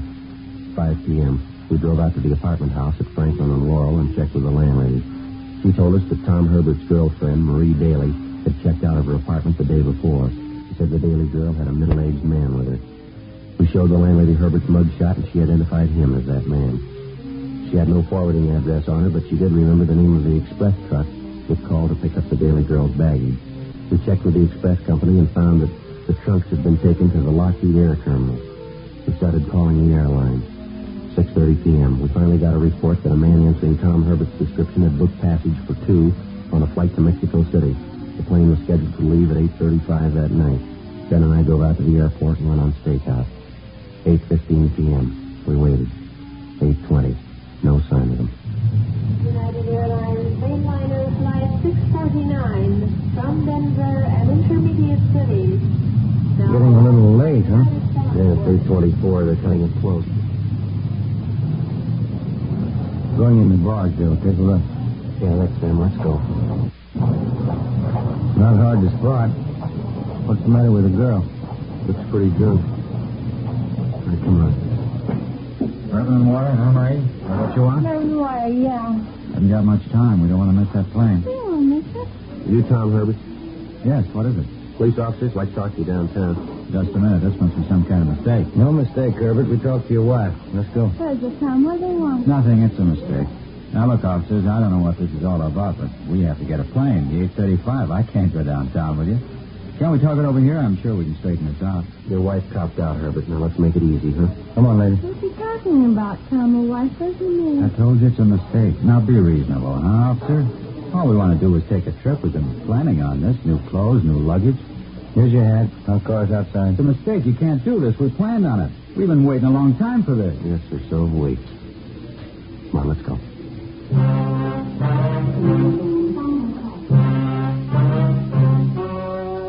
The story you have just heard was true. Only the names were changed to protect the innocent. On October 28th, trial was held in Superior Court, Department 88, City and County of Los Angeles, State of California. In a moment, the results of that trial. Now, here is our star, Jack Webb. Thank you. Friends, each week we're honored with letters from listeners all over the country. Letters telling us that you've bought Fatimas and you find them the best of all long cigarettes. Well, thanks to you and the many thousands of other smokers who have switched to Fatimas, I'm happy to report that more people are now enjoying Fatimas than ever before. January sales figures just released show that in the East, Fatima sales are up 56%. In the Middle West, sales up 133%. And here on the coast, Fatima shows an increase of 68%. Well, that means Fatima sales are up nearly 70% all over the country. Now, if you haven't yet discovered Fatima's much different, much better flavor and aroma, I suggest that you buy a pack tomorrow. When you do, I'm convinced you'll agree with Fatima smokers everywhere. In Fatima, the difference is quality.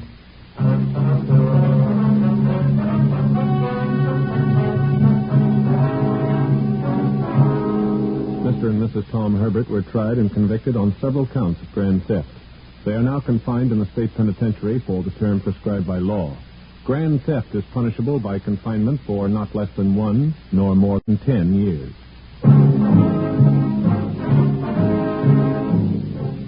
You have just heard Dragnet, a series of authentic cases from official files.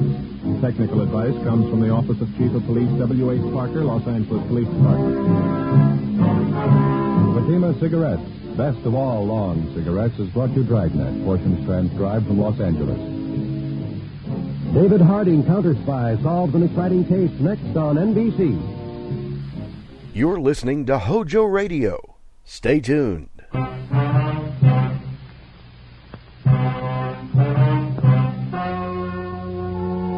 The story you are about to hear is true. Only the names have been changed to protect the innocent. Fatima Cigarettes, best of all long cigarettes, brings you Dragnet.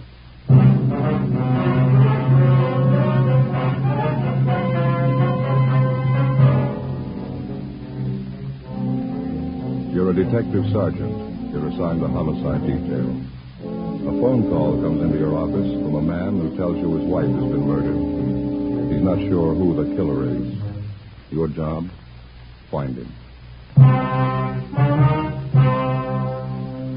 You'll be amazed when you compare Fatima with other long cigarettes. You'll find they now cost the same. But in Fatima, the difference is quality. You see, Fatima is the quality king-size cigarette because it contains the finest domestic and Turkish tobaccos superbly blended. And Fatima is extra mild, with a much different, much better flavor and aroma than any other long cigarette. So compare Fatima yourself. Fatimas now cost the same as other long cigarettes, but your first puff will tell you, Ah, that's different. Yes, in Fatima, the difference is quality. Ask your dealer for Fatima, the quality king-size cigarette. Best of all long cigarettes. Start enjoying Fatima tomorrow.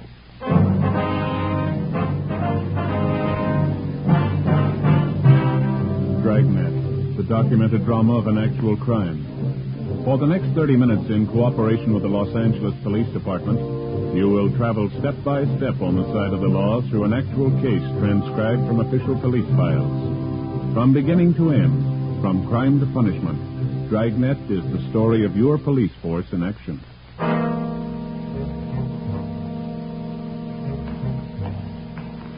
It was Tuesday, January 9th. It was rainy and windy in Los Angeles.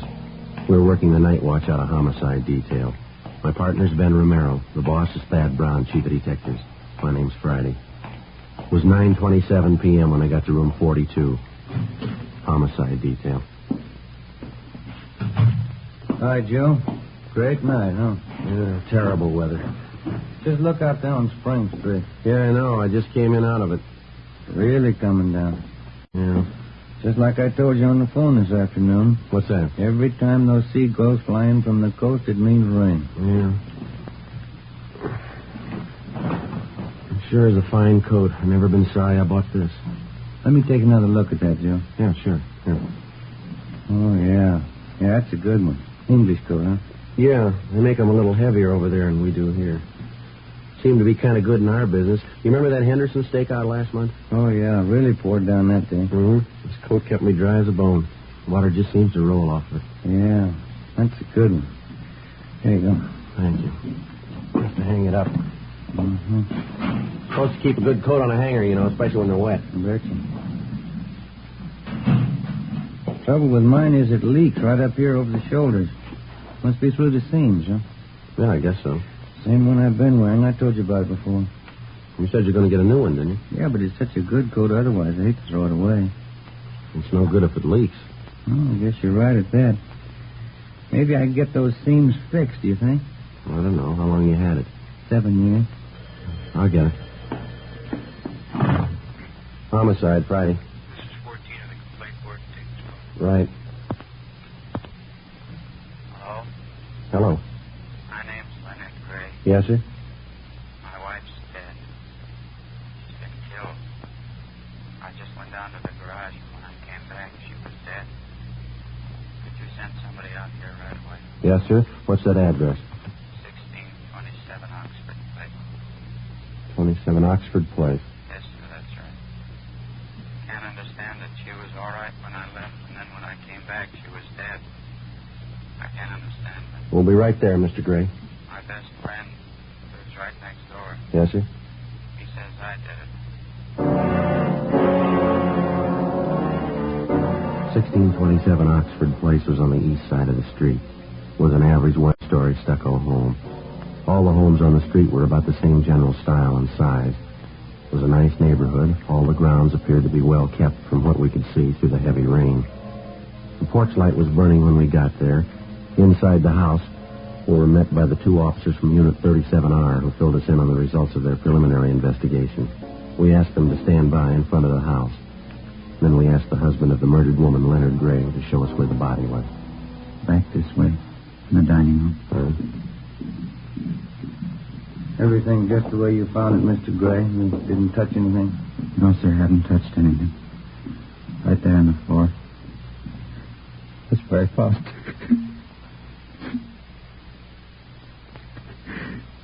Can I wait up there in the living room? Yes, sir, that's all right. Ben, would you like to help him, please? Yeah.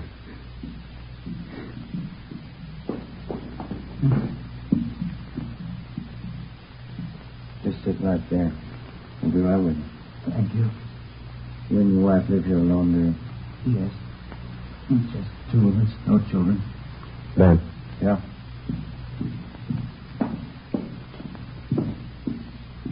Clothing's torn. Must have put up a struggle, huh? Yeah. Some redness there around the throat. Strangle? Yeah, could be. Deep gash there on the forehead. Broken vase there on the floor. You want to call the crime lab? Yeah, okay.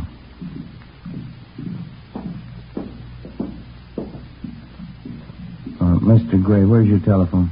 Right in the hall out there by the bedroom. Thank you. You think you could tell us about it now, Mr. Gray? Yes, I think so. Do you have a cigarette? Yes, sir. Right now. Thank you. Just a minute, I'll give you a light.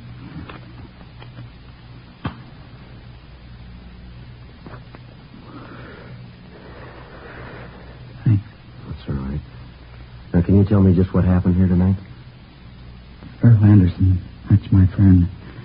It's 2 houses down. He and I went out after work. We usually do once or twice a week just to have a few beers. Yes, sir. I don't know why I felt pretty good. Guess I had a couple too many. Earl said it was late and we'd better be getting home, so we did. I had a little too much to drink, so he drove. I see. Well, where were you and your friend drinking? The bar right across from where we work. Earl Anderson and me. A lot of the men go there for a beer right after work. Mm-hmm. Were there quite a few men from work in there tonight? Yeah, quite a few. I wonder if the other officer found the phone all right. Yes, sir, I'm sure he did. Kind of hard to find sometimes. Wife had it covered with little curtains. Oh, that's all right, Mr. Gray. Just try to take it easy.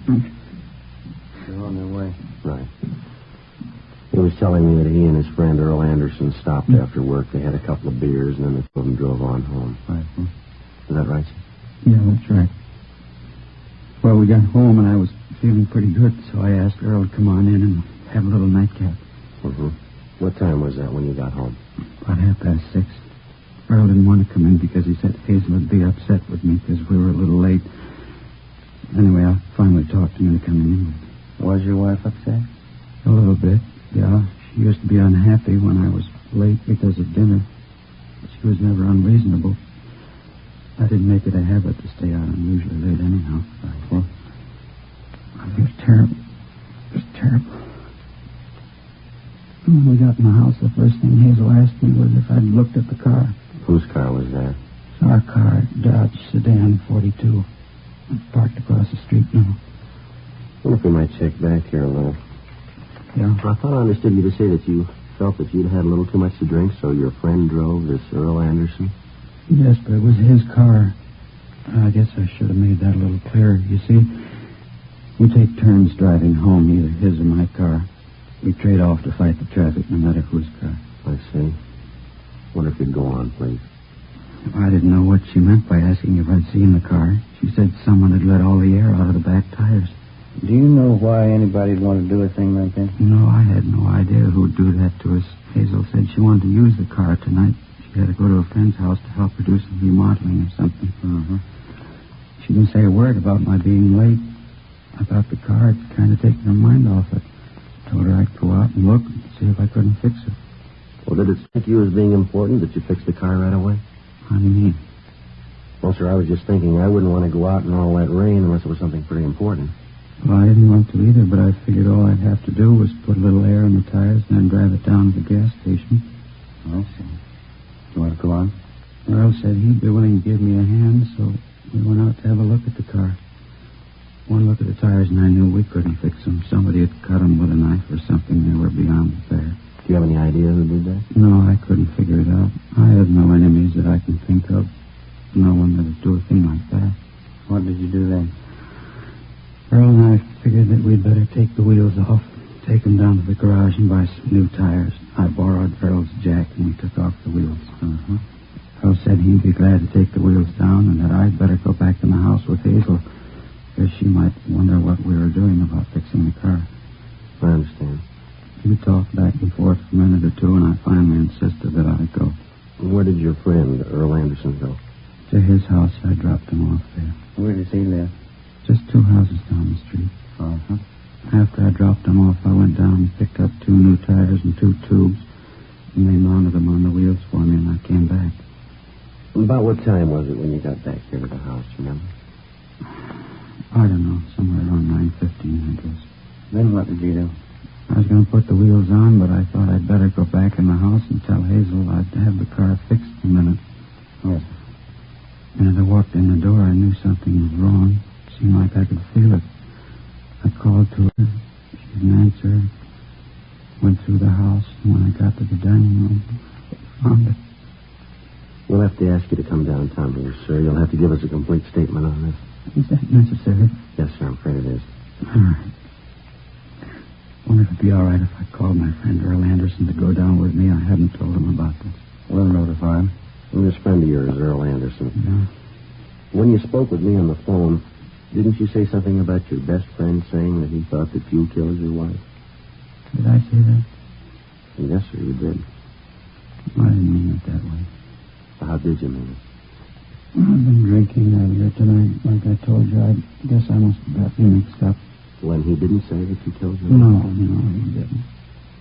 Well, I know there's been a strain and a pretty bad shock, Mr. Gray, but you told us that you didn't say anything to Earl Anderson about this. Now, isn't that right? I'm so sick and upset. Is that what I told you? Yes, sir. You asked me if it'd be all right if you called your friend. You said you hadn't told him anything about this. I did. I called him right after I got home. I was terrified. I didn't know what to do. Then you did mention your wife's death to me. Yes, sir.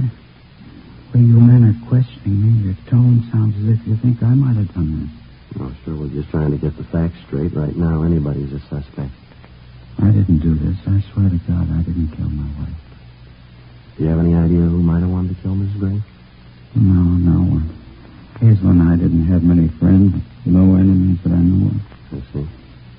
Do you men have any ideas at all? Can you tell anything from what you've seen?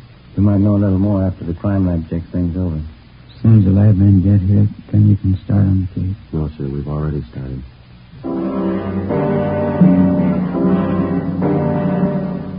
10:15 p.m. We continued to question Leonard Gray, the husband of the dead woman, Hazel Gray.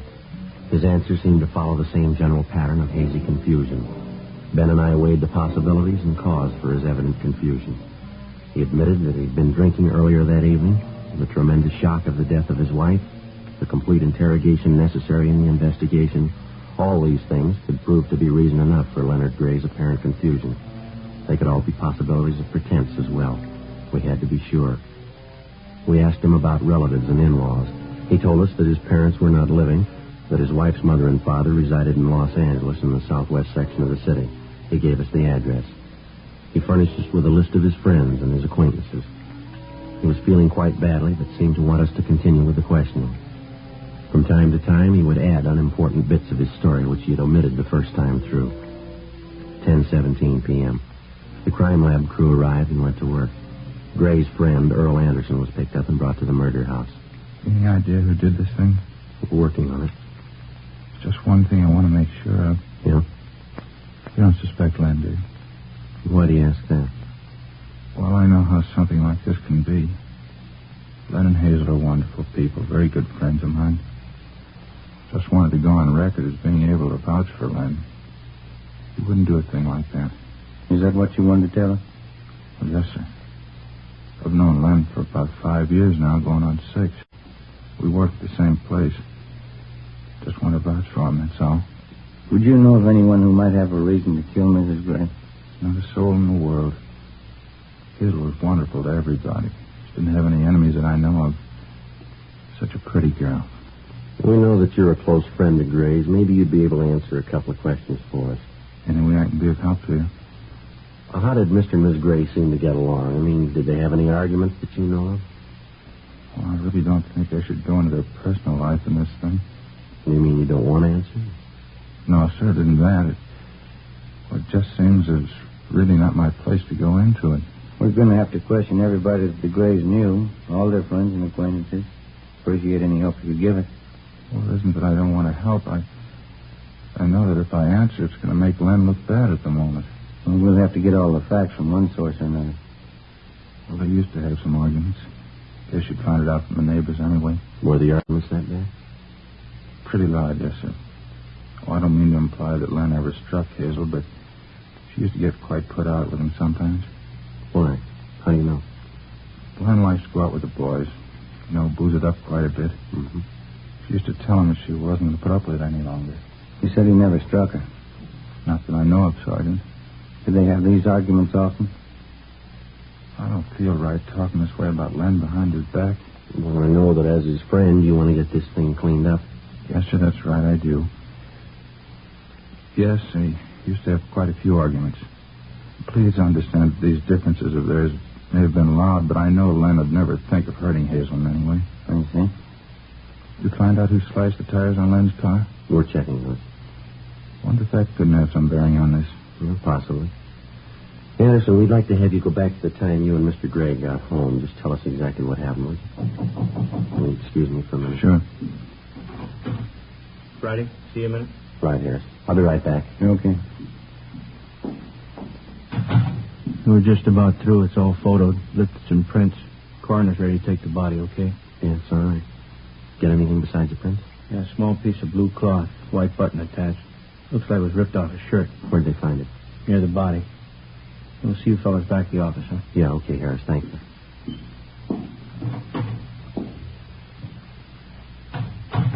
I was just telling your partner, Sergeant, while you were out of the room. Yes, sir. In this kind of a case, if it turns out to be murder, you have to know the whereabouts of everyone concerned, don't you? Yeah, we do. Suppose Len told you about his going down to get the tires fixed on his car. Yeah, he did. Did he tell you that I was at home during that time? Were you? Yeah, I was. I don't mean to try to tell you your business or anything like that, but isn't that the sort of information you have to have? Yeah, that's right. Anything else you'd like to know? Yes, sir. Who killed Hazel Gray?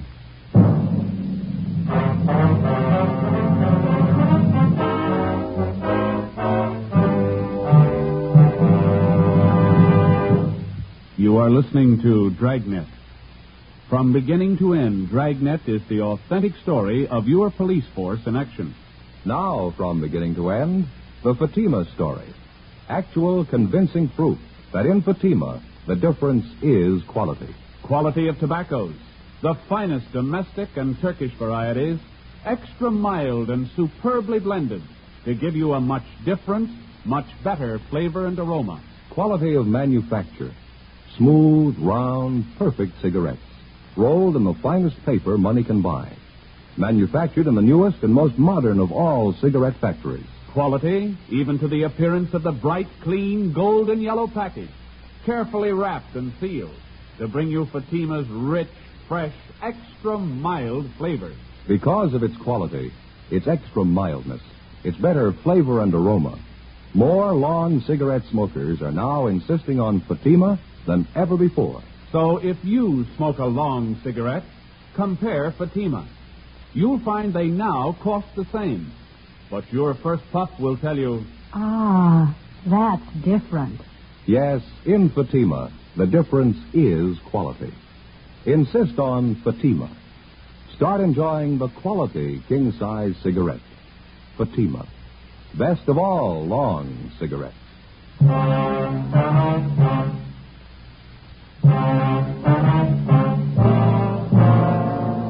10:30 p.m. Tuesday, January 9th. Leonard Gray, the husband of the murdered woman, and Earl Anderson, his friend, were taken downtown to homicide for further investigation. Complete statements were taken from both men. We checked them through R&I. No record on either one. We had all prowlers and burglary calls in the vicinity of the murder house rechecked. Units working the area where the murder had occurred had picked up 2 possible suspects loitering in the neighborhood, but they were eliminated almost immediately. All of the neighbors, friends, and relatives of Mr. and Ms. Gray were contacted and questioned. No leads.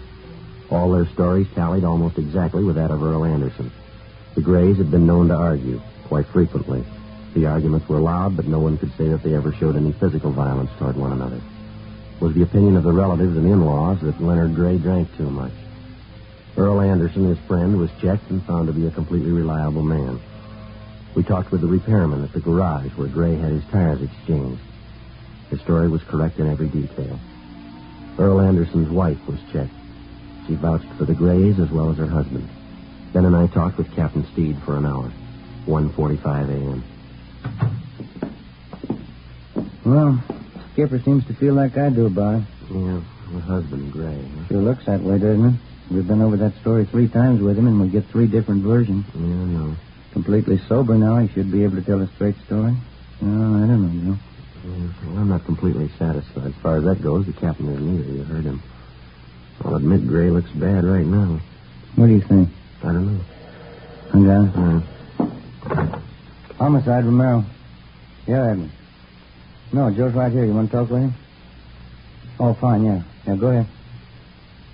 Yeah. Okay, thanks, Bob. George, the juvenile. Yeah? Picked up a couple of kids. They confessed to slashing the Gray's tire.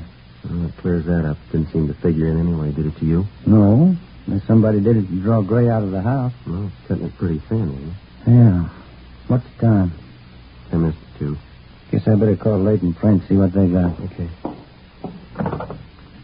Did Edward say that they were going to hold those juveniles for us? Yeah, I said they were bringing them down here for interrogation. Mm-hmm. Oh, hi. Hi, Mac. Romero. Yeah. Good. Yeah, right, thanks. Yeah. You got something? What'd he say? One of the prints they left it out there is a palm print. McLaughlin says it'll work for elimination. And something else. Mm-hmm. The print. It was pressed in spots of blood.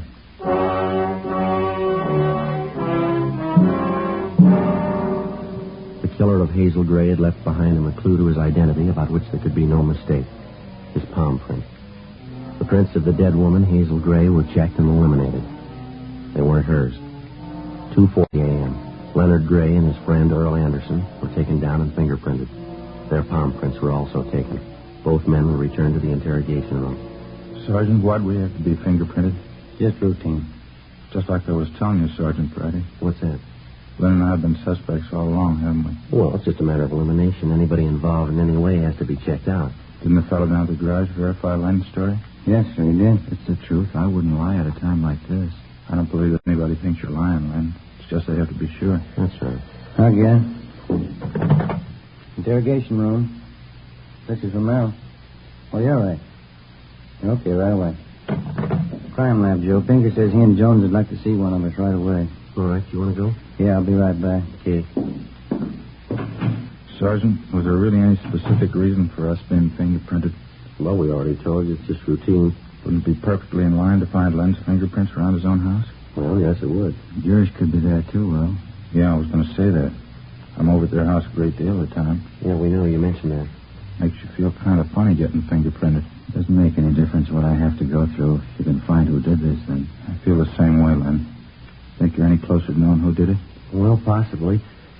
You men have had a little time to think this over. Do either of you have anything to add to your story? Maybe some small detail you may have overlooked? I've been thinking about it all night. I can't think of anything I hadn't already told you. Mm-hmm. You, Mr. Anderson? Hmm? Is there anything that you might have forgotten to tell us? Sorry, I was just thinking. Yes, sir? There couldn't have been anyone Hazel knew, could there, Len? How do you mean? Well, somebody maybe from her past, somebody she might not have told you about? I don't see how that could be possible. You people checked her father and mother, didn't you? Yes, sir, we did. Well, that eliminates that possibility. Haven't you found any way at all of telling who it was that killed Hazel? Yeah, we have. Well, I think that Len here's entitled to know. I'd be glad to leave the room if you want to talk to him alone. No, sir, that's not necessary. When we work it out, you'll both be told about it. If there's something definite, you'd tell me, wouldn't you? I think Earl's right. I'm entitled to know. Well, sir, we're assigned to the investigation, Mr. Gray, and we're doing everything that we can to get to the bottom of it. Sergeant Len and I think you men know a great deal more than you've been telling him. His wife was a victim. It's his right to know how the investigation's going, isn't it? Well, I told you before, whatever he should know, we'll tell him. Anything that we withhold from him is done for a good reason. Joe, want to take a look at this? Yeah, thanks. Okay. Here's a report on it. Oh, thank you. Mm-hmm.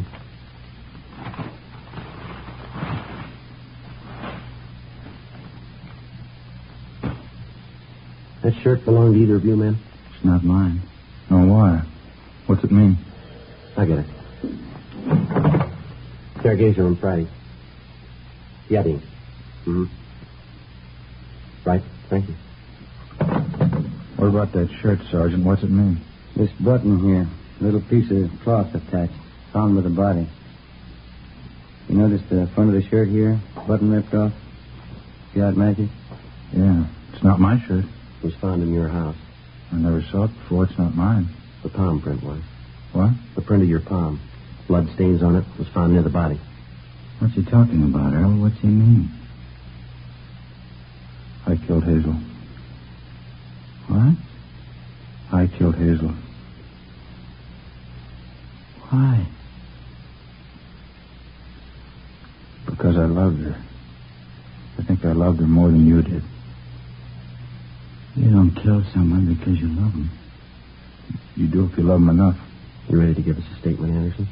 Yeah, I'll tell you. I can't believe all this.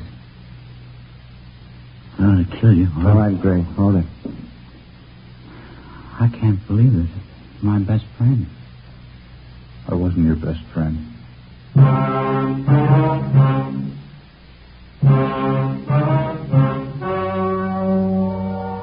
The story you have just heard was true. Only the names were changed to protect the innocent. On April 4th, trial was held in Superior Court, Department 89, City and County of Los Angeles, State of California. In a moment, the results of that trial. And now here is our star, Jack Webb. Thank you. Friends, let me tell you how to size up king-size cigarettes. First, take a Fatima, and then any other king-size cigarette.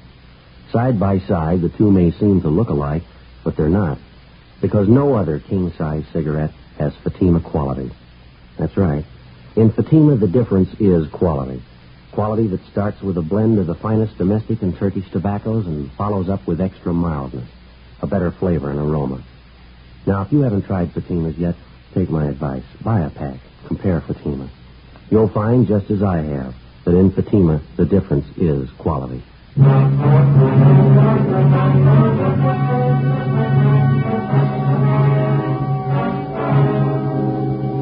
Earl Taylor Anderson was tried and convicted of murder in the first degree. He was executed in the lethal gas chamber at the State Penitentiary, San Quentin, California. At home and overseas, in camps, hospitals, and military installations, and in battle areas, Red Cross personnel work for the welfare, recreation, and morale of those who defend the nation. Today, Red Cross is expanding these services to keep pace with the rapid growth of our nation's defense forces. Your support of Red Cross makes this expansion possible. Remember, when you give to the Red Cross, your gift is a lift to our fighting men.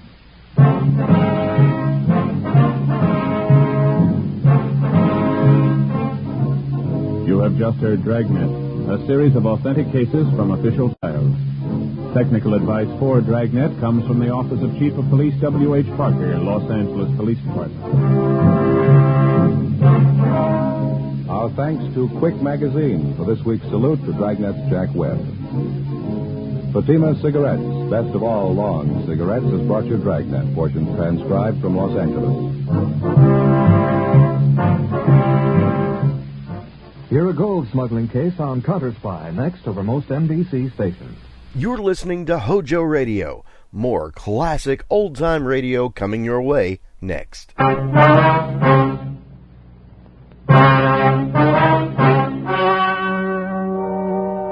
story you were about to hear is true.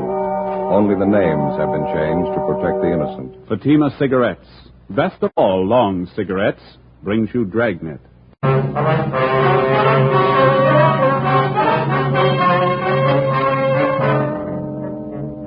You're a detective sergeant. You're assigned to robbery detail.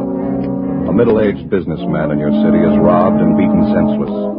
The hold-up men escape. The victim refuses to report for crime. Your job? Investigate. You'll be amazed when you compare Fatima with other long cigarettes. You'll find they now cost the same. But in Fatima, the difference is quality. You see, Fatima is the quality king-size cigarette because it contains the finest domestic and Turkish tobaccos superbly blended. And Fatima is extra mild, with a much different, much better flavor and aroma than any other long cigarette. So compare Fatima yourself. Fatimas now cost the same as other long cigarettes, but your first puff will tell you... Ah, that's different. Yes, in Fatima, the difference is quality. Ask your dealer for Fatima, the quality king-size cigarette. Best of all long cigarettes. Start enjoying Fatima tomorrow.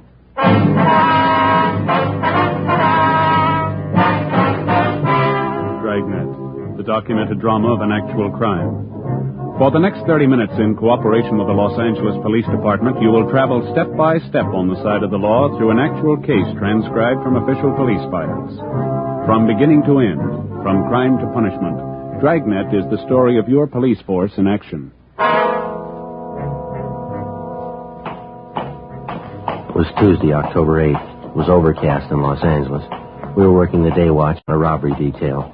My partner's Ben Romero. The boss is Captain Bidian. My name's Friday. It was 11:23 a.m. when we got to 700 South Hill Boulevard, the Butler Accordion Studios. What do you think?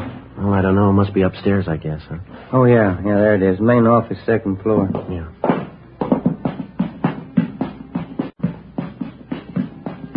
Who is that, Joe? What? That portrait up there on the wall.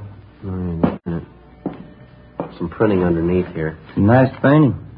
It says Damien, the father of the accordion, Vienna, 1829. What do you know about that?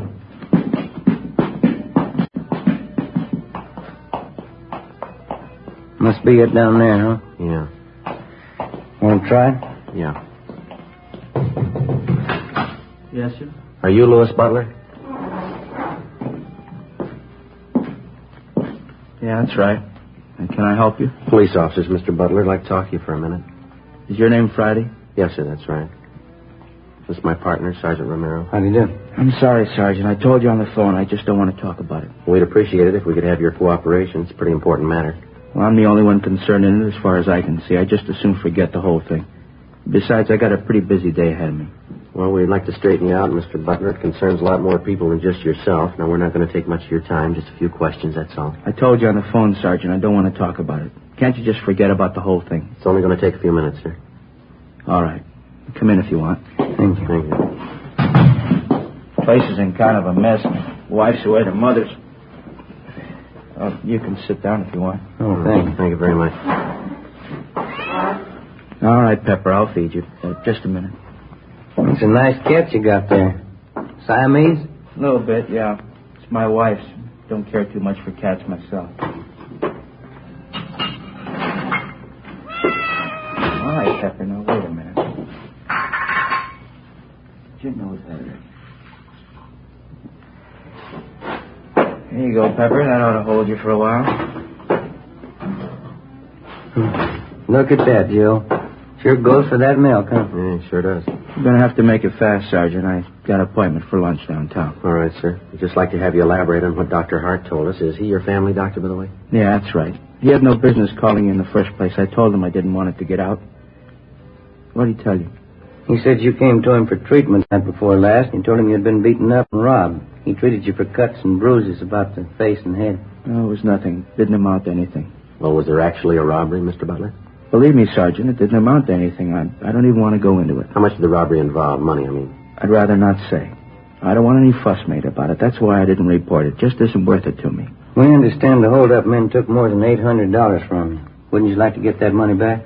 I don't want to be nasty about this thing, but I was the one who was held up. Now, if I don't want to press the case, I don't see why anyone else should worry about it. It was my money. How about the beating that the thieves gave you? It's nothing serious. It's like I told you on the phone. I want to forget about the whole thing. Well, it must have involved more than just a few scratches from the looks of you, and the doctor had to treat you. Take my word for it, please. I'm all right. I don't want to press charges. Appreciate it if you'd give us some kind of an explanation, Mr. Butler. Why? I don't want to bother, that's all. There's nothing to explain. Well, you have to admit that this is a little unusual. Somebody beats you up, slugs you, takes $800 from you, and you don't want to do anything about it?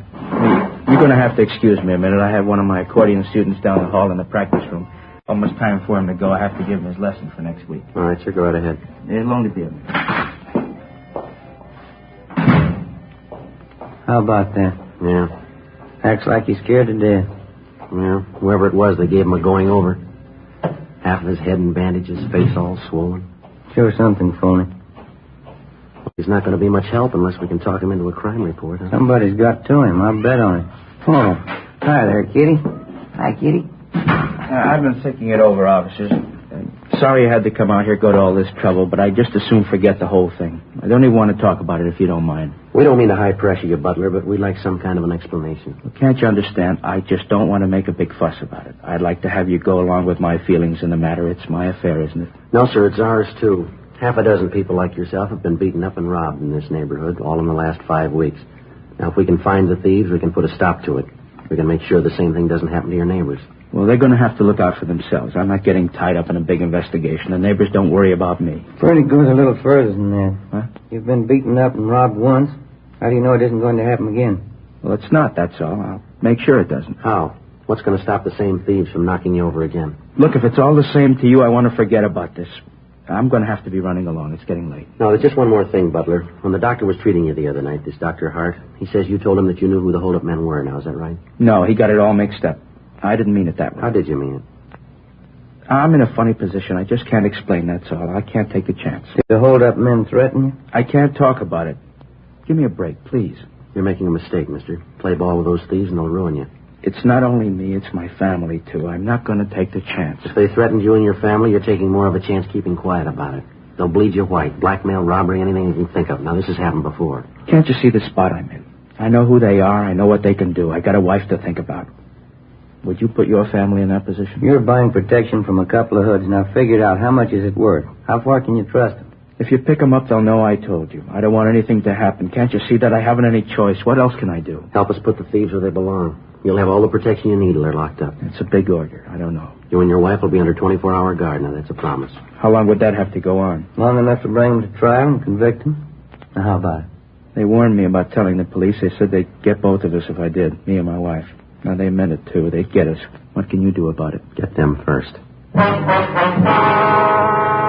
After another hour of talking, we finally persuaded the robbery victim, Louis Butler, to come downtown with us. He dictated a full statement about the holdup and filed a crime report. He told us he'd been robbed and slugged late at night a few blocks from his music studio. $820 had been taken from him by two bandits, both of whom were armed, both of whom he recognized. He said one of the men was a Marvin Carter, a former bartender at a neighborhood tavern. The other was Ralph Quincy, a merchant seaman. We went across the street and met with Deputy District Attorney Fred Henderson. The next day, the case was presented to the grand jury and a true bill was returned. The two suspects, Marvin Carter and Ralph Quincy, were indicted on one count of armed robbery. That afternoon, both of them were booked at the main jail and then released after posting the required bail of $10,000. 4:30 p.m. Ben and I went back to the office and met with Captain Didion. How are you making out on it? Pretty fair shape, Skipper. The arraignment's set for 2 weeks from Thursday. How about protection for the victim? Well, it's all set up. Butler and his wife are under 24-hour guard. 3 teams of men on it. There's 2 thieves getting out on bail. It's not going to make it any easier. Who are you working with from the DA's office? Henderson. Seems to think we've got enough to convict both men. What makes him so sure? Well, for one thing, we got a line on a couple of good witnesses to the holdup. Excuse me. Robbery, Didion. Yeah, Mike. No, I'll check it before I leave. Right. What was that about witness? A man by the name of Bartlett runs a drugstore. He and his son were in the neighborhood when Louis Butler was held up. They're supposed to have spotted the two thieves running from the scene. Have you talked to him yet? Just over the phone. We've got an appointment with him at 6 o'clock tonight. Take their statements. I guess I don't have to tell you. Stay as close to this thing as you can. If we miss this time, we may not get another chance. You know as well as anyone how tough it's been reaching these thieves. Yeah. Well, we wouldn't be this far along if Butler didn't decide to cooperate and file charges. I wish I knew how many victims there are in this thing just like Butler. People we don't even know about, so scared they don't dare file charges. Guess there's a dozen of them anyway. I can't figure. People hire a police force on salary to protect them and their property, then they turn around and try to make a deal with a bunch of hoods, buy them off. How far have you gotten on the hold-up gang? Well, how do you mean? The two men you've got tabbed, Carter and Quincy. Anyone else working with them? Well, it's possible, not sure yet. Both Carter and Quincy have juvenile records. That's about it. We're still checking on them. Robbery, did he? Yeah, Tom. That's right. No, I'll tell them they're here with me now. Right, thank you. It started already. How's that? The victim, Louis Butler, he got a phone call at his house a few minutes ago. Yeah? Figured it was one of the hold-up gang. They gave Butler a choice. What'd they say? Either he drops the charges or they'll kill him. 5:30 p.m. Captain Didion issued orders that the two suspects in the case, Marvin Carter and Ralph Quincy, be placed under 24-hour surveillance. An additional team of men was assigned to guard Louis Butler. Each officer was carefully instructed to take all possible precautions to prevent the robbery victim and his wife from being harmed in any way. 6 p.m. Ben and I met with the two witnesses to the holdup, a drugstore proprietor, Sam Bartlett, and his teenage son, Harold. They told us that they'd been in the immediate vicinity the night Butler was robbed and that they'd gotten a good look at the two gunmen as they ran from the scene of the holdup. Bartlett and his son, Harold, identified the suspects as Marvin Carter and Ralph Quincy. Statements were taken, and both witnesses were warned to maintain absolute secrecy about their part in the case. Next day, we made arrangements to have the druggist and his son subpoenaed for the Superior Court arraignment. 6 days went by. Thursday, October 17th, 8 a.m. We checked in the office and found the message waiting for us. What is it, Joe? The druggist's son, Harold Bartlett. What about him? Found him in an alley, 3 o'clock this morning. What? Yeah, slugged and beaten.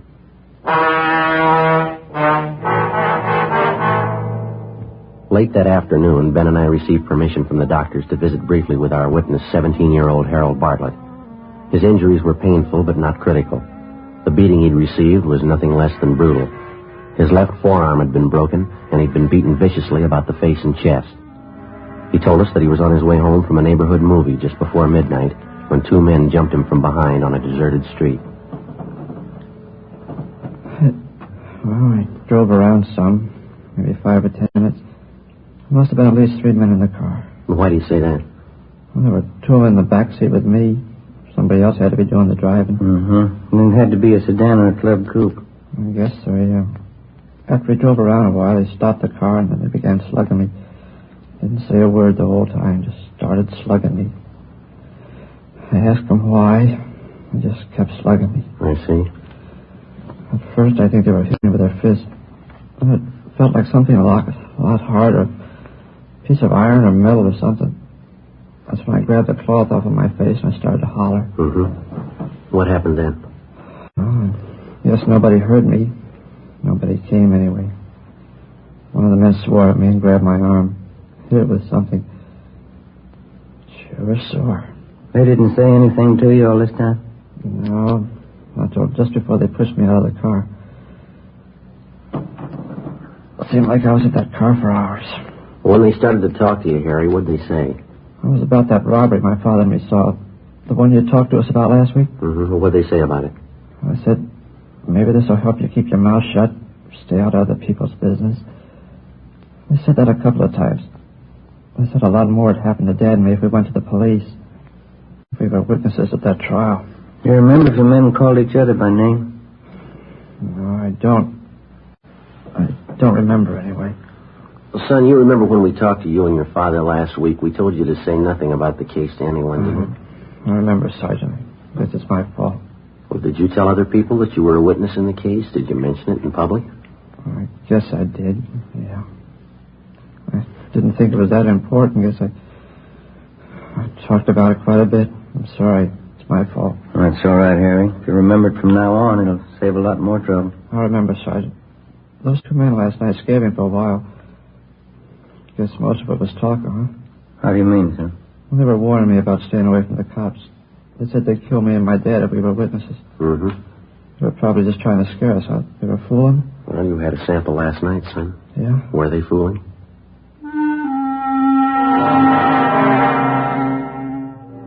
After we left Harry Bartlett, we went back to the office and arranged for a 24-hour guard to be assigned to the teenage boy and his father. A thorough investigation of the attack on the boy failed to turn up any leads.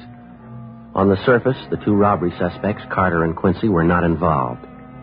During the week that followed, we heard of no further threats or attacks, either on the victim, Louis Butler, or the witnesses involved in the case.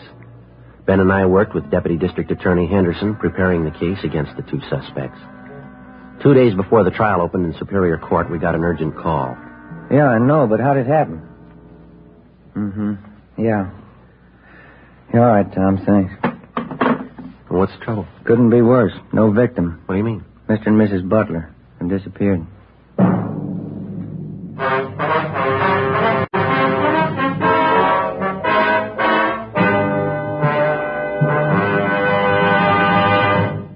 You are listening to Dragnet.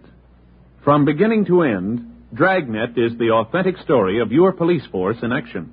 Now, from beginning to end, the Fatima story. Actual convincing proof that in Fatima, the difference is quality. Quality of tobaccos. The finest domestic and Turkish varieties, extra mild and superbly blended to give you a much different, much better flavor and aroma. Quality of manufacture. Smooth, round, perfect cigarettes. Rolled in the finest paper money can buy. Manufactured in the newest and most modern of all cigarette factories. Quality even to the appearance of the bright, clean, gold and yellow package, carefully wrapped and sealed to bring you Fatima's rich, fresh, extra mild flavor. Because of its quality, its extra mildness, its better flavor and aroma, more long cigarette smokers are now insisting on Fatima than ever before. So if you smoke a long cigarette, compare Fatima. You'll find they now cost the same, but your first puff will tell you, Ah, that's different. Yes, in Fatima, the difference is quality. Insist on Fatima. Start enjoying the quality king-size cigarette. Fatima. Best of all long cigarettes.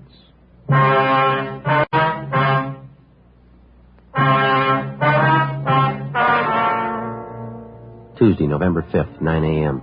The trial of robbery suspects Marvin Carter and Ralph Quincy opened in Superior Court, Department 88. The complaining witness, Louis Butler, failed to appear. For 2 solid days, we'd been busy checking all of the Butler's friends and relatives in the city. They couldn't help. Each time the Butlers had left their residence, they'd been under surveillance. We'd had an understanding with them that in the event that they were in their automobile, and for some reason the officers assigned to them lost them in traffic, the Butlers would immediately return to their home.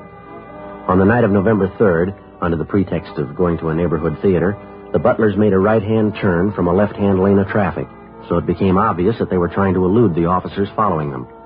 A check was made at their home as prearranged, and they failed to return. When they failed to appear for the trial, a bench warrant was issued by Superior Court for the missing couple. Deputy District Attorney Henderson asked the court to grant a delay in order to find the Butlers. It was granted. In the meantime, we'd gotten out a broadcast and an APB. Missing persons detail helped out in the search. Still no sign. Tuesday, November 12th, 11 a.m. Deputy D.A. Henderson phoned us from the Hall of Justice. When was that, Fred? Is that right? Mm-hmm. Yeah, well, thanks a lot. What do you have to say? The attorney for Carter and Quincy asked the court for dismissal, no complaining witness. Well, the judge ruled on it yet? Yeah, case dismissed.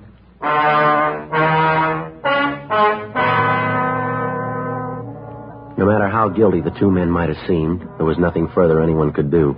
Without a complaining witness, our case was finished. The two suspects, Carter and Quincy, were released from custody. In a few days, Quincy left town for the east. Carter remained in the city. The search for Mr. and Mrs. Butler went on. No sign of either one of them. December came, and then the Christmas holidays, New Year's. On January 16th, Louis Butler suddenly reappeared back in town and surrendered on the bench warrant. They explained to the judge that because of the numerous threats on their lives just before the trial, they were afraid to appear and that they left the state without telling anyone. The judge gave them a lecture and a warning and dismissed charges. Another month passed, February and then March. On April 2nd, we got word from Denver, Colorado, that one of our former robbery suspects, Ralph Quincy, had shot and killed a 24-year-old policeman while attempting a robbery in that city. Quincy was tried and convicted of murder and received a life term. In the meantime, we'd heard little or nothing about the other former robbery suspect, Marvin Carter. Another 2 months passed. Spring months wore on into summer. Monday, July 8th, 8 a.m. Friday, Romero, see you a minute. Yeah, Skipper? You want to sit down? I got something for you. Yeah. A hold-up victim, man by the name of Sheridan, came in late last night, filed this crime report here. Have a look. Thank you. Let's see, Joe. You can notice there it happened in the same area where we had that rash of hold-ups last fall. Yeah, I see. Victim robbed and beaten. Suspects used the same approach, same M.O., followed it right down the line. Yeah. Victim warned not to contact police. Bodily harm threatened if victim did so. How about the descriptions of the hold-up men here? The victim pretty sure about them? Gaffney handled the report. The victim said he got a good look at one of the thieves. Gaffney gave him a bunch of mugshots to look at. Yeah. Here's the one he picked out of the lot. Thanks. Have a look, Joe. Marvin Carter. As soon as the robbery report had come in, an immediate check had been made of Marvin Carter's last known address, an apartment in the West Pico district. The landlord revealed that the suspect had moved at least 2 months before. We got out a broadcast and an APB on him.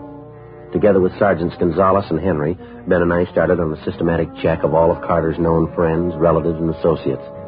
After that, we started on the places he was known to frequent: hotels, bars, restaurants. No luck. 2 weeks went by.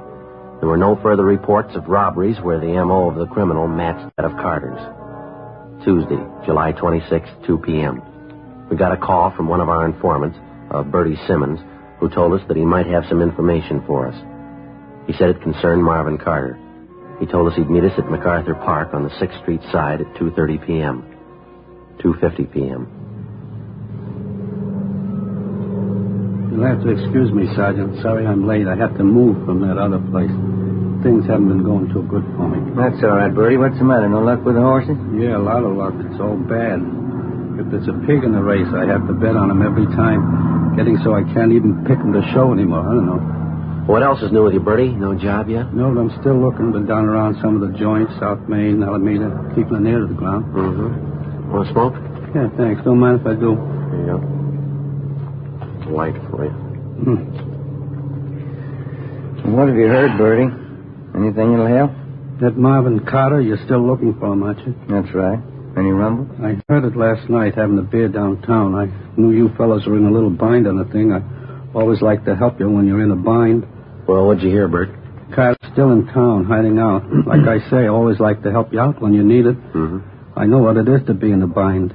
That's when you appreciate help most. I'm kind of in a bind right now. A little short, you know. A couple of dollars, Bert. That's all I have on me. Will that help you out any? Saved my life, Sergeant. Tell you the truth, I didn't know where dinner was coming from tonight. No need telling you. I appreciate it.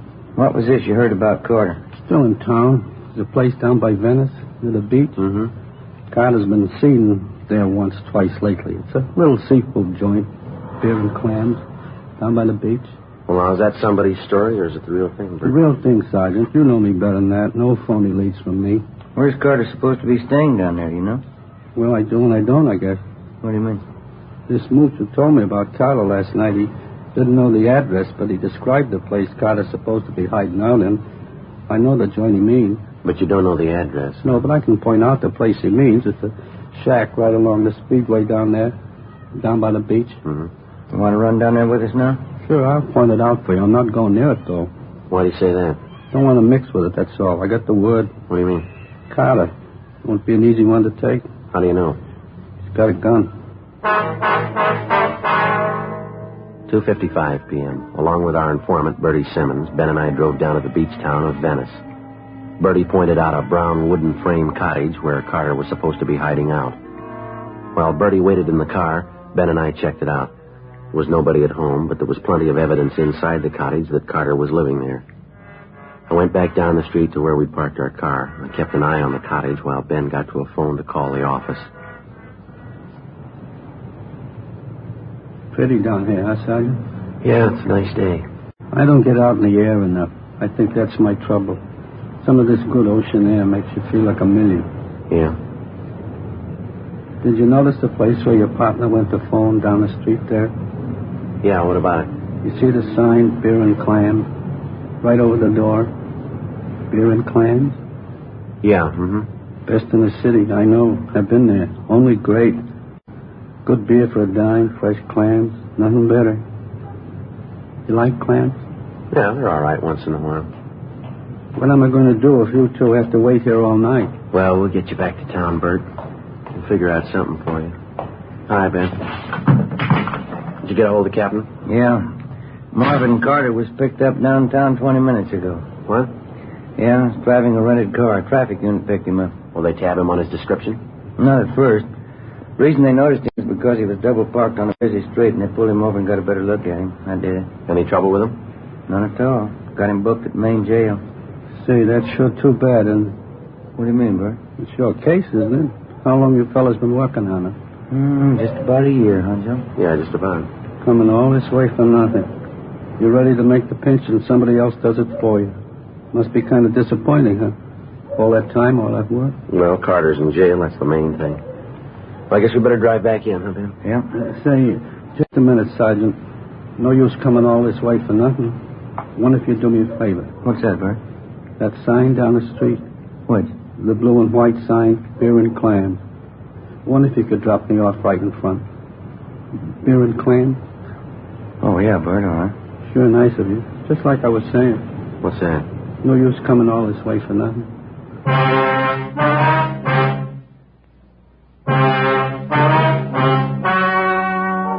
The story you have just heard was true.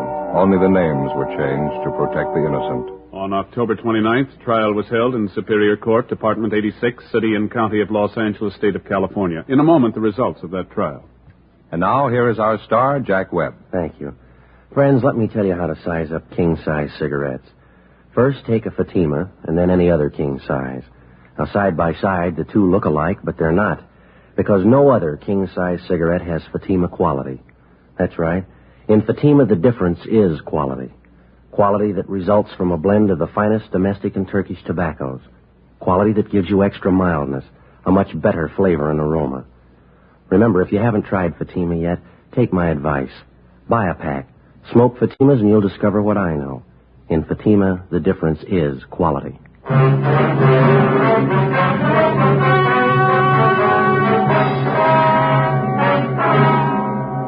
Marvin Lawrence Carter was tried and convicted on several counts of first-degree robbery and was sentenced to the state penitentiary where he is now serving his term. First-degree robbery is punishable by imprisonment from 5 years to life. Ladies and gentlemen, Miss Lyle Rooks, editor of Radio Television Mirror. The readers of Radio Television Mirror have chosen Dragnet, the favorite program of its type, for 1950. I am privileged to present the citation to you on behalf of the editors and readers of Radio Television Mirror throughout the nation. Thank you, Miss Rooks.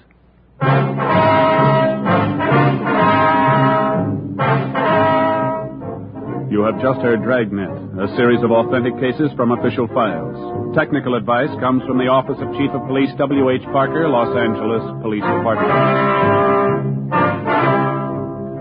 Fatima Cigarettes, best of all long cigarettes, has brought you Dragnet, portions transcribed from Los Angeles. Stay tuned for Counter Spy next over many NBC stations. Thank you for listening to HOJO Radio. We'll be back again very soon.